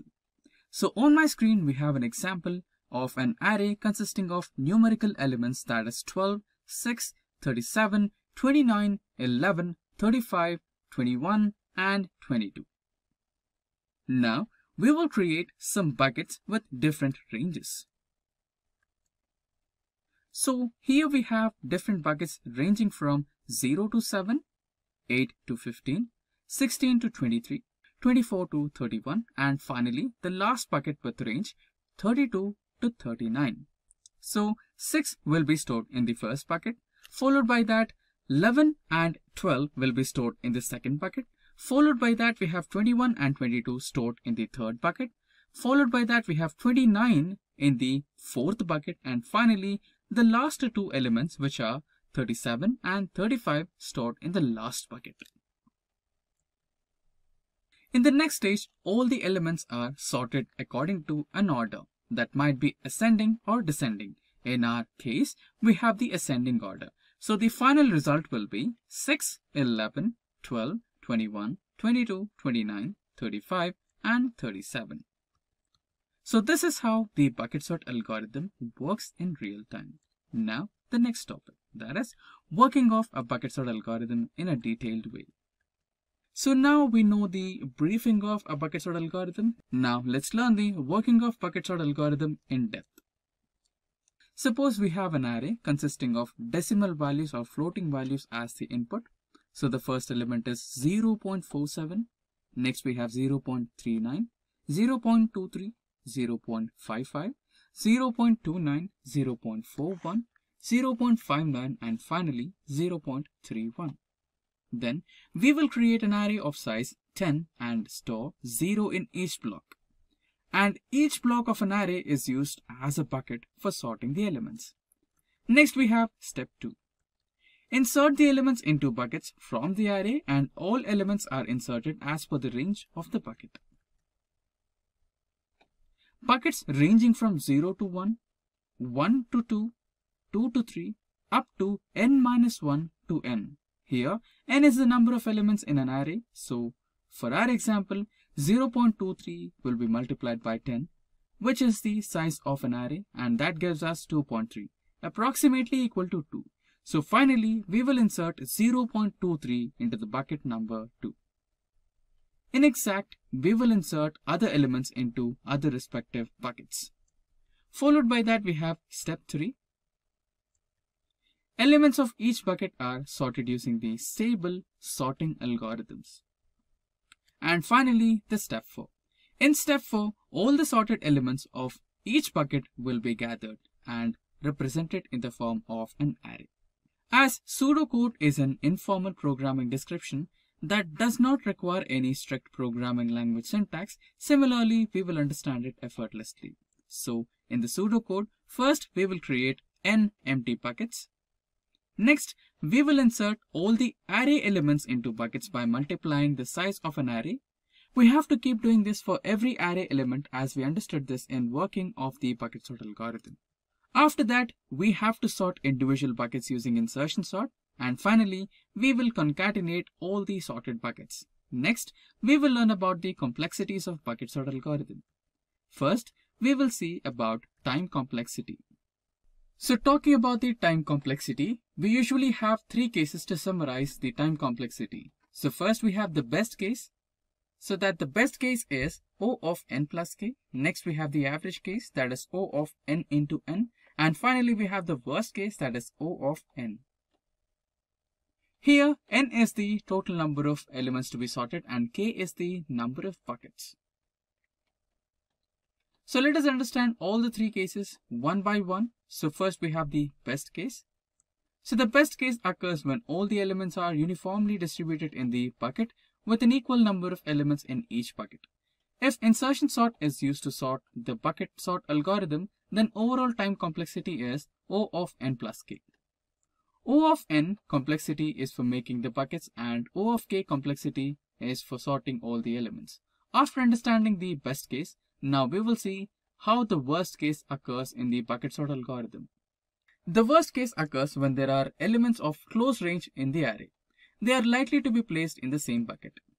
It makes the complexity depend on the sorting algorithm used to sort the elements of the buckets. Complexity becomes worse when all the elements are in reverse order, and if insertion sort is used for sorting, then time complexity becomes O of n into n. And lastly, we will learn how the average case occurs in a bucket sort algorithm. The average case occurs when the elements are randomly distributed in the array. It occurs even when the elements are distributed in uniform way. Bucket sorts run at the linear time. The average case holds true until the sum of bucket sort sizes is linear and in the total number of elements. Next, we will see about the space complexity. So the space complexity of all the bucket sort algorithms is O of n plus k. Lastly, we have stability. So talking about stability, so yes, the bucket sort algorithm is stable. After understanding the complexity of bucket sort algorithm, now we will compare the bucket sort algorithm with other algorithms. So first, we will compare the counting sort algorithm. Bucket sort can be worked as a generalization of counting sort algorithm. And if each bucket has size 1, then the bucket sort degenerates to counting 0. The variable size of bucket sort algorithm allows it to use O of n memory instead of O of m memory, where m stands for the distinct value that gives counting sort O of n plus 1 worst case behavior. Next, we will compare the bucket sort algorithm with quicksort. Bucket sort with 2 buckets is a practical version of the quicksort, where the pivot value always selects the median value of the value range. Another meaning of choosing the pivot in quicksort, such as a randomly selected pivot, makes it more resistant to clustering it in the input distribution. After that, we have the merge sort. The n-way merge sort algorithm starts by distributing the list into n sublists and sorting each one. Then, the sublists created by merge sort have overlapping ranges and cannot be recombined by a simple concatenation bucket sort. Lastly, we have one more sorting algorithm, that is radix sort for comparison. Top-down radix sort can be a particular case of bucket sort where both range of values and the number of buckets has contained the power of 2. This approach can accelerate the scatter phase since we only need to examine each element's prefix of bit representation to determine a bucket. At last, we have one more topic to learn, that is the applications of bucket sort algorithm. The bucket sort algorithm consists of 2 main applications. First, by using bucket sort algorithm, input is uniformly distributed on the range. And second, by using bucket sort algorithm, there are floating point values. Now, let us go through a practical demonstration of bucket sort algorithm. Now, on my screen, we have an example for bucket sort algorithm. So we will begin with the header files. Followed by that, we will define a function, namely bucket sort algo. This particular function is to implement a bucket sort algorithm. In the function's argument, there will be an array, namely arr, and a variable num, which will store the number of elements in an array. After that, we will define 2 counter variables, which are I and j, and declare one more array, namely array1, with the same size of an arr array. So this particular second array will be used for displaying all the elements in the array1. We will have a for loop which will run from index 0 to the entire size of an array, and for this array, we will use the variable I as the counter variable. We will have another for loop to print all the repeated numbers with frequency in an array. We will run another for loop from index 0 to the last element of both the arrays, and elements of array and array1 will assign to arr array. Now, we will exit from both the loops, and now we will enter into the main function where we will declare an array, namely array, with the size of 100 and 2 variables which are num and I. Next, we will ask the user to enter several elements of an array using printf function, and now the user will enter number of elements and we will scan that using the scanf function. Now, we will ask the user to enter the elements of an array using printf function, and the entered elements will be scanned using the scanf function. And next, We will print a before sorting and an array after sorting using for loops by calling the bucket.algo function, and in this function we will pass the name of an array, that is an array, and the size of an array, that is num. Now let us try to execute this program and see the output. So there you go, the program got successfully executed. Now let us try to enter the number of elements, that is 5. Now let us enter all the 5 elements, 2, 3, 1, 4 and 5. So the array before sorting was 2, 3, 1 and 4, 5. Then the array got sorted using bucket sort algorithm, and the resultant array is 1, 2, 3, 4 and 5 in ascending order. Let's get started with an introduction to counting sort. Counting sort is a sorting algorithm that sorts the elements of an array by counting the number of occurrence of each unique element in the array. The count is stored in an auxiliary array, and the sorting is done by mapping the count as an index of that auxiliary array. Now let's discuss the counting sort algorithm. Let's say we have an array. First, we will find the largest element in this array to evaluate the range of the elements. Then we will create a count array to store the count of element from the array. Then we will update the count array's element with a cumulative count. At last, we will output each element from the array followed by decreasing its count by 1. We have now introduced the counting sort and its algorithm. Now let's try to implement this algorithm in the code editor. Let's start by creating a count sort function. Void count sort. Its argument as int arr, comma int n.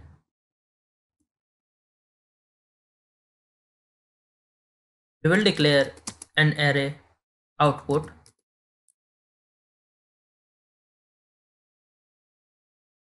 with size 10 and an array count again with the size 10 and an integer variable max is equals to arr at 0. Now we will write a for loop to find the largest element of this array. So for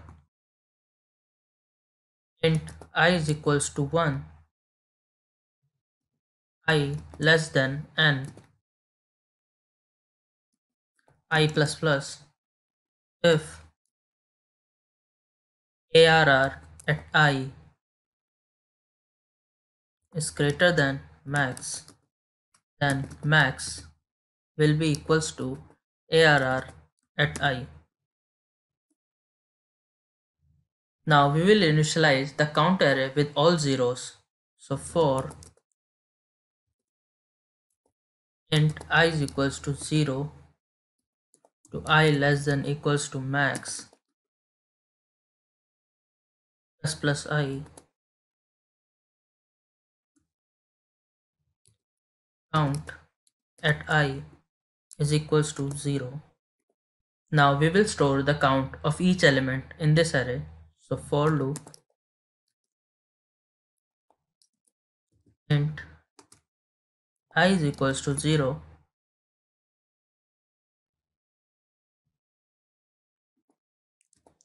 I less than n,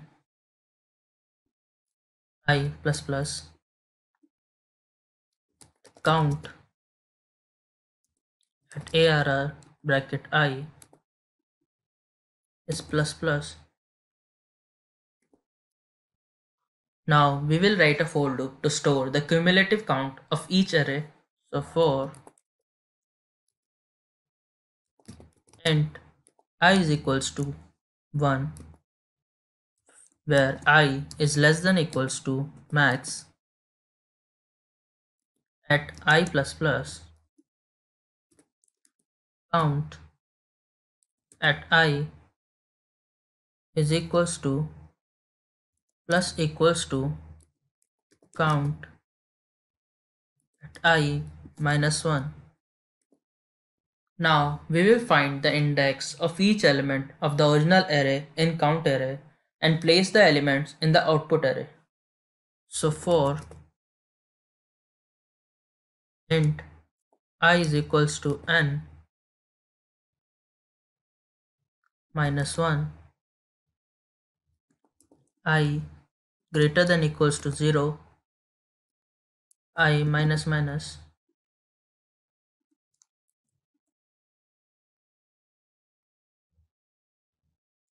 So output a count at arr I minus 1 is equals to arr at I, and then we will decrease count arr I by 1. Now let's write a function to print this array. So void print array. So int arr bracket comma int n. So for loop int I is equals to 0, I less than n, I plus plus, cout arr at I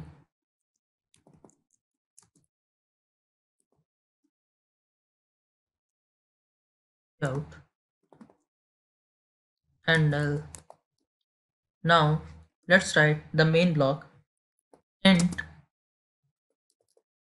arr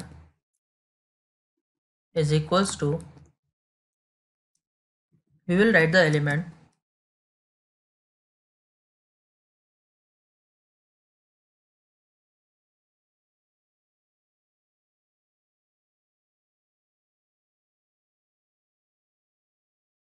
Now let's find out the size of this array. So int n is equals to size of array divided by size of array's first element. Now we will call the count sort function.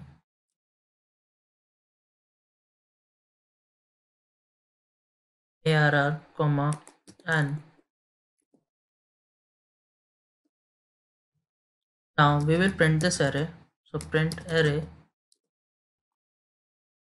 arr comma n.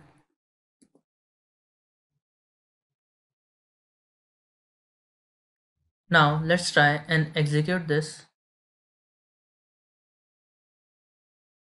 As you can see, we have successfully sorted this array using counting sort. Let's get started with an introduction to radix sort. Radix sort is a non-comparative sorting algorithm. It avoids comparison by creating and distributing elements into buckets according to their radix. And for elements with more than one significant digit, this bucketing process is repeated for each digit while preserving the ordering of the prior step until all digits have been considered. Now let's discuss radix sort algorithm. Let's say we have an array. First, we will find the largest element in the array to decide maximum number of significant digits we will need to compare to sort this array. We will go through each significant place and sort the array one by one.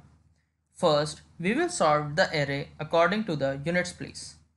Then we will sort according to the tens place.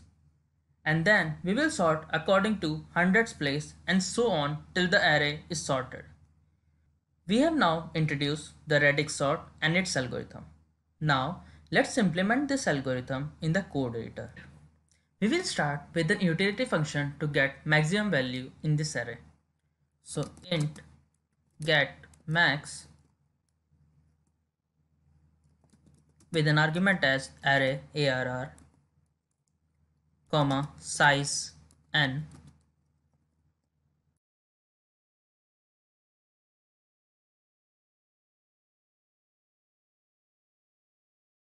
We will declare variable int mx is equals to ARR at 0, and we will write a for loop where int I is equals to 1 to I less than n at I plus plus if ARR at I is greater than mx, then mx will be equals to ARR at I, and then we will return the value of mx.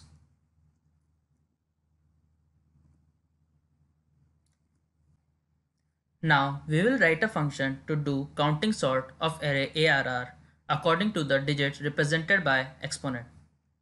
So void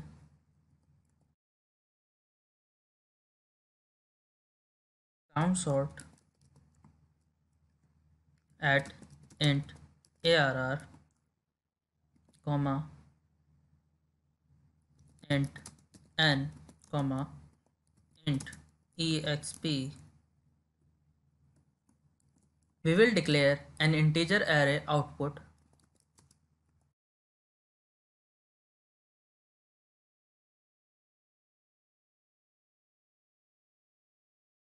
int I, comma a count array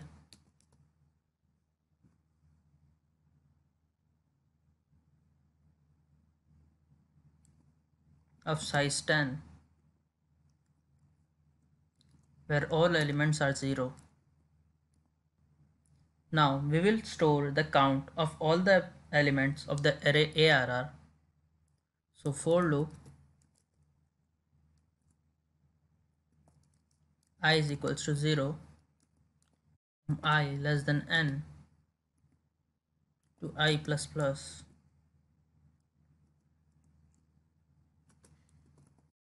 count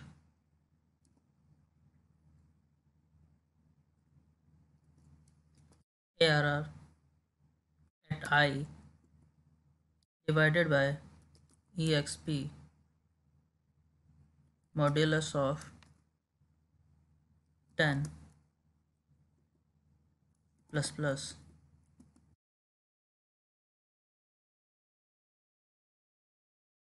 Now we will change count I so that count I now contain actual position of this digit in output. So for I is equals to 1, I less than 10, I plus plus,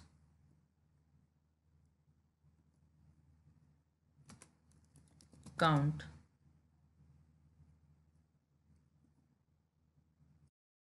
I plus equals to count I minus 1.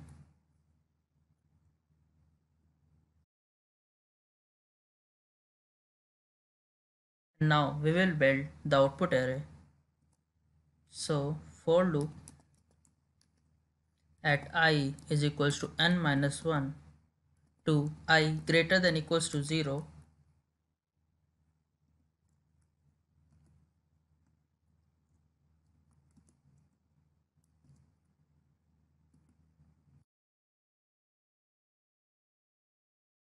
and I minus minus output count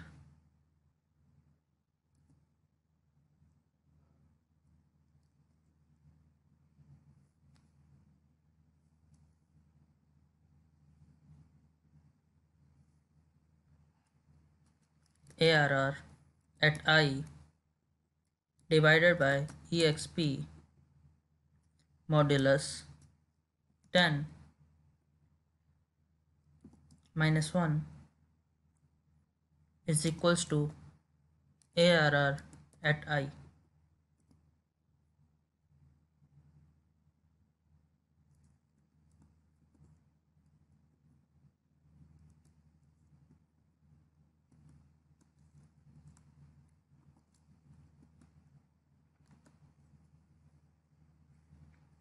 And now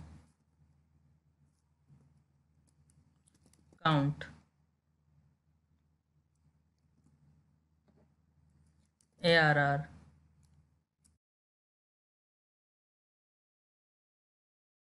at I divided by EXP modular 10 minus minus.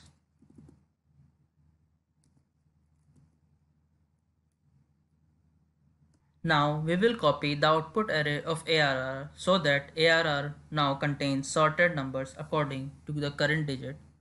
So for I is equals to 0, I less than n, I plus plus,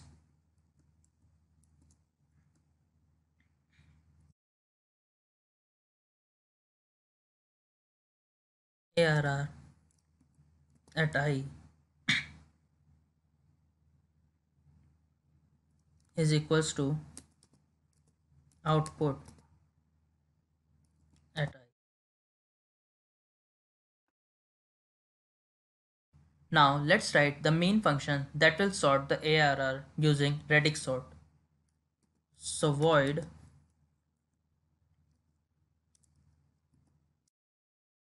radix sort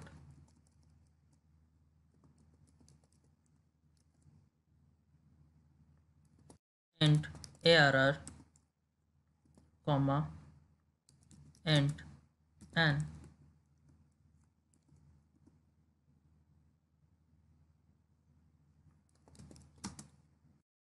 Int m is equals to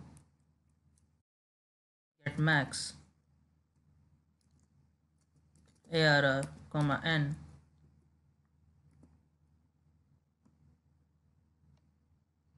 Now we will do the counting sort for every digit. Note that instead of passing digit number, exp is passed. Exp is basically 10 raised to the power I, where I is current digit number.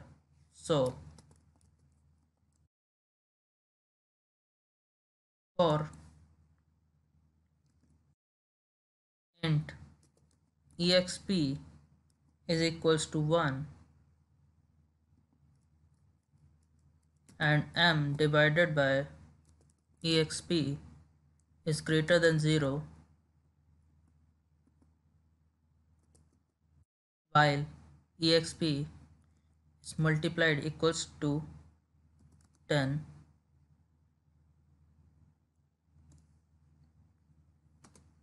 we will do count sort on ARR of size n with exp. Now let's write a function to print this array. So void print array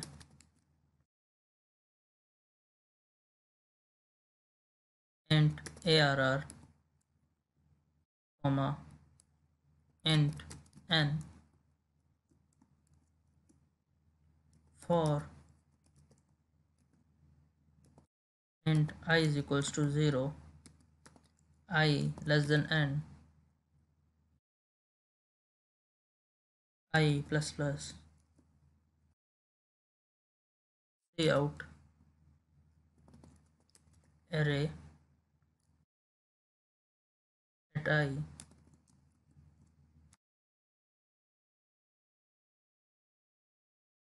Now let's write the main function.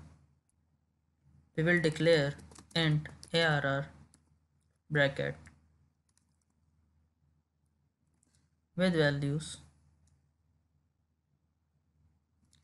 170, 45, 75, 90, 802, 24, 2, 66.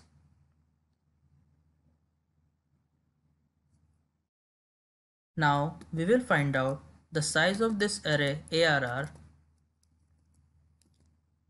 N is equals to size of ARR divided by size of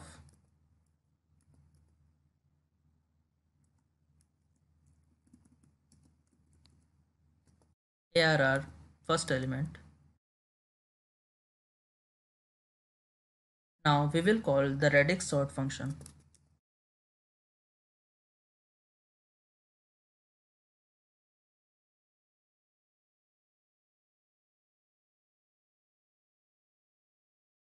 And we will print this array.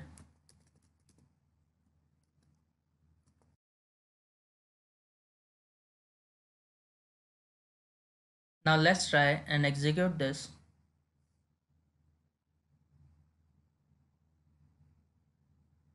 As you can see, we have successfully sorted this array using radix sort.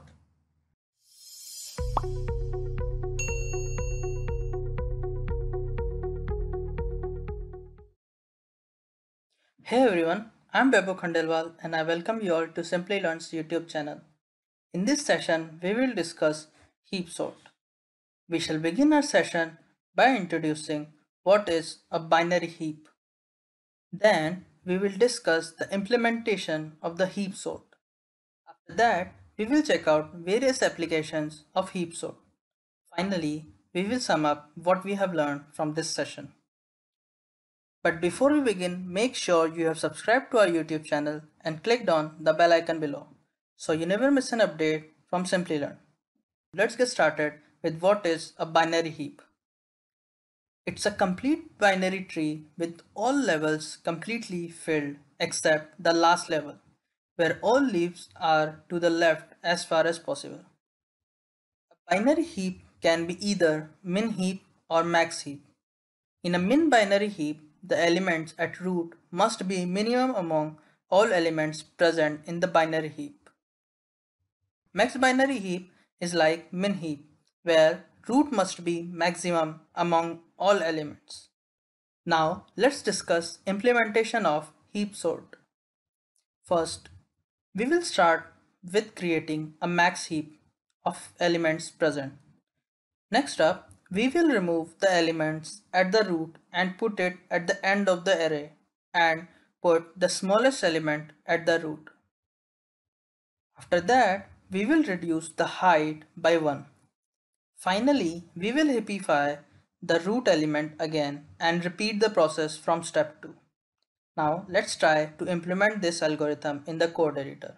We will start by creating a function to heapify a subtree rooted with node I, which is an index in array ARR, and n is the size of the heap. So void heapify int ARR comma int n comma int I.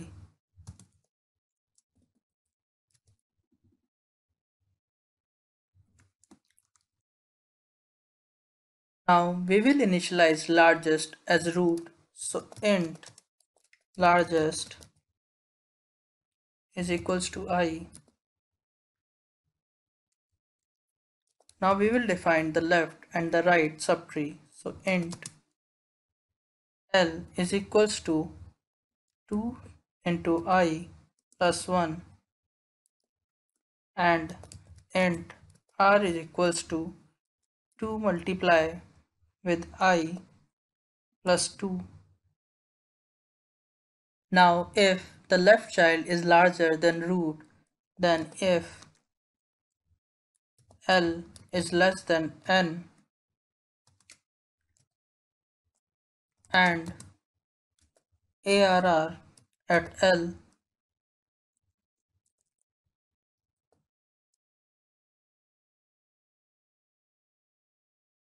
ARR at L is greater than ARR at largest, so the largest will be equals to L. Now if right child is larger than the largest so far, so if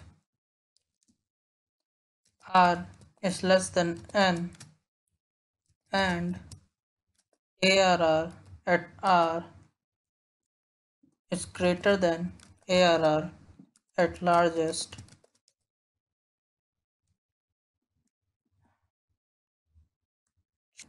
So largest is equals to R.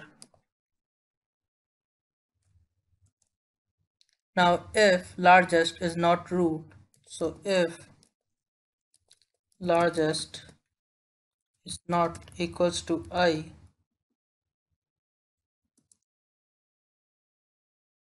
so we will swap ARR at I with ARR at largest.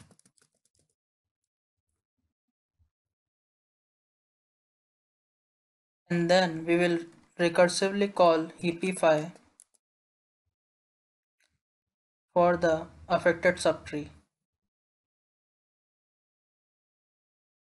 ARR, comma, n, comma, largest.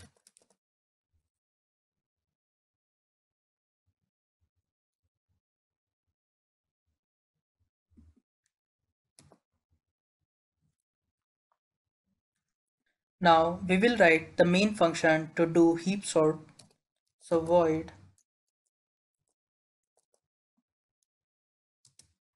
heap sort int ARR bracket comma int n. Now we will start by building heap. So for int I is equals to n by 2 minus 1, where I is greater than equals to 0 at I minus minus.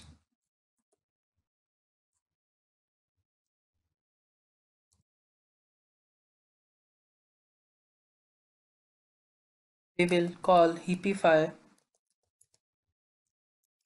for ARR, comma n, comma I. Now we will one by one extract an element from the heap. So for int I is equals to n minus 1, where I is greater than 0 at I minus minus. Now we will move current root to end. So swap ARR at 0 to ARR at I.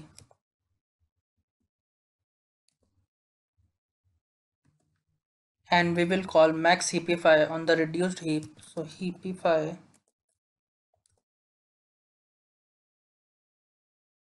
ARR, comma I, comma 0. Now we will write a function to print this array. So void print array int ARR, comma int n.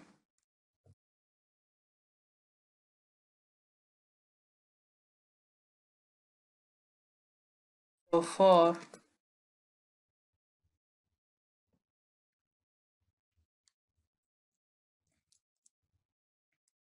int I is equals to 0, I less than n, plus plus I,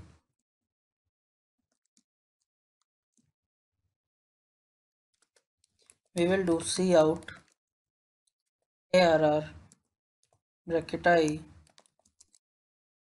is and a cout and L.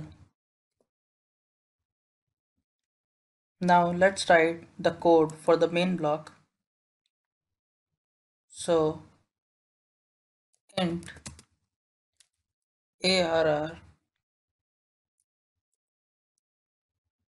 is equals to E,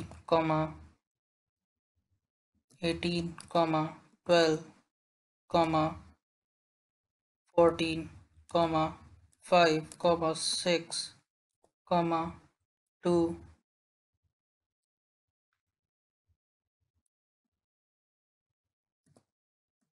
Now we will write a statement to find the size of this array. So int n is equals to size of ARR divided by size of the first element of the array, ARR 0.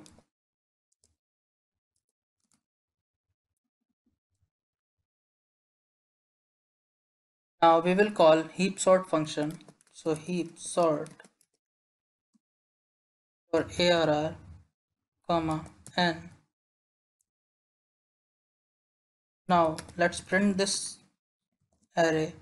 So cout sorted array is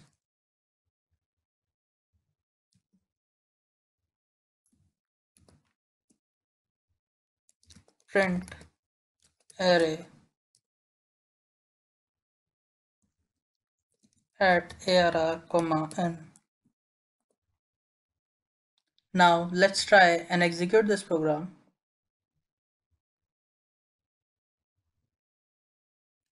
As you can see, our sorting function is working flawlessly.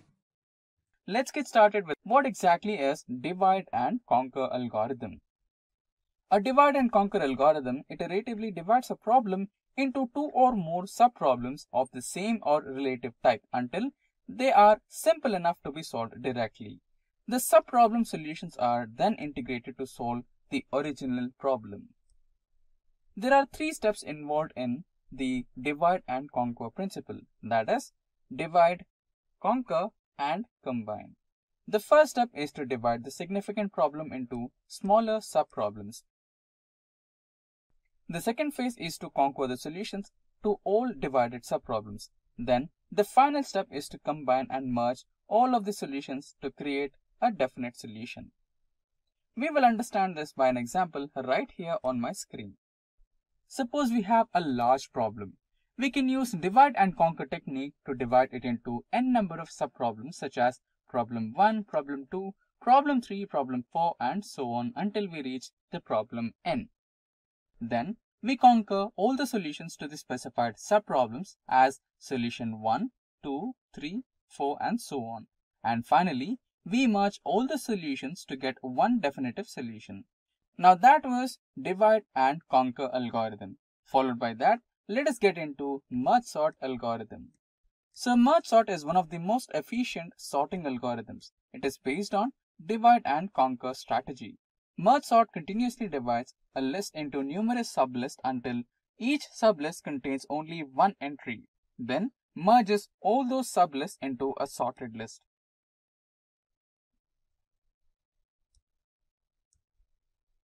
There are 4 elements on my screen. We have 7 and 3 in the left half and 5 and 2 in the right half. After dividing the 4 elements in half, we combined all the items in ascending order, that is 2, 3, 5 and 7. In the next segment, we are going to understand how it happened and we are going to learn the working procedure of merge sort algorithm. There are 2 approaches to implement the merge sort algorithm. The first method is top-down approach and the second method is bottoms-up approach. The first method, that is the top-down approach, implies that it begins with the large picture. From then, it's broken into smaller chunks. Now the second method, that is the bottom-up technique, which starts with a specific number of jobs and works its way up to the general. Let's have a look at how to implement the merge sort algorithm using top-down approach. The top-down merge sort approach is the methodology that uses a recursion mechanism. It starts at the top and proceeds downwards, splitting the array into 2 halves, making a recursive call and merging the results until one gets to the bottom of the array. For a better understanding of the top-down approach method, Consider the following scenario right here on my screen. We have an example of an array of size 6 consisting of elements 7, 3, 9, 5, 6 and 4, starting with 0 and ending with 5. Using the following formula, we'll divide the array by its middle. That is, middle is equals to left plus right divided by 2. We have 3 elements on the left and 3 elements on the right near the middle. So according to the drop-down strategy, we divide the given array in half, resulting in 3 elements, that is 7, 3 and 9 on the left and 5, 6 and 4 on the right. Next, we sort all these elements in ascending order. By doing so, the first half will be 3, 7 and 9 and the right half will be 4, 5 and 6. And after merging all of them, we will have the sorted array, that is 3, 4, 5, 6 and 9. Next, we will understand the bottoms-up approach. An iterative process is used in bottoms-up merge sort approach. It starts with a single element array and then joins 2 neighboring items while also sorting them. The combined sorted arrays are combined and sorted again only until one single unit of the sorted array elements remains. Now, let us look at an example right here on my screen. In the first iteration, we will merge pairs of array sizes by 1, sorting each of the 2 elements. When you iterate the array by size 1, the elements 7 and 3 become 3 and 7. Similarly, 9 and 5 become 5 and 9. And finally, 6 and 4 become 4 and 6. We will merge the pairs of array size by 2 in the next iteration with the bottoms-up method. As a result, the elements 3, 7 and 5 will become 3, 5 and 7, and the same way 9, 4 and 6 will become 4, 6 and 9. In the last iteration, merge pairs of array size by 3 so that after sorting 3, 5, 7, 4, 6 and 9 becomes 3, 4, 5, 6 and 7 as sorted arrays. After understanding the working procedure of merge sort algorithm, we will now see the pseudocode of merge sort algorithm. We have a function called merge sort in this pseudocode, and parameter of the function contains an array named as array and 2 variables named as left and right. If the number of elements in the left is greater than the number of elements on the right, we will get a middle using formula left plus right divided by 2. The merge sort is called, and this function now has an array, a left variable and right variable.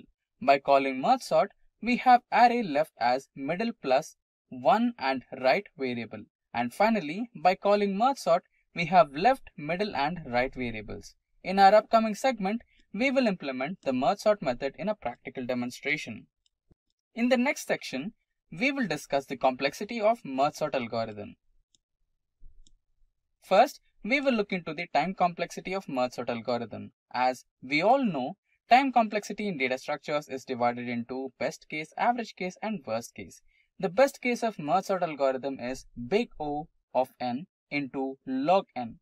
Average case of merge sort algorithm is big O of n into log n. And the worst case of merge sort algorithm is big O of n into log n. The number of elements being sorted is given by n. Merge sort's time complexity is big O of n star log n in all 3 situations, that is worst, average and best, because it always divides the array into 2 halves and merges the 2 halves in linear time. It takes up the same amount of space as the unsorted array. As a result, it is not a good idea to use it to search big unsorted arrays. Moving on to the space complexity of the merge sort algorithm, the space complexity of the merge sort algorithm is large O of n. In the merge sort algorithm, we store the left and right parts of the merged array in the temporary arrays and then utilize the original array to keep the entire merged array. In the worst case scenario, the left and the right sub arrays will each be n by 2 in size, and then the total auxiliary space will be big O of n, resulting in a space complexity of big O of n.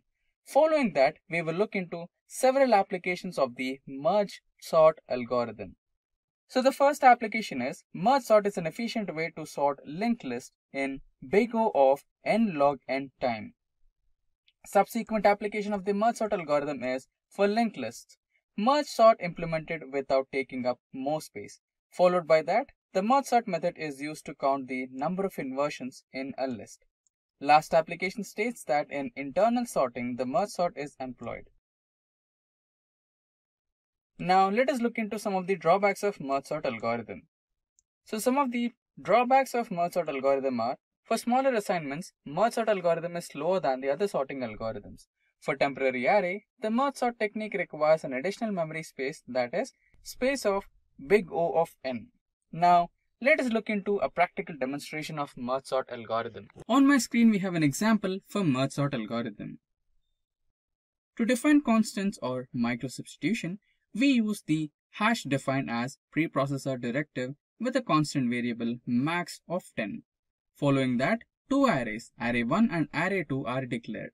We declare array1 and initialize it with elements like 8, 4, 7, 6, 2, 3, 5, 9, 10, 4 and 1. Array2 is used for temporary array. Then, to implement the merge sort concept, we declare a merge sort function. We specify three variables in this function parameter, that is left, right and middle. The left variable is used to display the left part of the array1, the right variable is used to display the right part of the array1, and middle variable is used to indicate the middle or center of the array in this function. We utilize the for loop in this function, setting the left to level 1, the middle plus 1 to level 2, and the left to variable I with the condition that level 2 is less than or equal to the middle and level 2 should be less than or equal to the right of the array. We have a condition in this for loop that if level 1 of array 1 is less than or equal to level 2 of array 1, we will initialize all the consecutive elements of level 1 of array 1 to array 2. Else, we will initialize all the successive elements of level 2 of array 1 to array 2. Out of for loop, all subsequent elements of level 1 of array 1 will be initialized to array 2 until level 1 is less than or equal to the middle. All successive elements of level 2 of array 1 will be initialized to array 2 until level 2 is less than or equal to the right of the array. Using the loop, which will run from I equal to the left of I is less than or equal to right, we initialize all the items of array 2 to array 1. We have declared one more function in this code, namely sorting. Out of the merging sort function, in which only the left and right variables are defined, we specified the middle function in the sorting function with the condition that if the left is less than the right, the middle will be calculated as left plus right divided by 2. Then we called a sorting function passing left as middle as right, and then another sorting function passing left as middle plus 1 and right. Finally, we use the merge sort function passing left, middle and right to the sorting array 1, otherwise we would return nothing. We entered the main function out of the sorting function where we declared the counter variable I and printed the array before sorting using the printf function in for loop, where I will run from index 0 to the array's maximum size. After that, we invoked sorting method passing left as 0 index number and right as the array's maximum value. Finally, after doing the merge sort process, we will print the array using the printf function and for loop. We will run from 0 to the array's maximum value. Then we compile the program and run it. Now let's try to quickly execute this program and see the output. So there you go, the program got successfully executed and the list before sorting is 8, 7, 6, 2, 3, 5, 9, 10, 4 and 1. And the list after sorting is 1, 2, 3, 4, 4, 5, 6, 7, 8, 9 and 10. Let's get started with an introduction to selection sort. The selection sort algorithm is an in-place comparison-based method that divides the list into two halves, with the sorted portion on the left and the unsorted half on the right. Then the smallest element from the unsorted array is chosen and swapped with the leftmost element, and that element is added to the sorted array. Now let's discuss the selection sort algorithm. Let's say we have an array. First, we will divide this array in two subarrays, unsorted array and sorted array. Then we will divide the minimum element from the unsorted array and swap it with the leftmost element of this unsorted array. After that, we will add it to the unsorted array. We will keep repeating this process until there are no elements left on the unsorted array. We have now introduced selection sort and its algorithm. Now, let's implement this algorithm in the code editor. We will start by creating a function swap. The argument will be integer pointer x, comma, integer pointer y.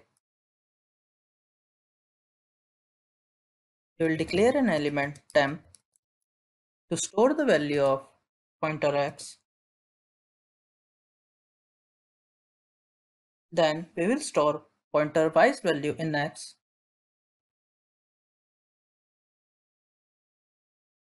Then we will store temp's value in y.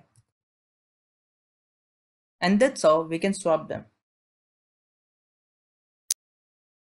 Next, we will write the definition of selection sort function.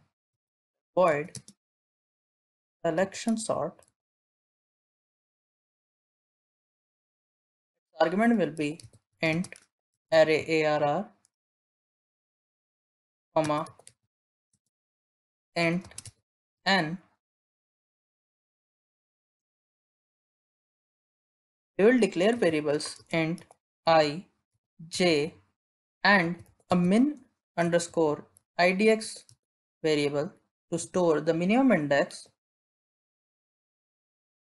Now we will one by one move boundaries of unsorted subarrays. So for loop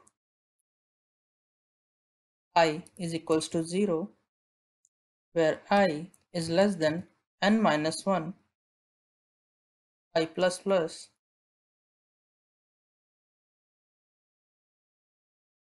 We will find the minimum element in this unsorted array. So min underscore idx is equals to I.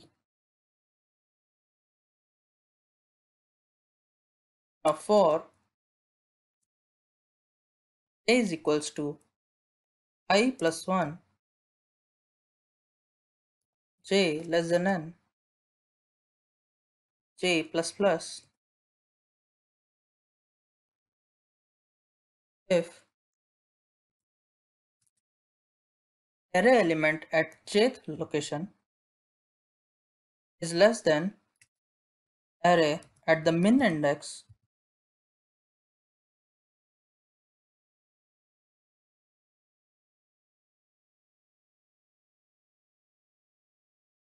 then min idx will be updated with j.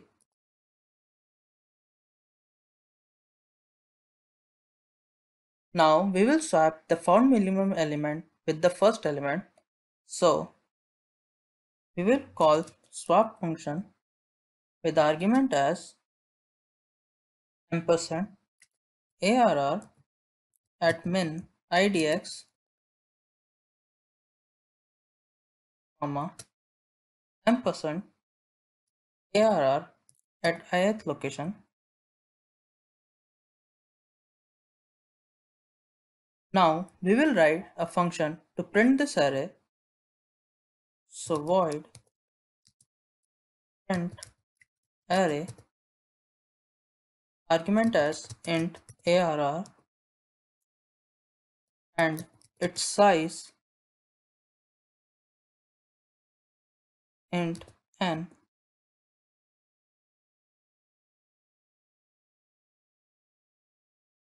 For loop int I is equals to 0, I less than n, I plus plus, cout arr at I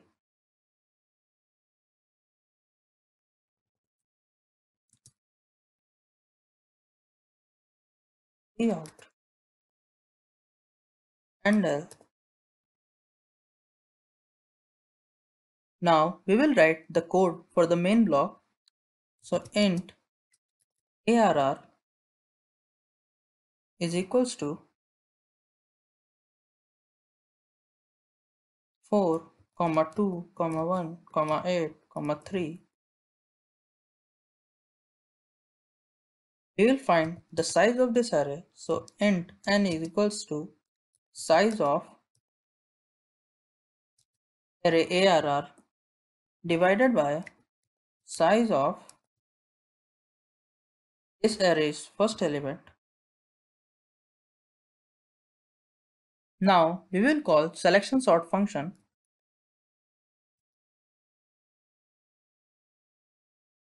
argument as ARR, n.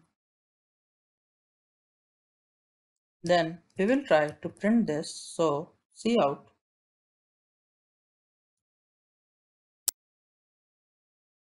sorted array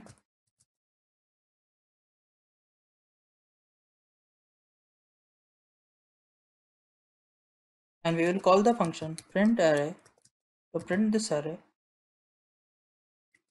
ARR, n. Now let's try and execute this program.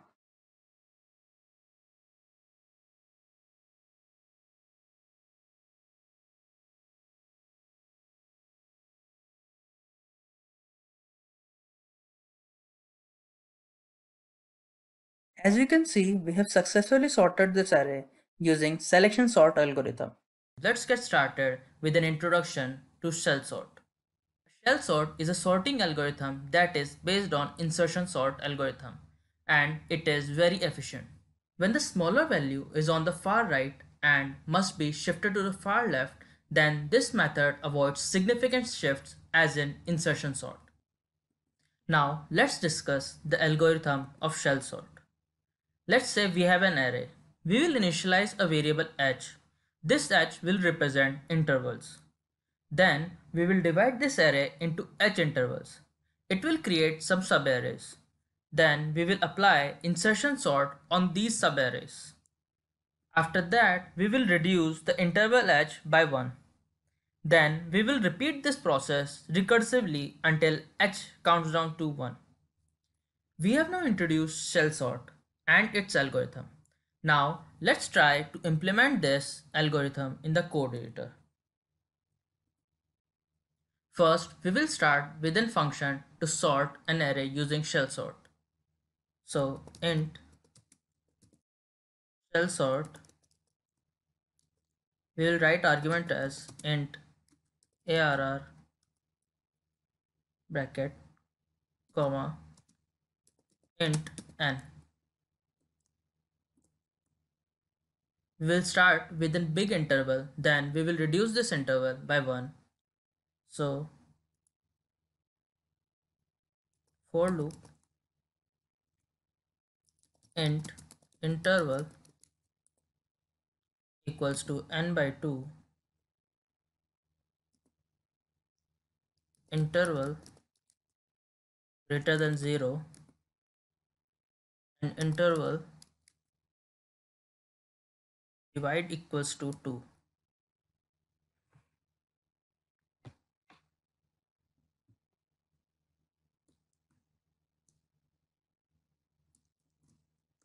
Now we will do a gapped insertion sort for this interval. So for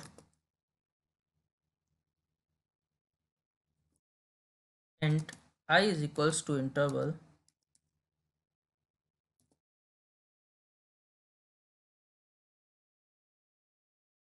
I is less than n,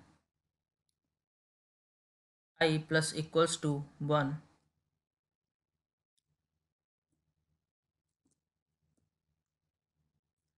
int temp is equals to arr bracket I.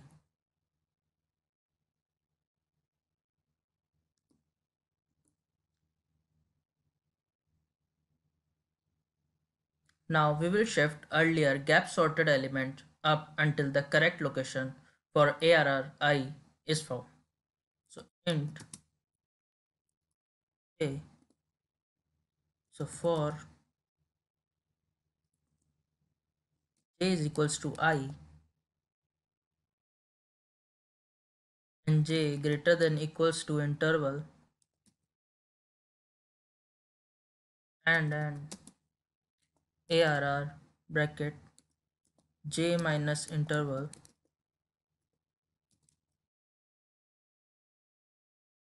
greater than temp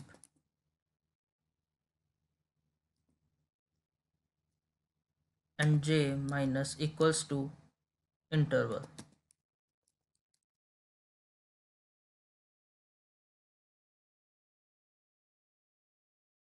Now arr at j is equals to arr j minus interval.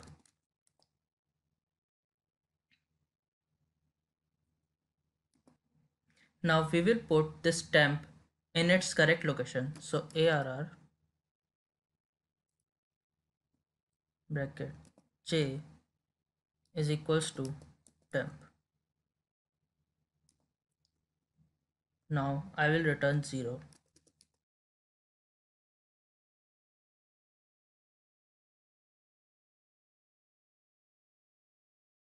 Now let's write a function to print this array. So void print array int arr comma int n. So for loop int j is equals to 0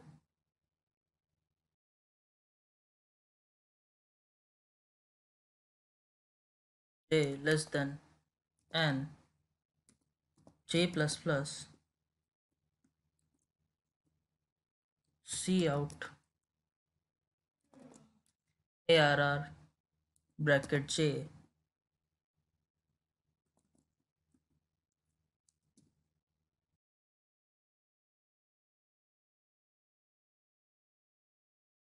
Now we will write the function for the main block.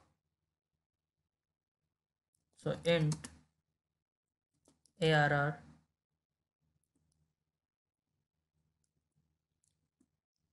is equals to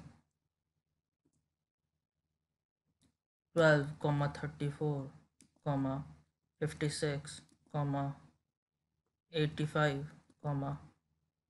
2, 9, 11,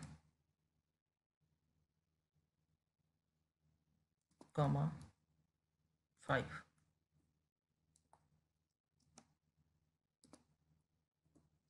Now let's find the size for this array. So int n is equals to size of array divided by size of first element of this array.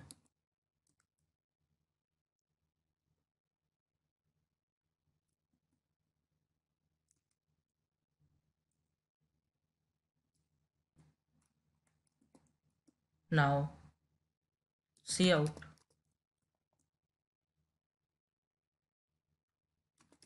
array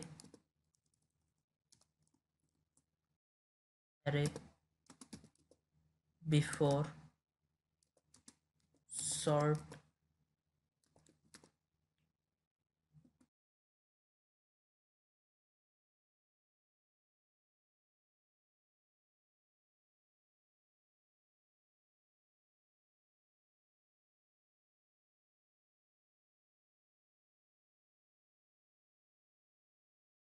of print array arr comma n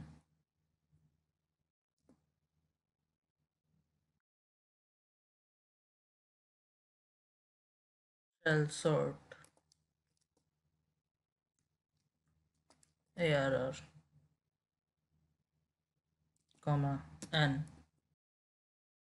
Now cout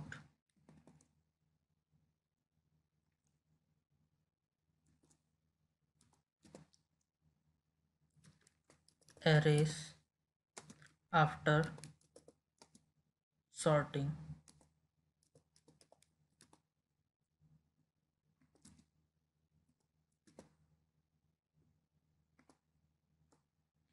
We will again print array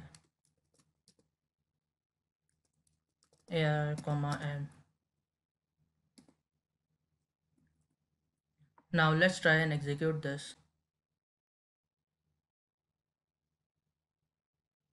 As you can see, we have successfully sorted this array. Here, we will look into the real-life example of greedy algorithm in order to understand it better. This is Alex. He's quite wealthy and intelligent as he works for one of the most reputed IT firms.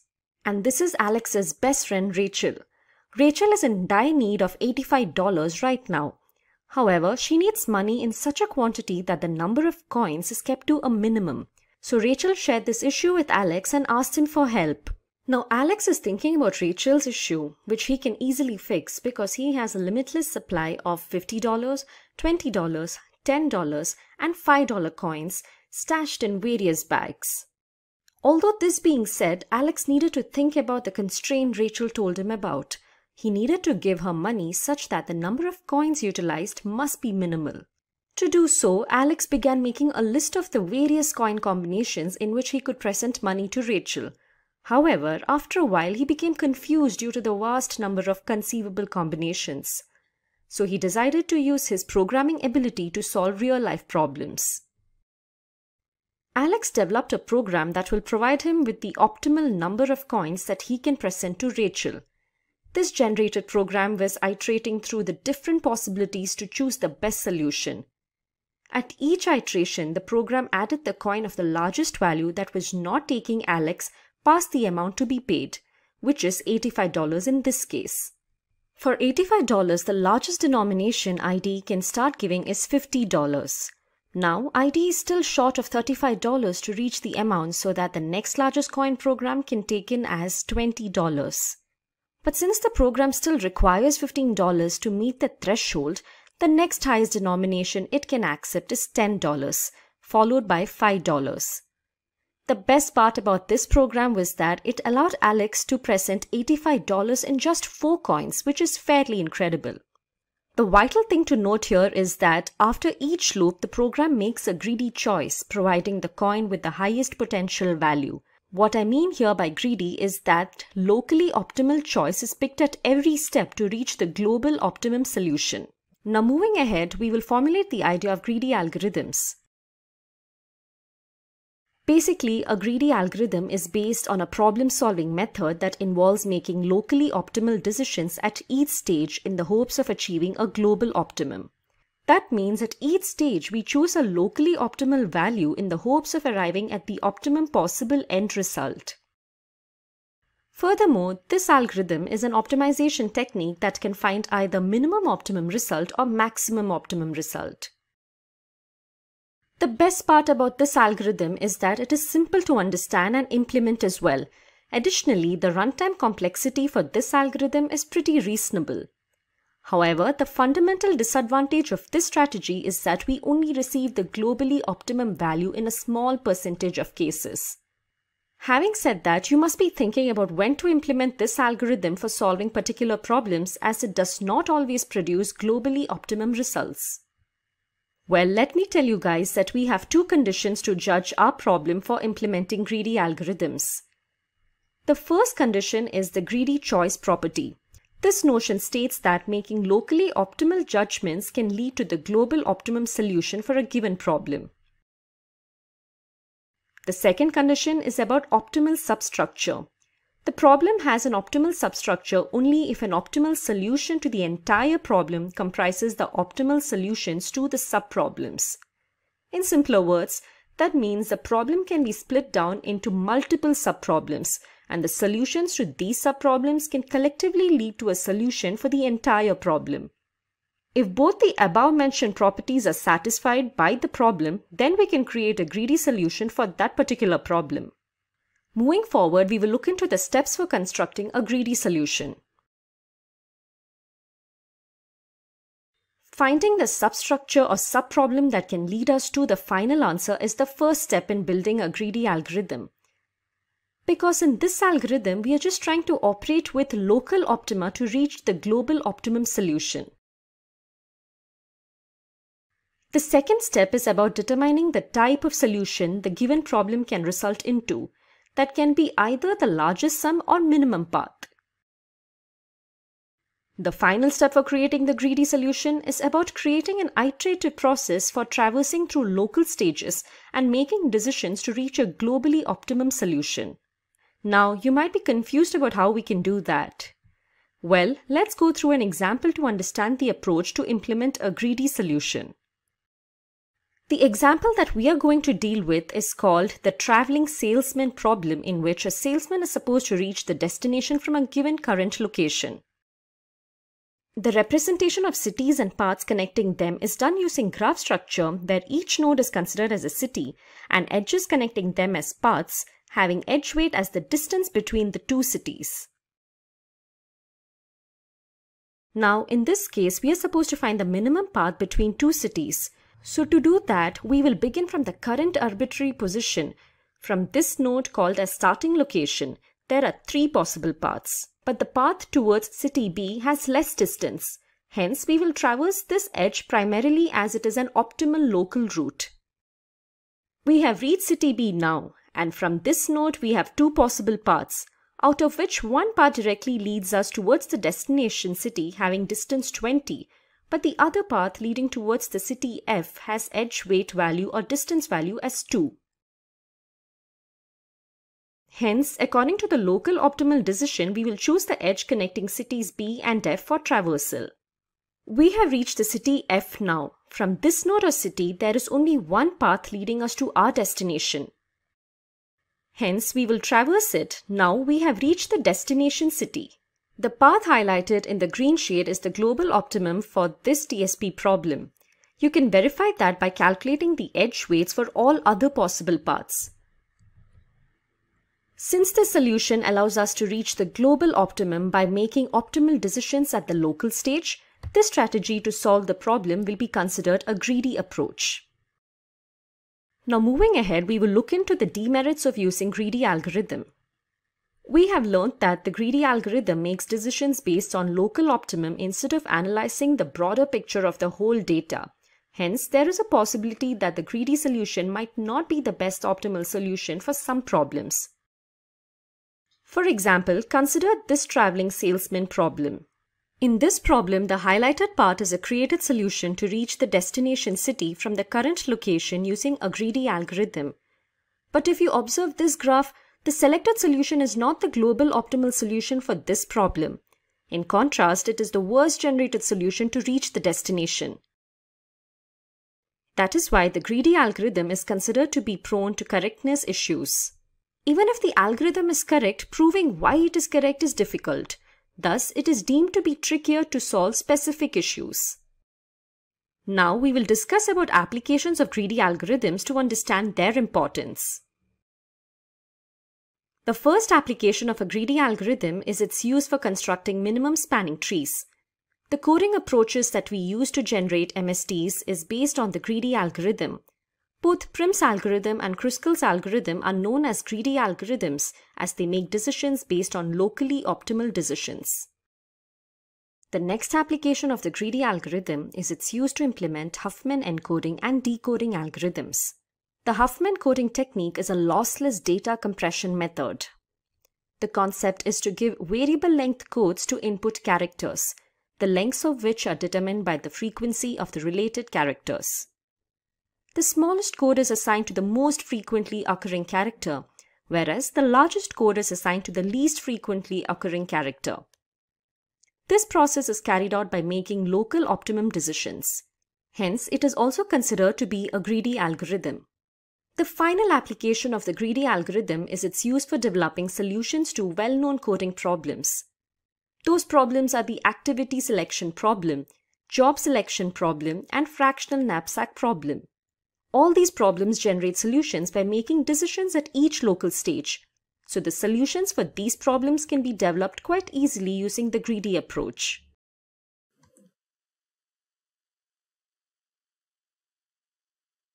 Differentiate between three types of a linked list.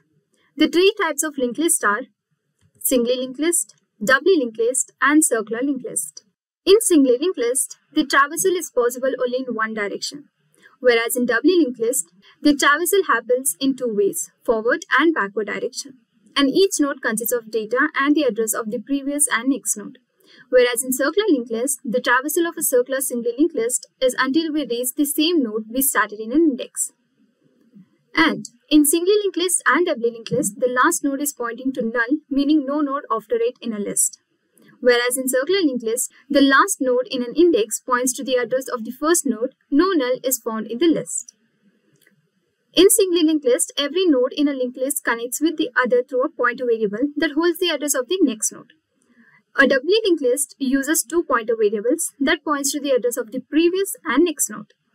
A circular linked list uses two pointer variables that points to the address of the previous and next node, and the last node next will point to the address of the first node in a list. Top 9th question is, write a program to add a node at the beginning, end, and specified position in any linked list. So as you can see the screen, this is the program to add a node at the beginning, end, and specified position in a linked list. So as you can see the screen, here we have a structure of a node. Coming to the insertion at beginning function, here we are creating a new node and allocating memory to it using malloc function. And then we are assigning a new data to a new node's data part. And initially, the new node's next is holding head. That means head is assigned to the address of new node's next. Now new is head. Then coming to insertion at the end. So we are going to insert the node at the end of the linked list. So here we are creating a new node, allocating memory to it using malloc function and assigning a value using new data. So new data part is holding new data and last node is equal to head. So initially it's assigned to head, but if we are checking the condition, if head is equal to null, that means head is equal to new, return. Else check the condition while last node next is not equal to null, then last node next is assigned to last node, and now last node next is equal to new, then return. Then coming to insertion after node, that means after specified node. So if previous node is equal to null, then print the given previous node cannot be null, return. That means we are inserting a node at the specified position. So if the previous node is equal to null, then the given previous node cannot be null.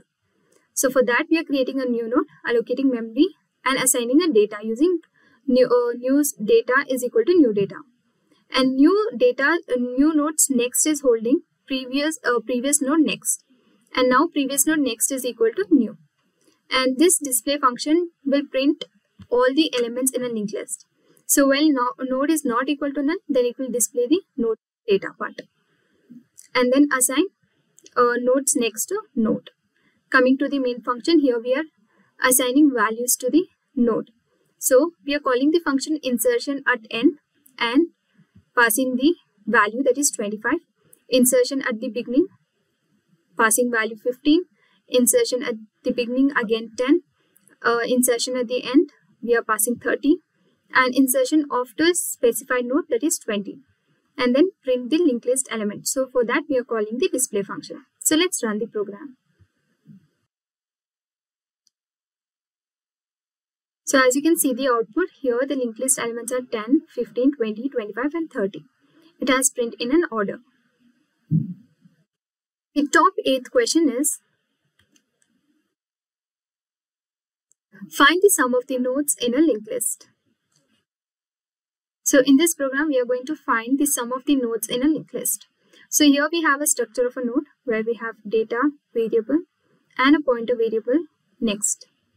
So we have a function called insertion to insert an element into the list. So we are creating a new node and we are allocating memory for it using malloc function and assigning data. So new node data part is holding the data and new node next is assigned to head. That means now head is holding the address of the first node. So head is equal to new node. And coming to the main function, we have a head which is initialized to null, and initially the sum is equal to 0. So now calling the insertion function and passing the value. So we are going to insert the value 1, 16, 26 and 30. That means we are assigning a value to the nodes. And then we are creating a pointer which is assigned to the head. While pointer not equal to null, then we are performing certain operation. That is sum is equal to sum plus pointer's data. So calculating, that means we are adding the data of all nodes. And then pointer's next is assigned to PTR. So that will calculate all this data. That means all these elements 1, 16, 26 and 30. And then it will display as a sum of all nodes. So let's execute it. So as you can see, the sum of nodes is equal to 73. The top 7th question is, implement a C program to reverse the elements of a singly linked list. So in this program, we are going to reverse the elements in a singly linked list. So as you can see the screen, here we have a structure of a node where we have a data and a pointer pointing to the next. We have a reverse function. So we have reverse function to reverse the data. So coming here, we are creating a previous which is initialized to null, and then we have a temporary variable that is assigned to head, and the next is equal to null. So while let's make this temp. So while temp is not equal to null, then it will execute this statement. That is, these statements are used to reverse the elements. That means the list of elements that we are given here will be reversed. So for that we are performing this operation, that is the temp, whatever is there in the temp nodes next is given to the next variable, and whatever is there in the previous is given to temp's next, and what's there in the temp is given to previous, and finally the temp is equal to next. That means whatever is there in the next is assigned to temp. And now head is equal to previous. Coming to the insert node, we are going to create a new node, then assigning a value using data. So new node's data is holding the data, and the next is assigned to head. Then that means the head is holding the address of the first node, that is new node's address, and then the head is equal to new node. And then coming to the display function, this will display all the list of elements. That is, we are using temp variable that is equal to head, that means assigned to head. While temp is not equal to null, print the data. So it will print the data.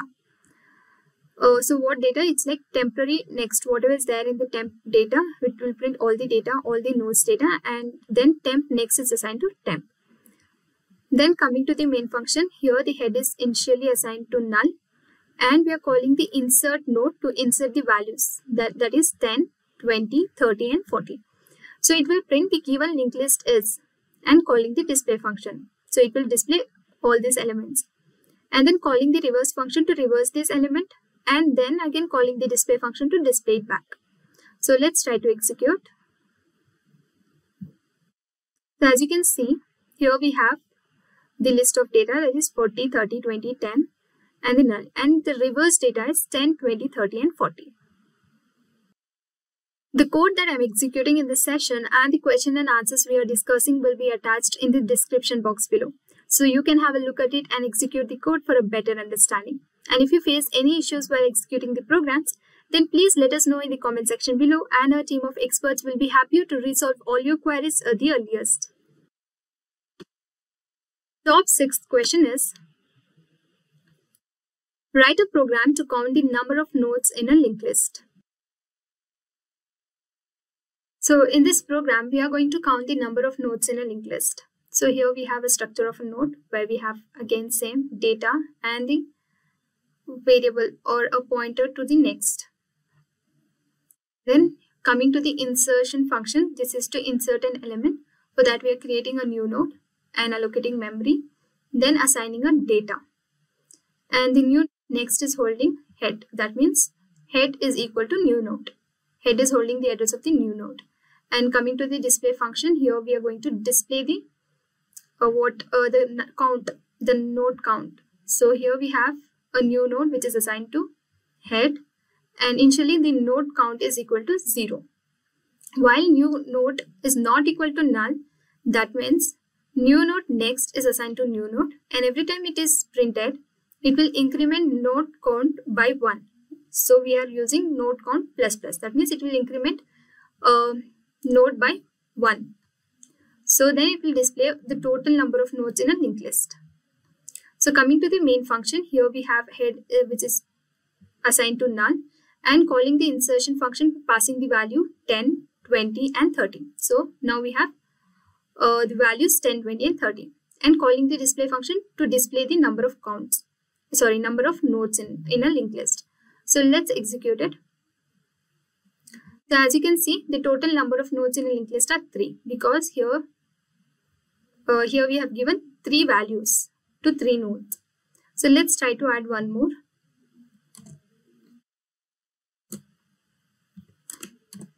So let's run it. So as you can see, now the total number of nodes in a linked list are 4.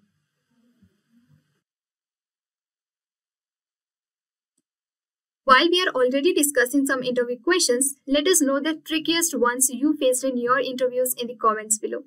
Let's see if anyone responds with the right answers to your questions. Could be helpful for all the viewers with some extra questions to learn. Top 5th question is, implement a program to merge 2 sorted linked lists from their end. So now let's understand the program to merge 2 sorted linked lists from their end. So as you can see here, again same, we have a structure of a node, and we are creating a pointer variable that is next, and then we have a display function. So this will display the elements. So here we are creating a pointer variable ptr which is assigned to head. While ptr, it will print the data, and then pointers next is assigned to ptr. Then coming to insert, we are going to insert the element into the list. So for that we are creating a new node and allocating memory for it. After allocating memory, we are assigning a data for new node's data part, and the new node next is holding head. That means now the head is equal to new node. Head is holding the address of the new node. Then coming to the move function. So here we have ptr and head. Well, if head is equal to null, then return. Else, what we are going to do here is creating a new node which is assigned to head, and then head is assigned to heads next, and pointer is assigned to new nodes next, and ptr is assigned to new node. So this function, here we are going to move the linked list. So this function, these are the statements that we are going to perform. And then coming to the reverse, we are going to reverse to 2 set of linked list. So the first set of linked list is first, and the second is second. So while first and second, initially result is equal to null. If first data is lesser than second data, then call move, else move function and pass the first set of data. Else call move and pass the second set of data. While second, then again we are calling the move function, and result, that is we are passing the reference result and second.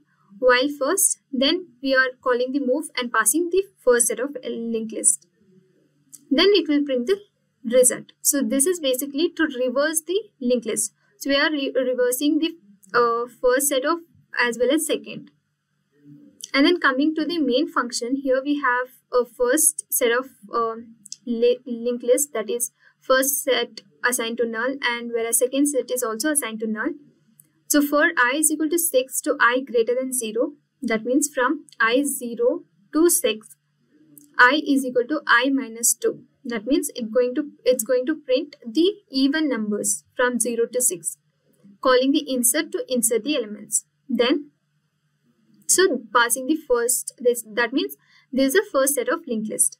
And this is the second set of linked list where I is equal to 9, I greater or equal to 1, then I is equal to I minus 2. That means from 1 to 9, it's going to print the odd numbers. So we are calling the insert function and passing the second set of, that means this is the second set of elements. Then print first list of elements. So display first. So this will display the first set of linked list, and then again print the second list of elements, calling the display function to display the second set of linked list. Then calling the reverse function to reverse first as well as second. So after merging the linked list, so now this is going to merge two linked lists. So then after merging, again we are calling the display function to display. So let's try to execute it. So as you can see, the first list of elements were 2, 4, 6. And the second set of list is 1, 3, 5, 7 and 9. So it's going to merge this two linked list from their end. So this is the sorted linked list. So here we have 9, 7, 6, 5, 4, 3, 2, 1. So this is going to sort the elements and then merge from their end.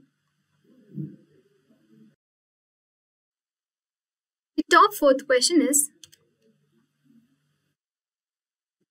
write a program to delete a node at the beginning, end, and specified node in any linked list. So as we have previously discussed on how to insert the nodes, now let's understand on how to delete the node from a list. So as you can see here, we have a delete function, that means to delete a node. So we have last and key node as an argument that we have passed. And if last is equal to null, that means return. That means there are no nodes in a list. So, and this function is to delete a node at the end. So if last data is equal to key node and the last next is equal to last, then free the last. And we are assigning the last equal to none, and then it will return. Then we are creating a temporary variable which is assigned to last, and then we have a delete node, a pointer to delete node. So if last data is equal to the key node while temp next is not equal to last, then whatever is there, the temp node's next is assigned to temp and the last node next is assigned to temp next, and free the last. So once you free the memory of a last node, then assign the last next. That means the temp next is assigned to the last. While temp next is not equal to last and temp next data is not equal to the key node, then whatever is there in the temp next is assigned to temp. So if temp next data is equal to the key node and the temp next is assigned to the delete node. Now the delete node next is assigned to temp next, and then we are going to free the memory for the node to be deleted. Now calling the display function to display the list. So if creating a pointer variable, and if the head is equal to null, if head is equal to null, that means the list is empty. Then we are assigning a pointer is equal to heads next. So do, that means this will print. That is, it will print the nodes data. So once it prints the first data, again it will, the pointers next is assigned to the PTR. Then it will print all the nodes data and then checks the condition while PTR not equal to heads next. Coming to the main function, as we have already seen how to insert. So the elements that we are inserting is 30, 40, 10, 20 and 10. Sorry, it is like 10, 20, 30 and 40. And print the linked list elements. So we are calling the display function to print the elements. And after deletion, the linked list elements are. So which element we are deleting? That is 10. So delete node, we are calling the delete node to delete the element 10. Then again we are displaying, calling the display function to display the elements. So let's execute it. So as you can see, the linked list elements were 10, 20, 30 and 40. So after deletion, the linked list elements are 20, 30 and 40. That means we have deleted 10 successfully. Top third question is, write a program to remove duplicate elements from the sorted linked list. So here basically we have the elements. These are the sorted elements, that is 10, 20, 30, 40 and 50. And also we have a duplicate elements, that means duplicate nodes.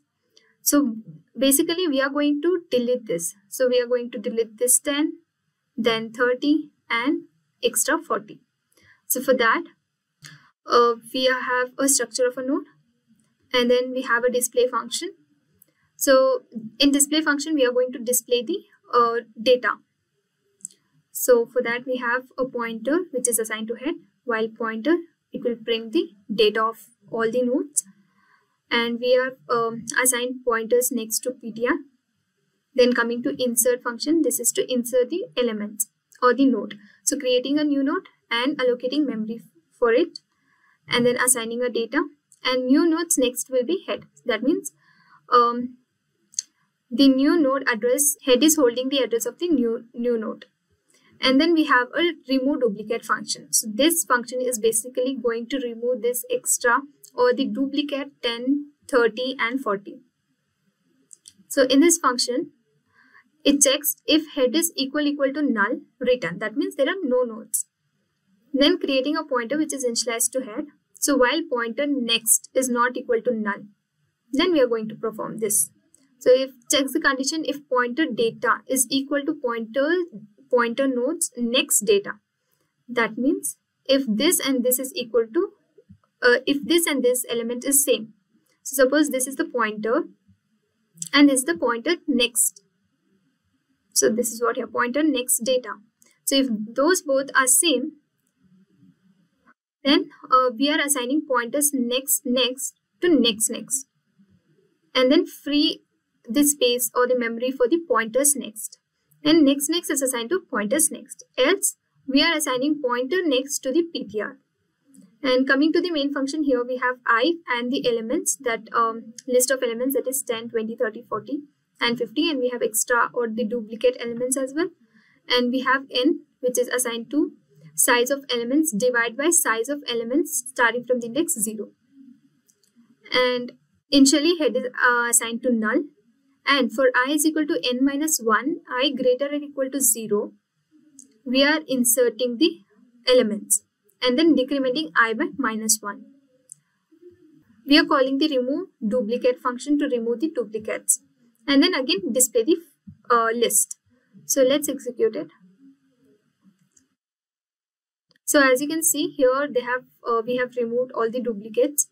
That is, we had extra 10, 30 and 40. So now the duplicates are removed. So now the list is 10, 20, 30, 40, 50 and the last is none. Top second question is, implement a program to rotate a linked list. So in this program, we are going to rotate the list. So for that, we have a rotate list function. So here we have a variable called p. If p is equal to 0, then return. So p is nothing but the list. If the linked list is empty, then it will return. So let's consider the below example. That is, we have a list called 1, 2, 3, 4 and 5. So if suppose p is equal to 4, so that means PTR is assigned to head first. So current will either point to the pth or none. So if initially the count is equal to 1, while count is lesser to p and the pointer is not equal to null, then we are assigning pointers next to PTR and we are incrementing the count by 1. So that means the current will point to the node 4 in the above example. That means this. Now the current, that is PTR, is pointing to the 4th. And if PTR is equal to null, then it will return. Else, now again, the current points to kth node. That means here we have the pth. So the current points to pth node, store it in a variable. So whatever is there, the 4, here in this example it is 4. So this 4 will be stored in here. It will store in the variable this one, pth node. Now the pth points to the node 40 in the above example. So now here, while pointers next is not equal to null, then assign pointers next to PTR.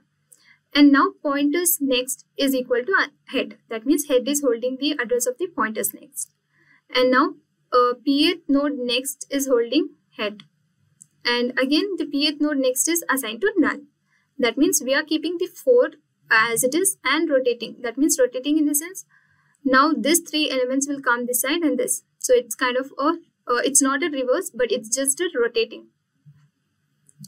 So coming to the insert function, here we are going to create a new node and then assigning a value. And first node's address will be head will be holding the address of the first new nodes next. And now head is assigned to new node. And now this function is to print the elements. So while node is not equal to null, then only it will print all the data of a node, node's data. And now node's next is assigned to node. And coming to the main function, here head is assigned to null. So for I is equal to 6, I greater or equal to 0, that means from 0 to 6, we are inserting values. That means inserting the node. So print given linked list. So whatever is given, first it will display. Then after rotating, now PTR is pointing to 4. So after rotating the list, again we are going to display the list of elements. So let's execute it. So as you can see here, the given linked list is 1, 2, 3, 4, 5 and 6. So after rotating, it is 5, 6, 1, 2, 3 and 4. Our first question is, implement a stack using any linked list. So in this program, here we have a structure of a node, and initially the top is assigned to null, and push item, that this function is used to push the items into the stack. So using linked list, we are implementing a stack. So here creating a new node and allocating memory for it, and then assigning a value to a new node's data part. So if the top is equal to null, the new node next is equal to null. Else the new node's next is equal to top. So now the new node is top. So if it is the top is equal to new node, then item is pushed successfully. That means inserted. And pop item, this function is to delete the item from a stack.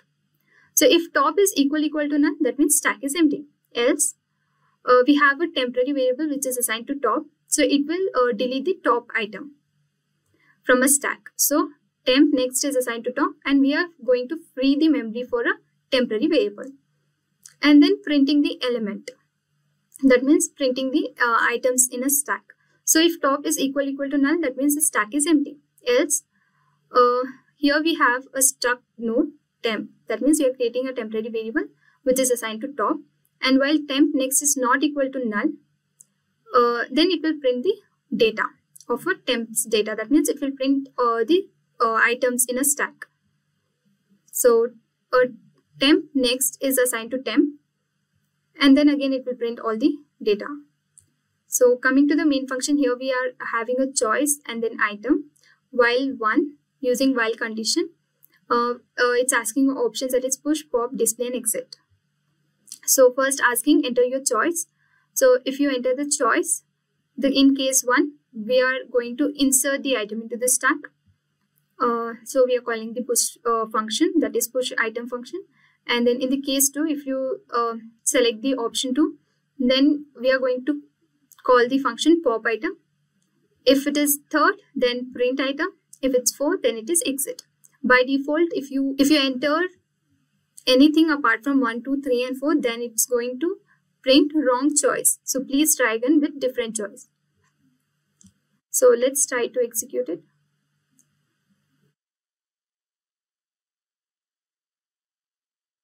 So first let's enter the choice 1 and enter the value to be inserted, that is 10. Again let's enter 1 and value 20. Now let's display. So now the inserted are 20 and 10. So to delete, let's enter choice 2. So that means whatever was at the top is deleted successfully. So top was 20. So now 20 is deleted successfully. So now let's display 3. So as you can see, now only 10 is in the list or in the stack.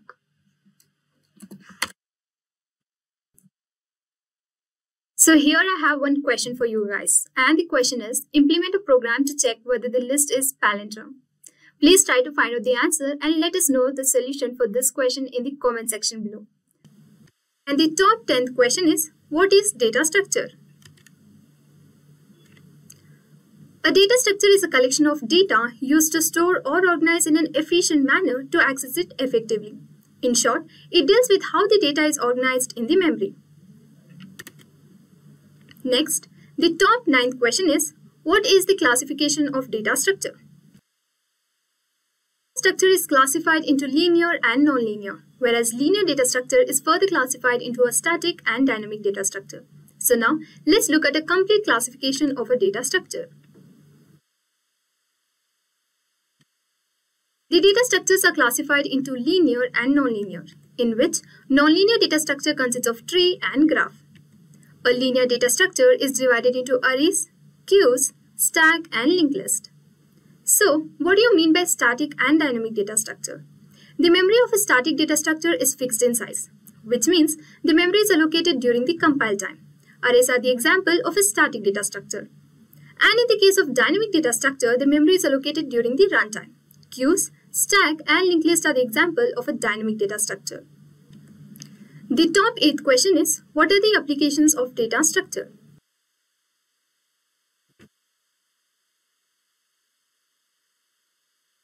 The first application is graphics, that helps to represent the data visually. Then, data structures are used in artificial intelligence, which is a man-made machine to perform a certain task. Next, data structures are used in creating operating systems, such as Microsoft Windows, Unix operating system, etc. Then, compiler design, which is used to compile the computer programs or translates the source code into machine code. Next, image processing. It is used to perform operations on the image or to get any kind of information from a particular image. Later, numerical and statistical analysis. Numerical analysis is used to refer to the numerical facts, whereas statistical analysis refers to analyzing and presenting the data. And finally, database management. It is used to store and retrieve the data from a computer. Top 7th question is, what is a stack, and explain the operations performed on a stack. Stack is a linear data structure. The items in a stack are stored in the order of first in last out or last in first out. So here let's consider an example where we have stack of books. So suppose students were asked to keep books for the corrections one after the other. Then each one of them would keep the books on top of the other book. Therefore, in the same way, items are inserted into the stack. Another example could be a stack of clothes.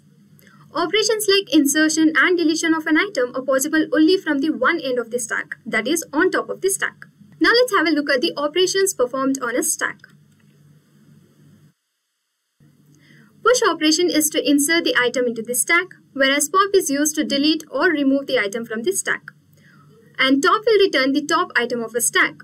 IsEmpty returns the true if the stack is empty, else it will return false. Size operation is used to return the size of a stack. Next, top 6th question is, what is sorting, and mention the types of sorting algorithms in C. Sorting is the process of arranging the data in some particular order to access the data efficiently. And the sorting algorithms are insertion sort, selection sort, bubble sort, counting sort, radix sort, quick sort, and merge sort. A programmer can use any of the following sorting algorithms to arrange the data either in ascending or descending order. Therefore, sorting reduces the complexity of the problem. The next top 5th question is, what is a linked list and what are the different types of a linked list? A linked list is a linear data structure consisting of nodes where each node is divided into two parts, data and address. Every node in a linked list is linked together. The different types of linked list are singly linked list, doubly linked list, and circular linked list.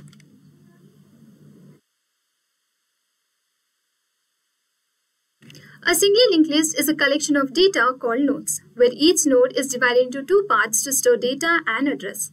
Every node in a linked list is connected with the other through a pointer that points to the address of the next node. A special node called the head node holds the address of the first node, and the last node points to the null. And a doubly linked list is a complex compared to a singly linked list.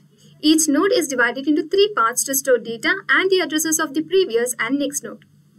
In a doubly linked list, the first node previous and last node next pointer points to null, indicating no nodes before or after it. It is easy to access elements in the doubly linked list since it consists of 2 pointers to travel from forward and backward direction. Circular linked list in C programming performs a reverse traversal with less memory usage than a doubly linked list. A circular linked list is a collection of data called nodes, where the last node links to the first node. The top fourth question is, write a program to convert an infix expression to a postfix expression. So as you can see, this program is to convert an infix expression to a postfix expression. So we have a pop, priority and push function which are declared. And then we are declaring stack of size 50 and top initially is equal to -1. Then going back to function, push is used to insert an item into the stack. So n is assigned to stack of ++ top and pop is to remove or delete an item. So if top is equal to -1, then return -1. That means top is empty. Else return stack of top -. That means decrementing the top by -1. Then coming to priority function, checks the condition. If x is equal to open parenthesis, then return 0. If x is equal to plus or minus, then return 1. If x is equal to into or divide by, then return 2. That means the priority of plus and minus are same and into and divide by are same. Then going to main function. Here we have the expression of size 100 and then the pointer variable exp. Then asking to enter the expression to perform infix to postfix. Once you enter, the expression is assigned to exp. So while exp not equal to null, then checks the condition. So if is alnum of expression, that means if the expression is alphanumerical, then print the expression. Else if prints the character, and else if expression is equal to open parenthesis, then push to x, calling the push function. Then else if expression is equal to closing parenthesis, while n is equal to pop not equal to closing parenthesis, print character. Else, while priority of stack of top is greater or equal to priority of expression, then pops the character and push to the expression and incrementing the expression by 1. While top not equal to -1, then pop. That means if stack is not empty, then pop out the character. Return 0. So let's try to execute it. Enter the expression. So let's enter A plus B of C into D. And we got the output. The code that I'm executing in this session and the question and answers that we will be discussing will be attached in the description box below. So you can have a look at it and execute the code for a better understanding. And if you face any issues while executing the programs, then please let us know in the comment section below and our team of experts will be happier to resolve all your queries at the earliest. Top third question is, what is a binary search tree and explain its properties? A binary tree is a complete tree in which every node is filled except the last level. Nodes in a binary tree are added from left to right. Topmost node is a root node of a tree and the subtree consists of a parent node and a child node.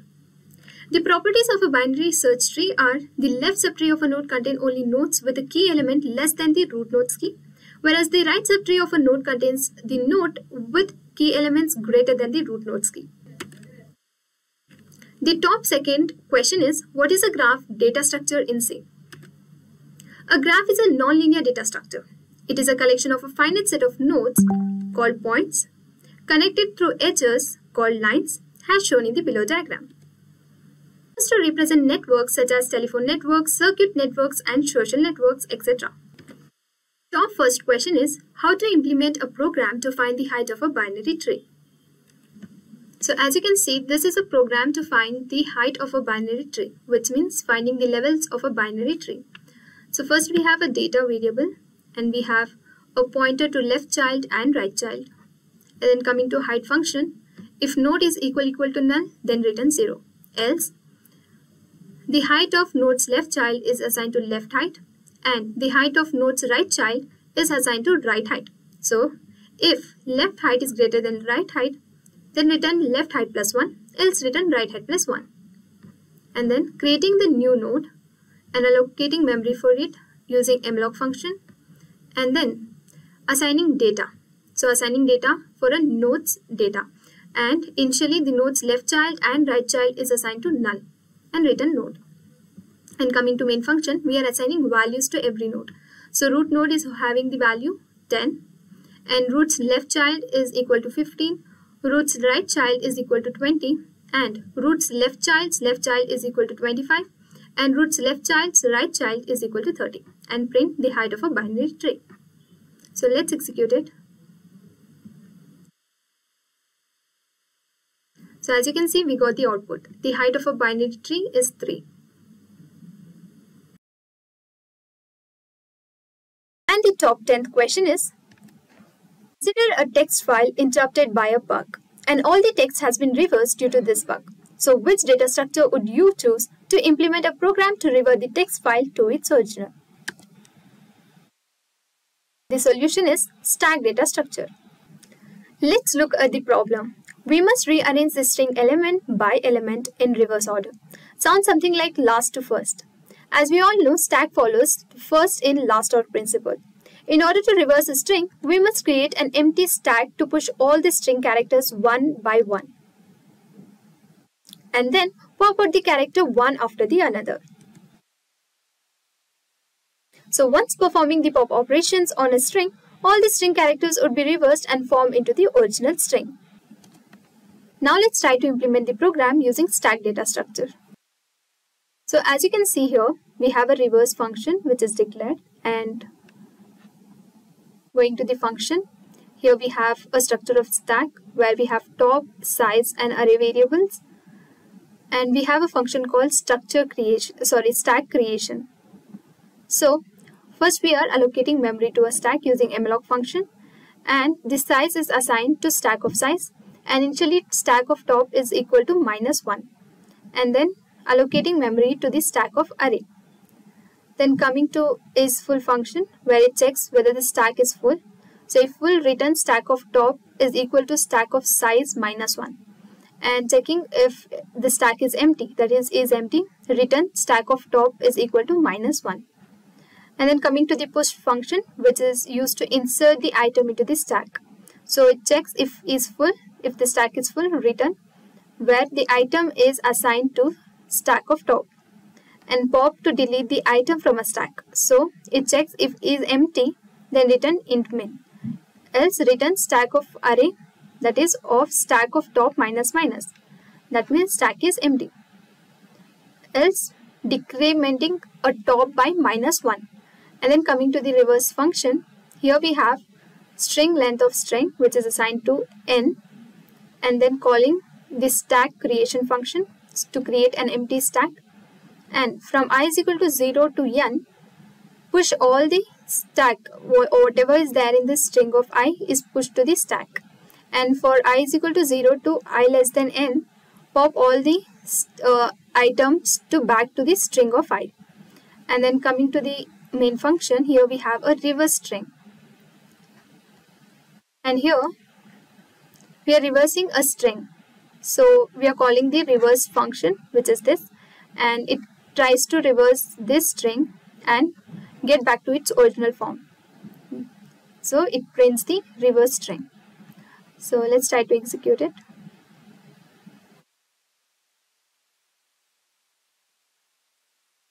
So as you can see here, reverse string is simply learn. The top 9th question is, consider you have been assigned a task in which you are given an array of numbers to be arranged in ascending order. So which sorting algorithm would you choose to place the numbers most efficiently? And the solution is quicksort algorithm. Quicksort algorithm helps to search the information faster than any other sorting algorithm. It is widely used to sort the elements faster. Also, memory storage is utilized efficiently since no additional storage is required. If the array size is small, then the quicksort algorithm works faster to sort the elements.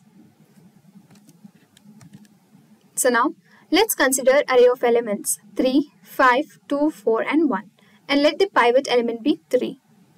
So, why are we taking pivot as a 3? Because the left hand side element is greater than the right hand side element. So, if the right side element is lesser than the pivot element, then swap out the elements. Next, comparing the next left element with the pivot element, and it checks whether 5 is lesser than the element 3. So if it's lesser than, it will swap with each other. Similarly, comparing the next element 2, and since 2 is less than 5, it will remain in the same position. Next, comparing the element 4 with 5. Again, 4 is lesser than 5, so it will remain in the same position. So now, as you can see, the left hand side elements are not at the proper position. So considering the left hand side elements, we will swap the elements. So here, it compares 1 and 2. Since 1 is less than 2, it will remain in the same position. Next, compare 3 and 2. Here 3 is greater than 2, so it will swap out the elements. Now let's have a look at the program implementation.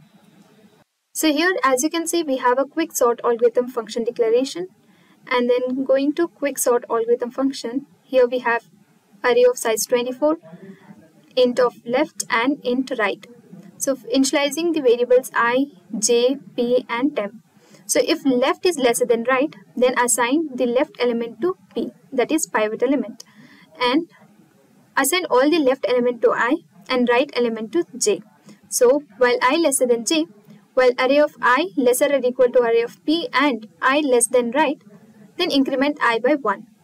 While array of j is greater than array of p, then decrement j by 1. So if I is lesser than j, then we are doing swap. So we are swapping the elements. That means array of I is given to the temp variable, and whatever is there in array of j is assigned to array of I, and the temp variable is assigned to array of j.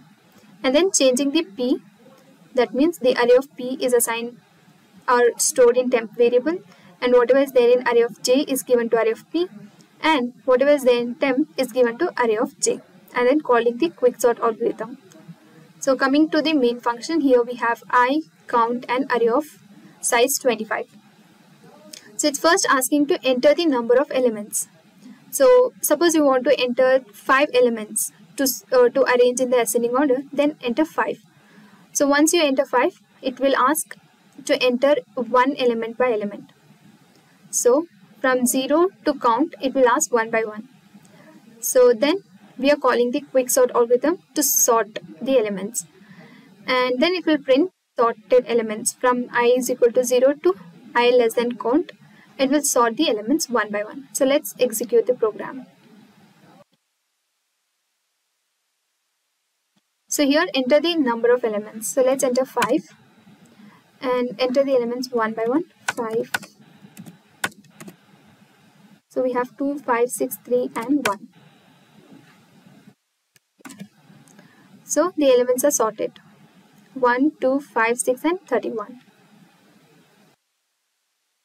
Top 8th question is, you are given a list of numbers to find the minimum and maximum numbers. Implement a C program using the appropriate type of data structure. And the solution is array data structure.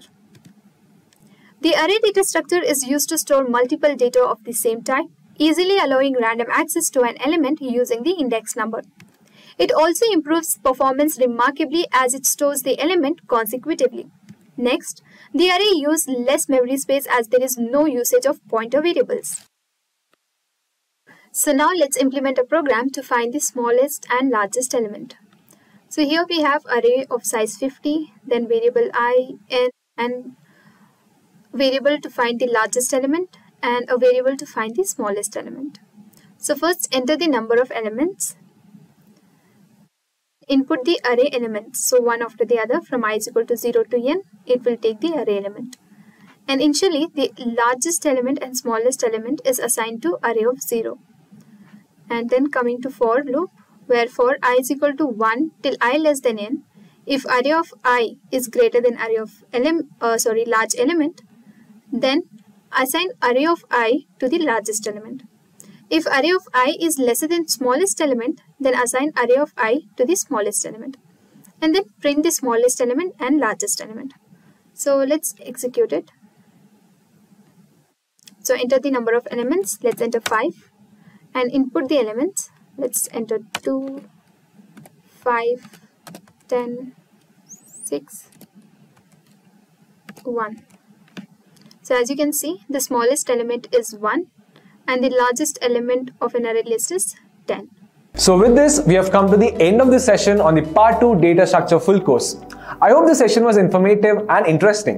If you have any further queries regarding any of the topics covered in this session, or if you require the resources like PPT, code documents, or anything else, then please feel free to let us know in the comments below, and a team of experts will be more than happy to resolve all your queries at the earliest.